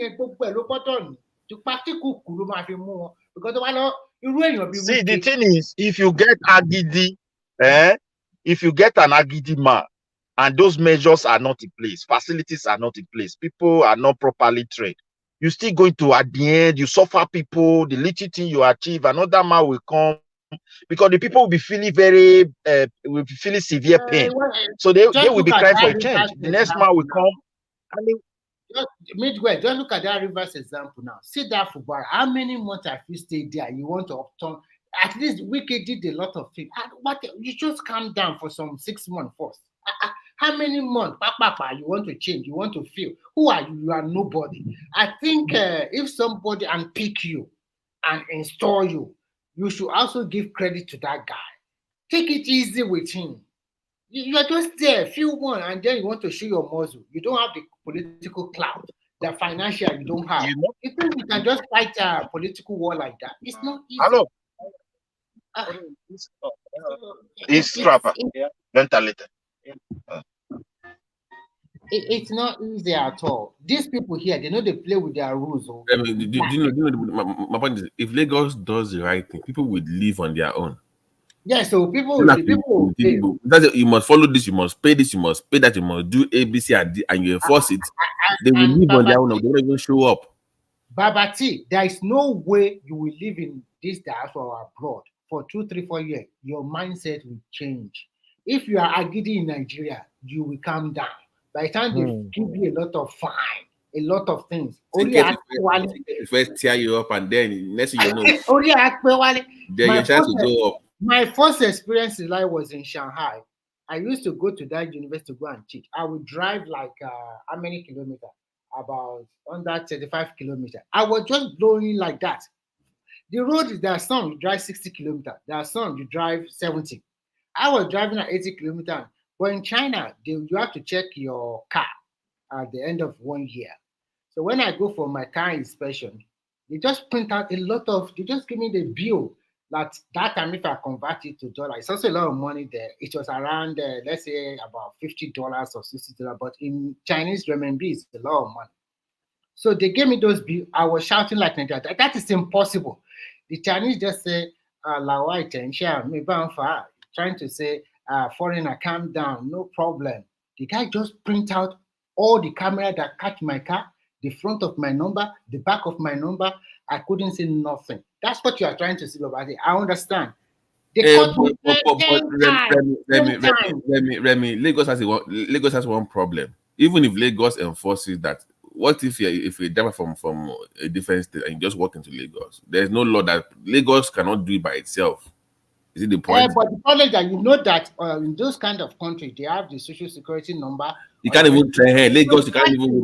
How where you are coming from? That's the problem Lagos is having. Even if Lagos says everybody, you can't escape. No. Let me wait. Listen.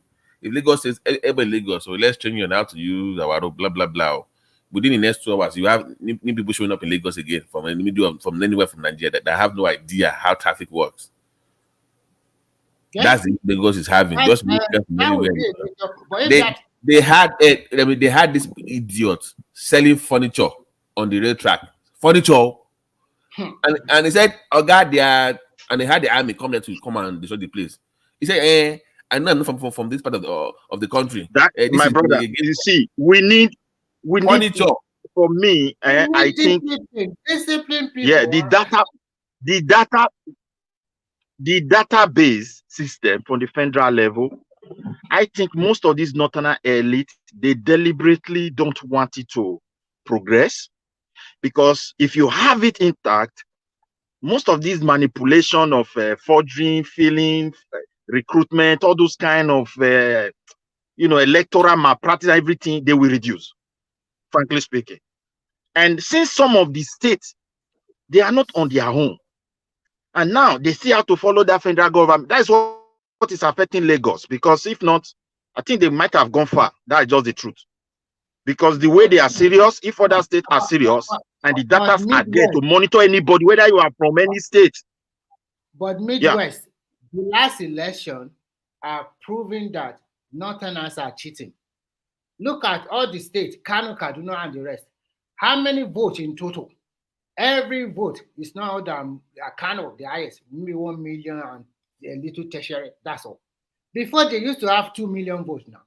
Yeah. All those KK 2 million. Now you see the result now. So we are getting there little by little. They cannot come again in 2027 and say that Kano have 2 million. No, my brother, no, not to say they cannot come again, no. Not to say they cannot come. They are preparing already. And when they come, let me say something, Remy. That is the reason why I've been warning you people from the south. You know, you people have been pushing for diaspora voting. I say, people, say, Sudan is diaspora, right? Niger Yes, is of course. diaspora. Now. There are so many of them Because you are in the UK and the US. Sudan, In fact, don't even try that. Don't even try that diaspora voting. We will lose massively. They will finish you. That will be the end. They will. So that's just man. They don't know. They don't know about it. Like I told somebody, diaspora voting, if they can allow it for state level and those states have their own database to know their indigenous people, since Nigeria is almost like state of origin, maybe it can go some way. But if you said, wait now, let me add this one. If you say we want to do it on national level, my brother, that is the end of our country. All the way from Egypt, everybody is a Nigerian. I'm just telling you, they will get the card and they will vote, and that is all. All the Fulanis will be Nigerian. They just from Guinea-Conakry, Senegal, Mali, all of them, they will vote. I tell you, it's a very big problem, my brother. And do you know the funniest part? That the Niger you are seeing, every Nigeria and Fulani and Hausa, the Niger government can detect that they have a strong database. All these French colony, every Nigeria Fulani or Hausa that goes to Mali, they will detect it. There's no two ways. Those countries, you can't work without your national ID card. If police stop you, don't have it, straight to prison in Senegal. I think we say we are giant of Africa. You need to travel around and see things. Midwest, I think at it is now. That is why I'm always mad with our governor in Ogun and Oyo State. I think if there's a synergy among all the 60 states of each region, a very good synergy. I'm talking about infrastructure development. I think this will spawn things around in Nigeria a lot. For example, like we are having rail line from from Okokomaiko to Ogun State. If we continue to have something like that, and then also a good business transaction between all the southwest states, and things are moving very fast, I think there's going to be a lot of improvement in the next 4 years. Especially, I just pinpoint 2 places: South and Southwest. South and Southwest. And I think if you look at the Northwest, that South. Anyway, they have a new Niger Data Commission chairman is from Edo State. I don't know what's going to do, but that's South. It's good we call ourselves South. That place is another thing, my brother. Is another thing. The kind of money they have popped there through NDCC. We're supposed to have seen the result. So forget about all those people where they side. Are you from Delta or Edo? Huh? Are you from Delta or Edo? I'm from Edo State. Your own too, just more. I'm from Edo State. Delta is useless. A lot of money just wasted over the years. Delta is supposed to be at par or even very low. And that you the shout Obaseki. Delta is supposed to be like Lagos. Obaseki for 8 years, nothing to show. Now fight.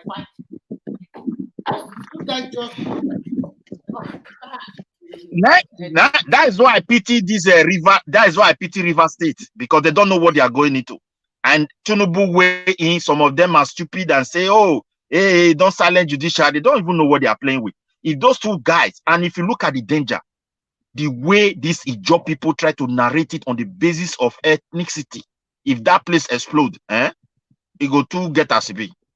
Because this is just a fight between Godfather and Godson. I don't see anybody who want to support Fubara will be claiming Ijaw Youth Council. Nobody is monopoly to violence. Nobody. So the other guy you want to fight is also from ethnic people, and he has a level. He has been there in all areas as far as that River State is concerned. So instead of them to take tribe away and maybe unite the youth and say, okay, this is our land, we want it to be like this, but they turn into a tribe or something. And I thank God Tinubu way, but some people may not even understand. And because if they go into that fight, no development. Now judges, top-ranking military officer, top-ranking police, now go to chop their state money. Many cases go to come out. Weekend match go to open. He go to open the other guy on too. And at the end, they go derail all political gurus of that state. They're not going to get relevant. We suffer a lot in my state for going into that stupid fight what Basek can't give us for nothing. At the end, there's nothing to reckon for it. If you go there, anyway, the thing I know, even devil, if you come back, Nigeria will clap for her. Even though the devil just come out, they go still clap. Even stakeholders meeting already for transmission for electricity. They say you can't have a regional transmission. It must be one transmission line. I say, what kind of people are this? It's like people are dragging. You know, if you have something to do in your state, do it. Why drag somebody else down? You see my point? Always trying to drag other people down from making progress. Yeah. I don't get it. If Edo wants to do grid, that's their wahala. Let them do it. Don't say they must join you now if your government is not serious. Let people grow at their own brother, pace. I say that. See, the thing is this: if, for example, when Obaseki was there, Kowa was there, two of them were serious, they would have united under the Bender umbrella or Midwest umbrella and think of what they can do for their people. Because those people there, everybody's similar. We don't have too much tribal crisis like that. We don't see ourselves very too different. We may have some slight difference everywhere you have it, even with family. But because of corruption, they don't agree. Amotekun was in the West. We're crying only to see governor formulating law to release 20% of a dollar for Ruga, just because he want to collect money. He has already put everything in place. They want to pass it in the House of Assembly before the whole thing leak out. You see, people were mobilized. This Niger Watch, at first said those states issues concerned, he really tried for us. That social media place. Galvanize people, market women, retired police, and all pastors and all. That is what save us. By now, 20% would have belonged to these guys, 20% of a land. You just imagine the kind of governors that we have. And at the end, they just build all this cement structure. We are building this, we are building that. The money is going. When they leave office, everything is empty. You go there, you are not happy. There is nothing like government. It's just that you have people who are struggling to survive on their own. You can't feel the presence of government. Just only governor, police are there. When they give command, they go and arrest. When the judiciary, they know where to meet. And that's all. It's very heartbroken, my brother. That area is supposed to be like Lagos today. There should be a railway that have to have connected the whole of South. The money was being pumped to them. Where is it? Few individuals. They can't even unite. They can't even speak with one voice. I showed that line this tonight on the show. It's the Lagos to Calabar. It comes across Benin. Is the red line that it comes across. So it's supposed to be for the south majorly. But when you have government, if you're not serious about that country, I don't know. To be honest with you, I don't even. I've given up sometimes. I those. So to be frankly speaking, that country, it needs proper restructuring. They have done a lot of harm to the system, and people have made enough weight from that dubious system. So they want it to continue just like that, because that is the only way they can maintain their weight.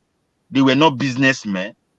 They were just opportune to occupy office, and money was just flowing. And that's why most of them, they die. The money die with them because the way they raise their children don't even know how to do anything. And the system is not there for you to even function. So it's a very serious issue. If they die, the money is gone. The children will enjoy it, 2 years, go there before you know they fight over it. They don't know how to invest. They don't do anything. They are poor. Do you ever see any Nigerian politician say that he wants to resign from office?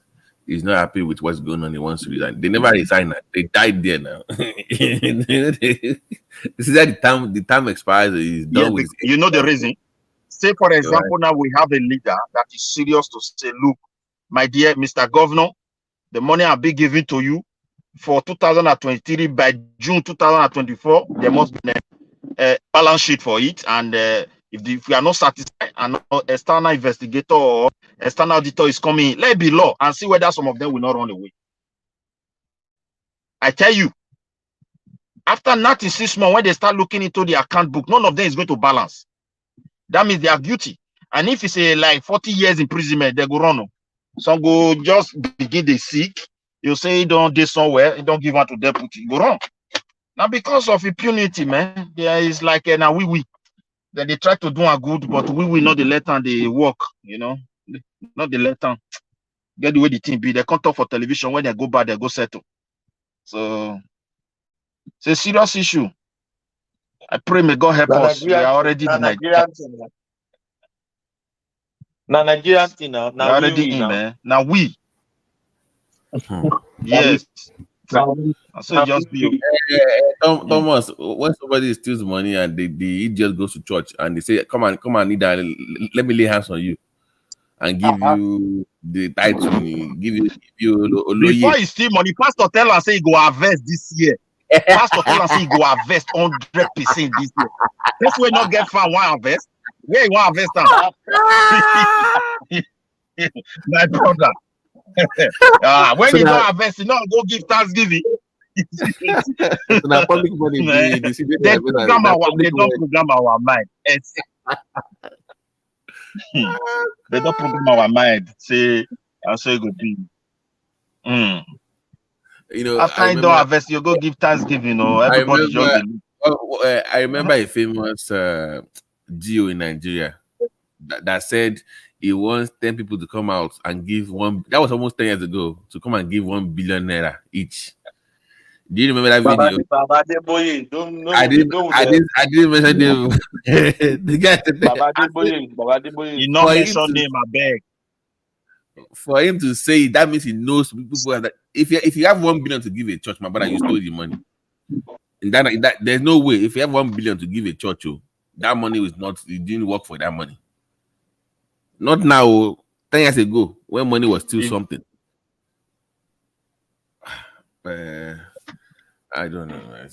My brother, you know what? I know for fact. No place way bad thing. I know some people go meet my secretary. I know some people go give that 1 billion. I'm telling you. Yeah. Why they not go give? Why they not go give? No. See, the thing be say, you see this Oyibo abroad where we dey. Oyibo way if he manipulate for your company, evade some tax, can't get small money where he hide. That person not go bring himself come out because he get the way you go. You know, say even when you have a limited company, you still live on salary because you go declare your salary to the government, and at the end of the year, the surplus of the company will be not to the government. Now, if you feel manage, you can take some things, come on for that. Not be person go tell you so, boy, hide yourself just the way you hide this money. Because if you bring yourself out, they can't look the way they spend. Forget them. When they bring their problem, that person not go no peace till they die. So that is why people they hide themselves. Like our own, we just steal and they just come out. It's impunity, so nobody they ask them. You know, we hope for a change, but everybody is just confused. You know, that's just the truth. You they do what is good, another man go they scatter. So you even they say they do the good, you know whether they do the good. So the whole thing get as it be. Get. It's very painful, Sha, if you look at the reality. It's a sad reality.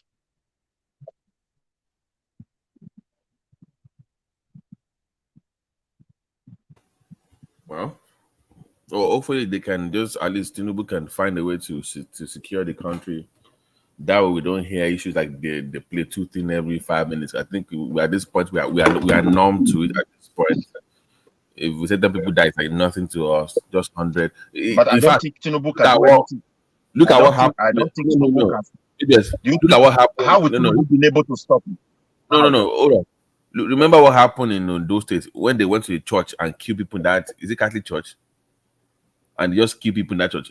Unresolved. Yeah. Nothing yet. How many years now? Yeah. You can't keep having that kind of. It's not a safe country to just. You see, so that don't just show up anywhere and just go shoot people in the church. Yeah, the thing is this. Tinubu is still going to use the same Nigeria army. He's still going to use the same Nigeria police. So if you look at the even judiciary, they are involved because some of these people they set free. You will be wondering that what the army is saying. These people were caught red-handed. There's enough evidence. Only for them to discover that some of them have returned to their community. So it's a very serious issue. People have different motives why they are doing this stuff. Is it not the certain people that is migrating in a very huge population? It is the certain people.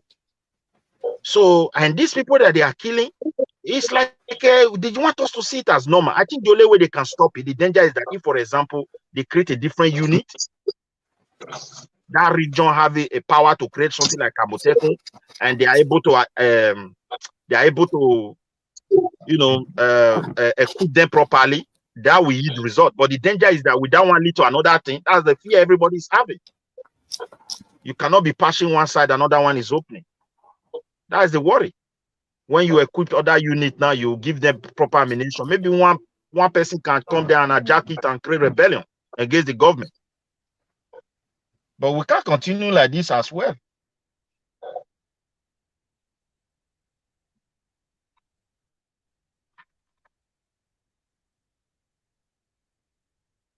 It's like nobody is there again. I think so. Everybody's gone. No, we can hear you. We can hear you. No, we can hear you. Yeah. What of Ajale Koko is gone? Where is Kene? Kene is gone. I was seeing him earlier.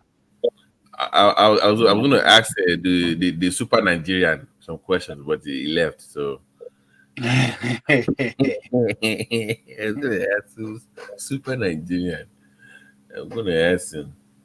But I was even going to order the earlier thing about the indigenship thing. That is a very serious issue. That is because forget the army. That means this has been going on in different departments, not just the army. They've been recruiting people into government offices, using in different offices and different parastatals. That needs to be investigated. Then who is going to do it? It's a very serious crime. It's a very serious crime. Forgery, forgery and impersonation, or how do I describe it? That document cannot be real. It must be fake. There's no chairman will dare sign that for somebody from a different state. Forget even a fellow Yoruba said nobody will dare do that. It's fake. It's only one.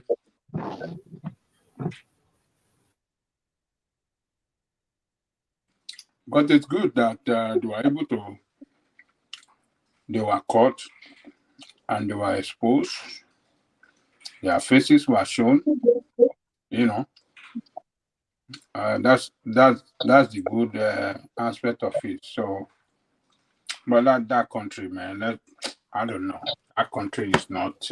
There are too many things not working, so you don't even know where to begin to fix the problem. The truth of the matter is that if they want to help that country the way it is now, we need to go back to some history after the independence, and they should restructure that country to regional government and formulate a law and policies to guide a regional kind of security. Brother, that regional thing, because the people that are doing these harms, they feel entitled. This criminal feel entitled. They feel they owns everything. That's why they are killing people like this. I'm just telling you the truth. Except they have to see that there is a power somewhere that can challenge them. That's the only way they can change. And if we leave it open like this, the danger is whether we have a regional group or not. On the ground, people can be consulting, and if care is not taken, they can decide to do, self-help, and then they're going to fight the state. Imagine when one region now they harm their people and they're already seizing barrack, attacking airport, and the government did not hurt. But that region they will imitate it immediately. Because there's no way we can just abandon his middle belt issue. Like I tell people, that thing that is happening in middle belt is coming to our doorstep. It's already here.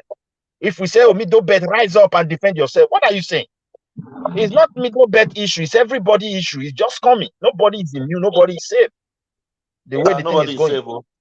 Are you telling me they don't care? The only middle belt is Are you saying Nobody. the only middle belt in that country? Yoruba is there, Hausa is there, every tribe is in that state. Yeah. No, you can't ignore that. Nobody. They just come in. They just come in. They need to take it serious. This one is not like this is not Tinubu problem. It is just everybody understands a new president. The problem has been there for years, and there is a country that doesn't have data, so they have to do try and error as well to see whether anything can work. So the only thing is that this army, they should be serious, not just pumping money to them. They share the money among themselves between the generals and those guys who are there fighting, nothing for them. Those things have to be invested. There should be a new system for these people, how they make their expenditures, not just pumping money to them. We need money for this good. You pump money, they spend it the way they want. Small time they tell you, oh God, money we still need. Every single problem, it makes people to ask the federal government for money. And I think that is why people are not serious with their responsibility. Because if you analyze problem in the healthcare, the summary of all that problem will be, Mr. President, is also billion we need. If you analyze the whole thing in within the security, they will now do everything. The summary of ISO is, Mr. President, we need also billion to be able to solve it. Is it infrastructure? How long are we going to continue like this? Huh? Don't worry. Things will change for good. Let's see how it goes this year. Things will change for good. Let's see how it goes. Let's hope. That's just the truth. Frankly speaking, there's nothing remain for that country. For people to just hope. You know, Thomas, let me ask you a question. Are you there, Thomas? I'm here, yeah. One of the reasons why you pay attention to your Australia and what goes on there, their politics, is because you pay taxes. Do you think that if Nigerians pay taxes, they will pay more attention to how the money is spent? Is it because the money is not coming from them? They don't care anyways. If they are the one paying that much money, they will pay more attention to what we think they should be paying attention to. They will. Because they know without them, Nigerians are paying taxes. I mean, everybody, I'm saying like the majority of like the way we have in abroad. If we had that kind of stuff in Nigeria, do you think people would pay more attention to what's going on? You know, because I'm like, I don't pay anyway, so what's my business? They steal all your money. They don't feel like they are losing anything. But it's their country. It's true.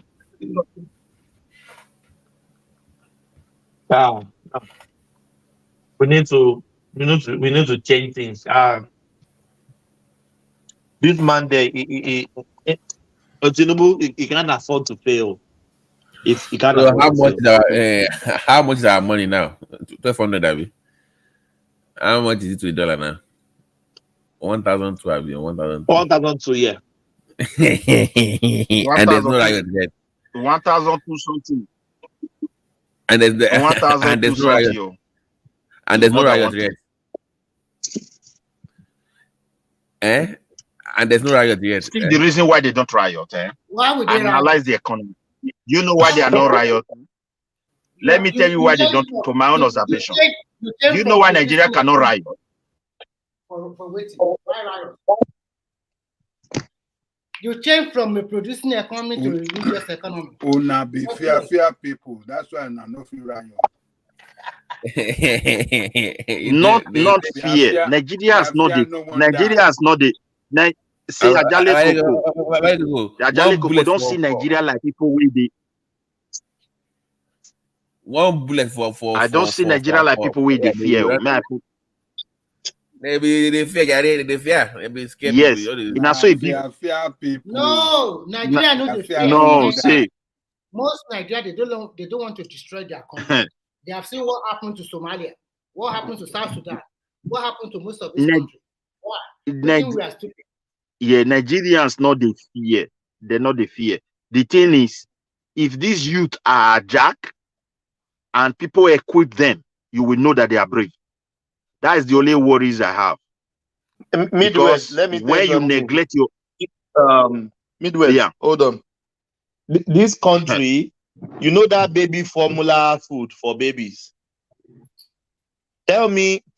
Ask me how much did they ask with the formula before people took to the street? 50 cents.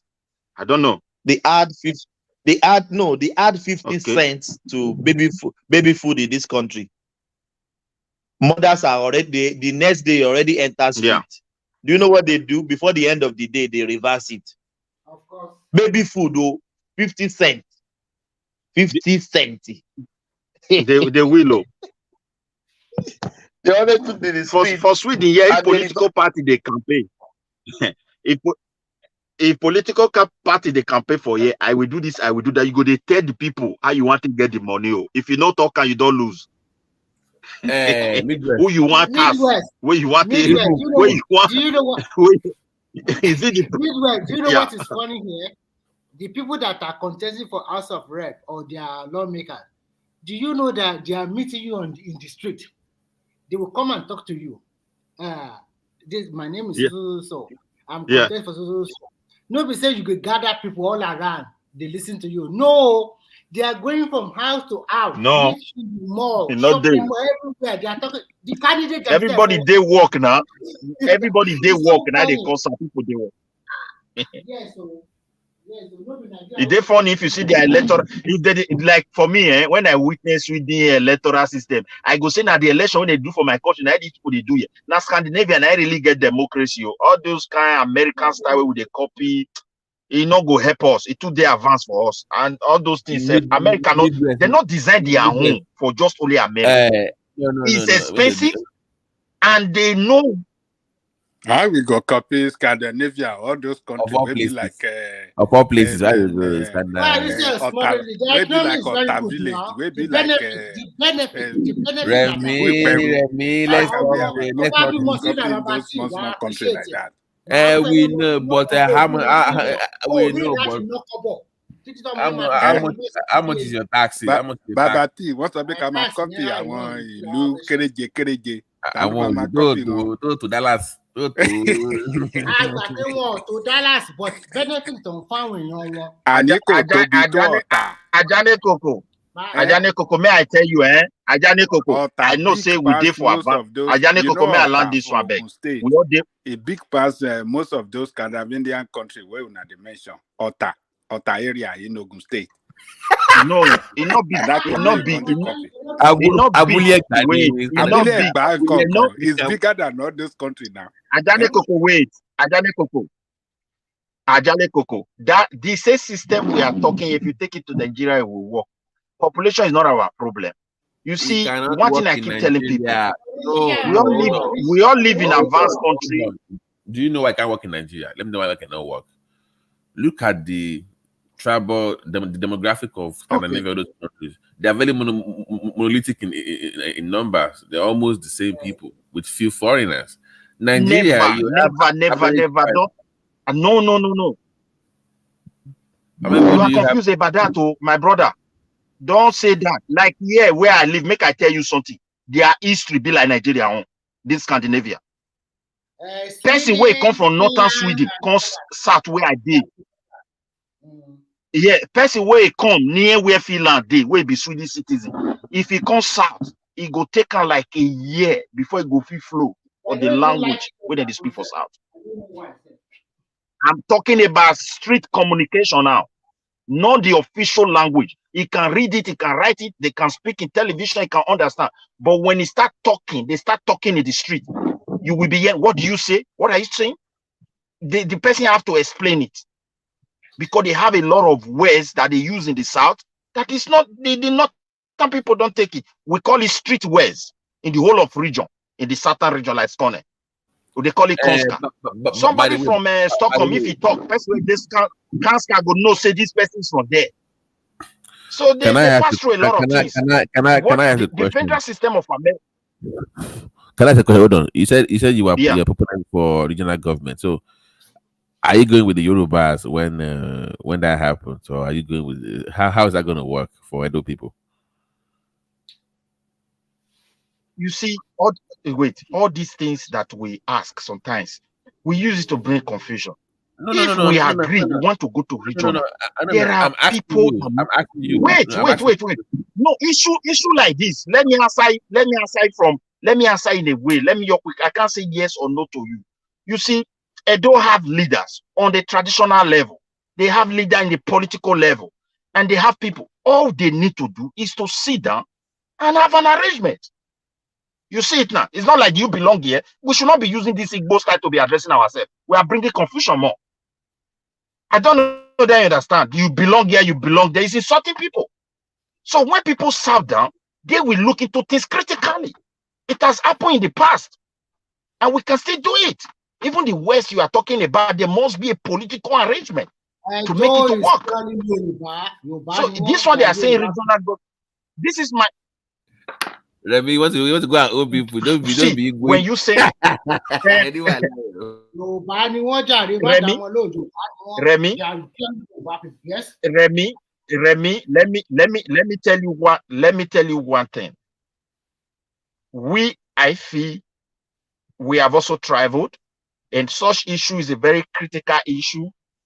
It can derail progress of a country like what we're facing in Nigeria today. If you say someone belong here, it belong there, you must explain to that person from which angle are you talking from, so that the person can understand. That word it belongs to Yoruba. Benin is not going to accept that.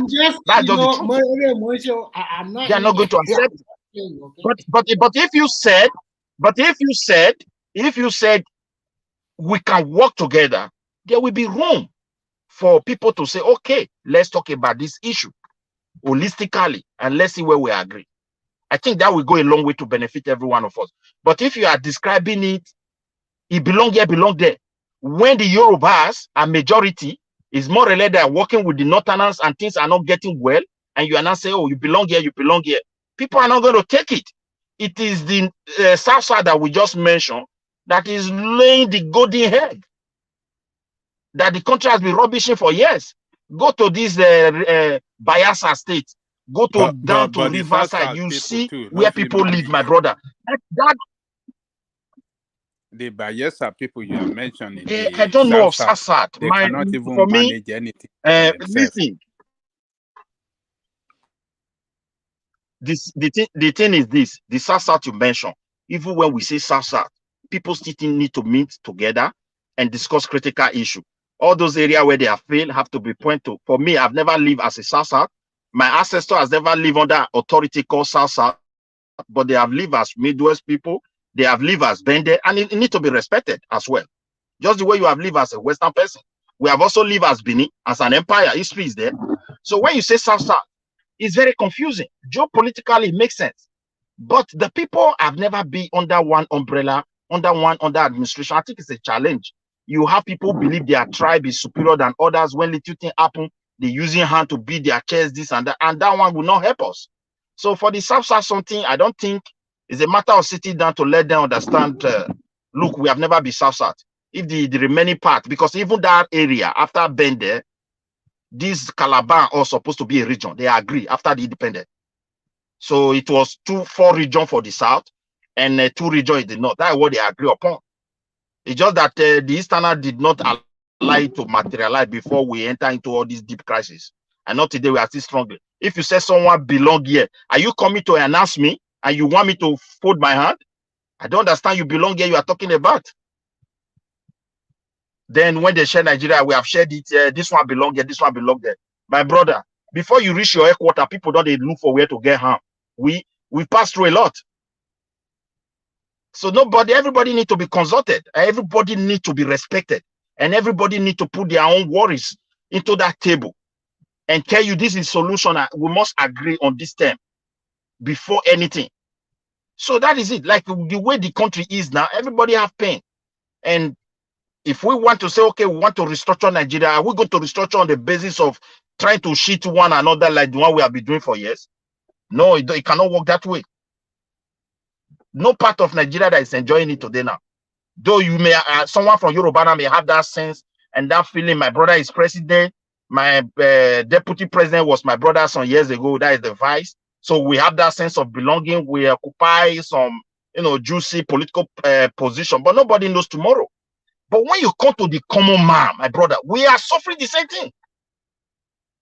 It's just the truth. No light, no road, fear here and there. You can't walk. You send your child to go and buy you something. If it doesn't return on time, you are worried. No security. Society cannot be like that. If not for this, no security, if not for this diaspora that is sustaining the economy, which many people don't know. This December now, you send 50, this one send 100, some send 200, some of them are building houses. That's what is sustaining the economy. Not the government own. And when they pump this money into the circulation, business are still surviving. How much is the government paying the common man? 30,000 naira. That means they can't eat. That's what it means. Large population cannot eat. So it's something that we need to see. We cannot just say, oh, when they restructure Nigeria, don't belong here. We cannot do it that way. It cannot work. After all, we have leaders. They must know what we are talking about when you say someone belong here or belong. Is it because they are too small or they cannot govern themselves? Why won't? So I still raise that one there, my brother.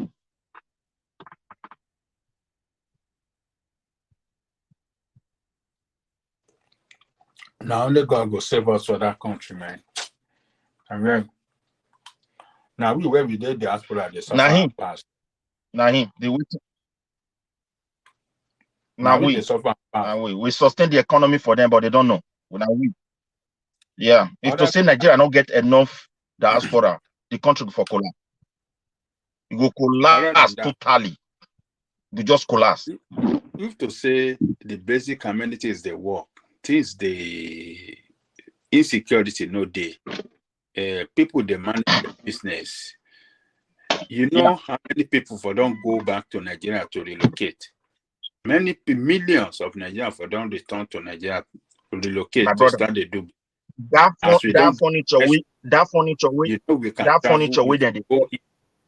furniture where they sell for roadside. Whether they sell for roadside, they block everywhere. You go and look for a fit place. You go do and where. You will employ people. You will pay tax for them and you will still make profit. If to say they create that as they go back home, now so we go just give us furniture where they do where they know they do well. You look around. Power, security, and healthcare. Buy better people will go home. Buy better equipment. And people will go. They will contribute. We don't tire here and every day. A person, once you are, if you day under employment, your alarm bell ring, you must get up, whether you like it or not. Even though sleep, no worry for night. But as far as that bell, no, you go get up. And at the end of the month, when they send you pay slip, they are taking like Sweden here. You see them taking almost 30% of your money. Not be the one way company pay for you for employing you. Every day you keep doing, you do business at the end of the years. Now task, now you go work for. Huh? Person not go tire. And we don't grow whole bone. The country just can't fall apart anyhow.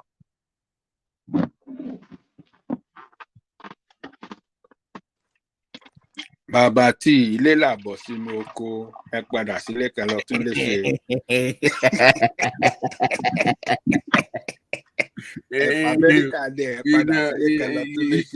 You know, if you say that back home, they will say, I'm being deported.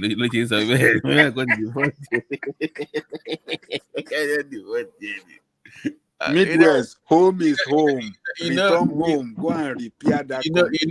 We are brothers. We are brothers. We only have value in Nigeria for 3 weeks. Once you party, a guy.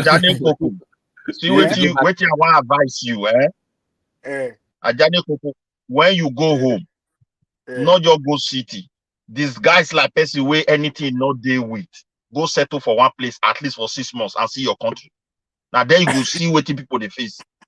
Not be you way go they change dollar to naira. So no, just pretend. You go see something where go make you cry. Pretend. Go try for one local place. True you talk.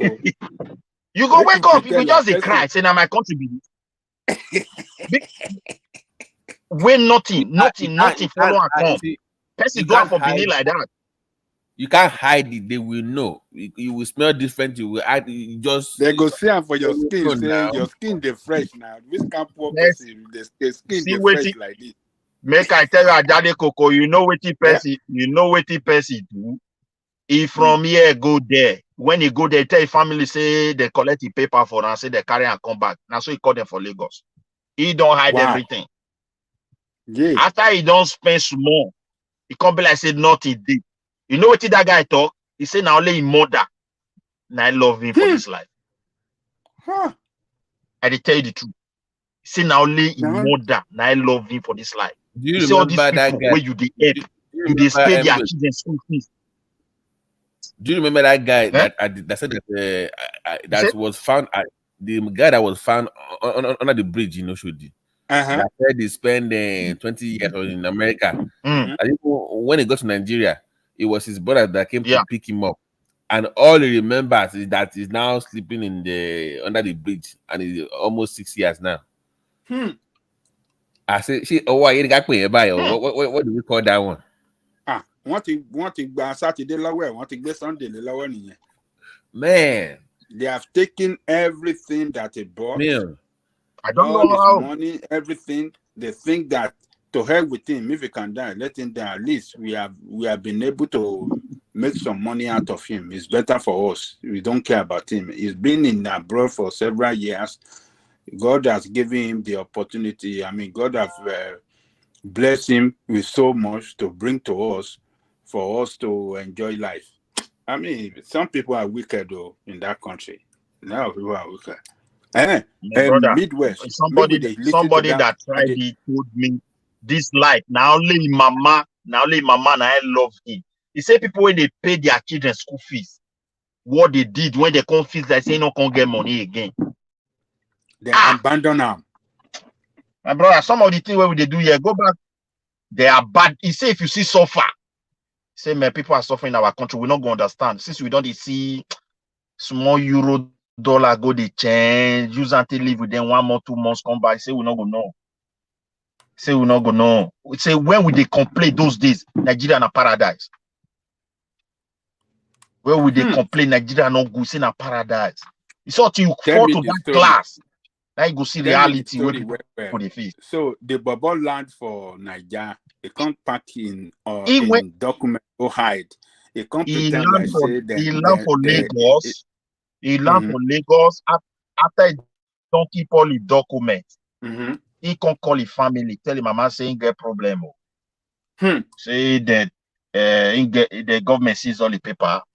In the battle around with lawyer don't fail, and instead of them to put him for so years imprisonment, they say that lawyer tell him say make it wrong come out. So he not go go back again. But however, small thing we do with that go try use that they start small business. So they can tell him what he go do. Maybe he go buy this one. Go, person will I can't try best. The rumor can't they fly. As that kind of rumor don't fly. Now there you know say nobody. He said before you know after the first month, second, nobody they visit him again. If he go people house, he go sit down with them. Ordinary, if you see negative story where people they cook, waiting you know even talk how they live his life. Some people call the talk say nah, he go fuck another person wife, now they throw him from abroad. Story they fly around him, story where he not talk. Say go touch your Igbo wife, now the man call police for her. He said many things called they come mad. After he spent like 4 or 5 months, then that ghetto area, because his body can't change, say he really mean her. He say the care he received and the love is that of mother. So I tell you, my brother, that's the reality. Now only mother. He said that place is wicked. I know, like you say, wickedness our people heart. You go to see, now when you say if you have, you don't know who is with you. You say brothers when they support, they pay their school fees, the kind of behavior, you go there, go ask them. You can't go to them, and they will be able to even think of how can we help this person. You say in brother coming closer to them become like a body to them. You say in brother way they help. Brother, see your brother way they help, they pay school fees for their children.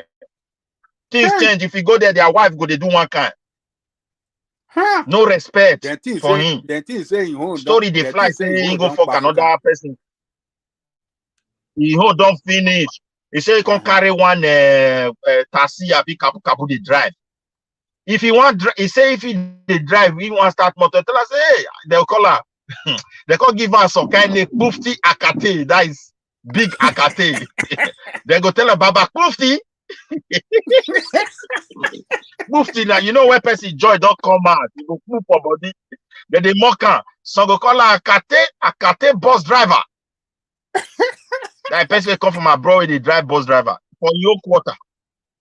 And they don't have anything. Then he go come see people where he see. They know the feed chop. They are working in their house, no food. But so with the toxic business, see some people their business collapse for their tourniquet ties. They know the shoe they buy from them. Where they go buy before you know the own money don't go. Some people go there, they want you go see a lot, then you can see a lot of people where they street, where they battle to go see money to go right jump. Not be say no one right. They find that money, enrollment fees. Papa, mama, they rally round, they struggle. They not fit pay. Where people just call you, I beg my brother, not fit enroll. So he say he witness a lot of things. He sees poverty, and he not believe. He comes and crime also. Everywhere, not rich like this. When you want come on, the way things, some kind of way you watch for TV, when you will see the kind of way people do, when they see my thing do, you just they wonder, this one are my country. So that's just the truth. And when the guy don't do it like 4, 5, 6 months, now they say the lawyer call and say he don't win the case, finish again, they don't reverse everything, can come back, they don't send paper for him. Everybody come they see the doubt when it don't come on, it don't reach there. When everybody don't show it all of finish, the mentality change. The guy tell us. So what you can't do? The guy tell us say the lawyer win, and then they don't agree. Everything they mind. You don't see something for himself now. What him go do they mind though? You don't see life in a different picture. All these one we thank God for our life. The country they fall down, not like you. All the brother we abandon them that time. Now you know whether I go send that. Person where go their house, where be like say he say he go his brother house, in chop, in go there, they can't do one like this and then eat food. He get the way they come, the wife they hide food for him. You see him. Instead they stay there on beat and he can come out. Nothing like food again. That is they go no find say that something food go they they do now be that. They no say hold on pafuka. Now food they can't Why Joe? Everybody, he said the painful aspect of it is the name where they give him. Midwest. Baba Mufti. You know what Midwest? Yeah. When a man does not like you, even if he's hiding it, his wife will let you know. The way the wife will be believed, you will know that this person does not like you.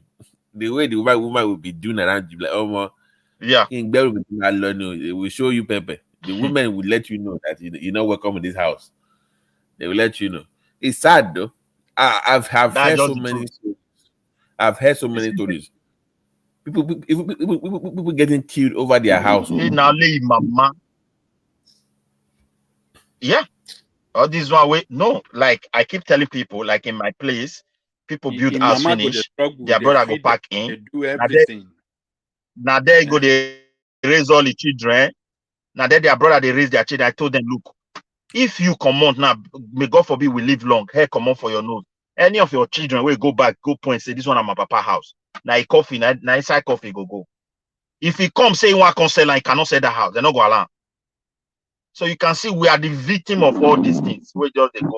We need to really analyze the reality and see what we can plan for. Because it's very difficult to understand what really they go on there. People they will build us. If they go back, they know they come back from my state. We see at that time. Now play, don't go. Let me Midwest. So I'll tell you this.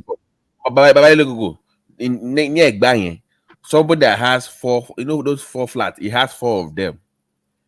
He went back home, doesn't even remember he has any house anymore. I don't know what they do anymore. He doesn't even remember it. No, he doesn't even remember the house. If a matter of fact, if they show him the house, you say the house is not his own. He'll be fighting, he'll be arguing with you that he doesn't own the house. 4 flats, those 4 flats. He forgot. Oh, long. People wicked, man. We are into it. Because he made mistake now. When he left the country, almost in 98, 99, when he left, it's 4 units now. So he moved family members. They moved into those flats. Just move there. Everybody have. That's it.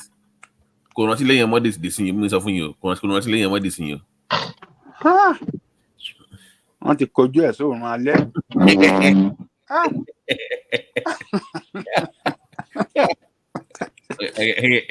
One guy that time, the guy, he traveled. That guy, one guy that time for Spain. That time, me and him went to Spain. That time, he traveled go home. Before he come on for Spain, he count 15,000 euro. That time, he don't still tell. Then now he take follow body. I think the girlfriend we born one picking for I can testify to that.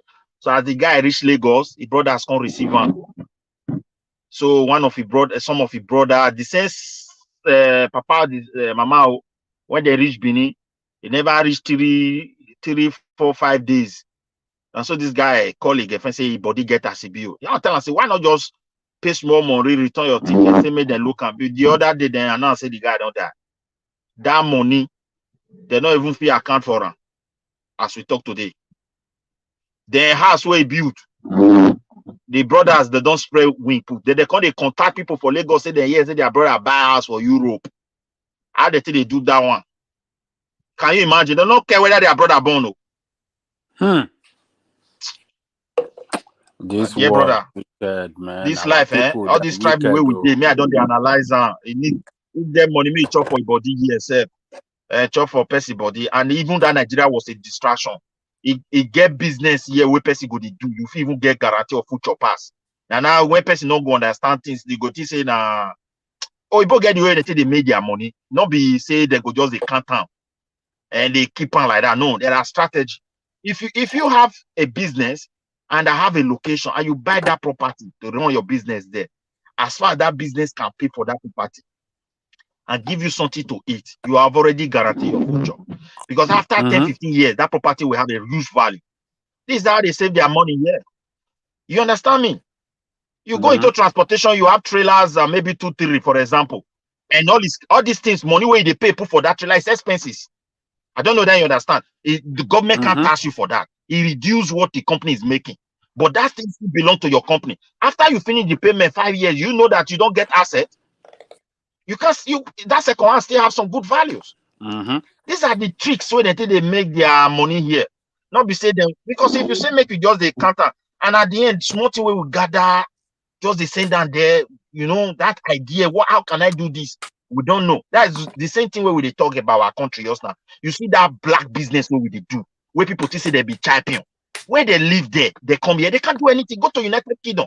Person tell me say na Pakistani, and I see they sell food where our people go they buy the large stores.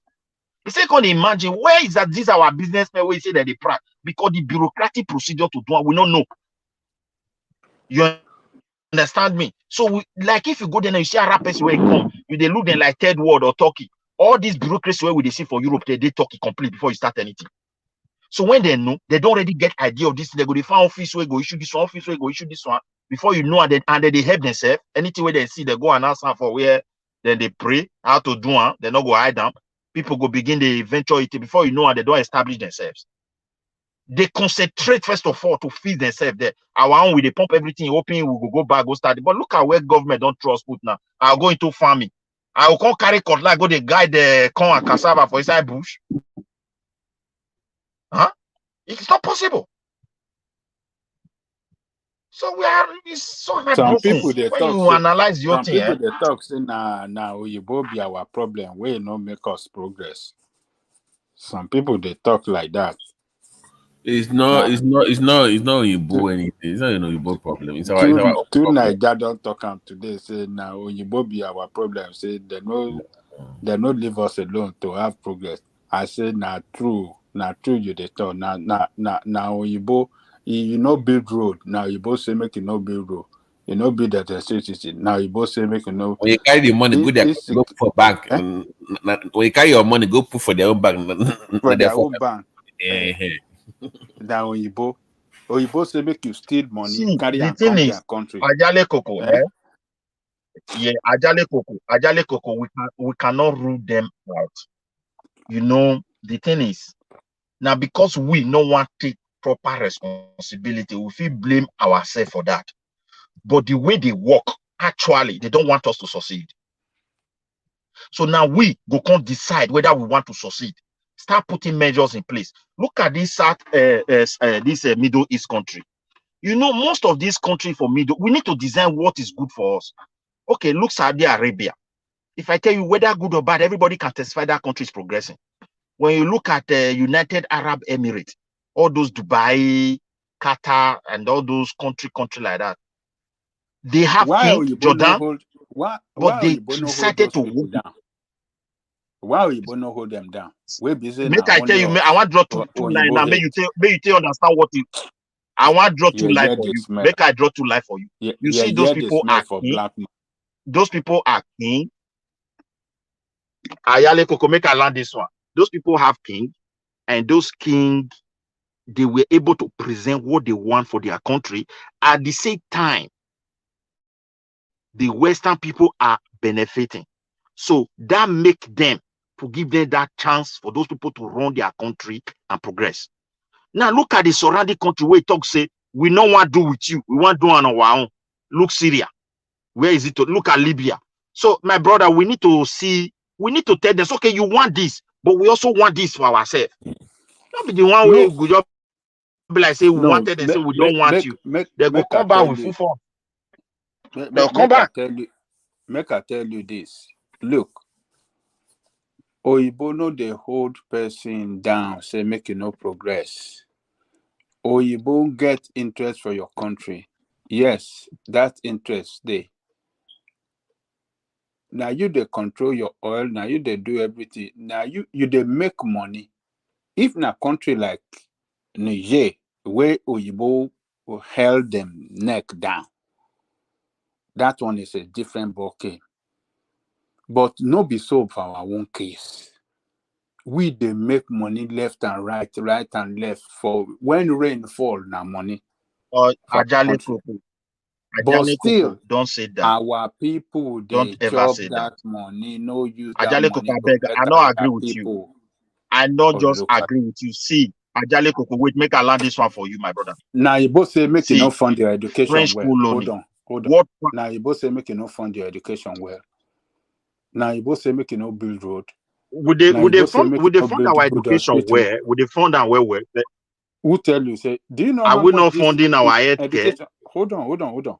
Do you know how much percentage this budget carry for education? Now 2%. This budget for 2024. I don't even know. I never even. I know if I tell you, I never look the budget. Now 2% be. I never look the budget. They for this thing for education. What are we talking about? I beg. Both research and all. I beg forget. Ajani Kokosi, I agree with you to some extent. I agree. Midwest, hold on. Ajani Koko, I think that the big boys, they don't want the small wretched people to go to school so that their son and daughter will still be dominating the country. That is it. That's the greed of black man. 2%. One man, now first time why they hear be this. Ajale Coco, are you sure? Go check now. Go check him now. We treated them here, my brother. You know they follow us. Ajale Coco, the three things in this country. I not look that one. Education, health. Now wow. Defense. They know they take out for they feel spend their last kobo. Health, education, defense. That three things. Health, education, defense. Now, they know they take a joke. They know they take a joke. Even though Australia is not in war, if you know how much they are spending in defense, education, health. Yeah, they be lacking behind. They be lacking behind. America don't wake them. You know.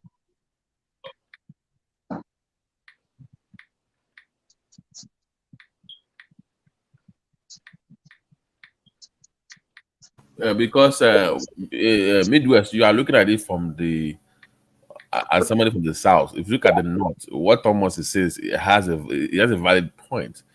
There's this deliberate attempt by their elite up there to keep people down on purpose. There seems to be this deliberate attempt using religion and ethnicity to stifle their growth when it comes to education. So it's deliberate. Okay, wait. Yeah. Deliberate. Okay, look at it now. Okay, let us be sincere here. That northern part you just said. Now we have the Yoruba people in power. And when we talk about education in that country, we can't rule Yoruba out right from day one. So how will they allow this kind of something knowing very well it's going to affect their children? These are the fundamental questions I keep asking. Let me because they're in charge now. No, wait. Let me say what this. happened? Do you know the Southerners fought their way to be educated? Because they cherish education. People are giving their houses for school. They gave their houses up for school back in the days. They cherish education. Look at what Midwest. Let me ask you: all those schools that good luck built for them in the north, they are turning back to Ahmadi schools now. He built them schools. Have you forgotten? He went to give them Baba education. What happened? Why should he? Why should he be? That is why I said it's somebody that want to help Nigeria. It is time for restructuring because the way things are going, if this insecurity continue, people may look somewhere else. And I don't think that one will be good for our country. All these youth, we are saying they are fearful. The reason why they are fearful now is that it's like more or less we are not in democracy. If you go out to go and protest peacefully, maybe if you touch the heart of the governor wrongly, the governor can just give command and say, Oga, Mona put pepper for their eyes. If now President Fito Soya, Mona put pepper for their eyes, and they will say yes, sir. So that kind of situation, that's why people are hiding their head. But if people snatch this hungry youth, frustrated youth, and equip them, my brother, may God forbid, you will know that they are brave. I'm telling you. You will know. How can you 2% for education? I never check out like that, so I have to tell the truth. I might be wrong, but I think it's either education or healthcare. One of the two. I can't remember. Even it's too low now. Countries are spending almost. I think the education is under 7%. That is while too low. Healthcare is like maybe 2%. Yes, if my memory serves me well, I think education is about 7%. But even if you look at that figure, 7% is still nothing. Yes. It's like zero. It's like zero. 7 is zero. Yes. What I said, zero. Education, the future of the country. Education is the future of the country. When you say education, it's not only primary. Maybe all 2% the research or 5%. One of the the research and everything that inside there do. If your country way they serious, to fund research is not easy. These are things you pump. Forget Nigeria, not the research anything. They are not serious, man. We just watch. Yeah, I think it's. I don't know why Yoruba people are allowed that anyway. Because I keep saying it, they are the one in charge. I think it's around 7% or so, if I get it right. It's still small. Ajale Koko. It's still nothing. It's nothing. Nothing. Thomas, even that 7%, half of that money is already gone. They already stole it anyway. So we thinking 3%. I'm sure the job for they have already stolen that already. If you remember, if they budgeted 7% for his parastatal, at the long run, maybe it's only 2% or 3% will be implemented. You know that. Yes, you're so right. Just cut that 7%, just cut it into 2. Let's just say it is still no. That is the true Ajale Koko. You know that now. I think your submission is quite brilliant. It's very logical. The way you just cut it into two. That's 3.5%. Is 3.5%. Yeah. Even that education, Thomas, even that 3%, we say remove half for the big boys. Even down the line, the small guys will still take their own call too. At the stage, local government will take their own call. Everybody will take their own share, spare. Everybody will share their own. So maybe you have maybe 2% or 1.5% that we will get down there. That's Nigeria for you, man. Shit. By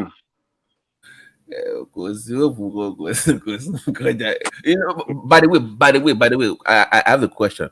What happened to our water corporation? Do we still have anyone functioning in Nigeria? Lagos is functioning. Lagos is functioning.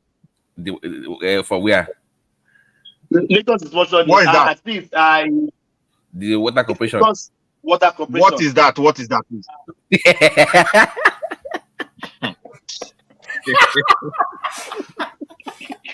You know what's funny? Back in the days, back in the days, coming from school, every house had a tap in front of the house. You can drink water for free. Oh yes, that was the way it was back in the days. It was free. You could drink water from anybody's compound. It was free. So now you see, make I tell you, all those pipes for my state, all those pipes for inside my state. Now inside ground, now they rotty put. Then the water board, you know that way that the build go up, a water tower or something like I don't know where the build go up, where they store the water. Now lizard and war gecko, now they did there for the past 30 years. I assure you. And do you know the funniest part? Make I tell you the funniest part. There are people where they collect. I like water reservoir, yes.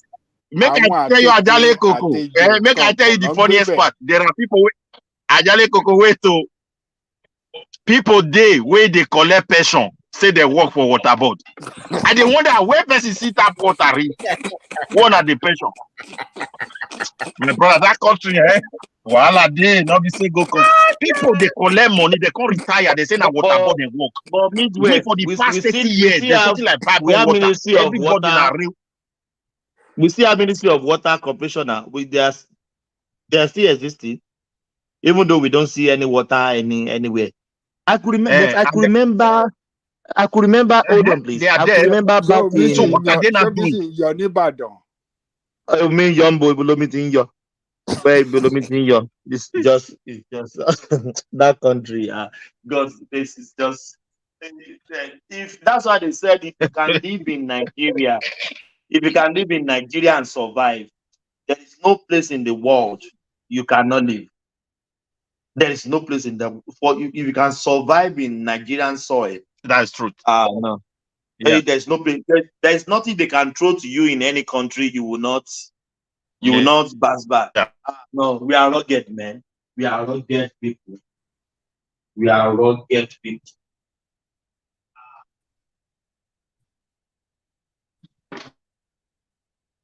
So, Thomas. Yeah. Thomas, so you don't have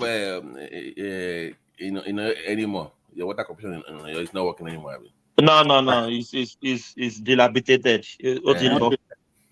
I want the water reservoir. I want what the love is say cocoring.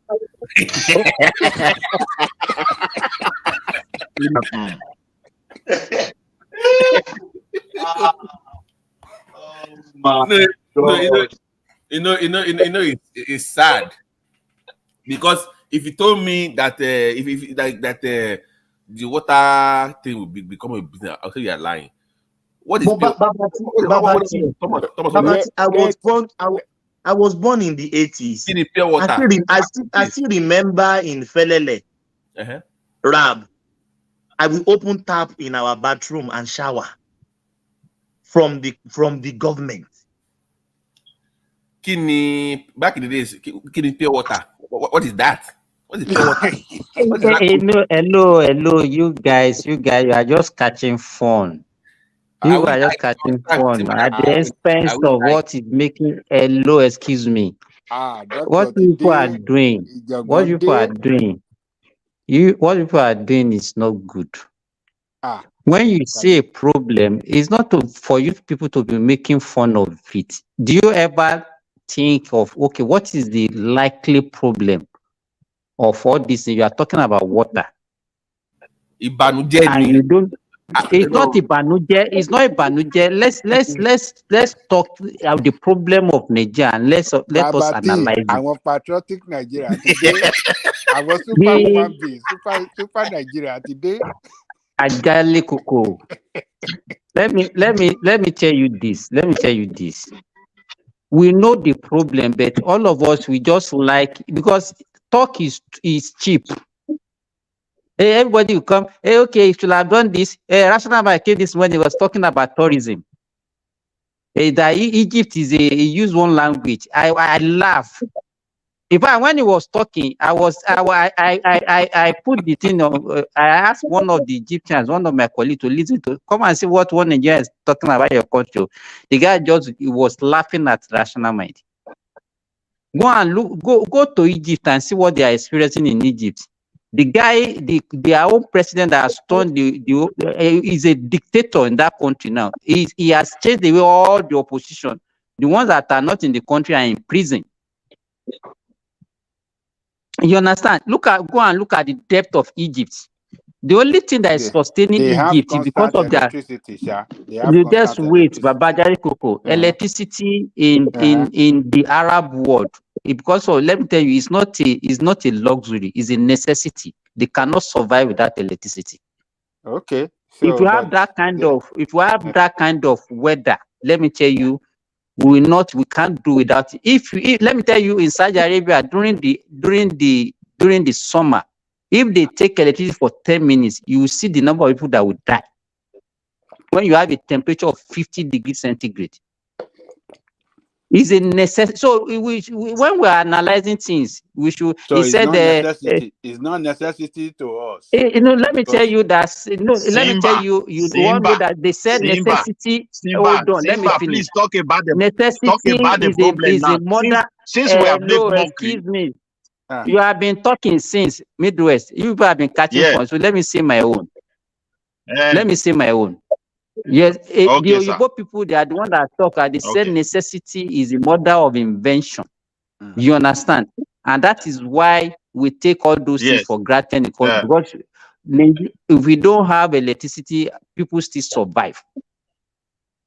If you don't have water, people can still get water. You understand? It's a good life not to have electricity. It's not a good life. But what we are let me tell you this. Yeah, I am privileged. Just hold on. Those people, those old days, those leaders that you used to praise, we used to praise, those days, they are the ones that failed to actually project that country into the way. It's just we look at it as if the problem of Nigeria started 8 years ago, 9 years ago, 10 years ago. It's an accumulative problem. 23 years. Have we got improvement on electricity, on water, on road? Let me say this. 23 years that you have been running democracy now. Babajali Koko, go to 1970, 1974. Just let me talk now. Our mainstay of electricity. Let Simba talk, because Simba has been talking. Simba. Midwest, just hold on. Let him talk. Yeah, go on. Yeah. You are. Thank God, Babajali Koko, you are here today. When the Ghanaians are coming to Nigeria in the 70s, during the oil boom, as at 1974, Nigeria was producing 2.3 million barrels of crude. Look at our population that time. How much are we producing today? That time, cocoa price fell in the international market, and that was why the Ghanaians are coming, because we went to Ghana to go and recruit Ghanaians to come and be teachers, to come and do all those artisan jobs. That was why they came to our country that time. They are having challenges with the economy. Then by 1983, when we asked them to leave, that was when the price of oil fell also. and we're having challenges with our economy that time. That was when we said, okay, they should pack off. What I'm saying is that all those facilities that you are talking about, all these water corporations, those are the time that they built all these things. They don't build it for the future, they build it for the population of that time. One, because if you look at a good country, they plan for the future. They will build it, okay, they will have projection that in the next 50 years, can these facilities sustain the population? But we just built them for the population that we have that time. No, besides that, those facilities. That is not an excuse. No, then let me tell you, that I'm just telling you the problem. I'm just highlighting the problem now. Yeah. Apart from that, we didn't build them for the future and we don't improve on them. All those facilities are also dilapidated. The only thing, let me tell you, all these things that we just come every day, everybody will just be talking, it's supposed to do it like this, do it like this. It's not going to work if you don't look at other ways of getting revenue for that country. That bigger amount of that small money that we thinking that they are corrupt. Let me tell you, if you see the way other countries are corrupt, but because come to Saudi Arabia and come and see what is happening. But you know how much they are making? They are making hundreds of billions of dollars every year for a population of 35 million. And we are struggling with maybe 20 billion or 30 billion budget for population of 200 million. What can you do with that? Even if they don't spend the money, it will not take us anywhere. But we all come here and say because they have corruption. Corruption of how much is the whole money, sir? When you listen to people like Simba like this defending this, but Simba, I'm not defending what I'm saying. Let me tell you, I'm not defending. I'm not defending. But what I'm saying, I'm just being realistic. This is not. I'm not saying there is no corruption. But let me tell you, even without corruption, look at the size of Nigeria. Look at our population. We don't have money. Nigeria is broke. Nigeria is poor. It is your politician that make Nigerian broke. Nigerians make Nigeria poor. I take responsibility. All of us should take responsibility and move that country forward. But by the time you are saying the politician, which responsibility you want me to take? Which responsibility for what? What did I do? You can't even. That was why he ran away. Now you are not even ready to sacrifice anything. You ran away. Okay, Simba, look at it this way. Okay, this December now, most of us that is here. I deliberately joined because all of you, I discovered that from Thomas to Babati, all of you, you are just starting forth. You are cruising. But Simba, you came to attack us. Wait, to Simba, you came to attack us when I said in my state for the past 13 years we have a water board and they don't supply water. People work there, they retired, and you only have in that water tower you have war gecko, lizard that has been there for 30 years, rat. Nobody is drinking pipe on water. So then, just saying it, you said I'm the one criticizing our country. What do you want me to do? And here there are budget for these things. Let me tell you, it's not only good for you, Midwest. Huh? Let me tell you, what I'm saying is better. It's good to identify problem. It's good to identify problem, but it's not only to mention it. We have to provide solution. What is the solution to this? We are getting there now. Hold on now. We are getting there. Which getting there? Mr. Look at the solution. The solution is simple. The day Mr. President agree that he want to check corruption and give autonomous to all these institutions, you can see what you are saying now. That hold people. You think that let's see, yes, without corruption, how much does Nigeria make? Let's leave corruption alone. How much do we make? Because of the corruption, we don't even know how much Nigeria is making. Oh God, we don't know. Somebody said, wait. Somebody said the dollar goes to NNPC. Even the president don't know. To tell you the level of country we are living, they don't know the exact amount of oil we are selling. Nigeria don't know. The dollar goes to NNPC. NNPC don't account to the federal, don't account to the president. It's a complex issue. So you can't blame me for that. We don't know what we are want to making. come in now. Wetin dey do you, Thomas? Where is Olafewole now? Thomas. $10 before you $10 before you come. Come and help us with Simba because we don't know what he's talking about. Ola, Thomas Simba yẹn is there? Ó wà ńbẹ̀ àmọ́ tó ń ṣe. Okay, ṣé o ti gbé Ọlá wọlé? Ó ń pé wait till when tó ti ní mọ́sù. Kò gbọ́lá wọlé, okay, Ọlá ti wọlé. Baba Father Christmas. Christmas don go now, Ọlá now. Abi which Christmas they celebrate in New Year? It's a lot there. Oh, okay. All right. Can you help us with Simba, please? I don't know what you're talking about. Baba T. Ṣọmọ jẹ́wọ́ ẹ̀ṣẹ̀ kọ́nà balẹ̀ là fún Nàìjíríà. Happy New Year. Kọ́nà tùbà kó tùṣẹ́ fún Nàìjíríà Baba T. Ṣé kò sí anybody tó gbọ́ mi ni?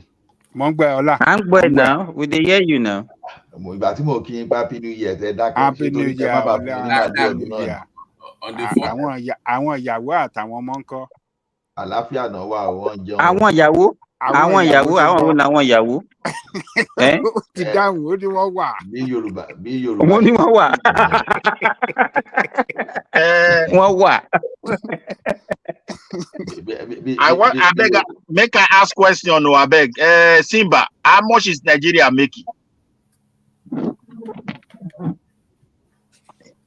No, let me tell you.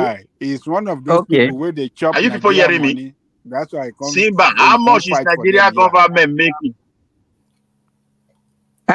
Based on what our own budget, look at our budget now. Budget of maybe about less than $30 billion. No. You not see you now. my brother. You see the problem where we get. Somebody in the government was asking a question. NAPC, where is the dollar? To tell you that, you see the way they structure the country. Which dollar it's are like you talking about? Which dollar are you talking about? Where is the dollar? Because they don't know amount of crude oil where we they sell. NPC is in charge of everything. It can't even cannot even report the appropriate crude oil, the number, the barrels of oil we are selling, and the money that is coming in. Yes, Allah won't tell us. I don't rest on. Let you continue. Talk. Allah won't tell us. I seem to agree with Simba. I seem to agree.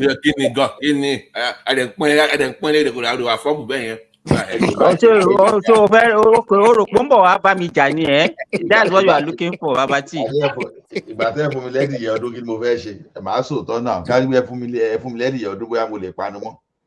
Àní bá wa bá Simba jà ọ̀rọ̀ wo ló tún fẹ́ sọ kọ́kọ́ bá wa bá Simba tó ti wá rájò wá bí báyìí. Simba jà tí bá bá Simba jà kò ní sẹ́jà mọ́ kò ní sẹ́dìyẹ mọ́ kò ní sẹ́yìn.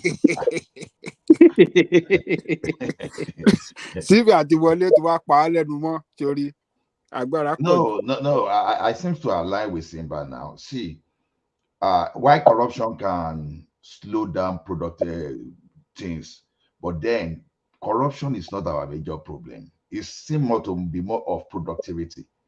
See, like India now, for example, is even, if not even more corrupt than Nigeria. It's aggressively corrupt. When you talk of the level of corruption, it's very aggressive. And yet these people are still moving forward. Why are they moving forward? Because they are still able to be productive. Yeah, would they have moved better if they can eliminate their corruption? Yes. But everything we talk now, since now, is oil. America is a bigger producer, oil producer country than Nigeria. But oil is even nowhere when you look at the GDP. So likewise, Canada too. When you look at Canada, we have a particular region that is all about oil, but yet oil is not the major thing. So okay, look at Dubai now, for example, United Arab Emirates. How much is oil contributing to the GDP? So our own problem lies more in our productivity than even oil. So to me is I don't know. We just need to we just need to do something. We just need to do something. You know, here the other time we were analyzing, some people were telling us that, some people have the largest business in Lagos. I said, this thing came again, because I remember when Babati was showing us those people who dominate Lagos business. In reality, Lagos business is dominated by Yoruba. They may be closely followed by the South and a specific part of the North. I think Dangote is from the Northwest. So what am I trying to bring out here is this. All those things we convert to trading, they are potential factories. They are potential things that are supposed to be converted to serious manufacturing base that should be helping our economy. So and when we even talk of this oil economy in Nigeria, how many people are benefiting from it? You understand? If all those Dunlop, Unilever, Tower Aluminium, Nigerite, and all those factories, if they come back to Lagos today now, even without even heavy police presence in Lagos, there will be security. The economy will improve. So to me, Simba, you have my backing. You have my backing. I'm not fighting. I agree with you. I agree with you in totality. That's me. This one, everybody is not talking. What is happening now? You just talking. Hola. Sorry. You see, you point to very critical issue. I don't think any country will progress except the government have to lay plan for it. That's just the truth. All those countries you point to, every sector that they are succeeding, if you go there, the government lay proper plan for those things. This production you mentioned, I tell you, without electricity, there's no way we can produce. That's just the fact.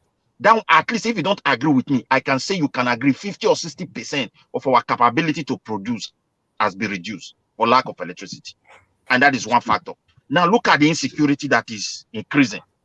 And who do we blame? You see, all these factors need to be put together. There are things that we hold on for all of it. It's the government. Blame? I don't know why they're excluding government. This is what I don't understand. Let me ask you. It's the government. Okay. Yeah. It's the government. Then the question which you ask ourselves, how much have we invested on electricity since 1999 today? Tell us in dollars. And come and tell me why we have not. Huge amount of money. Okay. But Simba very huge amount of money. Tell us that we should not blame them, that these are the crazy people that destroyed that country. They destroyed the country. I didn't say we should not blame them. No, that's a different argument.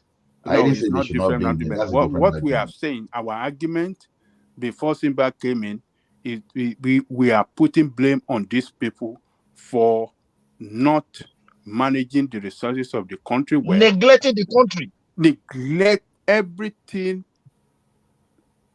They abandon it. They neglected everything, and nothing is functioning for the people of the country. Why you have valid this thing? Why everyone? But Simba came in. Simba is trying to what is he trying to do? Simba is trying to give excuses that no, we are not making enough money. That's why we can't do this. We are not making revenue. Who is responsible? He said we are mocking the country. We are mocking our country. Who is responsible for that? Not blame them. We've been doing this for years, for months on this platform. What I'm saying gets me. I started by saying that we have to look back and what happened even when we had the money that was supposed to have planned and diversify and improve our revenue. That was what I'm trying to let you people know. That all this dilapidated infrastructure that you are talking about does not start today. When you come and see in Saudi Arabia now, they have roads in the desert where they don't even have buildings because they're already planning for the future. That's the way to go. They are investing for population that they have not even achieved now. And the one our leaders during that time they were wasting our money because this you are here and you used to praise them at that time. They didn't waste the money. They invested those money on infrastructure. Those people that Simba, that example you gave, please let me come in there. Simba, Yeah, let me come in. It's because they have been able to achieve what this generation want, and that is why they are able to also develop for the next generation. The problem we have in Nigeria is that this generation is not even having the impact, not to talk of the future. It's not the same thing. Let me tell you. They have achieved much for their people, and they are taking ahead. Midwest. I don't know how old are you and how much you know about what has happened in the past in Nigeria. If Baba Jale Koko is not going to be by heart here, he knew what happened even in the 70s. He knew what happened in the 70s. Nigeria has been having problems since. That was when they even built that country. What was it that happened? What did they build? What did they build? What did they build? Or if those in the 70s did not. You know why you are talking like this, Baba Jale Koko? You won't Because have nothing you are only comparing. It's like when you have two bad things. Even between two bad things, you will see the best among the bad. That is what you are doing. Okay, let me give you some instances of how those people manage the resources built on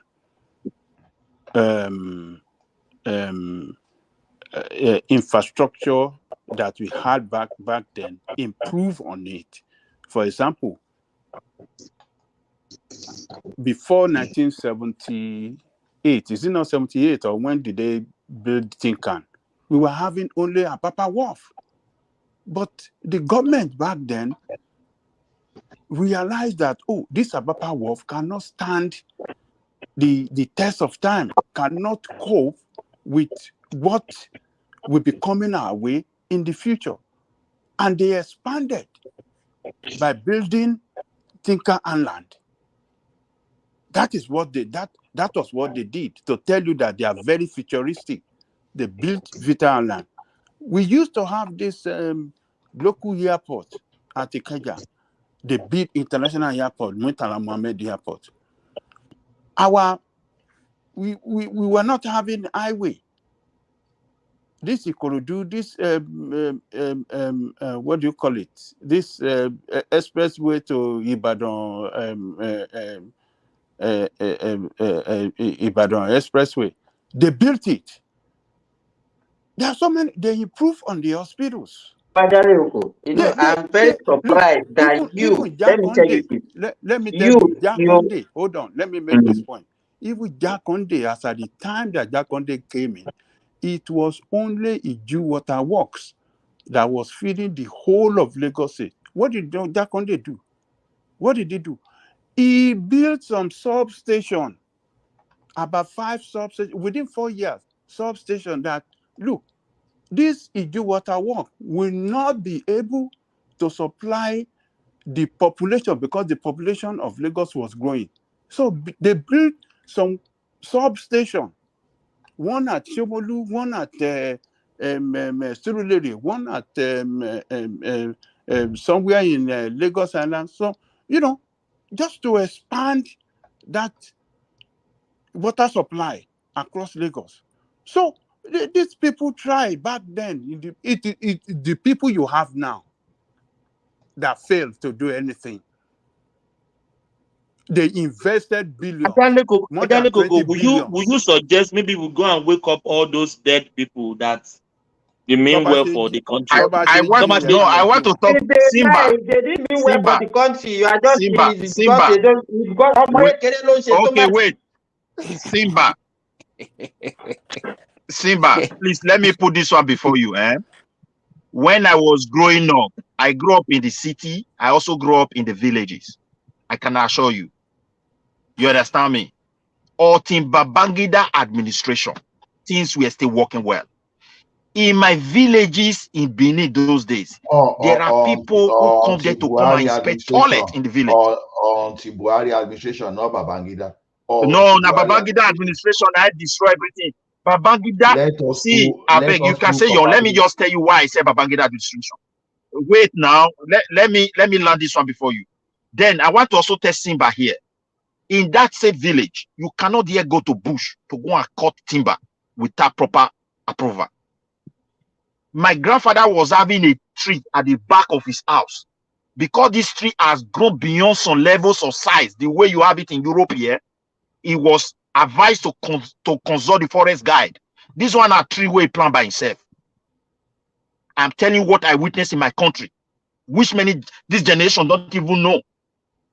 So when Babangida came in, this corruption we are talking about today, it was there. It was more really like this of Europe. If they catch you, you know, say you get problem. Everybody have it in the back of their mind. Now when Babangida come, everything collapsed. That is when you see primary school teachers. Wait to make a land this one. Primary school teachers, they did not pay them. They chased them away. Before you know it, that thing developed into secondary school, or secondary school to university. Maybe he didn't understand. Not Buhari of 2015. Ola is talking about. He's talking about Buhari of 1983.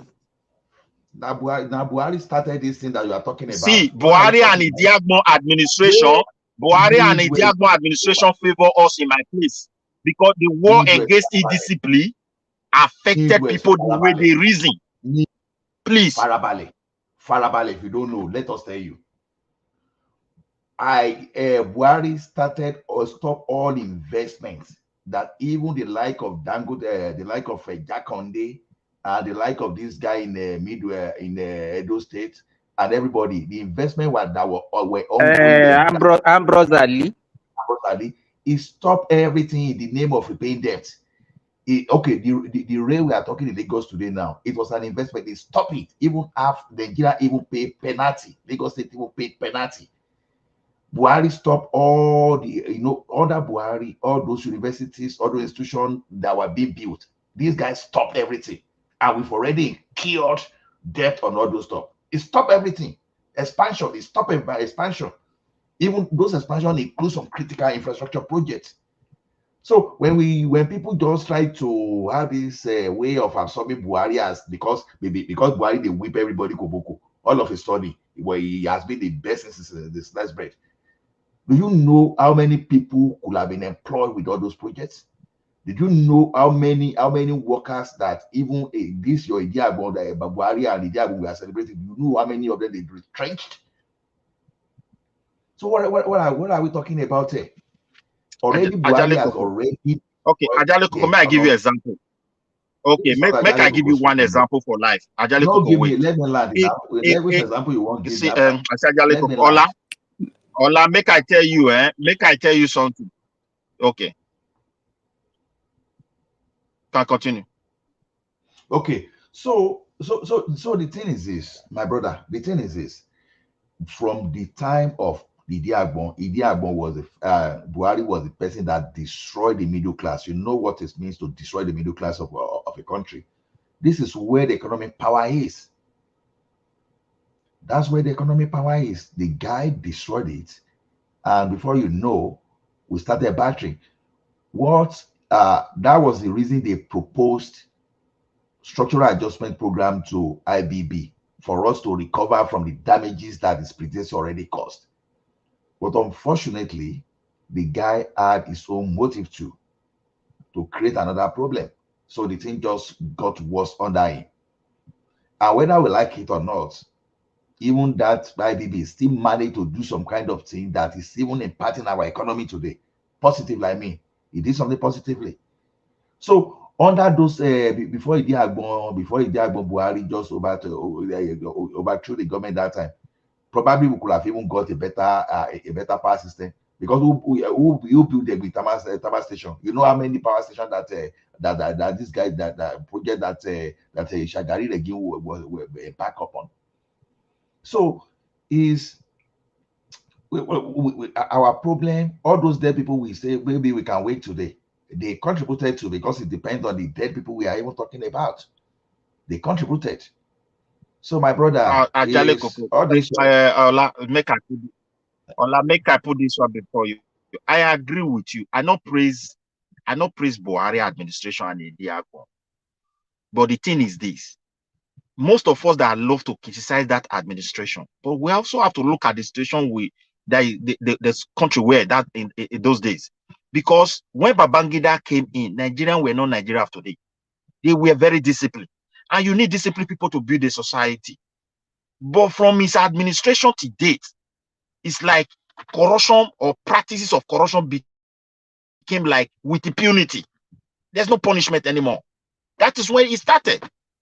And it has derailed everything. For a country to be poor is different from when the country is not functioning. If you say they put us in poverty then, but the country, whether good or bad, it was still functioning. Like the way it is today, nothing is you are working. trying to And when you ask patriotic who element is that in was charge, supporting, this guy was supporting someone outside the country against Nigeria, and you called that on discipline. Let's just stop all the. I don't buy all these things. What the discipline can be more than patriotism, lack of patriotism. Who is that? Who was he supporting against our country? Your countryman. Who was he supporting against our country? Now, your countryman was contesting the OAU General Secretary position, and you were supporting someone from Nigeria Republic. I mean, is this child or thereabouts? What type of discipline? What type of discipline you can have more than lack of patriotism? All this kind of putting Buhari as a omniscient, as the best, as all this kind of thing. Where did we even get this? I didn't put Buhari there. Ola, I see everything you say about Buhari. I agree with you. I'm not defending him. If we can't even get our, I'm not defending him at all. I don't defend him. Hold it. If we cannot even get our issue right, then how do we provide solution when we cannot even get this thing? If I told you today that even the electricity we are talking today, it's not even the major problem. Why it is a problem? It's not the major. Policy is the major problem of that country. What's that? Policy.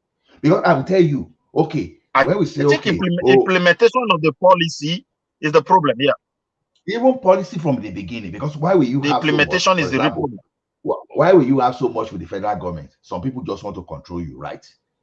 But when you start giving things up, okay, when you license radio now, the broadcasting station now, broadcasting station develop, and the reason for our Nollywood development, people don't even know that. Because of the regulation of telecommunication, that's why we have. Why didn't we deregulate electricity on time? Why didn't we do that?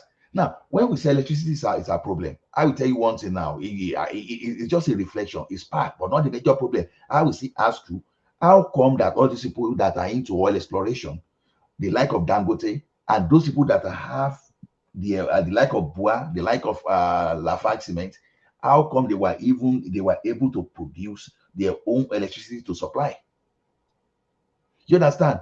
So if you have allowed the state, for example, and other people to generate the electricity, it will be like thing. So electricity is not the problem itself, but that thing that is stopping that electricity, which is policy. This man that is using Buhari's age telephone self, I don't know. See the thing they ring, green. It be like everybody don't go. Me say we are just a close for work. So the way we analyze the problem itself is simply means because we need to understand where the problem is from, how the problem is. You understand? So if we have some company that have social, because people think if electricity come now, you think electricity is going to be cheap? No, electricity is not even cheap where we are. Yeah. Now, how did China? Let me just land this point. Let me land this point. If the government wants to help us, this point, Midwest. Okay, we continue. Now, the China we are talking today, even when they were going through recession, how did they get that? Electricity was not cheap for them. It was never cheap for them. Government decided to give subsidy on electricity for them to be able to meet up. What about that? So when we talk of electricity, sometimes when we talk of electricity, sometimes it doesn't mean that, oh, when electricity comes now, so electricity will be cheaper for all those people. No, it's telling you that it is part of the problem. As a matter of fact, electricity is just a symptom of the bigger problem, but it's not the major problem. You understand?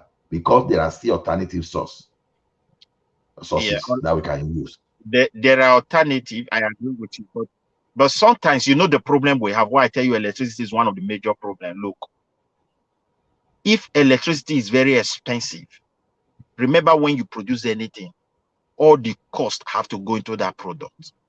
Then before you start talking of profit. Now, if electricity is contributing in a high proportion to the cost of the finished product, it becomes a problem. So when they import something from elsewhere to that country, even if they pay duties, export duty, import duty, you will still discover that those things are cheaper than the one you produce in your country. And even better than. Electricity, so that is to say that country. Okay, Midwest, let me challenge you to something. Now, if electricity is the only major problem, how come that Dangote is able to export is able to export from Nigeria to neighboring African country? At what cost? See, my brother, you see this country. No, I'm just putting it to you. If electricity is the problem, how sometimes come when you talk here, wait, let me analyze something before you. Ola, you talk as a businessman. I've listened to you here. Someone that is trying to push for something, try to. When it comes to like, let me do business, let me do something. I've seen that spirit in you, and from your experience, when you talk, I can see there's experience. You understand me? But look at Nigeria problem today is this. The way people run their business is so secrecy. How they arrive in their profit, you don't know. Look at Niger Delta pipe oil everywhere. They have been selling almost hundreds of what's it called, typing of our natural resources. Those guys doing these things are our businessmen in our street. A lot of them, they have one business or the other to show for it. That is to say, they have something else that they are doing. The genuine business people are struggling. They are not getting it. People have corridors like Dangote. You point to Dangote is influential. He has money, and they can. My brother, if they go into this guy's company, they just put private investigator. What you will see there, you will never believe it. I'm telling you. We are saying, what the question he asked you Midwest. You have not answered the question he asked. Yeah. He said why I have answered it because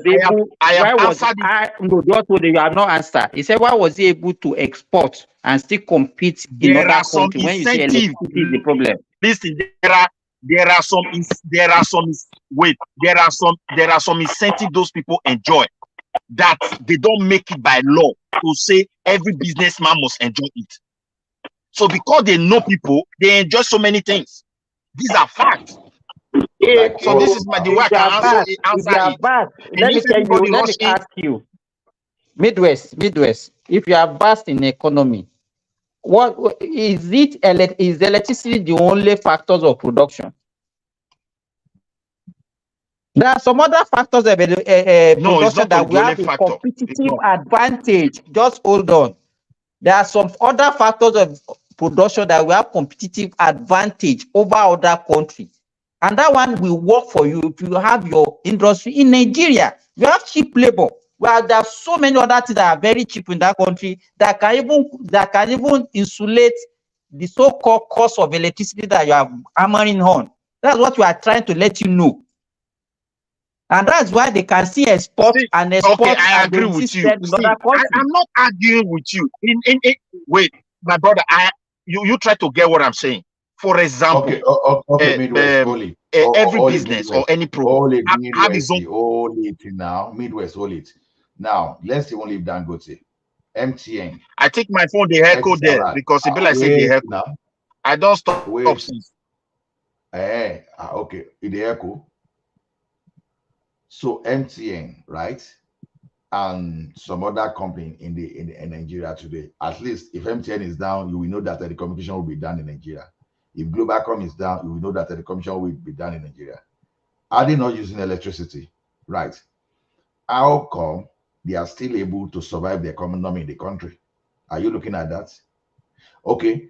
Now, since you'll be listening to like some broadcasting station, all this Arise, all this Channel TV, they've been all licensed, right? They still run the business. How come they still have their business running? How come we see how banks in Nigeria are still running their businesses, even though the cost of business is still high, right?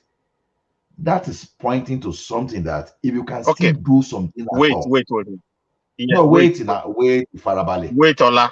When you do something at all. Wait, I'm not saying electricity. I want to quickly put this one before you. Production is of different type, my dear brother. These people you just mentioned render service, they don't produce anything. So when you say someone is into manufacturing, the factor for rendering a service and the factor for producing a finished goods is a different thing entirely. They are not the same. What do you mean by they don't produce? You cannot it's say not because the same generator that you use. Is it not the same generator that you need to run their service that you use for industry? What are you talking about? What is the difference? Wait. So they don't need electricity to run a bank, or what? What are you talking about? Wait, there are in business. Look, business that render just services can survive in Nigeria atmosphere. The way things are. If you, why but I understand that like Dangote what is the reason? Why can they survive? My brother, it's only what you produce you will sell. Wait, it's the import economy. Wait a minute, West now. It is the importation economy that contributed to the problem we have in that country. If the past policymakers did not open our border for every dictionary, even to be importing a goosey soup from London, from importing or a direct from China. Wait, Gary, or for these guys to be producing, giving us Gary from China. You understand? We won't be having all this problem. So that's why when I say this thing is all about policy, it's not just about electricity. Is just one of those buzzwords, I don't know. Buzzword that people just use. I'm also benefiting from you, Ola. I benefit from you. No, I benefit from you, and I'm listening to you. The thing is, if you said, wait, like Ola, let me tell you, you have to ask yourself a question. Someone will buy something in pounds, despite the high level of exchange rate, and come and sell it in Nigeria. And yet, the one back home cannot compete with the one from. That's to say something big is wrong somewhere. So the government have to have a proper policy to address it. Because these are evidence that manufacturing it back home, there's somehow big challenge. That's why people are not taking that advantage. Because most of the items that they are selling in Nigeria, they are just selling it because I don't really know. They're able to sell it because nobody is there. If the people want to set it up in our country, they cannot survive. They can't survive. That's just the reason. How can you go and buy rice in Thailand? You will export it. We have to go. Finish. It's 10 hours now. We have to shut down. Finish what you are saying, then we shut it down. Okay. You go and import rice in Thailand, in India. They are not free. You pay for the cost of transportation, and you pay for if the border is open. You whether good or bad, you still pay for the cost of landing, which is clearing. And at the end, you pay for the your cost own of what you are product buying cannot as take well. an advantage of this cost. Something is wrong. Something is wrong. Something big, because we're supposed to be above them. Our labor is cheap. The land is there, yet we cannot compete with those people. I think it's, as you said, policy. But I think electricity is the major problem. You can't run so many things with generator. That's just the truth. So you need electricity to produce rice. Is electricity used to produce rice? Yeah, the meal. Yes, you need it because the meal for you to produce proper rice, you need constant electricity to run those machines. To boiling it, you need machine. At what point? Storing it, bagging it, you need equipment. Do you need electricity? So what are you talking about? You need. Midwest. At what point do you need electricity to produce? You need electricity from the harvesting per season. You need it to make it to become rice. Midwest. Yes, if you go to the warehouse where you're going to the warehouse where you're going, not be rice waste stone food. Rice that is free from stone that can compete with those people. I will still repeat it again, right? Electricity is essential, no arguments, no doubt about that. But if we keep saying electricity is the only reason we are having problem in our country, I will keep disagreeing with you. It's just because the manufacturers, they have alternative. Okay, now you want to be producing electronics, you want to be assembling electronics in Nigeria. At the same time, you allow, okay, the like of Philips that used to do electricity, electronics in Nigeria those days. You know, Philips in Ojota. Now you have Philips now. You say, okay, put your factory down in Nigeria. But you open the market. Ola, let me shut it down there. We talk in the background. Yeah, okay. I'm very sorry. Yeah. Thank you, everyone. We are very grateful. Happy New Year again to you guys. If you are just joining us, thank you guys. Yeah, thank you. We catch you tomorrow. Listen to your brother. Thomas, please. It must be by capacity and commitment. This is a job that requires physical and mental energy, and we must get it right. And that is what we're asking. The church must be at the forefront. Our children cannot continue like this. There's no offense. They're committed by being Nigerians. Nigerians are the best you can get in the world. And we have the energy to change this world. All we lack is that we have criminals who have hijacked this country, stealing everything away, and we are keeping quiet. Please, the church, wake up. Take back your country. God bless you. Recovery, because we've been through... Oh, where is Governor Peter Obi? Has run away. You should go and bring him for me. I need to talk to him about a few of those. Go and bring him.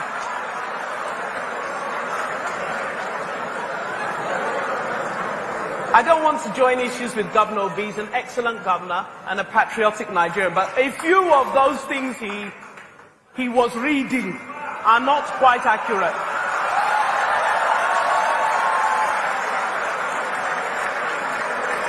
Thank you. Don't run, sir. You can only see, but you can never get there. You can only see, but you can never get there. You can only see, but you can never get there. You can only see, but you can never get there. You can only see, but you can never get there. You can only see, but you can never get there. You can only see, but you can never get there. You can only see, but you can never get there. Listen, you can only see, but you will never walk there.